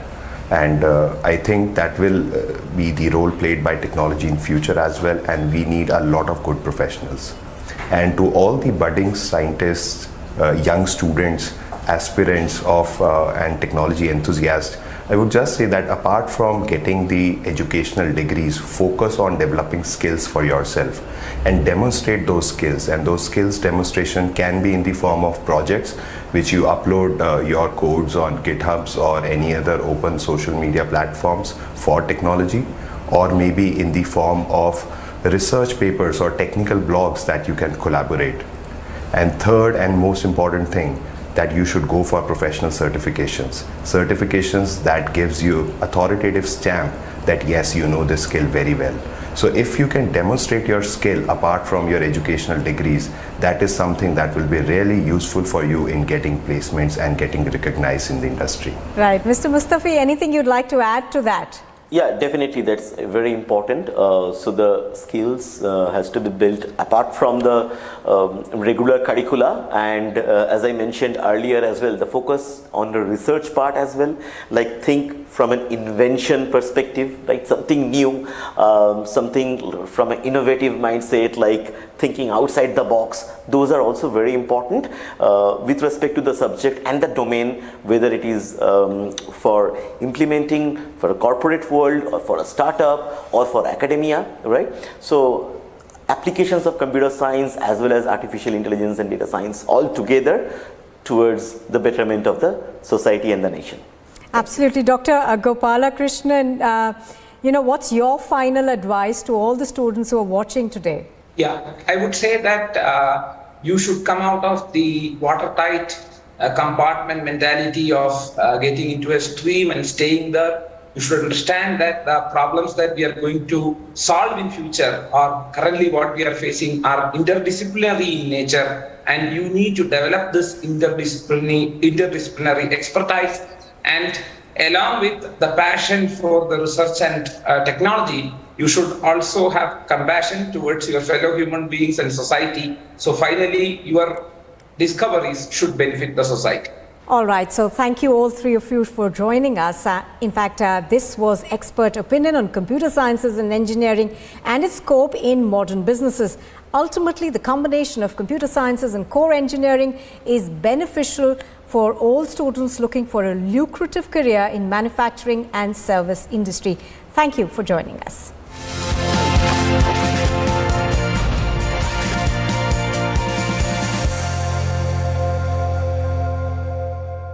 In view of heavy rainfall, the State Water Authority of Kerala opened 4 shutters of the Malampua Dam and also issued a warning for those living close to the proximity of the bank of 3 rivers in the area.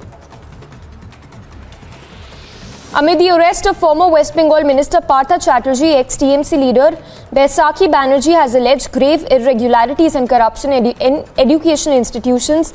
During Chatterjee's tenure, she claimed that there was a syndicate working inside the West Bengal College and University Professors Association that added a price tag to the college-university sub-post.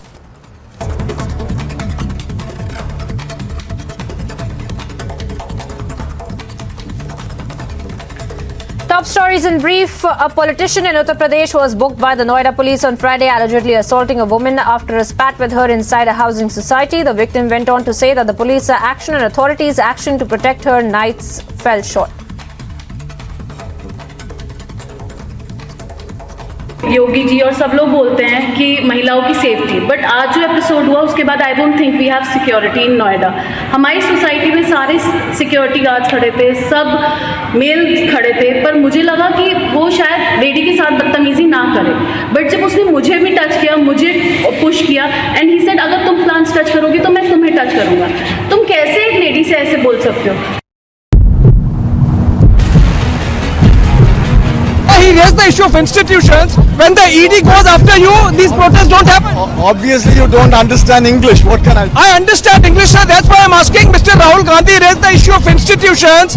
When ED goes after you, these protests don't. Your English is wrong.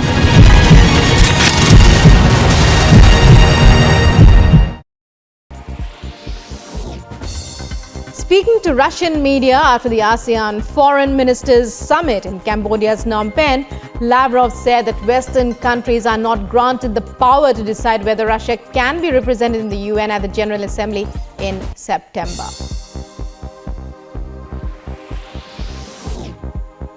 Sergei Lavrov claims Russian President Putin and US President Joe Biden have a special channel for communicating.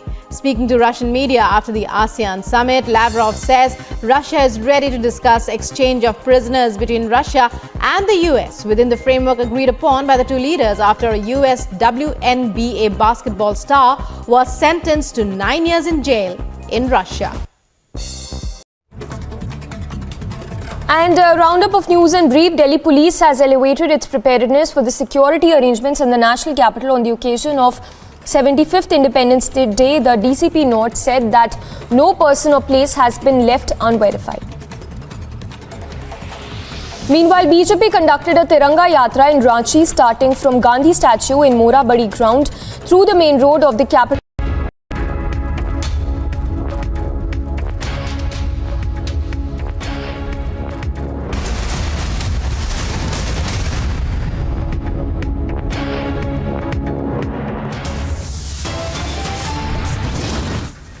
To divert the attention of the common people by resorting the only weapon they have been using for decades long, that Ram, Ram, Ram.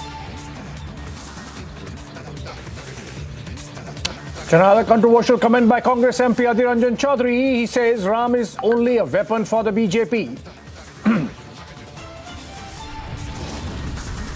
Congress black protest backfires. Megha Rao breaks out. Delhi police lodges FIR. The abusive Neta from Noida is still on the run. His vehicle seized and he's been booked. Shrikant त्यागी का Bharatiya Janata party से कोई लेना देना नहीं है. Now BJP distances from the abusive leader, says not in our party.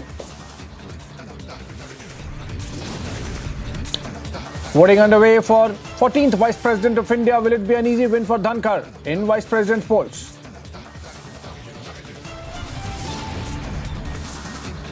Mega liquor policy face-off breaks out. BJP hits back after AAP mega charges. CBI court sentences both accused of life in Dhanbad judge murder case.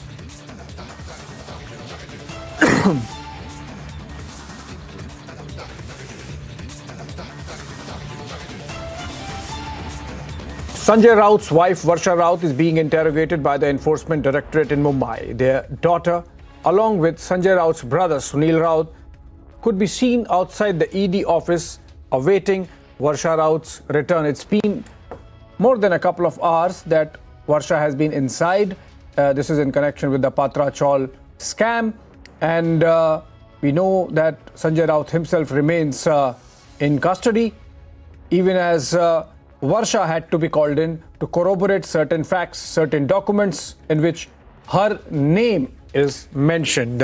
Varsha Raut, wife of Sanjay Raut, being questioned. In fact, sources tell us that the husband and wife could be questioned together as well and confronted with some documents. Let's go to Alisha reporting live from there on the ground on the story.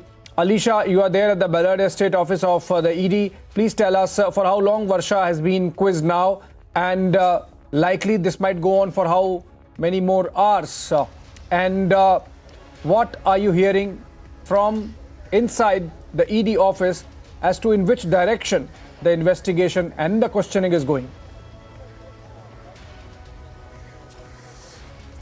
Well, Abhishek, let me tell you, it's been 6 hours where Varsha Raut is still inside the Enforcement Directorate office in Mumbai. She came at around 11 a.m. as she was asked to appear before the ED office, before the ED officials at around 11 a.m. and by the time she has reached, and the interrogation that has already begun. It's been 6 hours now that she's still inside the Enforcement Directorate office. I'll just ask my video journalist Kanti to show you the visuals in and around, because it is something we saw that Sunil Raut and Sanjay Raut, daughter, who have been can be seen here. They've been waiting for Varsha Raut to get from the same office. It's what we have been told and also informed by the Sunil Raut that anytime from now she can leave the office, but there is no official confirmation from the ED officials, because she's still inside the office and we have been seeing this, witnessing all this. They have been waiting right outside the office. Is something from half an hour now, but she is still inside the office and the interrogation is still underway. Now, according to the sources, what we have been told that Varsha Raut's name has popped up during the investigation of the Patra Chawl case, and also it's very important to know in the last hearing when Sanjay Raut was produced before the special PMLA court, while ED has asked for the extension of his custody, has clearly mentioned that there are 1.8 crore that was transferred in the account of Sanjay Raut's wife, that is Varsha Raut, and the documents has already been recovered from Sanjay Raut resident, and that documents has already been confronted with Sanjay Raut as well. What is mentioned even by the ED before the court, that when asked about the transaction that has been made in the account of Varsha Raut, Sanjay Raut has given evasive answer to the agency, which is why the custody is more needed. And of course that has been pointed out by the court itself, where Sanjay Raut has been remanded to ED custody till 8th of August. That will be till Monday. But moreover, right after getting the custody of Sanjay Raut, ED has given a summons to Varsha Raut asking her to appear before the Enforcement Directorate office today at 11 a.m. and we saw that by 11 she has already reached. She was accompanied by Sanjay Raut, brother, that is Sunil Raut, and it's been more than 6 hours now that she's still inside the office. The interrogation is underway and we'll wait for an official, because what we have been told earlier by our sources that she is going to confront it with her husband, that is Sanjay Raut, who is still inside and under the ED custody.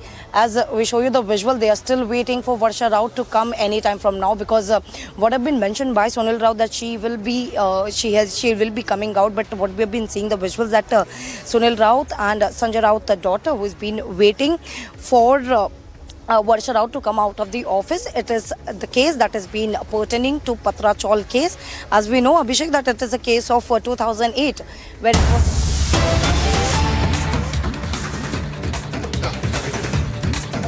All right, breaking news development coming in still from Maharashtra, and that's connected with Nupur Sharma and support to her on social media. Another man attacked with sharp weapons because he was supporting Nupur Sharma on social media. This is a report coming in from Ahmednagar in Maharashtra, where a 23-year-old man was attacked with sharp weapons by a mob, accusing him of supporting the former BJP spokesperson Nupur Sharma on social media. The attack has left this 23-year-old man seriously injured, police said, and that 4 main accused have in fact already been arrested in connection with the incident, which in fact happened on August 4. That's 2 days ago. A senior officer, in fact, has said that it's still premature to say about the motive, but the injured is saying that he was attacked because those who were attacking him argued on his support to Nupur Sharma on social media. The police is examining all social media accounts, including the Facebook, Instagram and WhatsApp of both the victim and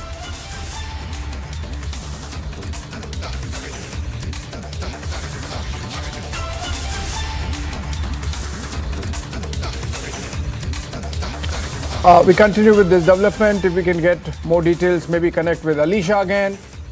This development is from Maharashtra.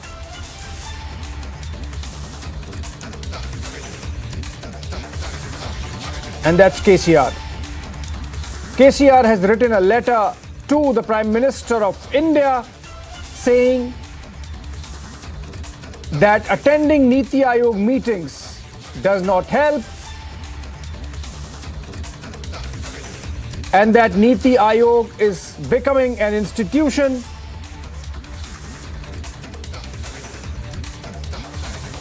in the letter.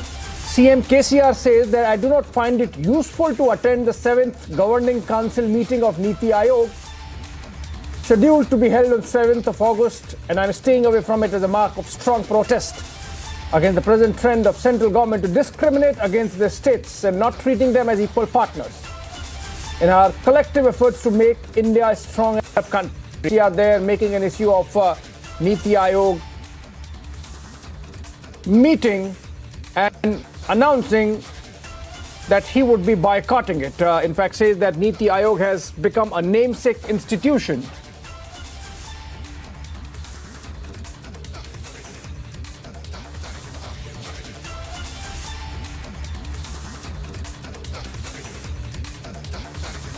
Now let's go to the Dhanbad breaking, where two accused in the Dhanbad judge murder case have been convicted for life.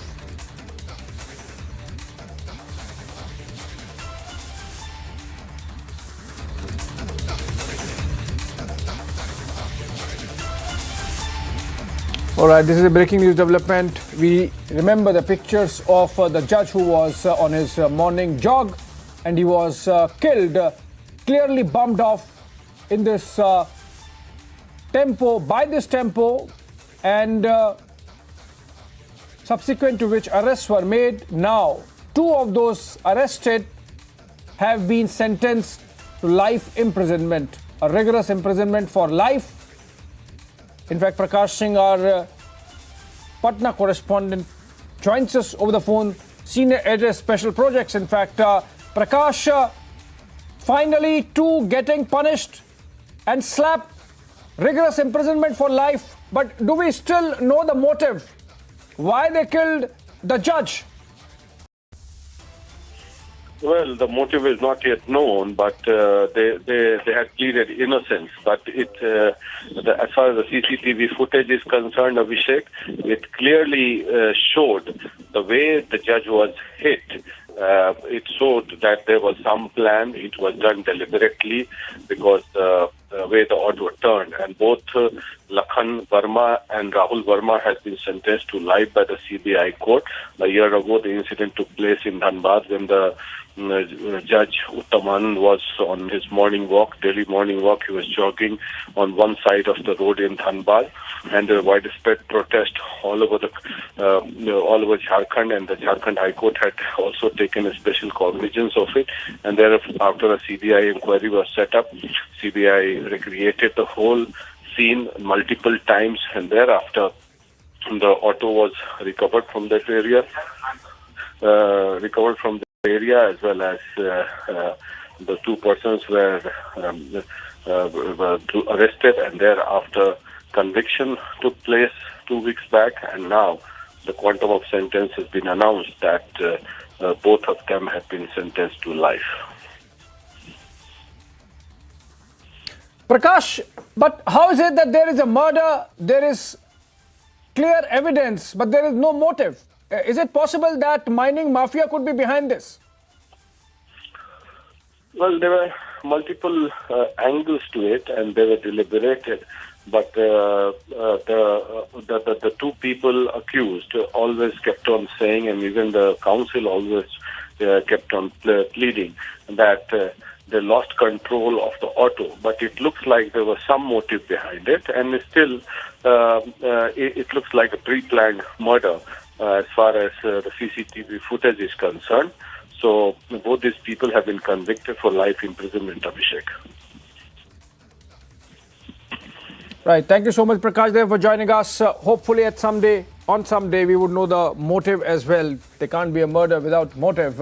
And it does not look at all that the auto driver lost control over the vehicle. Moving on, let's look at stories from across the country in a top wrap.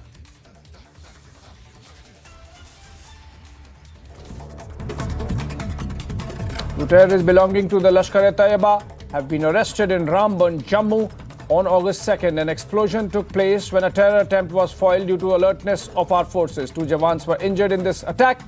It appears funds were given to these terrorists, and they also were trying to recruit more youth for further terror attacks.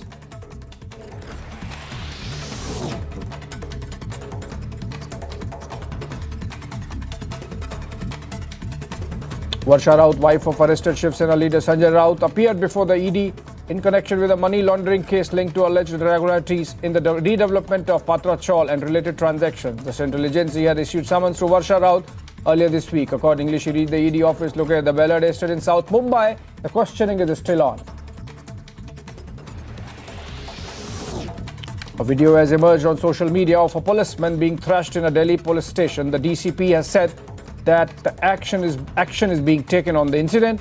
According to sources, the incident occurred at the Anand Vihar police station. The viral clip shows a person slapping and assaulting the police official while bystanders record videos on their phones. Big update in the Dhanbad Judge Uttam Anand murder case. Both accused Rahul Verma and Lakhan Verma were sentenced to life by a CBI court. A year ago, the judge was run over by an auto during his morning walk in Dhanbad, Jharkhand. A Trinamool leader's son was tied to a tree and was beaten up by job seekers in East Medinipur. Not just that, his wife, a member of the Panchayat Samiti and a part of the TMC, was also beaten up by the job seekers. The Trinamool leader has allegedly embezzled lakhs of rupees in the name of giving jobs.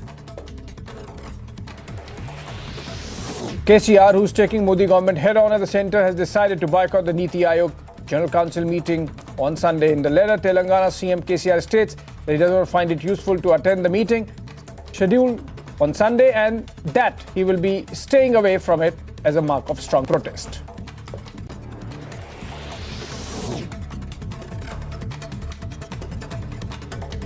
More than 1,200 students gathered in the mini secretariat Shopian to celebrate the flag ceremony. Students from different schools were present and in their hands the Tiranga with zeal and zest. Different schools were called for the Har Ghar Tiranga campaign to mark India's 75th Independence Day. This video shows the mountain rescue team of Jammu and Kashmir police unfurling the tricolour on a peak near the holy cave shrine of Baba Amarnath.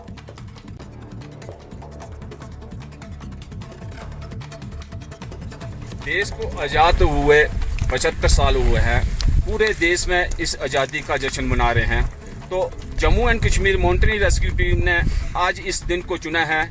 जो यात्रा में जो दोनों root में MRT की टीमें deploy हुई हैं, तो विभिन्न चोटियों पे इस फ्लैग को, नेशनल फ्लैग को, उसको झंडे को लेकर अब चोटियों पे आए हैं। उसका हम जश्न मना रहे हैं। आज़ादी के पूरे देश में मना रहे हैं। हमने भी इस दिन को चुना है, तो हम इस जश्न में भी शामिल हो रहे हैं। जय हिंद माता की जय, भारत माता की जय।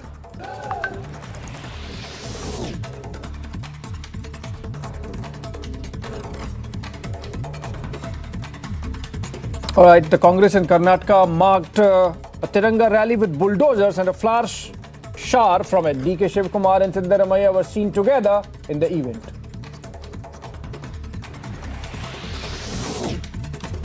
Multiple Chinese PLA jets were detected around Taiwan Strait. Some have crossed the median line as well. Taiwan says it's possible a simulated attack attempt was made on the island nation. It says it has utilized alert broadcast aircraft patrolling naval vessels and land-based missile systems in response to this situation.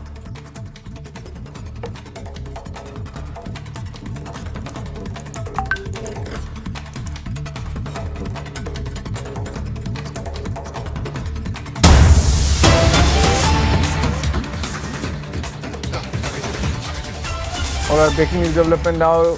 The Vice President's election has ended. The process of polling, which was going on inside the Parliament, has come to an end. It's 5 p.m. and the voting was to take place between 10 a.m. and 5 p.m. 788 MPs were to cast their votes.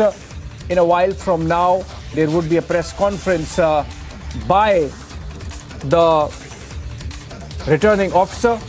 In this case, Utpal Kumar Singh, who's Secretary General of the Lok Sabha, and he would be informing about the voting, how many votes were polled. In fact, the press conference is going to take place only after the counting happens. Counting is going to start immediately, and it is expected that we would know who's the next Vice President of India by about 7 p.m. Piyush Ohri joins us live from outside the Parliament. Piyush, if you can tell us if you're getting any indication of how many votes were finally polled. We had the number till about 3:30 p.m. and by that time about 700 votes had already been polled. So any number update after that, and what are you hearing in about an election where the result is a foregone conclusion? So, what we have been told is that, by around 4:15 p.m., as what we were being told was that there were around 780 votes that were polled. Now, how many MPs, did not come and vote, that is going to be given to us in short while from now on, Abhishek. But the most important thing right now is that, the voting for the vice presidential candidate has ended, and the counting of this is going to start soon. And Jagdeep Dhankar is expected to win this race, with hands-on. But it is going to be very interesting to see over here, Abhishek, that how many MPs did cross-vote. As we've been saying that, the election, the winning of Jagdeep Dhankar is expected to be very smooth sailing.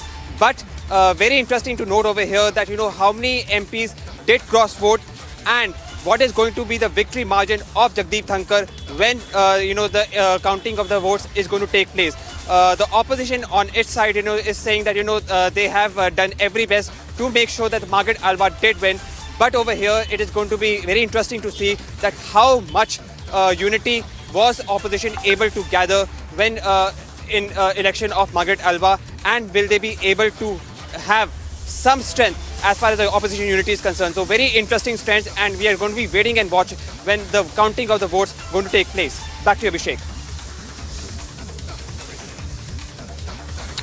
Right, counting of the votes to start immediately. In fact, the BJP has 394, NDA about 445, and of course other parties that have come out in support of the NDA candidate Jagdeep Dhankar. Those include TDP, YSRCP, Shiv Sena, BSP, and of course the Trinamool abstaining.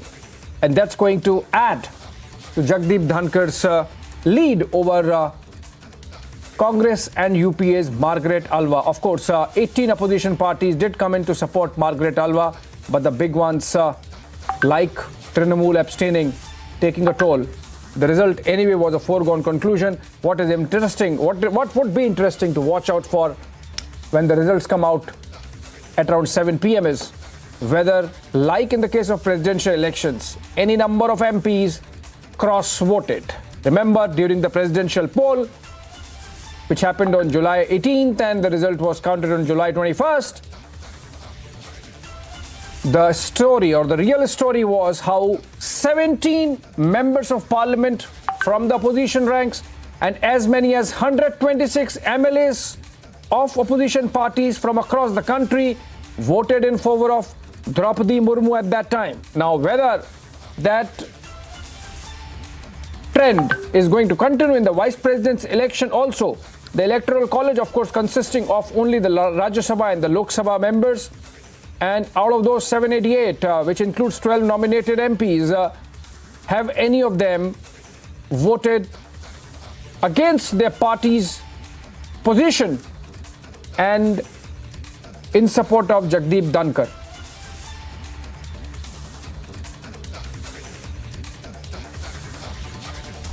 देश को आज़ाद हुए 75 साल हुए हैं।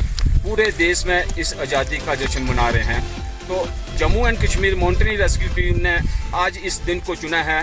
जो यात्रा में जो दोनों रूट में MRT की टीमें डिप्लॉय हुई हैं, तो विभिन्न चोटियों पर इस फ्लैग को, नेशनल फ्लैग को, उसको झंडे को लेकर अब चोटियों पे आए हैं। उसका हम जश्न मना रहे हैं। आज़ादी के पूरे देश में मना रहे हैं। हमने भी इस दिन को चुना है, तो हम इस जश्न में भी शामिल हो रहे हैं। जय हिंद माता की जय, भारत माता की जय, भारत माता की जय। 15 अगस्त को हमारे देश का 75वां यौम आज़ादी का अमृत महोत्सव जो है, वो आज हम एडवांस में सेलिब्रेट करने इस पहाड़ी पर आए हैं। ये जो अमरनाथ के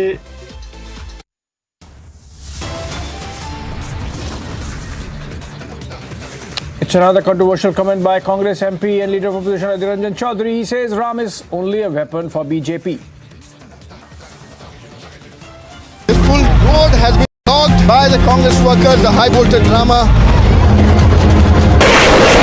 Nancy Pelosi lands in Taiwan.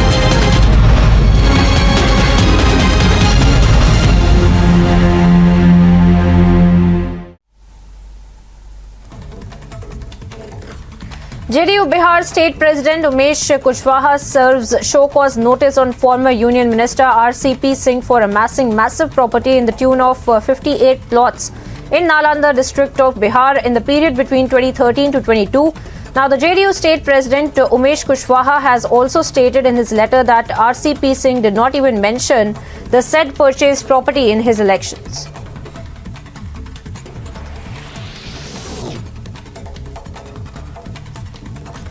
China's Special Envoy for Afghanistan, Yu Zhaoyong, arrived in India on his first ever to the country, held a meeting with the IP Singh Joint Secretary of EAM, Dr. S. Jaishankar. They agreed to encourage engagement, enhance dialogue, and give positive energy for Afghan peace and stability.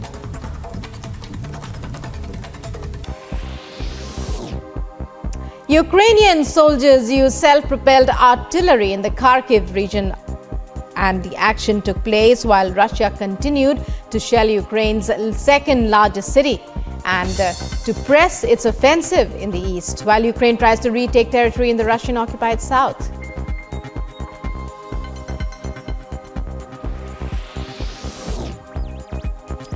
Baghdad residents struggled to cope with the scorching heat on Friday as temperatures soared above 50 degrees Celsius. Such heat waves in Iraq add to the population's hardships as the country suffers from regular power cuts. A 4-day mandatory holiday has been announced in Baghdad and 10 other Iraqi provinces as the mercury soars.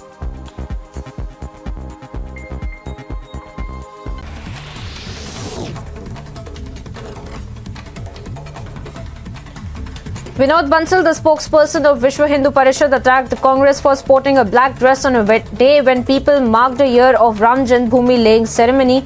He said that this has once again exposed their brazen anti-Hindu mindset.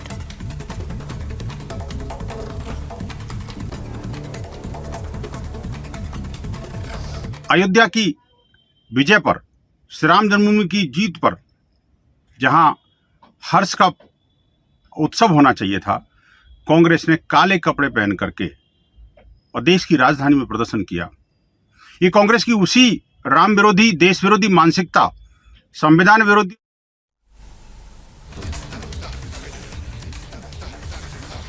Varsha Raut, wife of the incarcerated Shiv Sena MP Sanjay Raut, appeared before the Enforcement Directorate today in connection with the Patra Chawl scam case. Varsha Raut was summoned for questioning at the Ballad Estate office of the Enforcement Directorate. In view of heavy rainfall, the State Water Authority of Kerala opened 4 shutters of the Malampua Dam and also issued a warning for those living close to the proximity of the bank of 3 rivers in the area. Amid the arrest of former West Bengal Minister Patra Chawl, ex-TMC leader Baisakhi Banerjee has alleged grave irregularities and corruption in education institutions. During Chatterjee's tenure, she claimed that there was a syndicate working inside the West Bengal College and University Professors Association that added a price tag to the college-university sub-post.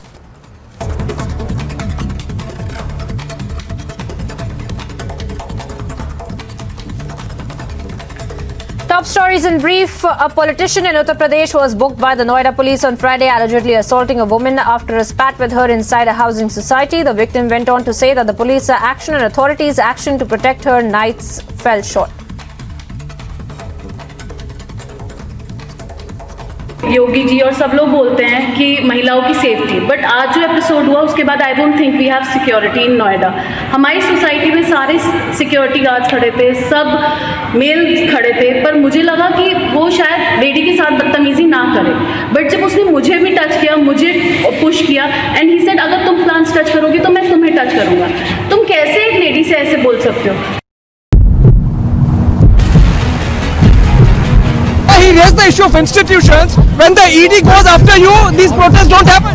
Obviously, you don't understand English. What can I do? I understand English, sir. That's why I'm asking. Mr. Rahul Gandhi raised the issue of institutions. When ED goes after you, these protests don't. Your English is wrong.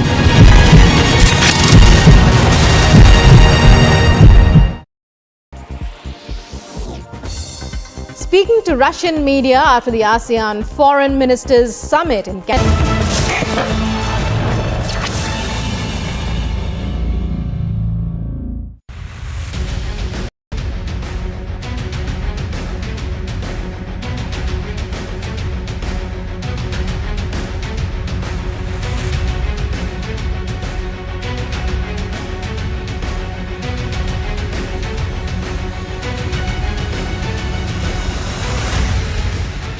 Long before I joined the media, I used to work for a retail company. And I remember what the CEO of that retail company told me one day. He said, Gaurav, you know, there are 3 things that you need to watch out for in retail, and if you get these 3 things right, nothing will go wrong. I asked him what those 3 things were. And he said, in retail, it is number 1, location, number 2, location, and number 3, location. Now you will be wondering why I'm talking about retail to you. Actually not. I'm talking about Pakistan. Hi, I'm Major Gauravari and you're watching Checkmate.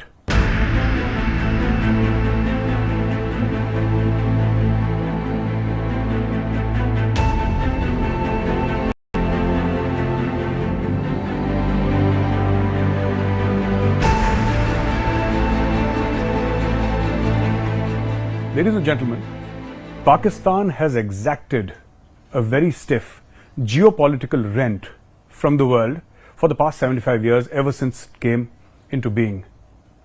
From the day of its creation, Pakistan was part of the SEATO and CENTO alliances, spearheaded by the United States of America. And later on, Pakistan was part of the first war on terror, which happened very recently. And before that, Pakistan was also indirectly part of the first Afghan jihad. Now, Pakistan has played both sides of the table. Pakistan, at one point in time, was supporting the American CIA in getting even with the Russians.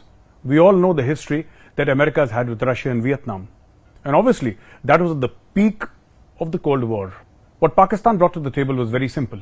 The Pakistani dictator Zia-ul-Haq said to the Americans that we know how you were humiliated in Vietnam by the Russians. We know how the Russians funded, trained and equipped the Viet Cong. We will do the same thing for you. For you, we will make Afghanistan Russia's Vietnam.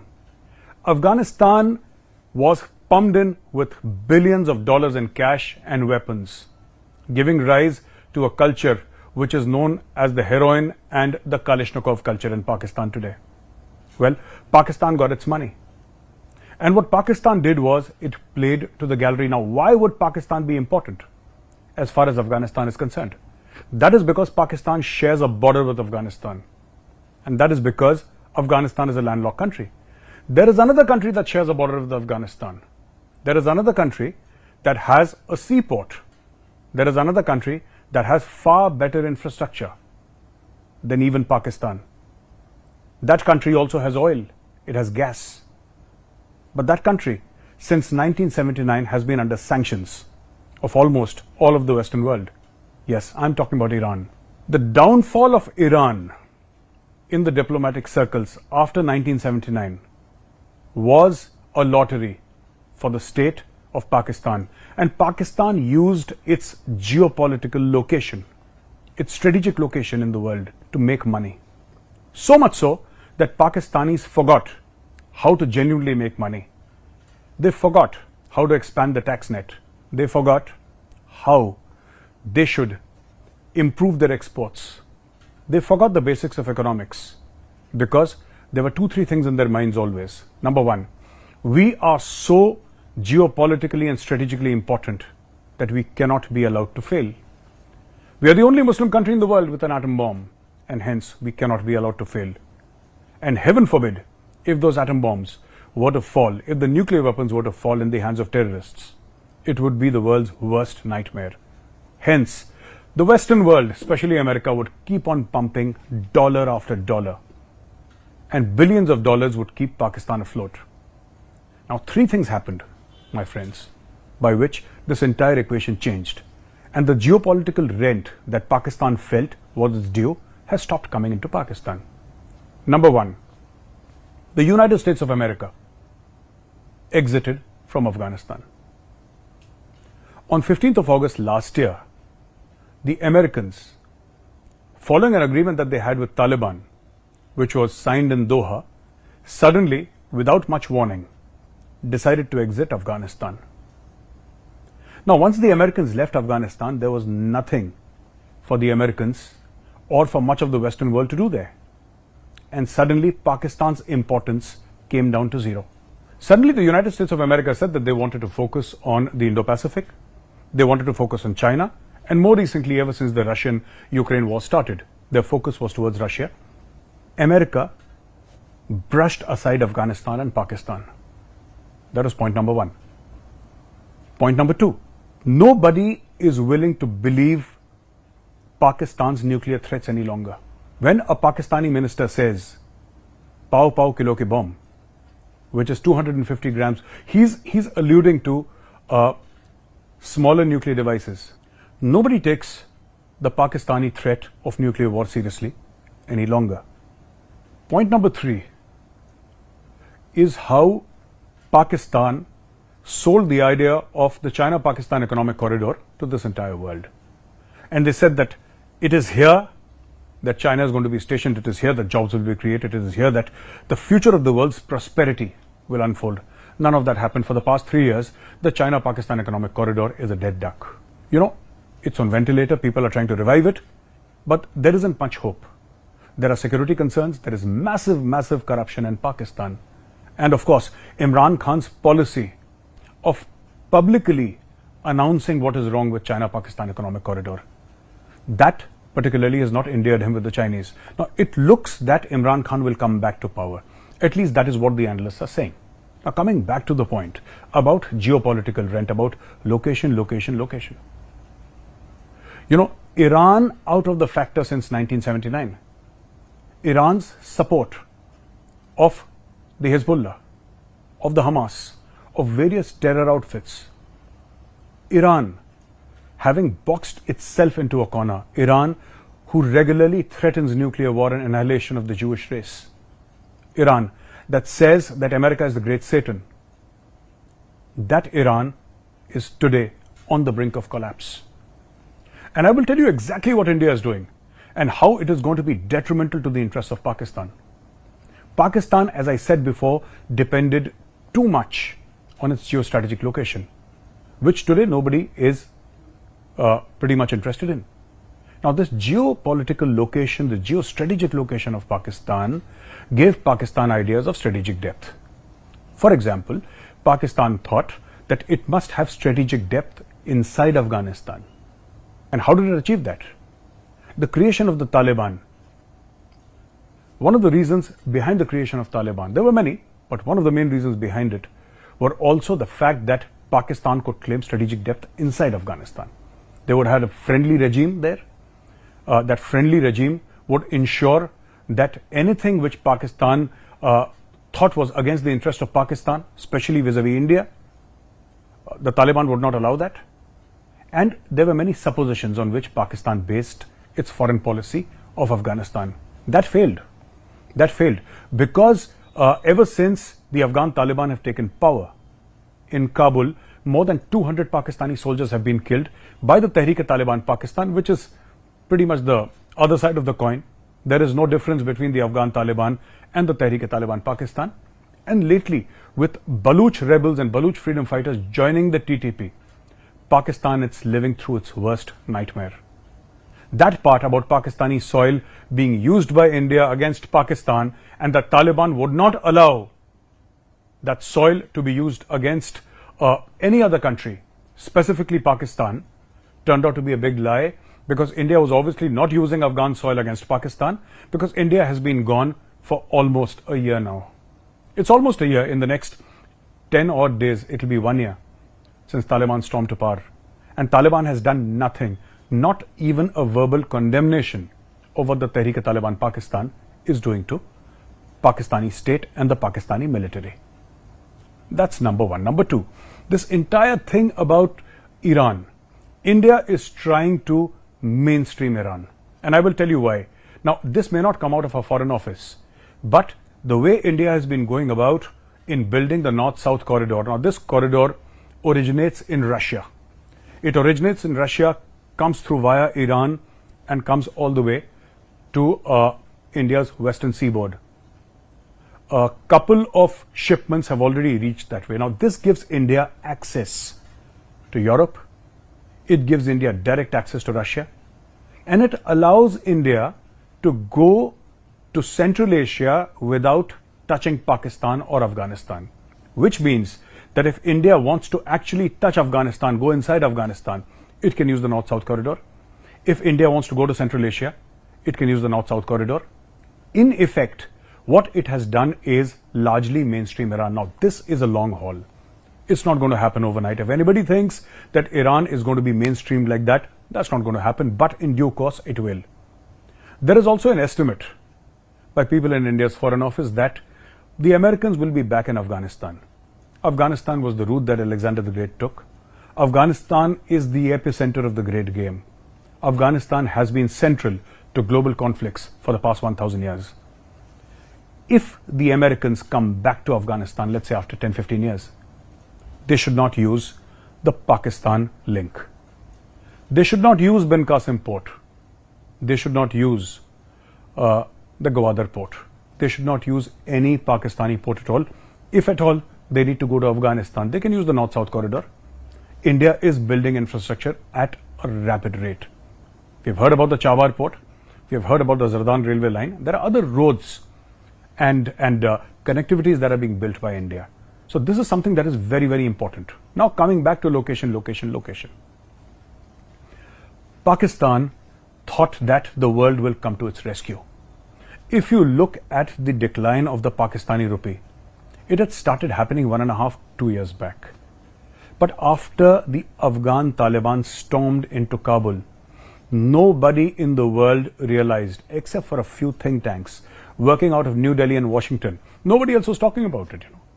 Nobody else was even saying for a moment that the Taliban coming to power in Kabul will directly impact the Pakistani rupee. Now, this is a job for crystal gazers, people who are analysts, who like to look at the world as a jigsaw puzzle and then slowly put it together. Now, what happened was America lost interest. America left overnight. And when America left, the dollars that had been coming since the time of Seato and Cento, that had come during the first Afghan jihad, when Russia, between 1979 and 1989, when Russia was in Afghanistan, or for the past 20 years, the war on terror after 9/11, when America was in Afghanistan, those containers full of dollars which would land at Ben Qasim port in Karachi and then be transported inside to Islamabad. You know, they say there is a joke in Pakistan, and they say that whenever America gives aid to Pakistan, whenever there are dollars flowing, or whenever America gives any sort of help, when Saudi Arabia, when China, when the UAE gives Pakistan aid or loans, the property prices in London and Dubai go up. That is the level of corruption of Pakistan. So what has happened in the recent past is those dollars have dried up. Today, as I speak to you, the Pakistani rupee is trading 250 to the US dollar. This basically does not mean that if you go with 250 rupees to the market, you will get a dollar. Because even there in the Pakistani open market, the dollar is selling at a premium of 15 to 20 rupees per dollar. The absolute flight of the dollar and the collapse of state institutions is something that has boxed Pakistan into the corner, and today Pakistan is unable, absolutely, to take advantage of its geopolitical location, the geopolitical rent, as I would like to put it.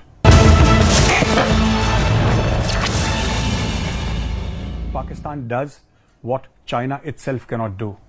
What China cannot do overtly, Pakistan does covertly. So, with the China-Pakistan economic corridor having stalled, there are talks about how China and Pakistan want a third party involved in it. Geographically speaking, this could be Afghanistan.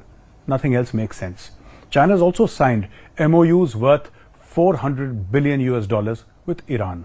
Now, it is okay in the field of geopolitics for a nation to have multiple friends and partners. That is how it rolls. But China was depending upon Pakistan to guarantee security inside Afghanistan. And I want to make it easy for you to understand, so you understand what game China is playing.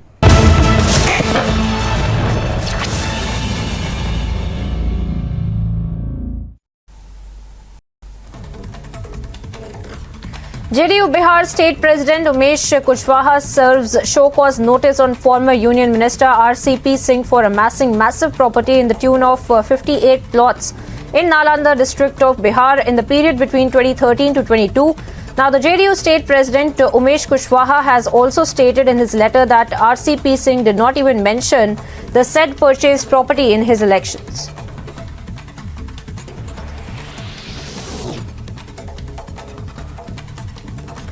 China's Special Envoy for Afghanistan, Yu Zhaoyong, arrived in India on his first ever to the country, held a meeting with the IP Singh Joint Secretary of EAM, Dr. S. Jaishankar. They agreed to encourage engagement, enhance dialogue, and give positive energy for Afghan peace and stability.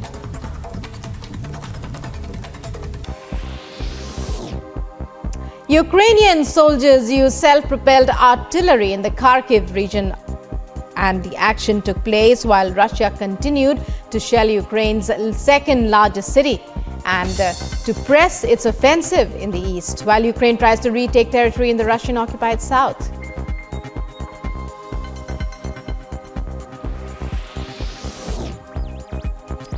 Baghdad residents struggled to cope with the scorching heat on Friday as temperatures soared above 50 degrees Celsius. Such heat waves in Iraq add to the population's hardships as the country suffers from regular power cuts.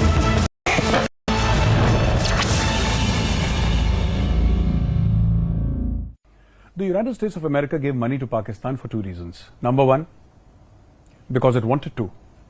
Those were earlier days of the romance between Pakistan and the United States of America. And number two, it gave money to Pakistan because it had to. What actually happened was when America wanted, as I mentioned earlier, when it wanted to enter Afghanistan or when it wanted a counterweight in that region, America gave money to Pakistan. Pakistan was flush with US dollars. Pakistan's entire nuclear weapons program was because America chose to look the other way. Today, America has other concerns.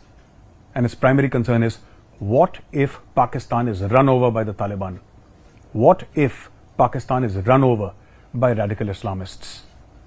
When I talk with Pakistani strategists, when I talk with Pakistani journalists, they always say that the Pakistani army is a professional army and there is no way this can happen. There is no way that Pakistani nukes can fall into Taliban hands or the hands of radical Islamists. But that is not the point.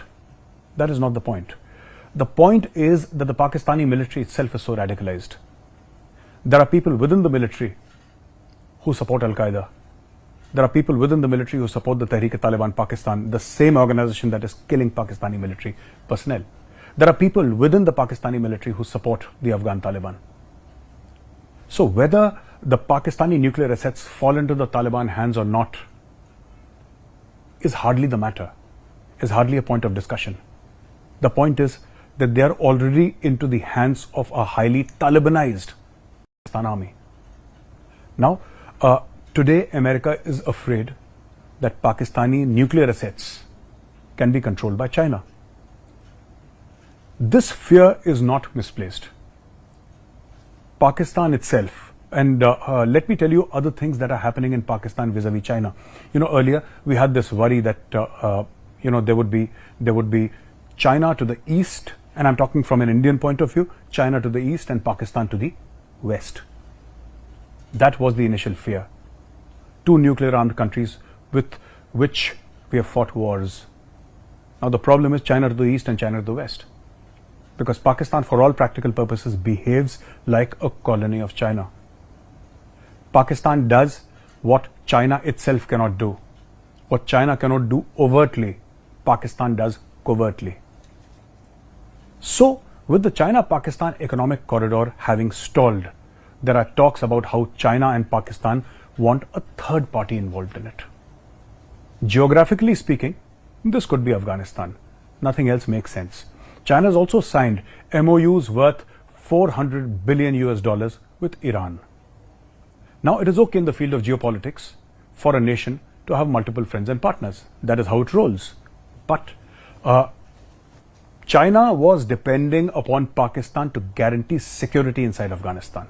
And I want to make it easy for you to understand, so you understand what game China is playing. Now, Pakistan obviously has nothing to sell. There are no great brands coming from Pakistan. Pakistan has no technology. Pakistan has no manufacturing base. In fact, surprisingly, Pakistan, which is 60% to 70% agrarian, is a net importer of food grain. That is how bad Pakistan's economic state is. But the fact of the matter is, this is the last push for Pakistan to sell itself geopolitically. After having mortgaged its airports, after having mortgaged its highways, its superhighways, its institutions, after selling off percentages of its government-owned companies to UAE, now this is the next big plan to raise money. What Pakistan does in this case, if this comes to fruition and this actually happens, what Pakistan does is ensure the security of China inside Afghanistan. China is never going to put military personnel, Chinese military personnel inside Afghanistan. China does not do that. China attacks with a checkbook. Now, if the China-Pakistan economic corridor has to enter Afghanistan, there has to be someone who can assure the Chinese that their workers, their engineers will be safe inside Afghanistan. Now, the Afghan Taliban cannot do that. The Afghan Taliban, as I mentioned so many times before on television and on various other programs, is that the Taliban is not a homogeneous construct. It is an affiliation of various warlords who come under this umbrella organization called the Afghan Taliban. And this is exactly what China fears. There is another Chinese fear, that the Pakistanis have not been able to assure and guarantee security for Chinese people inside Pakistan. There have been over a dozen Chinese engineers and teachers who have been killed inside Pakistan. If Pakistani army cannot guarantee security of Chinese inside Pakistan, how can the Pakistani army guarantee security of Chinese inside Afghanistan? But this is exactly something that Pakistan has promised China. So China comes possibly using the Wakhan corridor, or possibly using the current infrastructure inside Pakistan to branch off inside Afghanistan and reach Iran. This is another of China's plans. Frankly, China does not have too much of patience with Pakistan. China is losing patience very, very fast. China also feels that Pakistan has let down China. There have been talks and there have been accusations of pilfering of almost 20 to 25 billion US dollars of Chinese money by various Pakistani politicians and generals. So my friends, as I mentioned before, there was a time when America gave money to Pakistan for various projects, for various services rendered. And then America slowly and slowly started moving away from Pakistan. And there were these huge cries of, that we've been betrayed. The Pakistanis felt that they had been betrayed by the Americans. And this is exactly where China stepped in. Flush with new money and a newly found confidence in its economy, China started investing very heavily inside Pakistan. I've just mentioned the China-Pakistan economic corridor. It was not as much a commercial enterprise as it was a strategic enterprise. Commercially, the China-Pakistan economic corridor does not make sense, at least for the Pakistanis. Because even if $45 billion that the Chinese claim have been invested in Pakistan, there are no jobs to show for it. There are no industries to show for it. And today, Pakistan is seen begging for $1.5 billion of loan from the IMF. I mean, $45 billion is not small change. It is not loose change. And it would have had an impact on any country's economy. But it had zero impact on the economy of Pakistan. And China was actually thinking the opposite. China thought that something will come out of it, and nothing came out of it. So, America out, China in. Now, the next step was that most of the Pakistani generals have been trained in America. Their children study in America. They have properties in America, or the Western world for that matter. Europe, especially London, in Canada, in Toronto.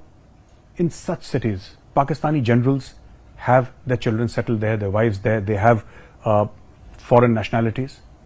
Now, you see, no Pakistani generals' children are studying in Beijing. They don't have property in Beijing or in any Chinese city. Everything is invested abroad.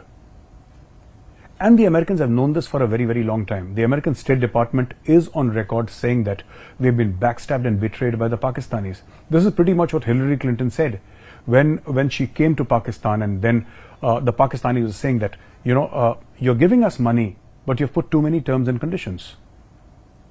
They said that to Hillary Clinton, and she snapped back saying that you don't have to take the money. You can say no. And the Pakistanis didn't have any response to that. They didn't have any answer to that. Coming back to my point about how the focus shifted. America's focus shifted. Donald Trump said no to war. He said, I'm going to be the first American president to pull out American troops, whether from Iraq or from Afghanistan, and he did just that. And when Joe Biden came into the picture, he followed through somewhat with this policy. And Joe Biden said that if there is any country of interest to the United States of America, it is India. I think it is not just strategically or geopolitically. Even at an emotional level, America had had enough of Pakistan, of Pakistani doublespeak, of Pakistani betrayal. And of course, of the Pakistanis constantly asking the Americans for money. Now, here are 4 countries who give Pakistan money. There is China, there is America, still through the IMF and other agencies. Then there is Saudi Arabia, and there is the UAE, the United Arab Emirates. These are the 4 countries or nations or groups of nations on which the existence of Pakistan depends. Lately, what China and Saudi Arabia have said is that, yes, we will give you money, provided you first get a loan from IMF. Because both of them believe that the IMF will do its own due diligence, and then giving Pakistan money would be safer. The truth is that the guarantors of Pakistan's security, the guarantors of Pakistan's sovereignty and economic well-being, these 4 countries that I mentioned have had enough of Pakistan. And this is something that is pinching Pakistan. You can say that the Pakistani elite, the political parties in Pakistan, are following a scorched earth policy. And no country is willing to invest in a country that is so politically unstable. Even IMF, who, as a matter of duty, comes to the rescue of nation states that are economically unstable or going bankrupt, has pulled its hand away because it does not see Pakistan going anywhere. There is no political stability or economic stability one can understand. The IMF usually deals with countries and nation states that are economically unstable. But there should be a modicum of political stability. With the kind of sound bites that are coming out of Pakistan, it's enough to scare everybody, including the IMF. So nobody wants to touch Pakistan as of now. So what is the future for Pakistan? Pakistan needs to recalibrate its strategies. Pakistan needs to understand that those days of getting money from America and from the rest of the world, the days of blackmailing the world, that, you know, we will become unstable, we have nuclear weapons, those days are gone. Pakistan has not delivered on its promise. What Pakistan wants is countries around the world, financial institutions to keep giving Pakistan money after money without any accountability. Pakistan has no hope or plan of returning those monies to the people who gave them the money in the first place. But this is what Pakistan wants, that China, Saudi Arabia, America, and when I say America, I also mean the World Bank and IMF-like institutions, and of course, the United Arab Emirates, to keep signing check after check and keep Pakistan afloat. Now, that is unlikely to happen in the future. The world has moved on to the Indo-Pacific. America has found a new partner in India, and that partner, India, is not dependent upon America, and this is exactly what America likes right now. India does not go with a begging bowl to America and other countries asking for funds. India does not threaten the world. India is a responsible nuclear weapon state. This suits America just fine. It also suits India, and it suits the rest of the world. This has led to increasing isolation of Pakistan, and the threats that have been coming out of Pakistan recently have become more and more bizarre. But in the end, like the CEO of that retail company told me, that what is important in retail is location, location, and location. This no longer holds true of Pakistan, because Pakistan's days of exacting a geopolitical rent from the rest of the world are clearly over. Thank you for watching Checkmate. I'll catch you next week. Till then, have a great weekend.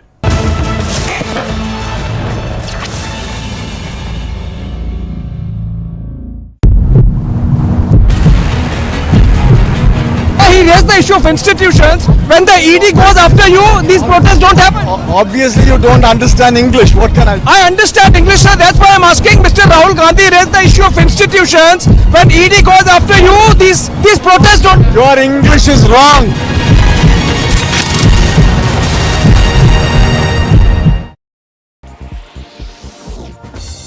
Speaking to Russian media after the ASEAN Foreign Ministers Summit in Cambodia's Phnom Penh, Lavrov said that Western countries are not granted the power to decide whether Russia can be represented in the UN at the General Assembly in September.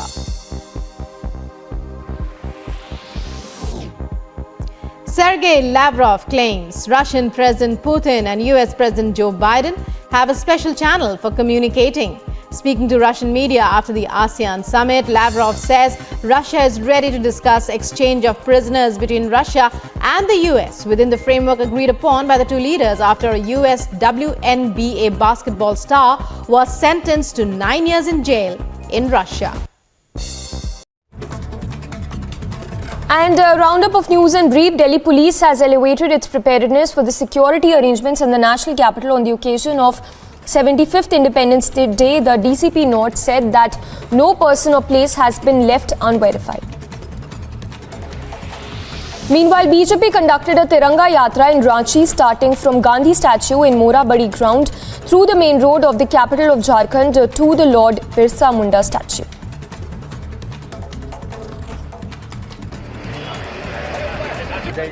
This full road has been blocked by the Congress workers, the high voltage drama. Nancy Pelosi lands in Taiwan.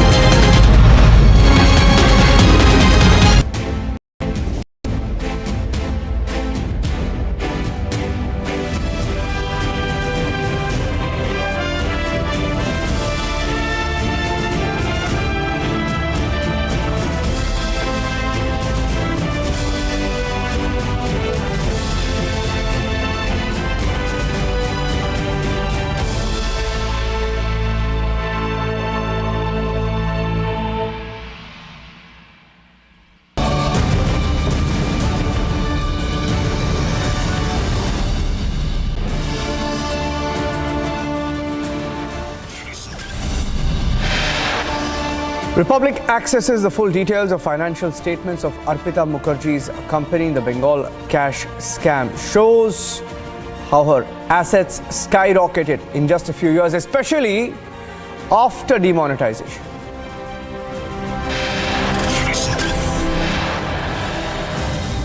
The abusive Neta who called himself a BJP leader from Noida, still on the run. His vehicles have been seized, he's been booked, and he's on the run.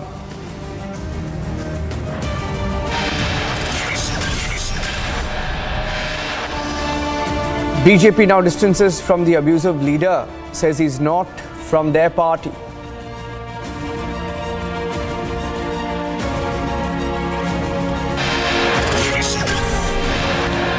Woman allegedly assaulted by this leader called Shrikant Tyagi speaks to Republic.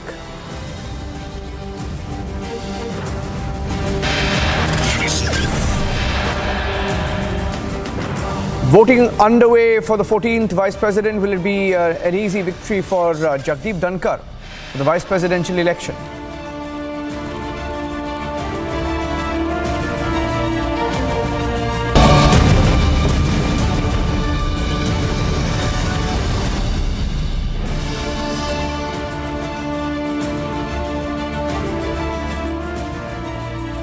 A story coming to light from New York. A 30-year-old woman, a Sikh woman, who was married to a Sikh man settled in New York. A video that she shot minutes before committing suicide has now emerged on social media.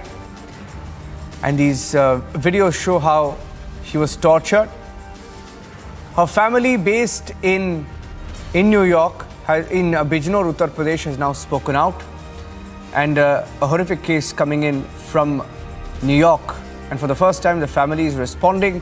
The New York police is probing it as a case of homicide and not a case of suicide. There are many videos doing the rounds, according to different reports, on how she was tortured. In fact, in one of the videos, she also reportedly shows how she had bruises, blood clots, etc. And in some videos, her husband is seen torturing her. Story breaking on Republic TV. Let's play out what the family is saying.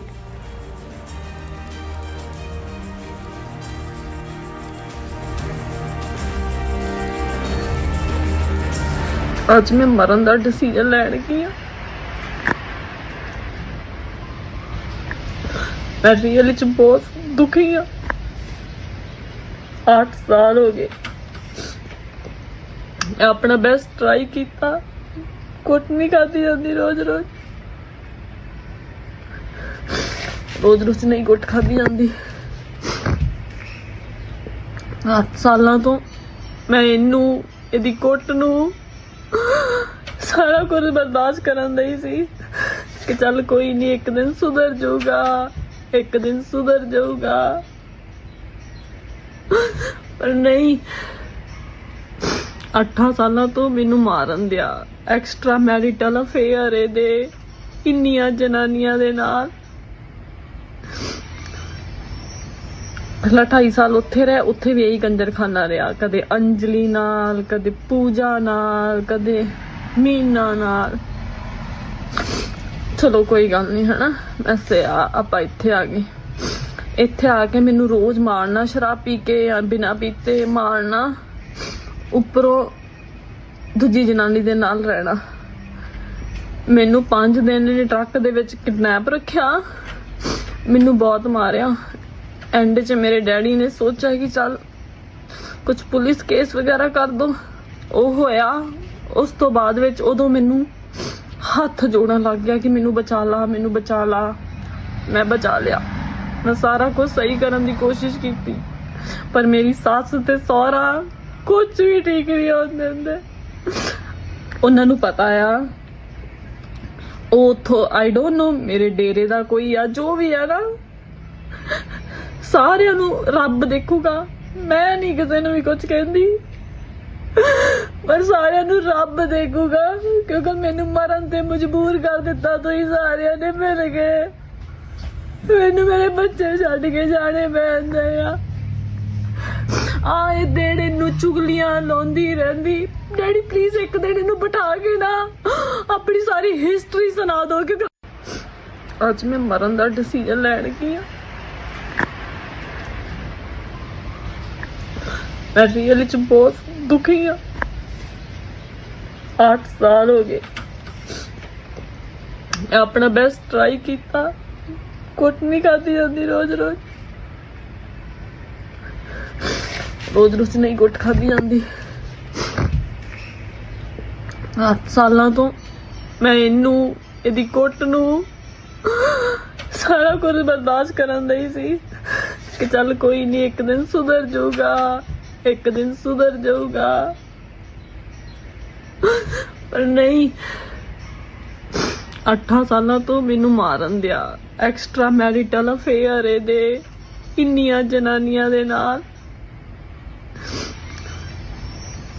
पहला 2.5 साल उत्थे रहे उत्थे भी यही कंजरखाना रहा कदे अंजलि नाल कदे पूजा नाल कदे मीना नाल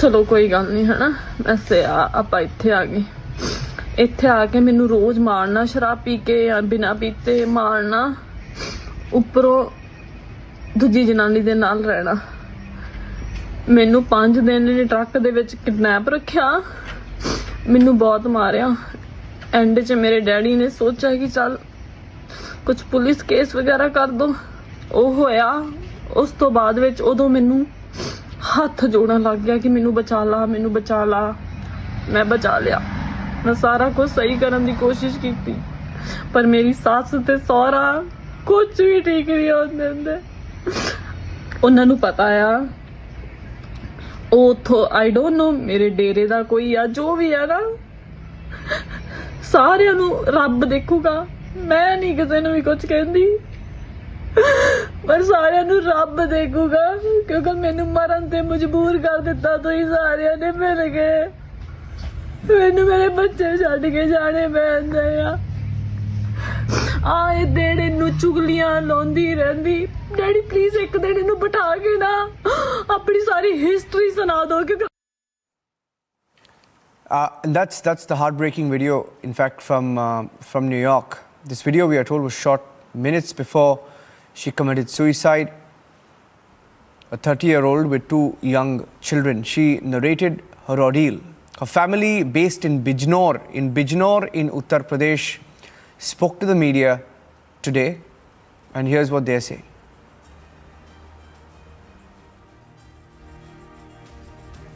और मेरी बहन की शादी 2015 में 1 फरवरी को हुई थी जो कि हमारे पास में गांव है बढ़िया वहाँ पे हमने शादी की है वहाँ वो ससुराल वाले वहाँ के रहने वाले हैं और हमने बैंकेट हॉल पे शादी की है हमने गाड़ी बहुत दहेज दिया बहुत आप कहीं से भी पूछ सकते हो और हम इतने लायक नहीं थे बट हमने अपनी बहन को खुश रखने के लिए हमने कोशिश की कि वो अपने घर खुश रहे बट थोड़ा टाइम अच्छे रहे वो थोड़े टाइम बाद उनकी मांग बढ़ने लग गई कि हमें और कुछ भी चाहिए था हमें ये होना चाहिए था हमें ये मिलना चाहिए था और जैसे कि उनकी मतलब मांग थोड़ी उनमें झगड़ा होने लगा और उसके बाद वो 2.5 साल बाद वो न्यूयॉर्क चले गए तब उनकी छोटी बेटी 1.5 साल की थी जो कि मेरी बहन के हस्बैंड हैं उनका नाम रणजोधवीर सिंह संधू और वो बहुत मतलब मेरी बहन को बहुत ज़्यादा न्यूयॉर्क में जाके टॉर्चर करने लग गए और मेरी बहन को वहाँ पे जाके मारपीट भी करने लग गए और जब भी थोड़ी बहुत झगड़ा होता था तो मैं और मेरी मम्मी हम दोनों मिलके सॉल्व कर देते थे उनके साथ कि हाँ ये ऐसे मत करो ये मत करो. In fact, that was a family detailing out the harassment that was meted out to this woman. Let's in fact listen in once again to that entire video that was shot minutes before she committed suicide in New York. आज मैं मरण दा decision लैण गई हां मैं really च बहुत दुखी हां 8 साल हो गए मैं अपना बेस्ट ट्राई किया कुट नहीं खाती जाती रोज नहीं कुट खाती जाती 8 सालों तो मैं इनू इहदी कुट नू सारा कुछ बर्दाश्त करन दई सी कि चल कोई नहीं एक दिन सुधर जाऊगा पर नहीं 8 सालों तो मैनू मारन दिया एक्स्ट्रा मैरिटल अफेयर दे इन्नियां जनानियां दे नाल ਪਹਿਲਾਂ 2.5 ਸਾਲ ਉੱਥੇ ਰਹੇ, ਉੱਥੇ ਵੀ ਇਹੀ ਕੰਜਰਖਾਨਾ ਰਿਹਾ, ਕਦੇ ਅੰਜਲੀ ਨਾਲ, ਕਦੇ ਪੂਜਾ ਨਾਲ, ਕਦੇ ਮੀਨਾ ਨਾਲ। ਚਲੋ ਕੋਈ ਗੱਲ ਨਹੀਂ, ਹਨਾ। ਵੈਸੇ ਆਪਾਂ ਇੱਥੇ ਆ ਗਏ, ਇੱਥੇ ਆ ਕੇ ਮੈਨੂੰ ਰੋਜ਼ ਮਾਰਨਾ, ਸ਼ਰਾਬ ਪੀ ਕੇ ਜਾਂ ਬਿਨਾਂ ਪੀਤੇ ਮਾਰਨਾ, ਉੱਪਰੋਂ ਦੂਜੀ ਜਨਾਨੀ ਦੇ ਨਾਲ ਰਹਿਣਾ। ਮੈਨੂੰ 5 ਦਿਨ ਨੇ ਟਰੱਕ ਦੇ ਵਿੱਚ ਕਿਡਨੈਪ ਰੱਖਿਆ, ਮੈਨੂੰ ਬਹੁਤ ਮਾਰਿਆ। ਐਂਡ 'ਚ ਮੇਰੇ ਡੈਡੀ ਨੇ ਸੋਚਿਆ ਕਿ ਚੱਲ ਕੁਝ ਪੁਲਿਸ ਕੇਸ ਵਗੈਰਾ ਕਰ ਦੋ, ਉਹ ਹੋਇਆ।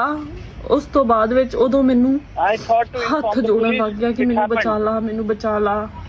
ਮੈਂ ਬਚਾ ਲਿਆ, ਸਾਰਾ ਕੁਝ ਸਹੀ ਕਰਨ ਦੀ ਕੋਸ਼ਿਸ਼ ਕੀਤੀ, ਪਰ ਮੇਰੀ ਸੱਸ ਤੇ ਸਹੁਰਾ ਕੁਝ ਵੀ ਠੀਕ ਨਹੀਂ ਹੋ। ਉਹਨਾਂ ਨੂੰ ਪਤਾ ਹੈ, I don't know, ਮੇਰੇ ਡੇਰੇ ਦਾ ਕੋਈ ਆ, ਜੋ ਵੀ ਹੈ ਨਾ, ਸਾਰਿਆਂ ਨੂੰ ਰੱਬ ਦੇਖੂਗਾ। ਮੈਂ ਨਹੀਂ ਕਿਸੇ ਨੂੰ ਵੀ ਕੁਝ ਕਹਿੰਦੀ। God is watching everything. I am not asking anybody. ਮਰਨ ਤੇ ਮਜਬੂਰ ਕਰ ਦਿੱਤਾ ਤੁਸੀਂ ਸਾਰਿਆਂ ਨੇ। I was being forced to commit the suicide. ਮੇਰੇ ਬੱਚੇ ਛੱਡ ਕੇ ਜਾਣੇ ਪੈਂਦੇ ਆ। I ਦੇੜੇ ਨੂੰ ਚੁਗਲੀਆਂ ਲਾਉਂਦੀ am so much handicapped that I'm leaving my children behind. ਆਪਣੀ ਸਾਰੀ ਹਿਸਟਰੀ ਸੁਣਾ ਦੋ, ਕਿਉਂਕਿ That's the last video. In fact, we are told of Mandeep, the 30-year-old who committed suicide in New York. A story that's gone largely unreported so far. In Republic TV, getting you the details of what happened in New York.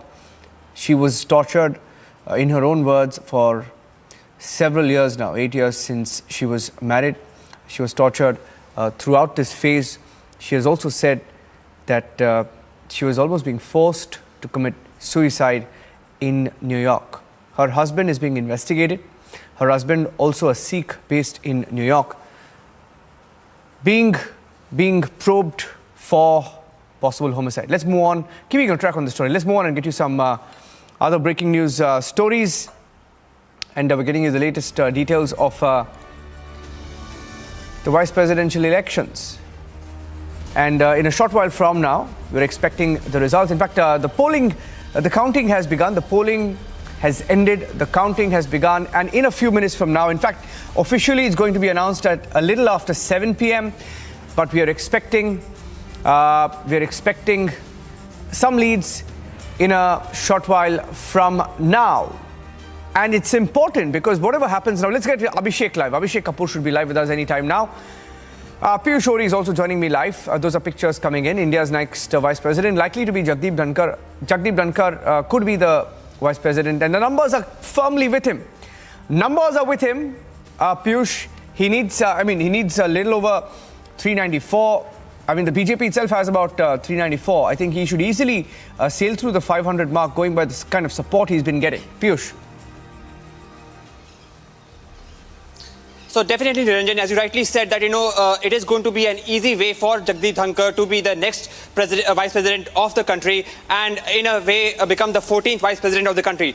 The most important thing over here now to see is that how many MPs have cross-voted. Mind you, he's a Jat leader, and Jat vote holds a very special significance in this country. So it's going to be very interesting to see that how many MPs have cross-voted, and it is also going to be very interesting for us to see that how much united the opposition is. It has already got a jolt, before, because when TMC abstained from the vote, and this is despite the fact when Jagdeep Dhankar, who was the governor of West Bengal, was always at odds with Mamata Banerjee, the chief minister. But despite that, the TMC headed by Mamata Banerjee decided to abstain from this. And as you could see that, there were 725 MPs that have voted in all, despite the abstention from the TMC. So very interesting now to see that, what is going to be the victory margin of Jagdeep Dhankar, how many MPs have, cross-voted, and is opposition unity going to be remaining after this. So very interesting developments, and we are all waiting now when the results are going to come out slowly. Back to you in the studio, Niranjan. Right. So it's between Jagdeep Dhankar, the former governor of West Bengal, and Margaret Alva, senior Congress leader, has been a governor herself, has been a former union minister as well. And let's tell you that as far as Jagdeep Dhankar is concerned, he's also received support from opposition parties included. Now, we are hearing that there was roughly over 90% of voting, 90% of MPs. Only MPs can vote, unlike the presidential polls. In the vice presidential polls, only the parliamentarians from the Lok Sabha and the Rajya Sabha will be voting and have voted so far. What's the polling percentage that we've witnessed today, Piyush? So, despite abstention, by certain MPs, including the 2 MPs from BJP, the voting percentage has been quite good. Out of the 788 MPs, which both Rajya Sabha as well as the Lok Sabha has, we have been told that 725 MPs have voted. So that's quite a good voting percentage. Having said that, we have also want to tell you that there have been 2 BJP MPs, namely Sunny Deol and Sanjay Dhotre, who have not come out and vote. Now, it is told to us that, they did not vote because of the health considerations. But despite all these considerations, the voting percentage has been good. And, the voting percentage has been more or above 90%. So, yes, the voting percentage has been good for the vice presidential candidate. Back to you in the studio, Niranjan. Yeah, stay with me, because what we'll also do is we'll show you some of the pictures of those who voted today. That's Amit Shah, the Union Home Minister, who voted earlier. I will try and get you some pictures. Even the Prime Minister, one of the first in line to cast his vote for the vice presidential elections. Today he came early, and the counting of votes has now begun, and any time now. And we are also hearing that around 93%, we are hearing the total number, the final number is 93%. 93% of MPs have voted in the vice presidential poll. Around 93% polling has been recorded in the vice presidential poll so far, with more than 50 MPs not exercising their franchise. Officials saying that of total 780 MPs, as many as 725 MPs voted till 5 p.m. when the polling concluded. Prime Minister Modi, his predecessor Manmohan Singh, also casting their ballots. Okay, getting in some latest pictures. There's Jagdeep Dhankar there, just before, he's already in a celebratory mood. He's got some meetings lined up later today. He's got some meetings lined up later today with the Prime Minister as well at about 8 p.m. we are told. 7 p.m. is when we are expecting those numbers to come in. Jagdeep Dhankar looks happy. I mean, it should be smooth sailing for Jagdeep Dhankar. Smooth sailing for him, given the kind of support, let me go across to Abhishek. Abhishek knows about the kind of support that Jagdeep Dhankar has been getting. Purely arithmetic, Abhishek, for the BJP by themselves, they had about 50% of the votes required. Smooth sailing, but I think they're getting in a lot of muscle also from traditional opposition parties in this one.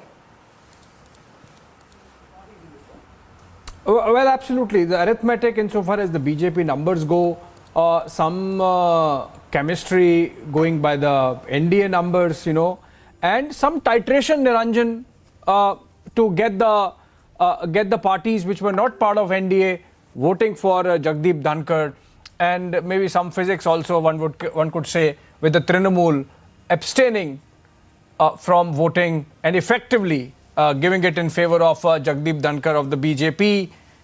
And it's more important because of the fact that Bengal Chief Minister Mamata Banerjee did not have the best of terms with Jagdeep Dhankar. So I think with all that going, chemistry, arithmetic, physics, titration going in favor of the BJP candidate, there won't be any surprise. There is not going to be any surprise in the result that gets announced at 7 p.m. Niranjan. So far as my eyes on that press conference is concerned, I would be looking for any element of cross-voting, because that would be a marker of what the opposition is going through in the present scheme of things. So I think numbers there in favor of Jagdeep Dhankar, 394 of the BJP, 445 of the NDA, and the other parties that have openly supported the NDA this time, both in the president and vice president polls, which includes the TDP, the YSRCP, the BJD, the Shiv Sena, and the Akali Dal. Then we have BSP, Mayawati, both in the president's poll and the vice president election. announcing that the BSP would be going with the BJP and NDA candidate. Very interesting, Niranjan, because in the case of president's election, you could say that BSP is going with the tide and wants, like the rest of the country, to be standing with the tribal woman becoming president of India. But in the case of vice president, I think that compulsion was not there. Mayawati, if she chose to, could have stood by the opposition. But I think she chose for the reasons, connected with the politics in this part of the country, in Western UP particularly. Mayawati chose to be with the BJP and NDA on vice president's election also, given the fact that Jagdeep Dhankar comes from a farmer's background. He is a Jat leader. He comes from the Jat community, which wields a lot of clout in the Western UP, Haryana and Rajasthan regions, and the entire states of Haryana and Rajasthan and Western Uttar Pradesh. And apart from that, of course, he belongs to the OBC. So I think Mayawati getting an opportunity to buttress her credentials with these communities, when knowing fully well that opposition does not stand a chance. So I think individual parties, their own calculations, as I was explaining earlier, Niranjan, for example, in the case of Andhra Pradesh, YSRCP and TDP are at loggerheads, at each other's throat, politically speaking, but both parties ultimately supported Jagdeep Dhankar. So obviously, there are calculations of being on the right side of a government at the center whenever elections happen in Andhra Pradesh, I believe next year, irrespective of whether TDP comes to power or YSRCP retains power, they will have to continue to deal with the center. And in that scenario, when they know that Margaret Alva does not have the numbers, so why not be with the government? So I think all those things really adding up, Niranjan, to give an additional muscle to the numbers that the NDA had and BJP had. Remember in the press conference in which BJP chief JP Nadda had announced the candidature of Jagdeep Dhankar, he began by saying a farmer's son and a Jat leader would be BJP's candidate. So I think those are the two key constituencies which BJP wanted to cater, Niranjan. We can discuss more on that once we are closer to the press conference, which is slated at around 7 p.m. So, we just need to slip into a short break, Abhishek, but I just wanted to come in and tell you that, we'll take a short break, we'll come back, the live coverage continues, Abhishek will be live, and we will get you all the breaking news updates. In fact, one common trait, if you look at Venkaiah Naidu and Jagdeep Dhankar, both are outspoken, right? Both are extremely outspoken, and they speak their mind, they never mince their words. Now, that's one trait from one vice president to another. So we'll take a short break. The coverage continues here on Republic. Stay tuned. We had some exclusive details also coming in of Arpita's financial details and how she made a windfall. The full details of her file, the cash, the money that went into the accounts, that's coming up on Republic in a short while from now.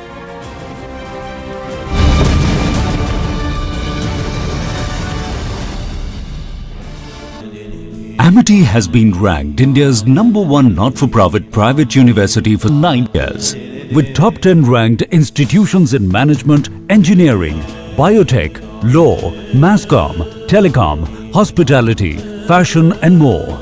Yet another top ranking for Amity University. Ukrainian soldiers used self-propelled artillery in the Kharkiv region, and the action took place while Russia continued to shell Ukraine's second largest city and to press its offensive in the east, while Ukraine tries to retake territory in the Russian-occupied south.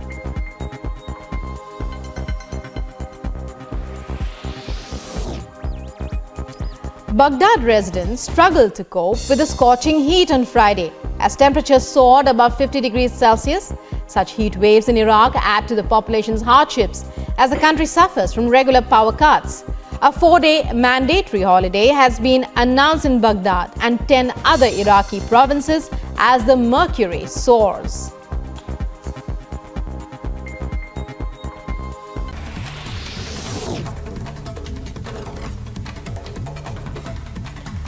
Vinod Bansal, the spokesperson of Vishwa Hindu Parishad, attacked the Congress for sporting a black dress on a day when people marked a year of Ram Janmabhoomi laying ceremony. He said that this has once again exposed their brazen anti-Hindu mindset.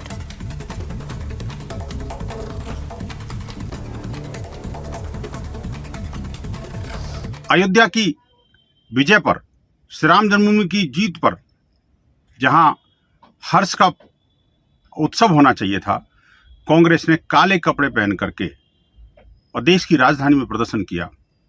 ये कांग्रेस की उसी राम विरोधी, देश विरोधी मानसिकता, संविधान विरोधी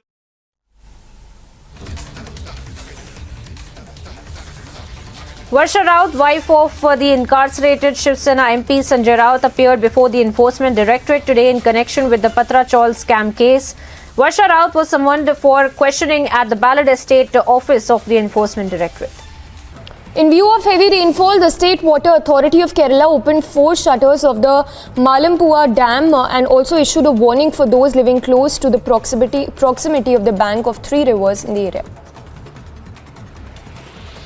Amid the arrest of former West Bengal Minister Patra Chawl, ex-TMC leader Baisakhi Banerjee has alleged grave irregularities and corruption in education institutions. During Chatterjee's tenure, she claimed that there was a syndicate working inside the West Bengal College and University Professors Association that added a price tag to the college-university sub-post.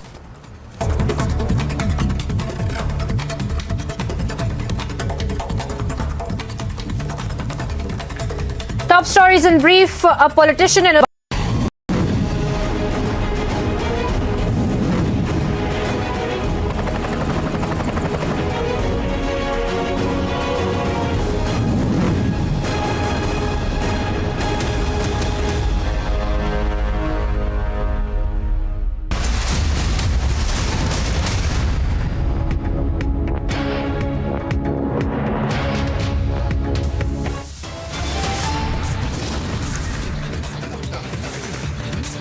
Yet another controversial comment by Congress MP Adhiranjan Chaudhary. He says Ram is only a weapon with the BJP.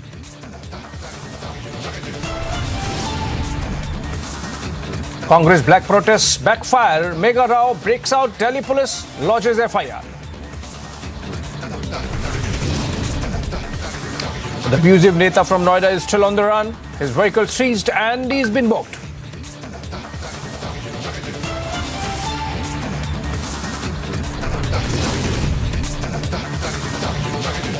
And our BJP distances from the abusive leader, says not in our party.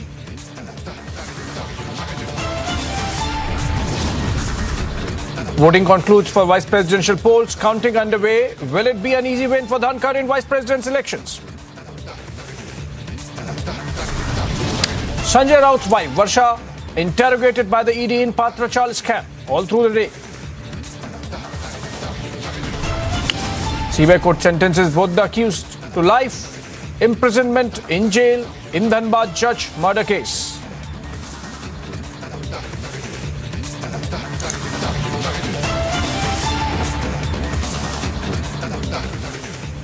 NDA's vice presidential candidate Jagdeep Dhankar is at Union Minister Prahlad Joshi's residence in Delhi. PM Modi is also slated to arrive there only after the results are announced. The counting of votes is underway, and Dhankar in all likelihood is slated to become India's next vice president. We saw how through the day voting went on in Parliament with both the houses, with members of both the houses, Lok Sabha and the Rajya Sabha voting, and it seems celebrations have already broken out at this is the hometown of Jagdeep Dhankar, and women in the village celebrating already. Obviously, it's a foregone conclusion that he's going to get the numbers in the polls. So with the BJP having a majority in the Lok Sabha and taking together 394 MPs with the BJP alone between Lok Sabha and the Rajya Sabha, and then the allies of the NDA taking the tally to 445, and then some, which is the other parties that have come around to supporting the party in power rather than the opposition, despite themselves not being aligned with the ruling dispensation with the NDA. And those parties include BJD in Odisha, TDP and YSRCP in Andhra, AIADMK in Tamil Nadu, Shiv Sena in Maharashtra. Of course, one faction of Shiv Sena is with the NDA now. And then, of course, Akali Dal. Akali Dal could not have gone anywhere, having taken the lead in the farmers' protests. They could not have said no to a farmer leader. Remember when Jagdeep Dhankar's candidature was announced by BJP chief JP Nadda, he began by saying that we are bringing in a farmer leader, farmer's son, and a Jat leader, and Bengal governor Jagdeep Dhankar as vice presidential nominee, was presidential candidate. 725 votes polled all through the day, and which means out of 788 probables, there were 8 vacancies. So 780 votes were available, of which 725 have voted, which means 55 have not voted. This includes 39 of the Trinamool Congress, the party deciding to abstain, obviously in favor of Jagdeep Dhankar, who was Bengal governor till the time his candidature was announced. In the pictures, music and dance and celebrations going on at the Jhunjhunu residence of Jagdeep Dhankar in Rajasthan. Now it so happens that the Speaker of Lok Sabha, Om Birla, in fact, let's go to Amardeep. He's live there. If the desk can connect me to him, I saw him live. We can go bilingual. We'll try that. But having presence on the ground, and in these pictures, Jagdeep Dhankar in Delhi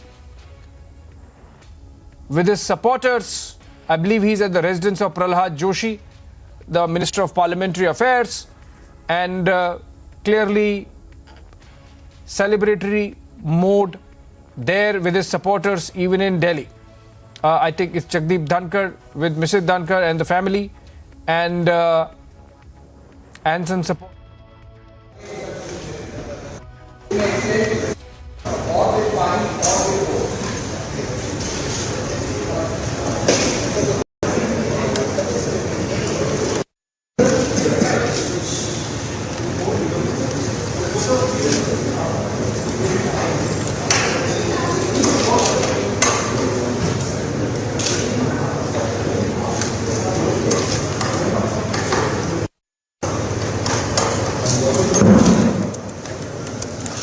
Okay, we are getting pictures first on Republic of the ballot box being opened containing 725 votes of the MPs of Lok Sabha and Rajya Sabha. That includes the Speaker, that includes the Prime Minister, that includes the Home Minister, that includes Sonia Gandhi, that includes Manmohan Singh, that includes Adhir Ranjan Chaudhary, that includes everyone else. And now the box is opened. In the presence of observers of both the parties, both the sides, the returning officer, the assistant returning officers, and the other staff. Remember, in the case of presidential elections, it's the Secretary General of the Rajya Sabha who's the returning officer, in that case PC Modi. And today, in the case of Vice President's election, the Secretary General of the Lok Sabha is the returning officer, in this case, Utpal Kumar Singh, in the pictures. This is Bhupendra Yadav as observer for the NDA and for Jagdeep Dhankar. Bhupendra Yadav, incidentally, also happens to be from Rajasthan. So I was mentioning, now as it happens, the Parliament of India is going to have both its presiding officers from Rajasthan. Om Birla, Speaker of Lok Sabha from Kota, and Jagdeep Dhankar, the chairman of Rajya Sabha by virtue of being Vice President of India, comes from Jhunjhunu in Rajasthan. The votes opened.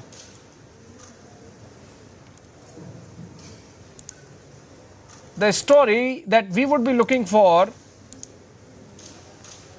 these are pictures from about half an hour back. By the way, the counting must have proceeded at some pace. And we are expecting that the results should be announced anytime between 6:45 p.m. and 7 p.m. only 725 votes to be counted, should not take more than an hour. 6 p.m. is the exact time when the voting started. These are deferred pictures coming in from inside the parliament. This is when the ballot box was opened in the presence of observers, in the presence of election officials. A lot of officers of parliament, both the Lok Sabha and the Rajya Sabha, present there. And the motions going through, the officers going through the motions to open the ballot box, show it as empty so that no ballot remains. This is all done under the watch of the Election Commission of India, which ultimately certifies the result, following which the returning officer, in this case the Secretary General of Lok Sabha, would be announcing it just in a while from now.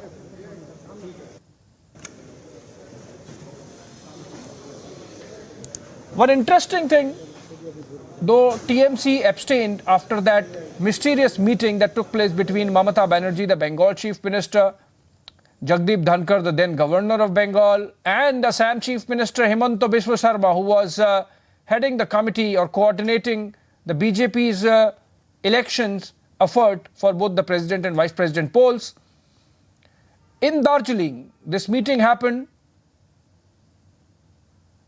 on the pretext of inauguration of the hill councils there. And the political development came in when candidature of Jagdeep Dhankar was announced, with the TMC deciding that it would abstain. Now the interesting bit is, would Shishir Adhikari, who's still an MP from the Trinamool Congress, but is also the father of Shubhendu Adhikari, the leader of opposition of the BJP in Bengal, because there was a specific letter sent to Shishir Adhikari. We'll come back to this conversation, but let's go to Amardeep. He's joining us live from Jhunjhunu in Rajasthan, where celebrations are going on at the residence and in fact the village and town of Jagdeep Dhankar, the BJP candidate for Vice President, who is all set to romp home with a victory. Amardeep, please tell us, give us a sense of the celebrations taking place on the ground. We are still about half an hour away from the results, but people are so confident, obviously, that Mr. Dhankar would win and become the Vice President of India tonight.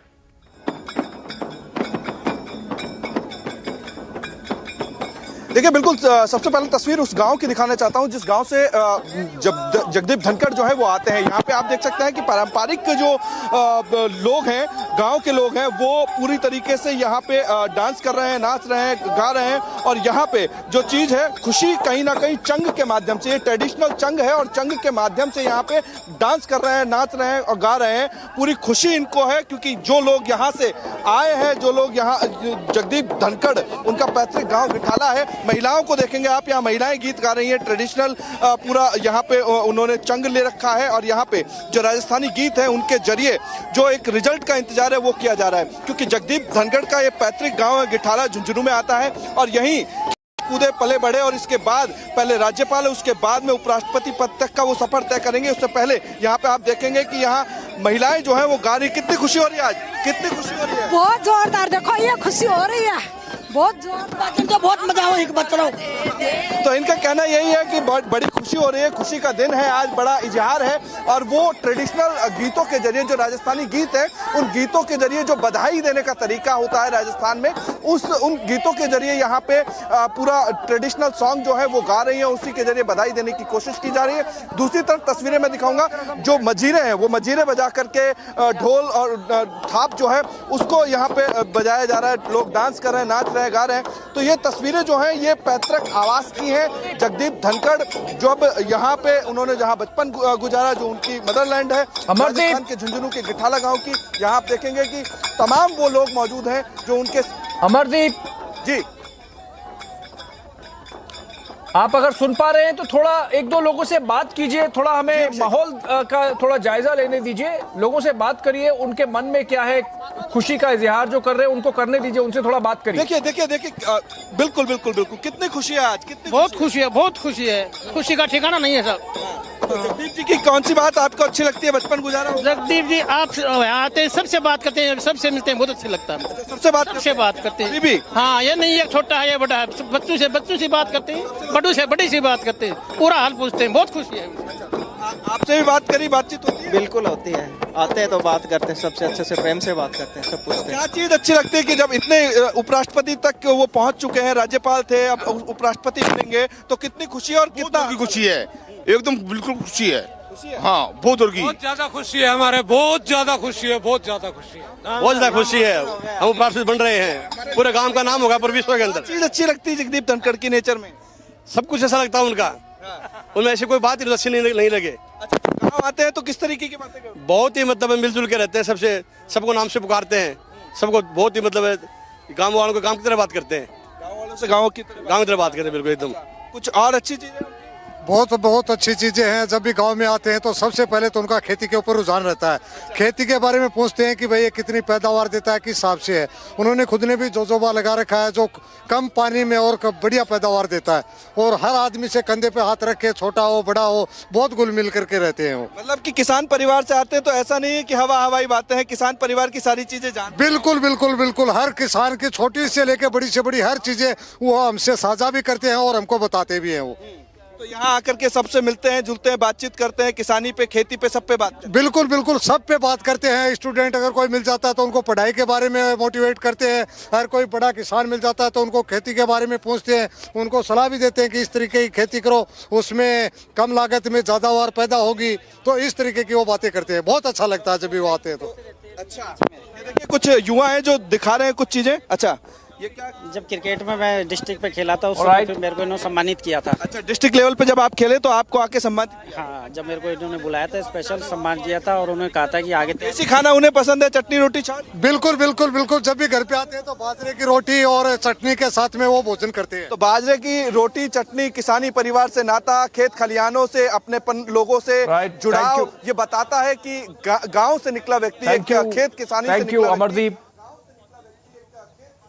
all those knickknacks coming out about Jagdeep Dhankar, including that he has cultivated jojoba on a commercial scale to develop farming in the region, and of course he remembers everybody's name in the village, including the boy who played cricket and was honored, was rewarded by the vice presidential nominee, of course, all set to become vice president of India. Amardeep, stay there. Counting continuing in Parliament of the 725 votes that were polled for vice president's election, and we'll come back just after a short break and bring you latest updates on the counting and as a build up to the results. Be right back.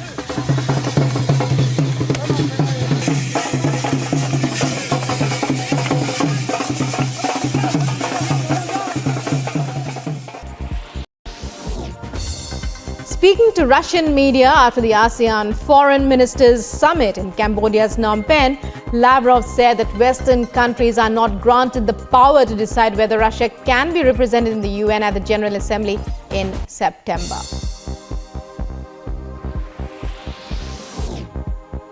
Sergei Lavrov claims Russian President Putin and US President Joe Biden have a special channel for communicating. Speaking to Russian media after the ASEAN summit, Lavrov says Russia is ready to discuss exchange of prisoners between Russia and the US within the framework agreed upon by the two leaders after a US WNBA basketball star was sentenced to 9 years in jail in Russia. And a roundup of news and brief. Delhi police has elevated its preparedness for the security arrangements in the national capital on the occasion of 75th Independence Day. The DCP note said that no person or place has been left unverified. Meanwhile, BJP conducted a Tiranga Yatra in Ranchi starting from Gandhi statue in Morabadi ground through the main road of the capital of Jharkhand to the Lord Birsa Munda statue.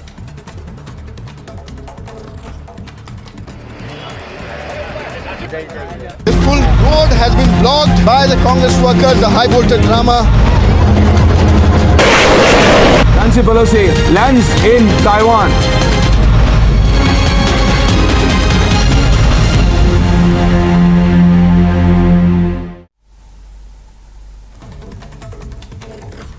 JDU Bihar State President Umesh Kushwaha serves show cause notice on former Union Minister RCP Singh for amassing massive property in the tune of 58 plots in Nalanda district of Bihar in the period between 2013 to 22.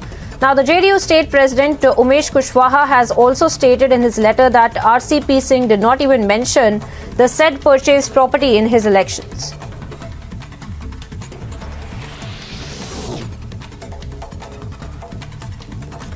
China's special envoy for Afghanistan, Yu Zhaoyong, arrived in India on his first ever to the country, held a meeting with the IP Singh Joint Secretary of EAM, Dr. S. Jaishankar.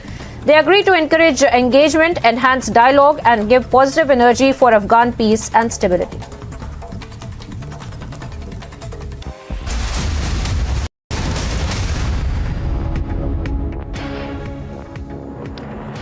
Welcome back. We continue our build-up to the announcement of results for the Vice President's poll that took place all through the day inside Parliament.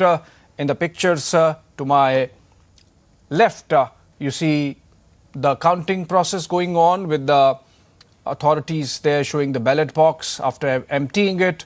And to my right, Jagdeep Dhankar there, arriving at the residence of Parliamentary Affairs Minister Pralhad Joshi, where he would be watching the results being announced in a while from now. In fact, we have two guests joining us live. Sandeep Singh joining live from Mumbai, author and columnist, as also Anirban Banerjee, political analyst, leans towards the TMC. Anirban, if I could begin by asking you, was it the right decision by the TMC to abstain, given that abstaining helps the NDA and really presents a poor picture of opposition unity? Now, really, if you look at the long term of the entire political opposition towards the BJP, this was the right step, because for the opposition chemistry to work, each and every party got to have the desired respect that they demand, because the TMC is one of the biggest parties that has had huge electoral success against the BJP.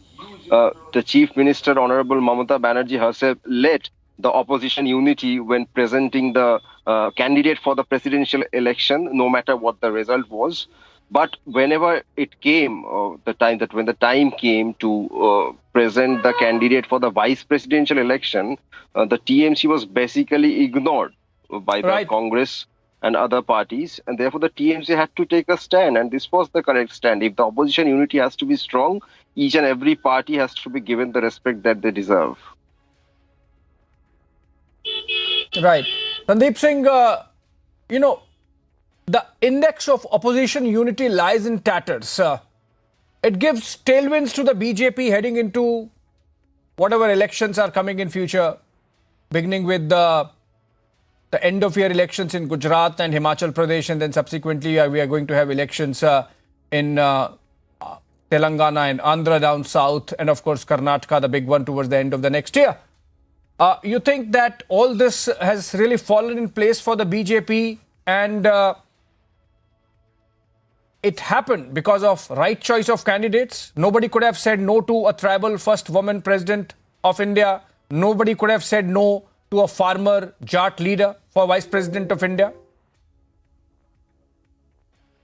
There are many things here, it's just not being the first tribal lady or being a Jat farmer leader. There can be many Jat farmer leaders, or there can be many tribal leaders. So it's important is to pick the correct person among that particular segment on the grid, if you call it so.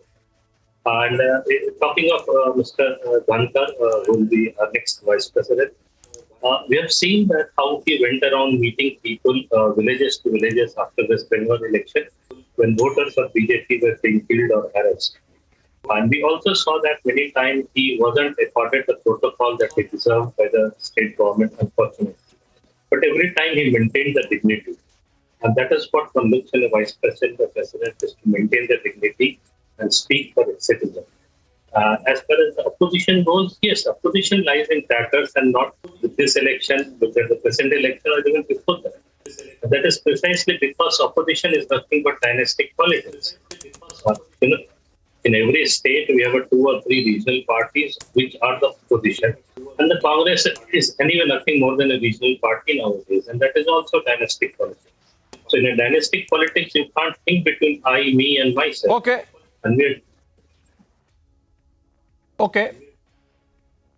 Let's discuss this last statement of yours, that Congress is now only a regional party. I have to take a short break, but I'll come back to discuss that statement, even as pictures keep coming in of celebrations taking place at the Dhankar residence in his village in Jhunjhunu, and counting continues in the parliament. Short break.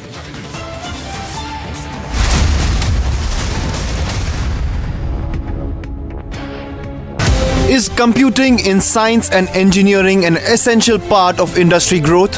The technology is fast changing, and all the products that we are providing to the society, they require knowledge from interdisciplinary area. Can the study of 2 different domains make students adept with problem solving? I would just say that apart from getting the educational degrees, focus on developing skills for yourself. To know more, watch Amrita School of Engineering presents Shaping the Future of India this weekend only on Republic TV.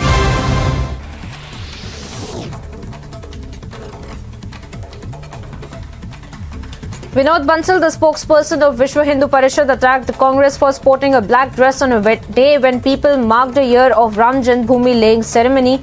He said that this has once again exposed their brazen anti-Hindu mindset.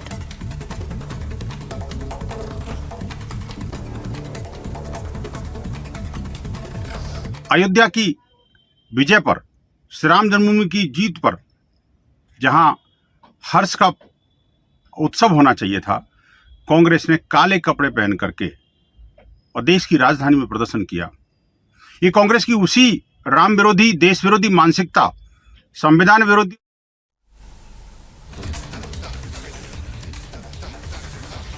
Varsha Raut, wife of the incarcerated Shiv Sena MP Sanjay Raut, appeared before the Enforcement Directorate today in connection with the Patra Chawl scam case. Varsha Raut was summoned for questioning at the Ballad Estate office of the Enforcement Directorate. In view of heavy rainfall, the State Water Authority of Kerala opened 4 shutters of the Malampua Dam and also issued a warning for those living close to the proximity of the bank of 3 rivers in the area. Amid the arrest of former West Bengal Minister Patra Chawl, ex-TMC leader Baisakhi Banerjee has alleged grave irregularities and corruption in education institutions. During Chatterjee's tenure, she claimed that there was a syndicate working inside the West Bengal College and University Professors Association that added a price tag to the college-university sub-post.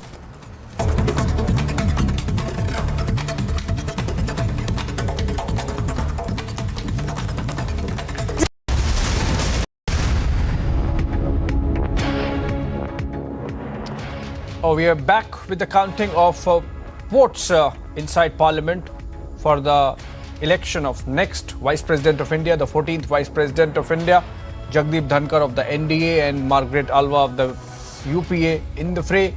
The result almost a foregone conclusion. The manner in which numbers are stacked up in Parliament, in both the houses, Lok Sabha and Rajya Sabha, which constitutes the Electoral College. In the pictures we are seeing those of the counting going on, and celebrations have already broken out at the village residence of Dhankar in Rajasthan with 725 votes polled, the BJP having 394, NDA 445. Of course, we will have to see of abstentions, of the 55 abstentions, how many have been from the ruling side, because we know that from the opposition, 39 MPs of the Trinamool were asked to abstain because Mamata was unhappy at the manner in which consultations went in for the choice of vice presidential candidate, where the Trinamool or Mamata herself The Bengal Chief Minister was not consulted. This despite her having taken the lead in deciding the opposition candidate for the president's poll. On that note, we have to again take a short break, but we come back with the coverage of counting of Vice President's election that took place in Parliament earlier in the day.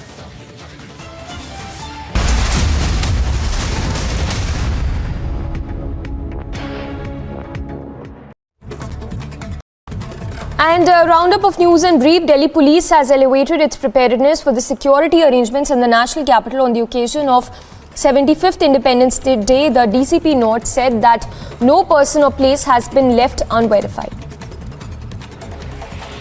Meanwhile, BJP conducted a Tiranga Yatra in Ranchi starting from Gandhi statue in Mora Badi ground through the main road of the capital of Jharkhand to the Lord Birsa Munda statue.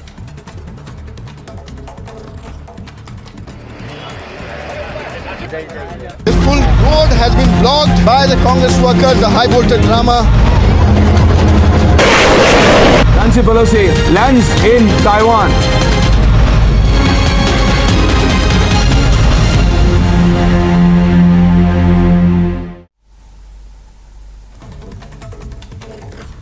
JDU Bihar State President Umesh Kushwaha serves show cause notice on former Union Minister RCP Singh for amassing massive property in the tune of 58 plots in Nalanda district of Bihar in the period between 2013 to 22.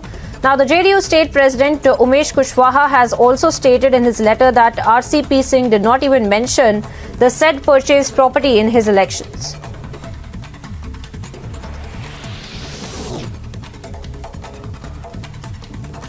China's special envoy for Afghanistan, Yu Zhaoyong, arrived in India on his first ever to the country, held a meeting with the IP Singh Joint Secretary of EAM, Dr. S. Jaishankar.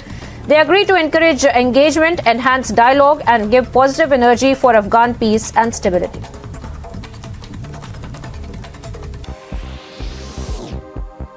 Ukrainian soldiers used self-propelled artillery in the Kharkiv region, and the action took place while Russia continued to shell Ukraine's second largest city and to press its offensive in the east, while Ukraine tries to reach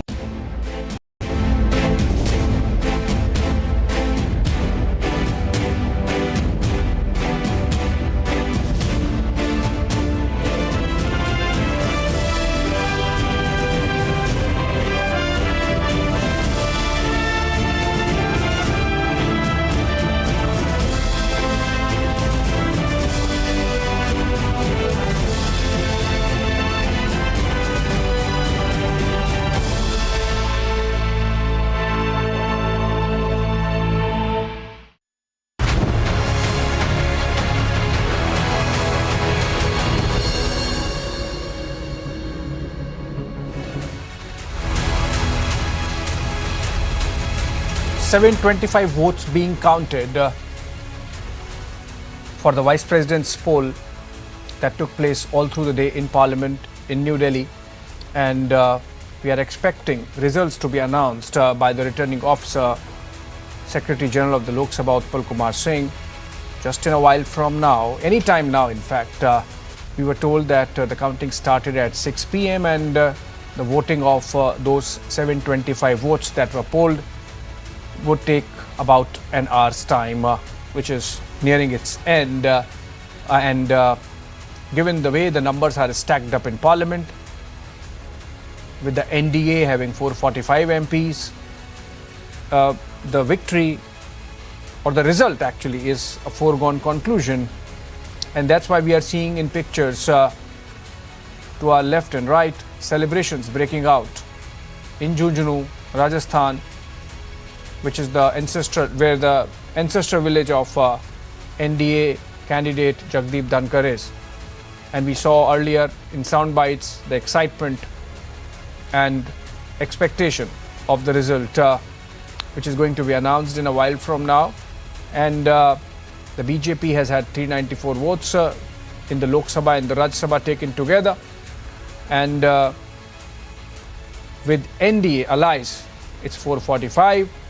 And then we have seen other parties coming in and supporting the NDA nominee.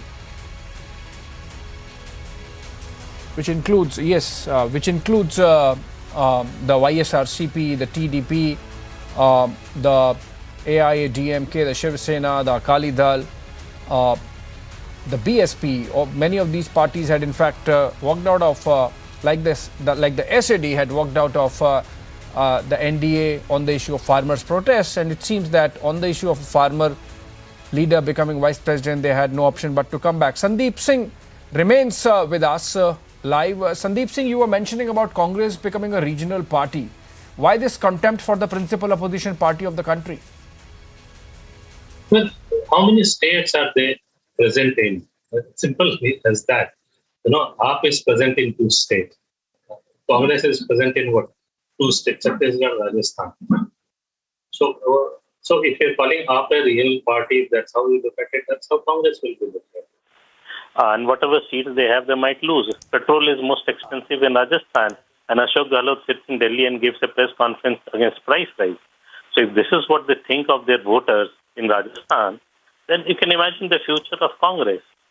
So if it's not, then it's going to be a regional party. If someone disagrees with me as of today, it's a matter of few months, it will end up being a regional party. So if Congress can't see its future, too bad for them.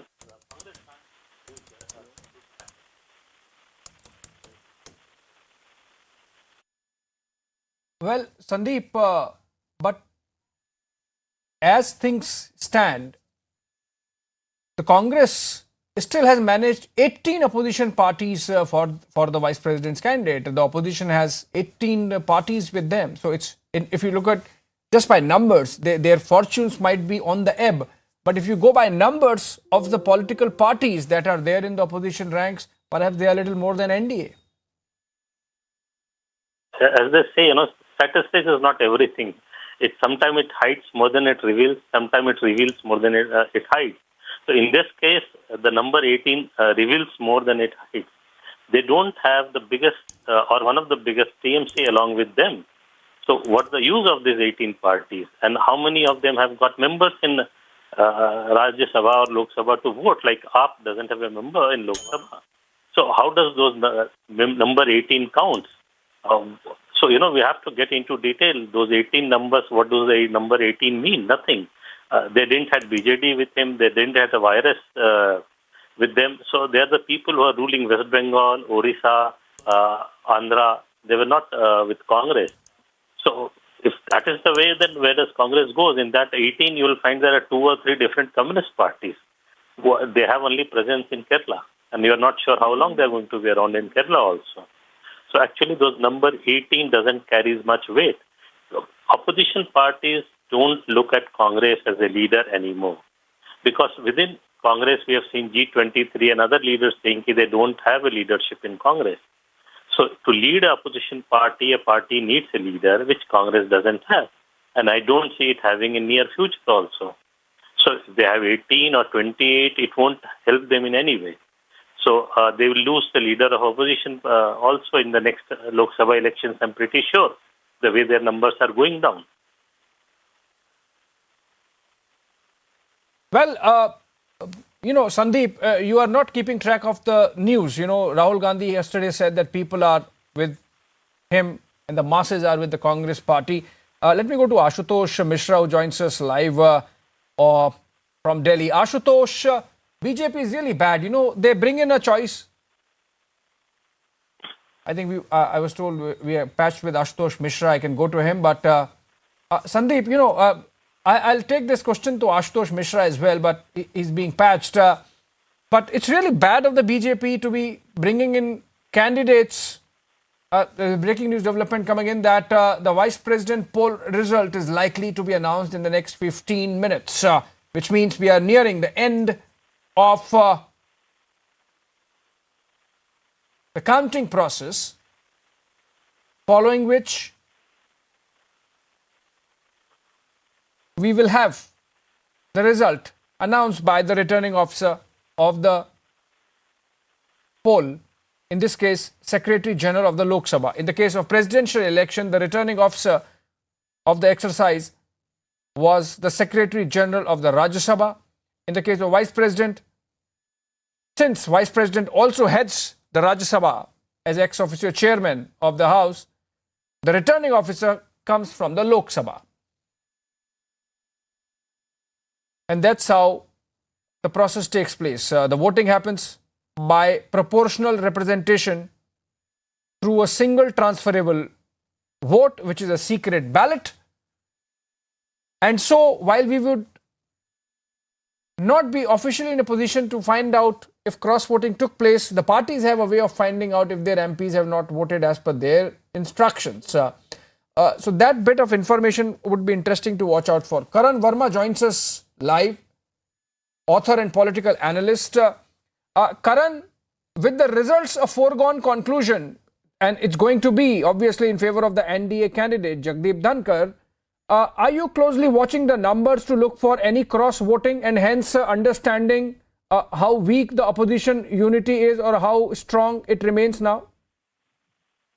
Well, it is certainly an indicator of that. And we saw large cross-voting in the presidential polls. And this one is a very crucial one. I've always believed that the vice presidential elections are far more crucial than even the presidential elections, because the vice president gets to head the Rajya Sabha. When the speaker of the Rajya Sabha has a lot of role to play, and given in the contemporary scenario when a lot of contentious bills are presented, it becomes even more crucial. And what could be better than a governor and someone like Mr. Dhankar, who has such a rich legislative experience himself and has good understanding of the law and dealing with the chief minister. I think it's a step in the right direction, and it'll be interesting to watch how many people cross over. The opposition has not shown a shred of unity, be it the presidential elections, and in the vice presidential elections, it has been an even bigger disappointment. And what it sets is a prelude for the coming Lok Sabha also, where opposition unity is a mirage at best, and it's more power to the ruling party, because they've had excellent choices, come to think of it, for both the presidential and the vice presidential elections, be it the aspect of representation or the aspect of having someone who has rich experience to don the mantle. So yeah, I mean, it's a step in the right direction, and opposition unity is as much in shambles as it's always been, to be honest. Right, opposition unity in shambles. It's a sort of a mirage. Let's try and go to Piyush Ohri, who's reporting from outside the residence of Prahlad Joshi, the Parliamentary Affairs Minister. And that's where the vice presidential candidate of the NDA and the probable winner of the contest, Jagdeep Dhankar, is. Piyush, if you are able to hear me, I can see you. You are patched. Please tell us what's happening there on the ground. Like in the case of Jagdeep Dhankar's village in Jhunjhunu, Rajasthan, are there celebrations already happening at the residence of the Parliamentary Affairs Minister? Are there visitors coming in? What time is Prime Minister expected? So definitely, Abhishek, as you rightly pointed out, the celebrations over here has already begun. You know, as in case of Draupadi Murmu, where we saw a lot of tribal flavor, this time it is a flavor of, a lot of artists from, Jatland, Haryana, Rajasthan have come in. A lot of artists from Jatland have come in. And we are reporting from the Parliamentary Affairs Minister Prahlad Joshi's house, where, all the people have already begun to come in to celebrate the probable victory of Jagdeep Dhankar, the farmer's son and a Jat son. So the celebration, the flavor over here is that there are a lot of artists that have come from Rajasthan and Haryana to celebrate the victory of Jagdeep Dhankar. We are told that at around 8 o'clock to 8:30, Prime Minister Narendra Modi is also expected to come over here to give his greetings to Jagdeep Dhankar after he's probably elected as the Vice President of the country. So we are all now waiting for all the people, all the important dignitaries to come over here at Parliamentary Affairs Minister Prahlad Joshi's house to celebrate the victory of Jagdeep Dhankar, who is now all set to become the 14th Vice President of this country. Back to you in the studio. Right, thank you, Piyush. We'll keep coming back to you. Stay there. Keep watch what's happening there. Ashutosh Mishra joins us live now from Delhi. Ashutosh, BJP is really bad. They first bring in a presidential candidate whom opposition parties can't resist and can't say no to, because she is the first tribal woman presidential candidate, and of course she becomes the president ultimately. And then they bring in a vice presidential candidate whom even Mamata Banerjee, despite all her problems with him, goes and support. What do you do with a party which brings these kind of candidates? Ashutosh. The answer to this, but your last comment is what Tathakat Roy has tweeted. He has asked what is the setting between Mr. Modi and Miss Mamata Banerjee. What is this setting where Mamata Banerjee is sort of supporting Jagdeep Dhankar, with whom she couldn't get along when he was the governor of West Bengal? I mean, we all know how Jagdeep But isn't Dhankar that a question for the opposition to answer? No, it's a question which has been raised by Tathakat Roy, a BJP man, asking the Narendra Modi as to what is his setting with Mamata Banerjee. They are afraid in West Bengal, the BJP supporters. They are worried that what will happen to them if Mamata Banerjee gets along with Narendra Modi for whatever reason. Then it's a problem for the BJP in West Bengal. And that is exactly the thing to point out here. It's nothing. Ashutosh will discuss the Bengal politics a little later, but as of now, it's about the vice presidential election and the consequences the result is going to have for opposition unity heading into whatever state elections are coming up over the next few months and year ahead of the general elections 2024. And in fact, taken together between the president's election and the vice presidential election, the contours of opposition alliances and the contours of the relationship that many of the opposition parties have with the ruling BJP might change, and for the benefit of BJP, if I may say so. In that case, what's the Congress party going to do? So, Abhishek, historically, if you see all these opposition parties, whether it be Mamata, SP, whatever, they have progressed at the cost of Congress votes. And that includes BJP also. They have taken votes away from Congress. That's why BJP today is in power.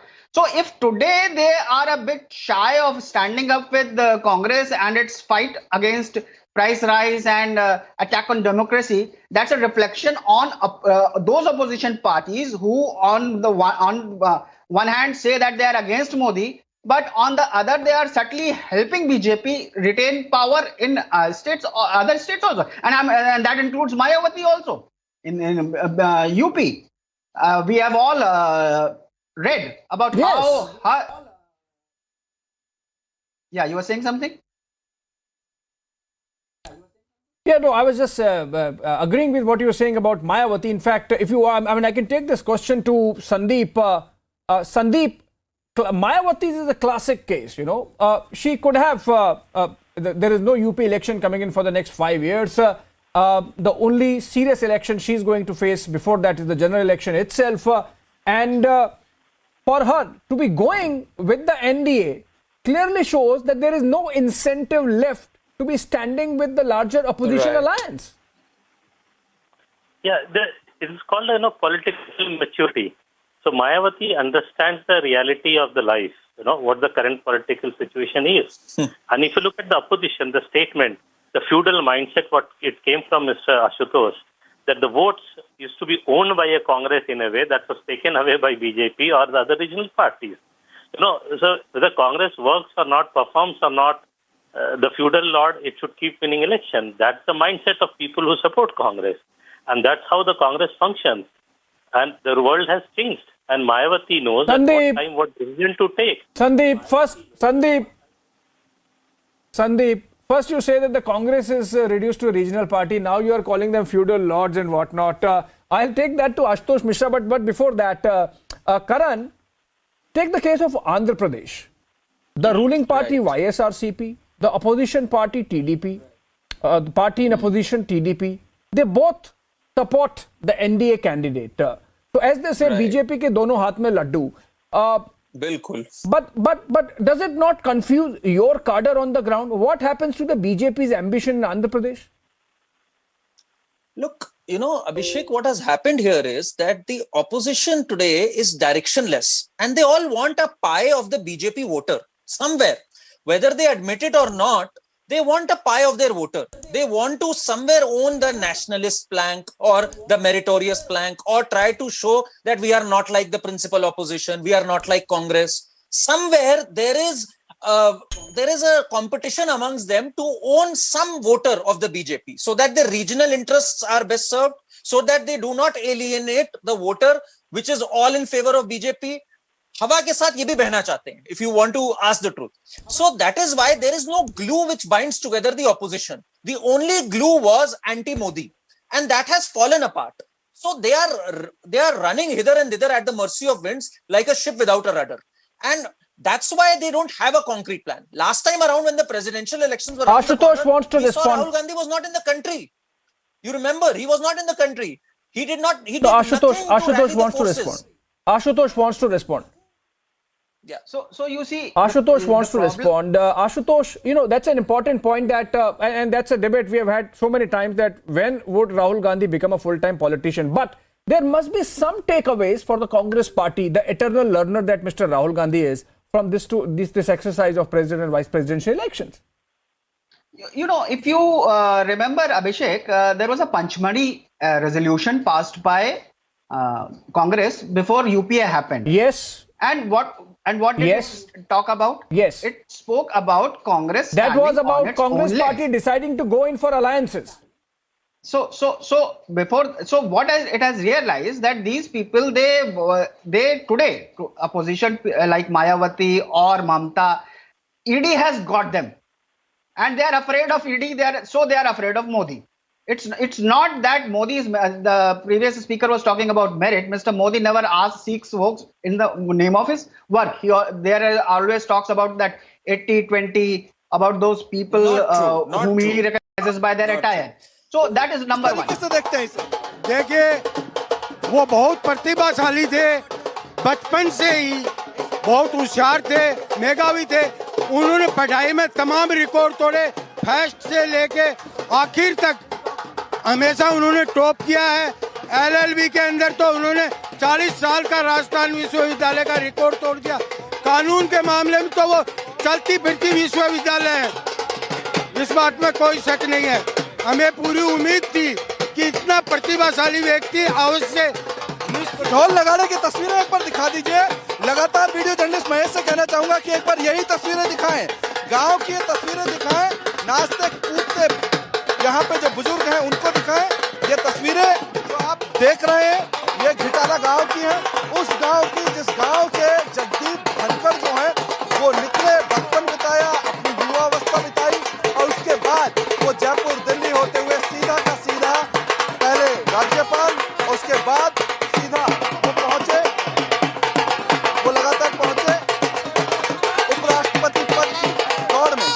और यहाँ उपराष्ट्रपति पद की दौड़ में सुशोभित होंगे.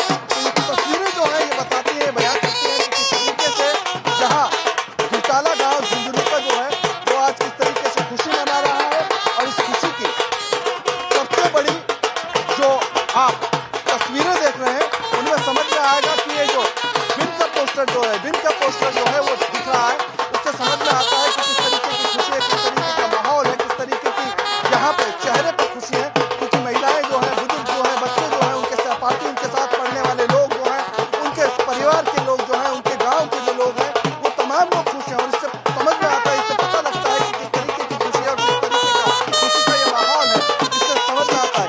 ये तस्वीरें वापस से दिखाने की कोशिश करूंगा जहां आप ये समझेंगे, समझ में आएगा, पता लगेगा कि यहाँ पे बुजुर्ग, बच्चे, तमाम लोग आज जगदीप धनखड़ के उपराष्ट्रपति पद पर जब वो सुशोभित होंगे तो उसकी खुशी कितनी बड़ी होगी, कितनी बड़ी खुशी हो जाती है उनके लिए, उस गांव वालों के लिए, उस खेत में काम करने वाले किसान के लिए जो कहता है गर्व से कि मेरे साथ में खेती किसानी करने वाले जगदीप धनखड़ आज उपराष्ट्रपति पद पर सुशोभित हैं.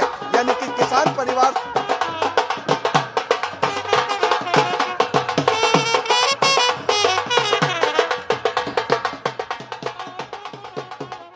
All right, I think we had to cut to those live pictures coming in of celebrations at the Jagdeep Dhankar residence and his village in Jhunjhunu, Rajasthan.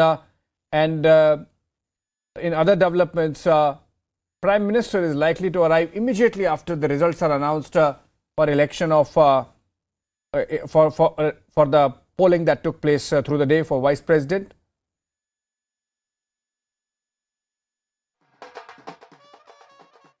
And Piyush Ohri, in fact, is live outside the residence of Prahlad Joshi, the Parliamentary Affairs Minister, where Jagdeep Dhankar is present. Obviously, because he's Bengal governor, was Bengal governor, and does not have a residence in Delhi as yet. And this would be first time that Jagdeep Dhankar would be coming to Delhi after a long, long time. In fact, he used to be a minister in the VP Singh government, not an original RSS vintage leader. Has a socialist background. Let's go to Piyush Ohri. Piyush, any further developments since the last time we spoke about half an hour back? Has there been some more movement, some VIP movement, movement of the SPG, given the fact that the Prime Minister is likely to come? Please give us a sense of what's happening there on the ground. So yes, you rightly pointed out, Abhishek, the movement of SPG now has, further intensified, which gives us a sense that, Prime Minister is expected to come over here at any moment. As of now, we have been told that, the probable time for the Prime Minister to come is between 7:45 to 8:30. But, we are expecting that, he can come at any time to give his greetings to Jagdeep Dhankar, who is now all set to become the 14th Vice President of this country. As of now, what you're seeing over here is, a lot of, Jat flavor, with people, wearing that symbolic turban, which is, identity of, being a Jat and being a farmer. Now, this is very important, as you rightly said, you were just giving the credentials of Jagdeep Dhankar to begin with, of how he started his political career. I would just like to, touch upon the importance of, Jagdeep Dhankar now becoming the Vice President. Mind you, he comes from Jhunjhunu, one of the, very backward districts of Rajasthan, and the ability of him to come from the ranks, to come from the grassroots to this level is definitely quite creditworthy. And this is, as of now, being celebrated with a lot of people over here who are celebrating, the spirit of, being Jat and the spirit of being a farmer. The two most important, points of which the BJP also now wants to, emphasize on while it tries to, try to make its political journey in the coming elections. So yes, it's going to be very important to see of how all this is going to play out electorally for BJP in the coming elections. But having said that, we cannot just discount about how big it is going to be. कितनी बड़ी खुशी है। दूसरी तरफ वो मकान दिखाना चाहूंगा जो पैतृक आवास है। इस आवास से लेकर के जहां बचपन बीता जगदीप धनखड़ का, उस आवास से लेकर के सीधा उपराष्ट्रपति आवास तक वो रहेंगे, तो समझ में आता है कि ये रोशनी में नहाया हुआ मकान जो है वो जीत की कहीं ना कहीं बधाई देता नजर आ रहा है।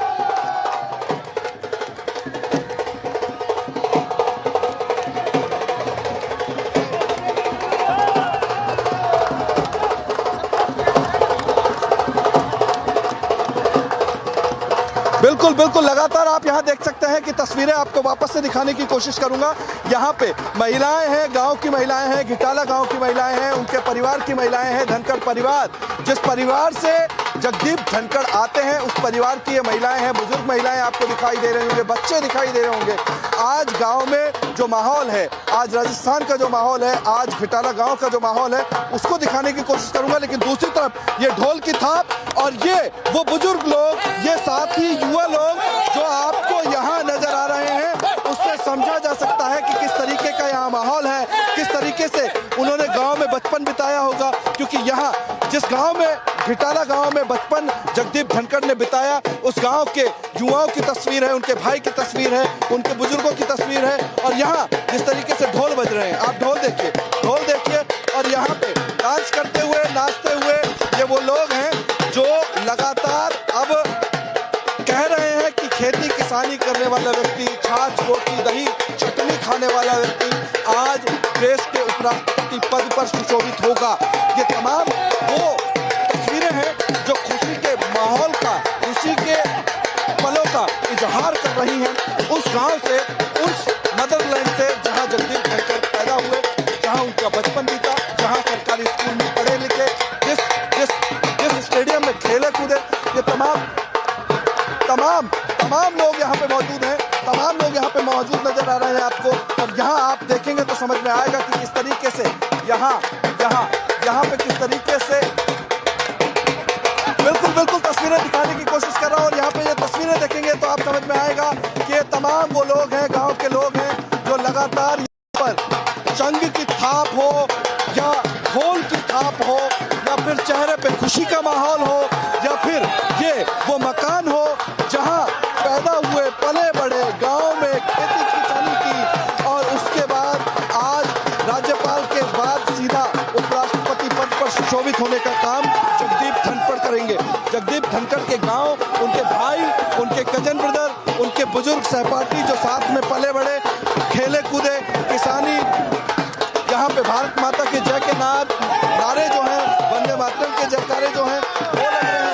जय श्री राम के नारे, श्री राम, जय श्री राम, जय श्री राम, जय श्री राम, वंदे, जय श्री राम, वंदे मातरम, वंदे मातरम, जय श्री राम, जय श्री राम के नारे और जय श्री राम के बाद में वंदे मातरम के नारे लग रहे हैं। घर में खुशी का माहौल है और लगातार बड़ी खुशी की बात है। हमारे पुराने दोस्त बाहर युवराज से बन रहे हैं, ये बड़ी खुशी की बात है। चलो लोग आप यहाँ देखेंगे, देखिए ये चंग ठाक तमाम लोगों को यहाँ पे आप देखेंगे, यहाँ पे ढोल है, नगाड़े हैं, चंग की थाप है।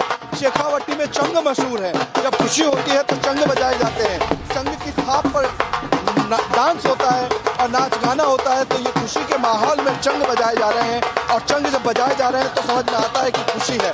और आज in view of heavy rainfall, the State Water Authority of Kerala opened 4 shutters of the Malampua Dam and also issued a warning for those living close to the proximity of the bank of 3 rivers in the area. Amid the arrest of former West Bengal Minister Patra Chawl, ex-TMC leader Baisakhi Banerjee has alleged grave irregularities and corruption in education institutions.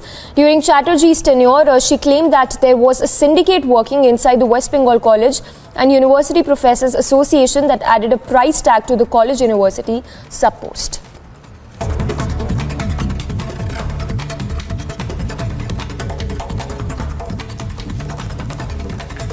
Top stories in brief. A politician in Uttar Pradesh was booked by the Noida police on Friday, allegedly assaulting a woman after a spat with her inside a housing society. The victim went on to say that the police action and authorities' action to protect her nights fell short.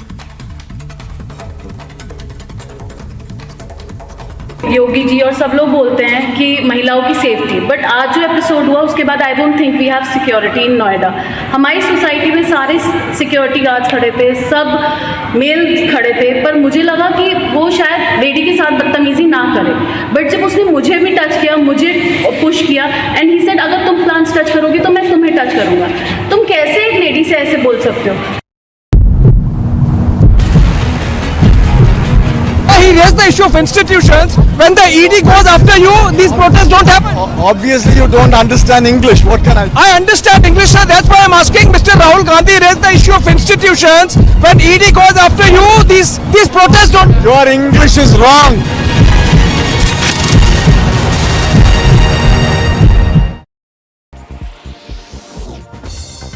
Speaking to Russian media after the ASEAN Foreign Ministers Summit in Cambodia's Phnom Penh, Lavrov said that Western countries are not granted the power to decide whether Russia can be represented in the UN at the General Assembly in September.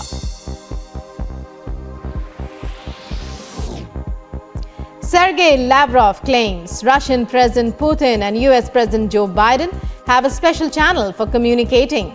Speaking to Russian media after the ASEAN summit, Lavrov says Russia is ready to discuss exchange of prisoners between Russia and the US within the framework agreed upon by the two leaders after a US WNBA basketball star was sentenced to 9 years in jail in Russia. And a roundup of news and brief. Delhi police has elevated its preparedness for the security arrangements in the national capital on the occasion of 75th Independence Day. The DCP note said that no person or place has been left unverified. Meanwhile, BJP conducted a Tiranga Yatra.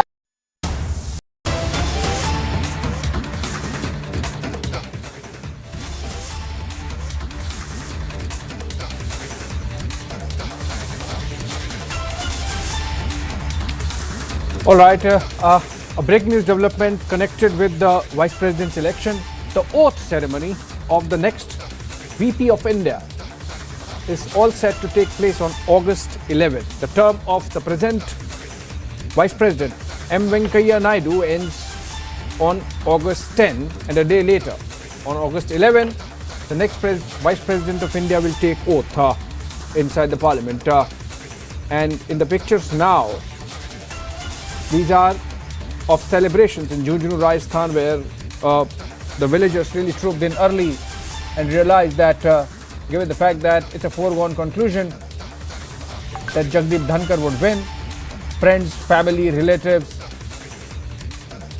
acquaintances, villagers, residents, all joining in the celebrations. These are pictures from earlier, and those lights were the live pictures of gathering at the ancestral home of the probable next Vice President of India. I can continue with the guests if they're with me, and if all right, so I believe Karan Verma, Sandeep Singh and Ashutosh Mishra continue to be with us. Ashutosh, let me take this question to you. I think we broke into the visuals when you were speaking. The method with which BJP pursues any election. So, for example, for the president's election, there was a proper 10-member senior leaders committee that was managing the alliances, managing the parties that were not in alliance but were willing to come.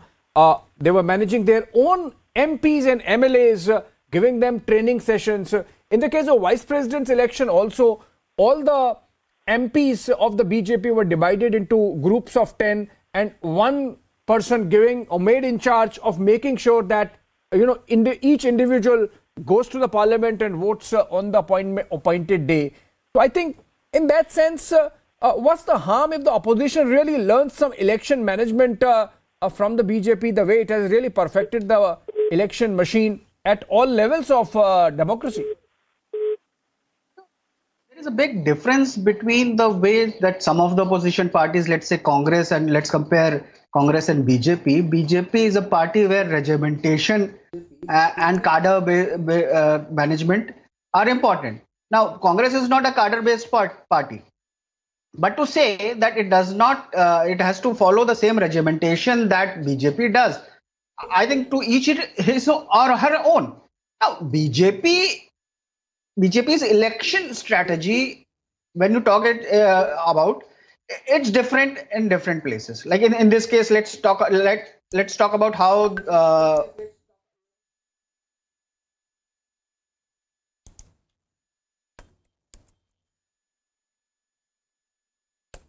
Okay, we have to, I believe, again go back to Jhunjhunu because the pictures are compelling coming from there. Yes, these are the live pictures, and Amardeep continues to be there. Let's listen into Amardeep.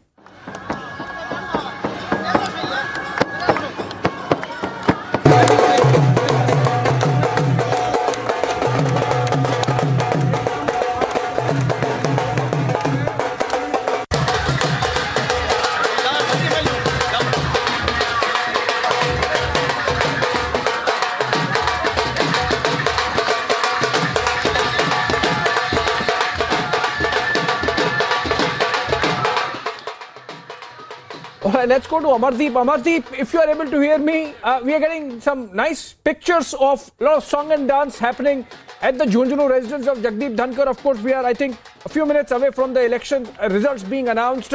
Please take us through all those who are present there, friends, family, relatives, some anecdotes about the probable Vice President of India now. Please tell us what's happening there. Make us speak to some people there. Speak to some people there. Let's get a sense of the celebrations there. Amardeep.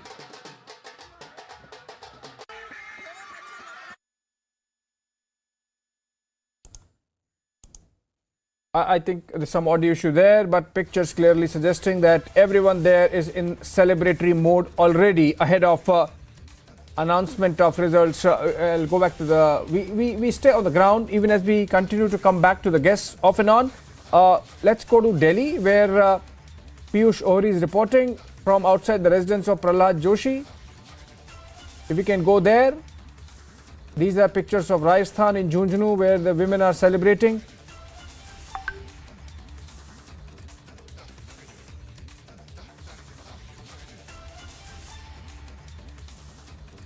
And even Piyush Ohri is dropped. Connectivity issues, even as Celebrations continue. I'll come back to Ashutosh. You can continue with the point you were making. I was asking, the lessons that the opposition parties can learn in election management. It's not a vice. I mean, if you learn, it will help the opposition if they learn some war machine style election management from the BJP. No, this is a cultural, this is a difference in cultures of BJP and Congress, let's say, because we are comparing apples with apples. But it might be different culture, but it's not a vice. It helps the opposition if they learn certain tricks. So if you just let me complete, you will understand the difference. Now, BJP is run, BJP is run by RSS culture, where they drive their followers like a herd of captives. You have to say this, you don't have to say this, you have to do this, you have... Congress, there are leaders who are mature enough, and unlike BJP, they don't need to be every time be told this and that and everything.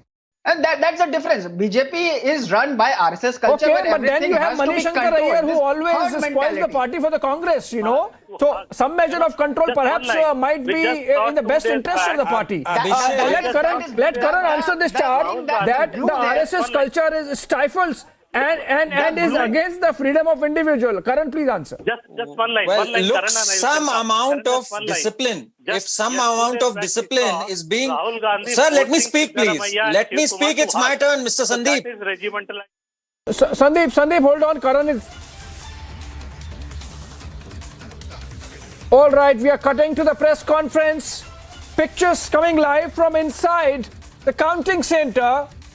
We believe the counting is almost over. These are fresh pictures coming in from the counting center. We can see Bhupendra Yadav, the observer for the NDA candidate. It seems the counting is over. The final touches being given.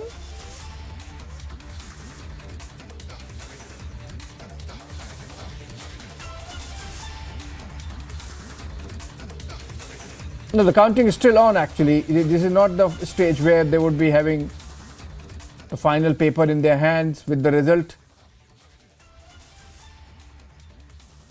There is a second round of pictures that have come in. It's possible that the counting is already over. These pictures could be deferred.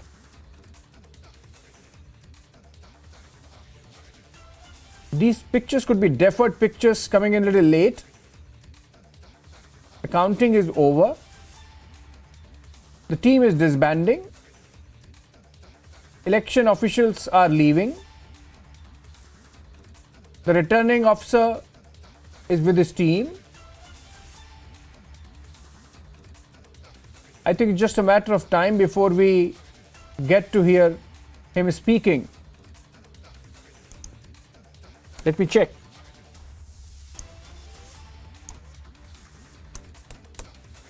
Okay, let's take one more dip at the residence of Parliamentary Affairs Minister Prahlad Joshi, where Mr. Jagdeep Dhankar is, and Piyush Ori is reporting live from there. Piyush, we just had pictures of Parliament and from inside the counting centre, and it seems the counting is over and the result should be announced anytime soon.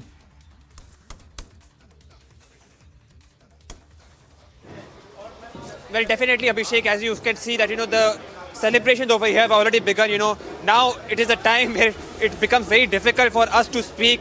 And as you can see the visuals now, the celebrations have begun. People with their symbolic turbans, people with their historical turbans, people with the turbans are now, coming over here to celebrate the victory of Jagdeep Dhankar, who has, come up in a hard way. He was born and raised up in a small town in Jhunjhunu, Rajasthan. And from there, he obtained his law degree. And now from there, he started off his political career. And how he has come a long way of now becoming the next Vice President of the country, and he's all set to become the 14th Vice President of the country. The celebrations over here at Prahlad Joshi's house at 11 Akbar Road has already begun. You can see that there is a loud sound of dhol and nagaras which are being played, and it becomes very difficult for us to speak. But no one is complaining because the moment the celebration over here is of jubilation. People want to celebrate the victory of the sun. There's a lot of Jat flavor which you can see over here. in comparison to the victory of Draupadi Murmu, where you could see a lot of tribal flavor, over here now you're seeing a lot of Jat flavor, where a lot of artists from Rajasthan, Haryana and even Punjab have come in to celebrate the victory of Jagdeep Dhankar. So you can see that preparations have already begun. We can expect that Prime Minister Narendra Modi can arrive at any time after the election results are formally announced. Coming in. So all these things.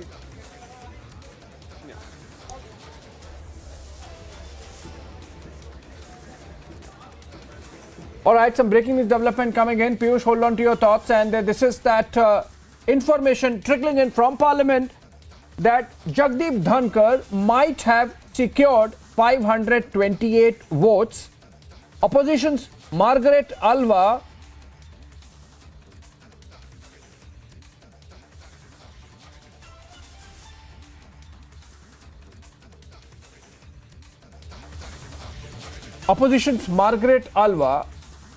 we believe, we are being told, gets 182 votes. There have been 15 invalid votes. And that means Jagdeep Dhankar of the NDA is all set to win the Vice President's election. And no confusion there, obviously. It was a foregone conclusion. What is important is that Jagdeep Dhankar has got more votes than was expected at about 515. So where all these additional 12 or 13 votes come from, that is something which is going to be interesting to watch out as final results are announced.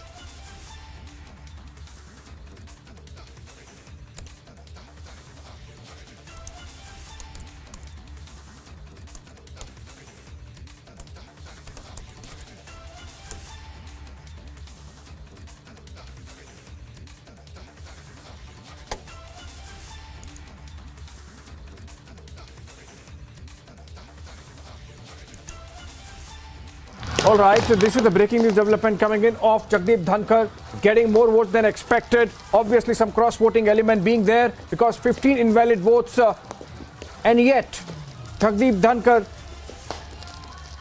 gets 528 as per sources, and Margaret Alva gets 182. She was expecting to get about 200, which means she has got 18 votes less. Jagdeep Dhankar getting about 13 votes more. And in pictures, celebrations going on in Jhunjhunu, Rajasthan, fireworks going on as the family, friends, relatives, extended family, villagers, acquaintances share their excitement with the cameras. We still await a formal announcement by the returning officer of the Lok Sabha, but we can go to the Jhunjhunu celebrations till the time that happens. This should be happening any time now. रोशनी में नहाया हुआ मकान, दूसरी तरफ लोग जो है आतिशबाजी कर रहे हैं और यहाँ आपको ये दिखाई दे रहा है कि यहाँ पे किस तरीके से दिवाली का सा माहौल है। ये दिवाली का सा माहौल जो आपको नजर आ रहा है, ये इस वजह से भी है, इसलिए भी है क्योंकि 588 वोट जगदीप धनखड़ को मिले हैं। इसी मकान से निकले हुए, इसी पैतृक आवास से निकले हुए व्यक्ति जो हैं वो आज देश के उपराष्ट्रपति पद पर सुशोभित हैं और किस तरीके से आज होली दिवाली मनाई जा रही है उसे समझा जा सकता है कि यहाँ खुशी किस हिसाब की है, बेहिसाब खुशी है। और यहाँ ये जो आतिशबाजी है, ये जो फूटती आतिशबाजी है, इसका जश्न अलग है। इसको शब्दों में बयां कर पाना इन गांव वालों के लिए शायद नहीं है, क्योंकि पहले कह चुके हैं। ये देखिए, ये आतिशबाजी, ये पूरी की पूरी तरीके से आप देख रहे हैं कि ये पूरा जोश जुनून ये आप देख रहे हैं। ये समझ में आता है कि किस तरीके का माहौल यहाँ पे है। ये आप देख रहे हैं कि किस तरीके का माहौल है, किस तरीके का यहाँ पे लोगों में जोश है, जुनून है, किस तरीके से यहाँ पे लोग आज आतिशबाजी कर रहे हैं। पूरा गांव, पूरा झुंझुनू जो है वो आज अपने आप को गौरवान्वित महसूस कर रहा है, क्योंकि ये गौरव के वो पल हैं जो आज घटाला गांव झुंझुनू महसूस कर रहा है, जहां से जिस घर से पैदा होकर के एक लंबा सफर तय करके उपराष्ट्रपति बनने का जो उनका पूरा हुआ है, उसी घर से रिपब्लिक आपको वो तस्वीरें दिखा रहा है। उस तस्वीरें जश्न की दिखाने की कोशिश कर रहा है, जो पूरा का पूरा माहौल बयां कर रहा है। ये होली, दिवाली जिस तरीके की है, उससे समझा जा सकता है कि किस तरीके से किसान का बेटा खेती किसानी करने वाला व्यक्ति आज देश का उपराष्ट्रपति बन गया है। चंग, राजस्थान के शेखावटी में चंग जब बजाए जाते हैं तो खुशी का माहौल होता है, और उस खुशी का माहौल होता है जिस खुशी में लोग नाचते हैं, गाते हैं, झूमते हैं। होली माहौल है जब लगातार आतिशबाजियां हो रही हैं, और उस आतिशबाजी से लोगों का जो पूरा का पूरा माहौल है वो चेंज हो जाता है। तो कहीं ना कहीं जो ये पूरा माहौल है उसको चेंज करने की कोशिश की गई है। यहाँ पे आप देखेंगे तस्वीरें कि किस तरीके से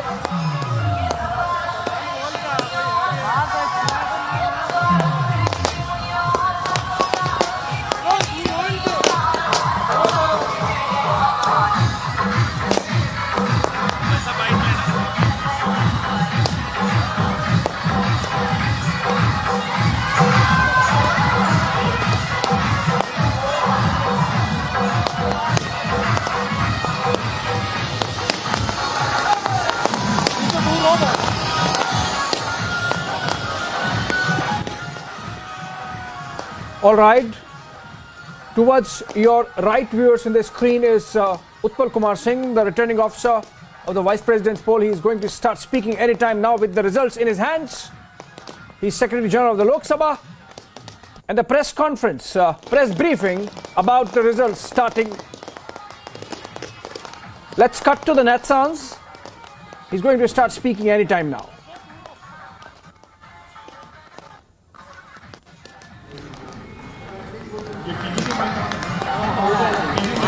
All right, he himself is taking some briefing, I believe, from officers concerned.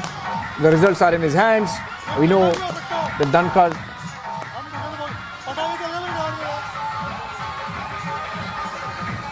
So, notice for the election for the office of Vice President was issued on 5th July 2022. In all, 50 nomination papers were received till the last date for submission of nomination papers. After scrutiny, nomination papers filed by Shri Jagdeep Dhankar and Srimati Margaret Alva were found valid. The polling for the 16th Vice Presidential Election 2022, which commenced at 10 a.m. today in the Parliament House, closed at 5 p.m. Out of 780 electors comprising of elected and nominated members of Rajya Sabha and elected members of Lok Sabha, 725 electors cast their votes. The total elector turnout was accordingly 92.94%. The ballot box was sealed immediately after the close of poll at 5 p.m. in the presence of authorized representatives of contesting candidates and election observers. The counting of votes commenced at 6 p.m. after the ballot box was opened in the presence of authorized representatives of the contesting candidates, election observers and counting officers. 725 votes were polled, which was 92.94% of the total electorate. 710 votes were found valid and 15 votes were found to be invalid. Thus, the percentage of valid votes is 97.93%. The quota sufficient to get a candidate elected is determined by dividing the total number of first preference votes secured by both candidates by 2 and then adding 1 to the quotient. The quota necessary for being elected to the office of Vice President of India was determined to be 356 votes. On the basis of counting, Shri Jagdeep Dhankar secured 528 first preference votes and Srimati Margaret Alva 182 votes. Therefore, in pursuance of the provisions contained in Section 11 of the Presidential and Vice Presidential Elections Act 31 of 1952, read with Rule 35 of the Presidential and Vice Presidential Election Rules 1974, I, Utpal Kumar Singh, the Returning Officer for the Vice Presidential Election 2022, hereby declare that Shri Jagdeep Dhankar, Raj Bhavan, Ward 45, Hare Street, Kolkata 700001, has been duly elected to the office of Vice President of India.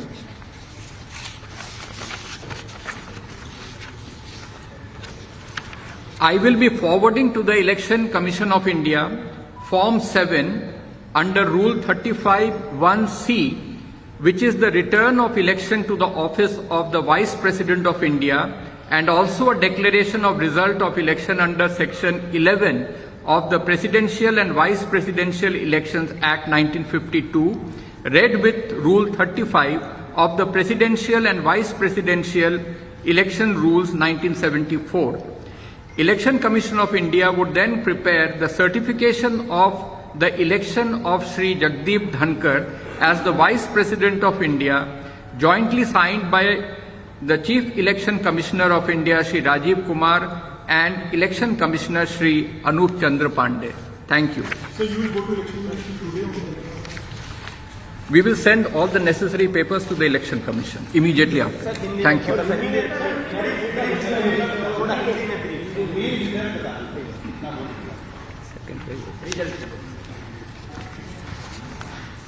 जैसा कि आप सभी को ज्ञात है कि 5 जुलाई 2022 को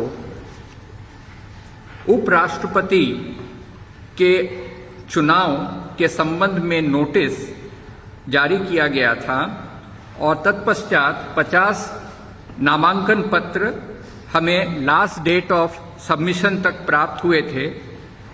इन नामांकन पत्रों की स्क्रूटिनी के पश्चात श्री जगदीप धनकर एवं श्रीमती मार्गरेट आल्वा के नामांकन वैलिड पाए गए। आज प्रातः 10 बजे से पोलिंग प्रारंभ हुआ पार्लियामेंट हाउस में, जो सायंकाल के 5 बजे तक वो चला। 780 इलेक्टर्स में से 725 इलेक्टर्स ने अपने मतदान का प्रयोग किया। यह 92.94% है। 5 बजे के पश्चात बैलेट बॉक्स को सभी कंटेस्टिंग कैंडिडेट्स के प्रतिनिधियों तथा इलेक्शन कमीशन के ऑब्जर्वर्स के सामने सील कर दिया गया एवं 6 बजे के बाद इन्हें सभी प्रार्थियों के एजेंट्स, इलेक्शन ऑब्जर्वर्स तथा काउंटिंग ऑफिसर्स के समक्ष इन्हें इस बैलेट बॉक्स को खोला गया। मतगणना में यह पाया गया कि 725 मत डाले गए थे, जो कि टोटल इलेक्टोरेट का 92.94% है। इन 725 मतों की जब गणना की गई तो ये पाया गया कि 710 इनमें से वैध हैं और 15 मत पत्र वो अवैध पाए गए। इस प्रकार से जो वैध मतों का प्रतिशत है वो 97.93% है। उपराष्ट्रपति के चुनाव के लिए जो कोटा आवश्यक होता है, वह कोटा इस चुनाव के लिए 356 निर्धारित किया गया था। इसमें यह पाया गया कि श्री जगदीप धनकर को 528 मत प्राप्त हुए हैं तथा श्रीमती मार्गरेट आल्वा को 182 मत प्राप्त हुए। राष्ट्रपतीय और उपराष्ट्रपतीय निर्वाचन नियम 1974 के नियम 35 के साथ पठित राष्ट्रपतीय और उपराष्ट्रपतीय निर्वाचन अधिनियम 1952 की धारा 11 में अंतर्विष्ट उपबंधों के अनुसरण में मैं उत्पल कुमार सिंह, रिटर्निंग ऑफिसर, उपराष्ट्रपतीय निर्वाचन 2022 एतद द्वारा घोषणा करता हूं कि श्री जगदीप धनखड़, राजभवन, वार्ड 45, हेयर स्ट्रीट, कोलकाता 700001, भारत के उपराष्ट्रपति पद के लिए सम्यक रूप से निर्वाचित हो गए हैं। इसके पश्चात फॉर्म 7 में आवश्यक प्रविष्टियों को करने के पश्चात इसे भारत निर्वाचन आयोग को जो अधिनियम है और जो नियम है उसके तहत प्रेषित कर दिया जाएगा और भारत निर्वाचन आयोग के द्वारा श्री जगदीप धनखड़ के सर्टिफिकेशन ऑफ इलेक्शन को मुख्य चुनाव आयुक्त श्री राजीव कुमार एवं चुनाव आयुक्त श्री अनूप चंद्र पांडे के संयुक्त हस्ताक्षर से वह जारी किया जाएगा। धन्यवाद।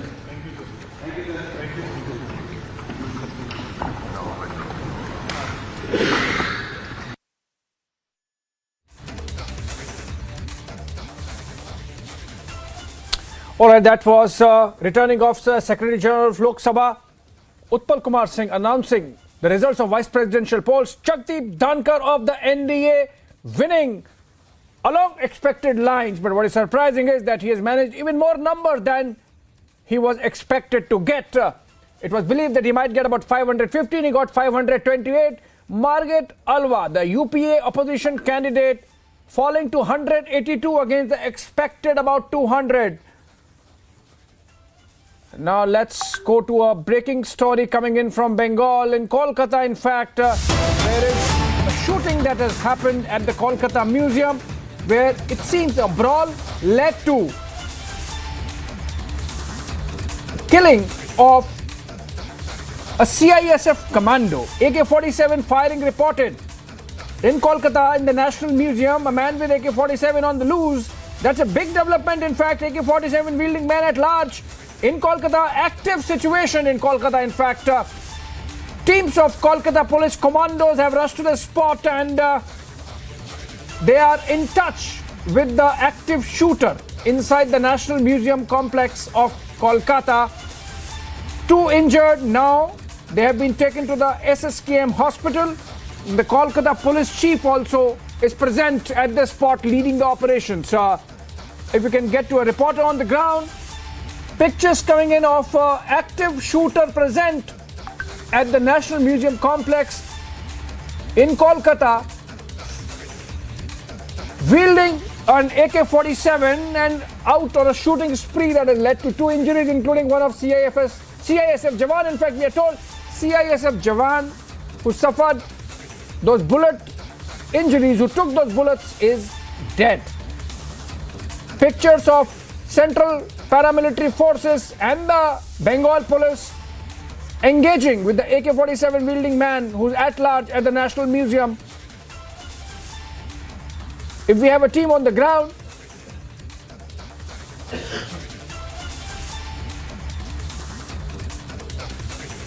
these are fresh pictures.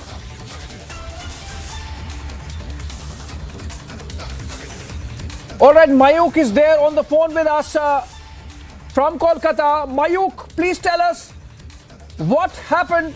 Have we been able to identify who is this AK-47 wielding man? What is the situation on the ground? Has he surrendered? What's the latest? Now, what we are getting in from our sources is that the armory in charge of Indian Museum in Kolkata the Indian Museum closes at 6:30 p.m. Like any other museum in India. And here, after 6:30 p.m., there was a reported brawl between two CISF jawans, and one of the CISF jawans was armory in charge. That is what we are getting in from our sources. And then the eyewitnesses there, they reported that there was incessant firing from one of the jawans' AK-47. They all carry fully loaded AK-47 weapons, and those weapons were activated, and the whole building was literally turned into a battlefield when this particular man, who is still alive, who is still on the run, is found to be firing from all over the places. And Indian Museum is of course a heritage building, and massive damages can happen to this Indian Museum. We are yet to ascertain what are the damages, but right now what we are getting in from Kolkata police sources is that one CISF Jawan has succumbed to injuries. He was injured, and he was taken to SSKM hospital, where he succumbed to his injuries. We are yet to find out whether there are other casualties. It's a developing situation in Kolkata, and it's a massive firing spree. Almost 30 rounds of bullets has been fired from the AK-47. That is what we are getting in from the visuals also. Mayuk, for the clarification, for the benefit of viewers, just clarify that this shooter was actually the CISF Jawan, one of the two CISF Jawan who went into this brawl, and that the official weapon was used to carry out that spray of bullets. Well, yes, Indian Museum is, of course, of heritage property. Indian Museum is protected by CISF, and what we are learning from our sources is that the man who's the gunman, who is still on the run, is an official CISF Jawan. He was the armory in charge of Indian Museum, and he was using his official weapon. That's the AK-47 weapon, which usually the CISF Jawans carry. He started shooting. He started firing, and this entire thing, the panic which gripped Kolkata on a weekend, is literally like a terror attack, because of the fact that Indian Museum is in the heart of the city. It's in the Park Street area, and most of the restaurants are nearby. People were flocking the streets, and they heard the bullets firing. They heard the sound of the bullets, and it was really a panic situation which gripped the entire area. And right now also we are getting in from the visuals, what we can see is that the top cops have entered the Indian Museum. What we are learning from our sources is that the Special Combat Forces of Kolkata Police, they have entered, and Kolkata Police headquarters is also a stone's throw away from this place. And I think there's some kind of development what we are seeing in from the visuals that's on the screen. I think there's some activity which we are yet to find out what it is. We are trying to get in what this particular incident right now, another incident, whether there's some kind of activity is happening, because the police officers, they have entered the Indian Museum. Back to the studio. Yes, Mayuk, in fact, before I let you go, one final question for the benefit of viewers again, those particularly from Kolkata who might be watching. Is there any possibility that civilian population was there? I mean, civilians were there inside, visitors were there inside when this episode happened? Well, I'd like to categorically say that there was no civilians inside the museum, because it was past 6:30 p.m. Indian Standard Time, and here in India, 6:30 p.m. or 6:45 is the last where the museum closes. The museum was closed for the visitors. At 6 p.m. the museum is usually closed for the civilians. So there is no chance of civilians being inside. But since it's a very developing situation, it's still a big situation, and we are yet to find out what are the other developments that's happening. Because right now on the screens you can see the Special Combat Force of Kolkata Police, their finest commandos that have been deployed inside, and their encounter specialists who who are trying to get in more information. They're on a hunt. They're on a manhunt for the gunman who was also from the CISF. So basically, it's still a developing situation. But I can assure you, for the viewers in India, the Republic TV viewers, that there was no civilians. What we are getting in from sources, those who have been injured, there's none of them who have been injured. Only one injury was there, and now what we are getting in from our sources is that another CISF Jawan has succumbed to injury. Right, Mayuk. Just stay with us. In fact, just for the benefit of viewers again, that the shooter has in fact surrendered to police. The CISF Jawan, who turned a shooter against his own colleagues, has surrendered to Kolkata police, and the ASI who's dead in the brawl, in the scuffle which led to the shooting, is identified as, we don't know, we should be identifying that as yet, but another injured sub-inspector, Subir Ghosh, is there at the hospital, at the SSKM hospital. Mayuk, if I could come back to you, just again, if you could give a recap of the events that led to this development and how many injured are there in the hospital as of now? Well, what we are getting from our reports in Kolkata police is that 2 people had been admitted in Kolkata SSKM hospital. The SSKM hospital is just 500 meters away from the Indian Museum, and there you can see another development that is coming in is that we are getting in from our Kolkata police sources is that the gunman, the Jawan, has surrendered to Kolkata police, and what led to the entire brawl is that what we are getting in from sources is that there was a brawl between two CISF Jawans when the Indian Museum closed, and then it led to a fight, and after that the particular person whose name we are yet to know started firing on other CISF Jawans and people there. One of the CISF Jawans, Ranjit Sarangi, he succumbed to his injuries, and ASI Subir Ghosh, I'm sorry, he's a ASI employee. He's employed with Indian Museum. Subir Ghosh, he is still injured, and this is what we are getting in. So one injured and one person succumbed to injury. That is what we are getting in right now, and we are also getting in the fact that the Kolkata police top cops, they have entered with guns.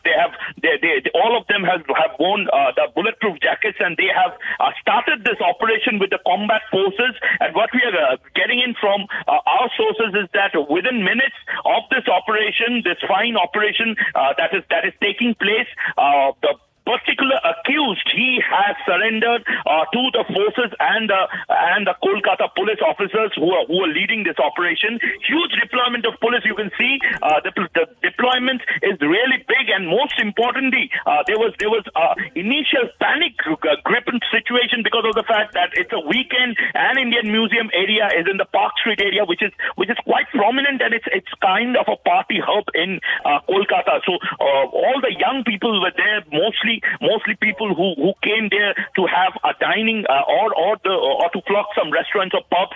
They were around, so it was basically a panic-driven situation. But right now, what we are assuring is that the situation can be over, because what we are getting in from our Kolkata police sources is that the firing is not continuing. The accused, he has surrendered, and he is yet to give his statement. We are still seeing that the Kolkata police joint corp operators as well as the combat force people, they are inside the Indian Museum premises. And on the other hand, we have our reporter at SSKM. We are also getting updates from SSKM hospital, where one CISF Jawan has succumbed to injury. One CISF Jawan has succumbed to injury, and one person has been admitted with bullet injuries. So basically what we are getting in is that 2 people got bullet injuries. One of them succumbed to injuries. It's a massive development in Kolkata on a Saturday. It started, the gunfire sounds could be heard from 7 p.m., 7:30 p.m. And after that, the local Kolkata Park Street police were informed. All the top cops of Kolkata, they rushed to Indian Museum, because Indian Museum is not only a heritage site, but also one of the prime museums in India, the Indian Museum. So there, all the top cops went. And also what we are getting in from our sources is that the paramilitary police officials, they had also been informed, and they are also monitoring the entire situation. That what led to this entire thing that became one of the biggest talking points in Kolkata right now. Back to the studios. Right. Thank you so much for those updates, Mayuk. We continue to be on the story and bring you pictures of the active shooting scene that took place in Kolkata at the National Museum there. Indian Museum, as it is called, a heritage site. And these pictures of one officer killed, an assistant sub-inspector, and other pictures show movement of police, commandos, security forces, and the other paraphernalia, because though the shooter has surrendered, cleaning up operation is going on.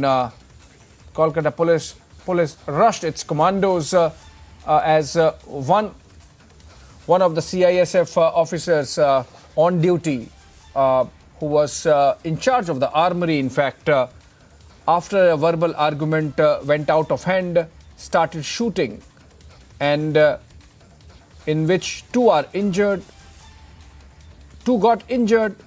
but one of those injured CISF men later succumbed, even as the other is getting treated at the SSKM hospital. If Mayuk is still with us, Mayuk, any clue, any hints yet about what led to this altercation, this brawl, which ultimately led to this tragedy?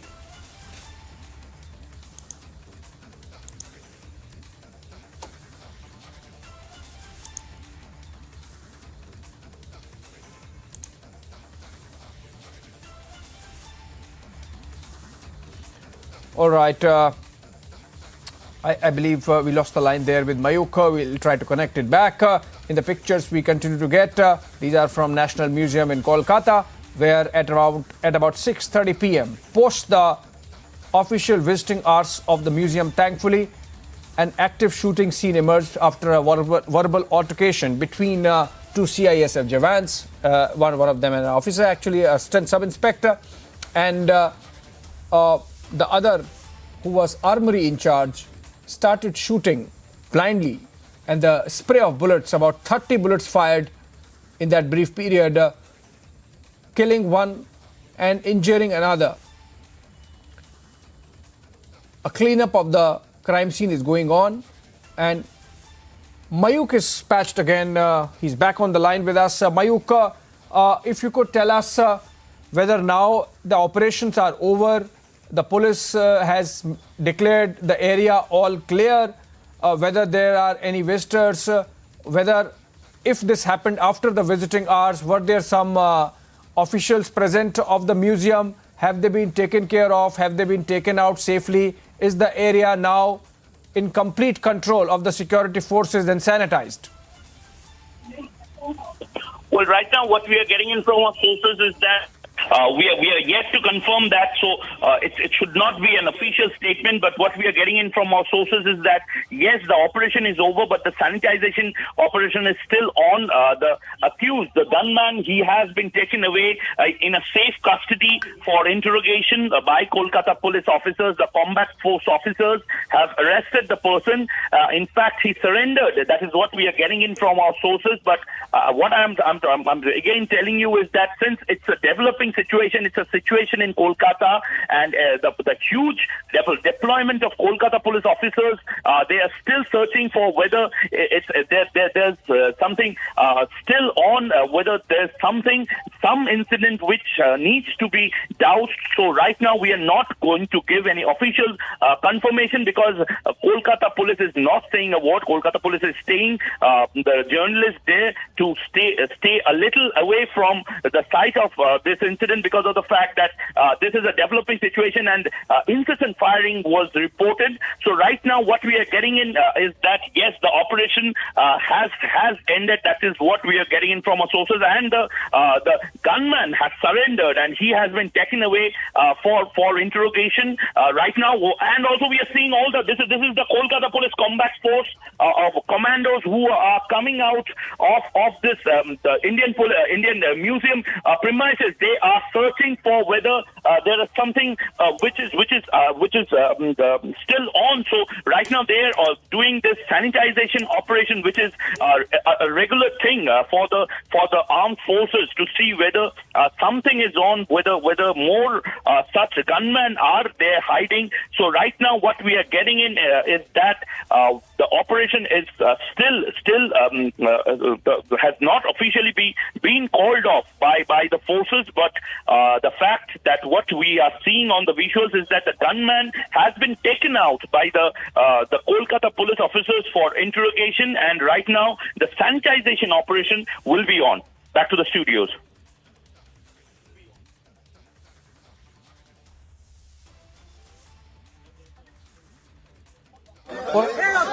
ছটা নাগাদ এই ঘটনাটা আমাদের কাছে report হয় that there is firing going on inside the Indian Museum premises. Accordingly, DC we can see the Kolkata Police Commissioner Vinit Goyal standing and briefing the media along with Muralidhar Sharma, the joint CP crime of Kolkata Police. Control of the situation.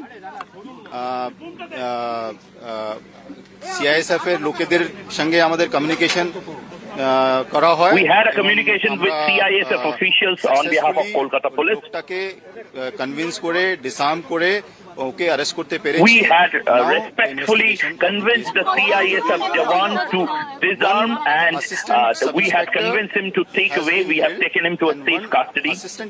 Assistant Commandant Rank Officer, he is injured. One CISF has been killed. That is what has been officially confirmed by Kolkata Police That Commissioner. again is a matter of investigation. Primarily, যে আমাদের মনে হয় about 15 rounds এর কাছাকাছি গুলি fire হয়েছে।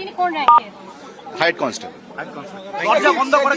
The accused is a High Constable of CISF. That is a matter of investigation. I think it's too early. আমরা ইনভেস্টিগেশনের পরে if there is something like this, we'll let you know. একদমই তাই, কলকাতা পুলিশের কমিশনারের সাথে আমরা কথা বললাম। অনির্বাণদা। All right, that was Kolkata Police Commissioner Mr. Goyal speaking there. Let's go back to Mayuk. Mayuk, you were listening to some bit that came in Bangla. If you can piece together that bit for us and for the benefit of our viewers across the country.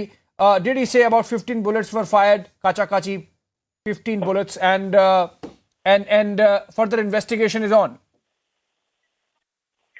Well, yes, Vinit Goyal, the Kolkata Police Commissioner, who is also a renowned encounter specialist, he was leading this entire operation, and he went inside with Muralidhar Sharma, the cop standing next to him in plain in civil clothes. He was Muralidhar Sharma, the joint CP crime. Both of them went inside, and they what Vinit Goyal said in his press conference, in his press statement, is that one accused, he has been cordoned off, he has been arrested, and he has been taken off, and the CISF officials have been communicated, and the entire situation has been briefed to CISF, and also yes, 15 rounds of bullets, that is what the Kolkata Police Commissioner is saying, has been fired. The accused is a high constable, and one who has succumbed to injuries is also a CISF Jawan. Another person who is injured is ASI employee, the Indian Museum employee. That is what we are getting in right now from the Kolkata Police press statement.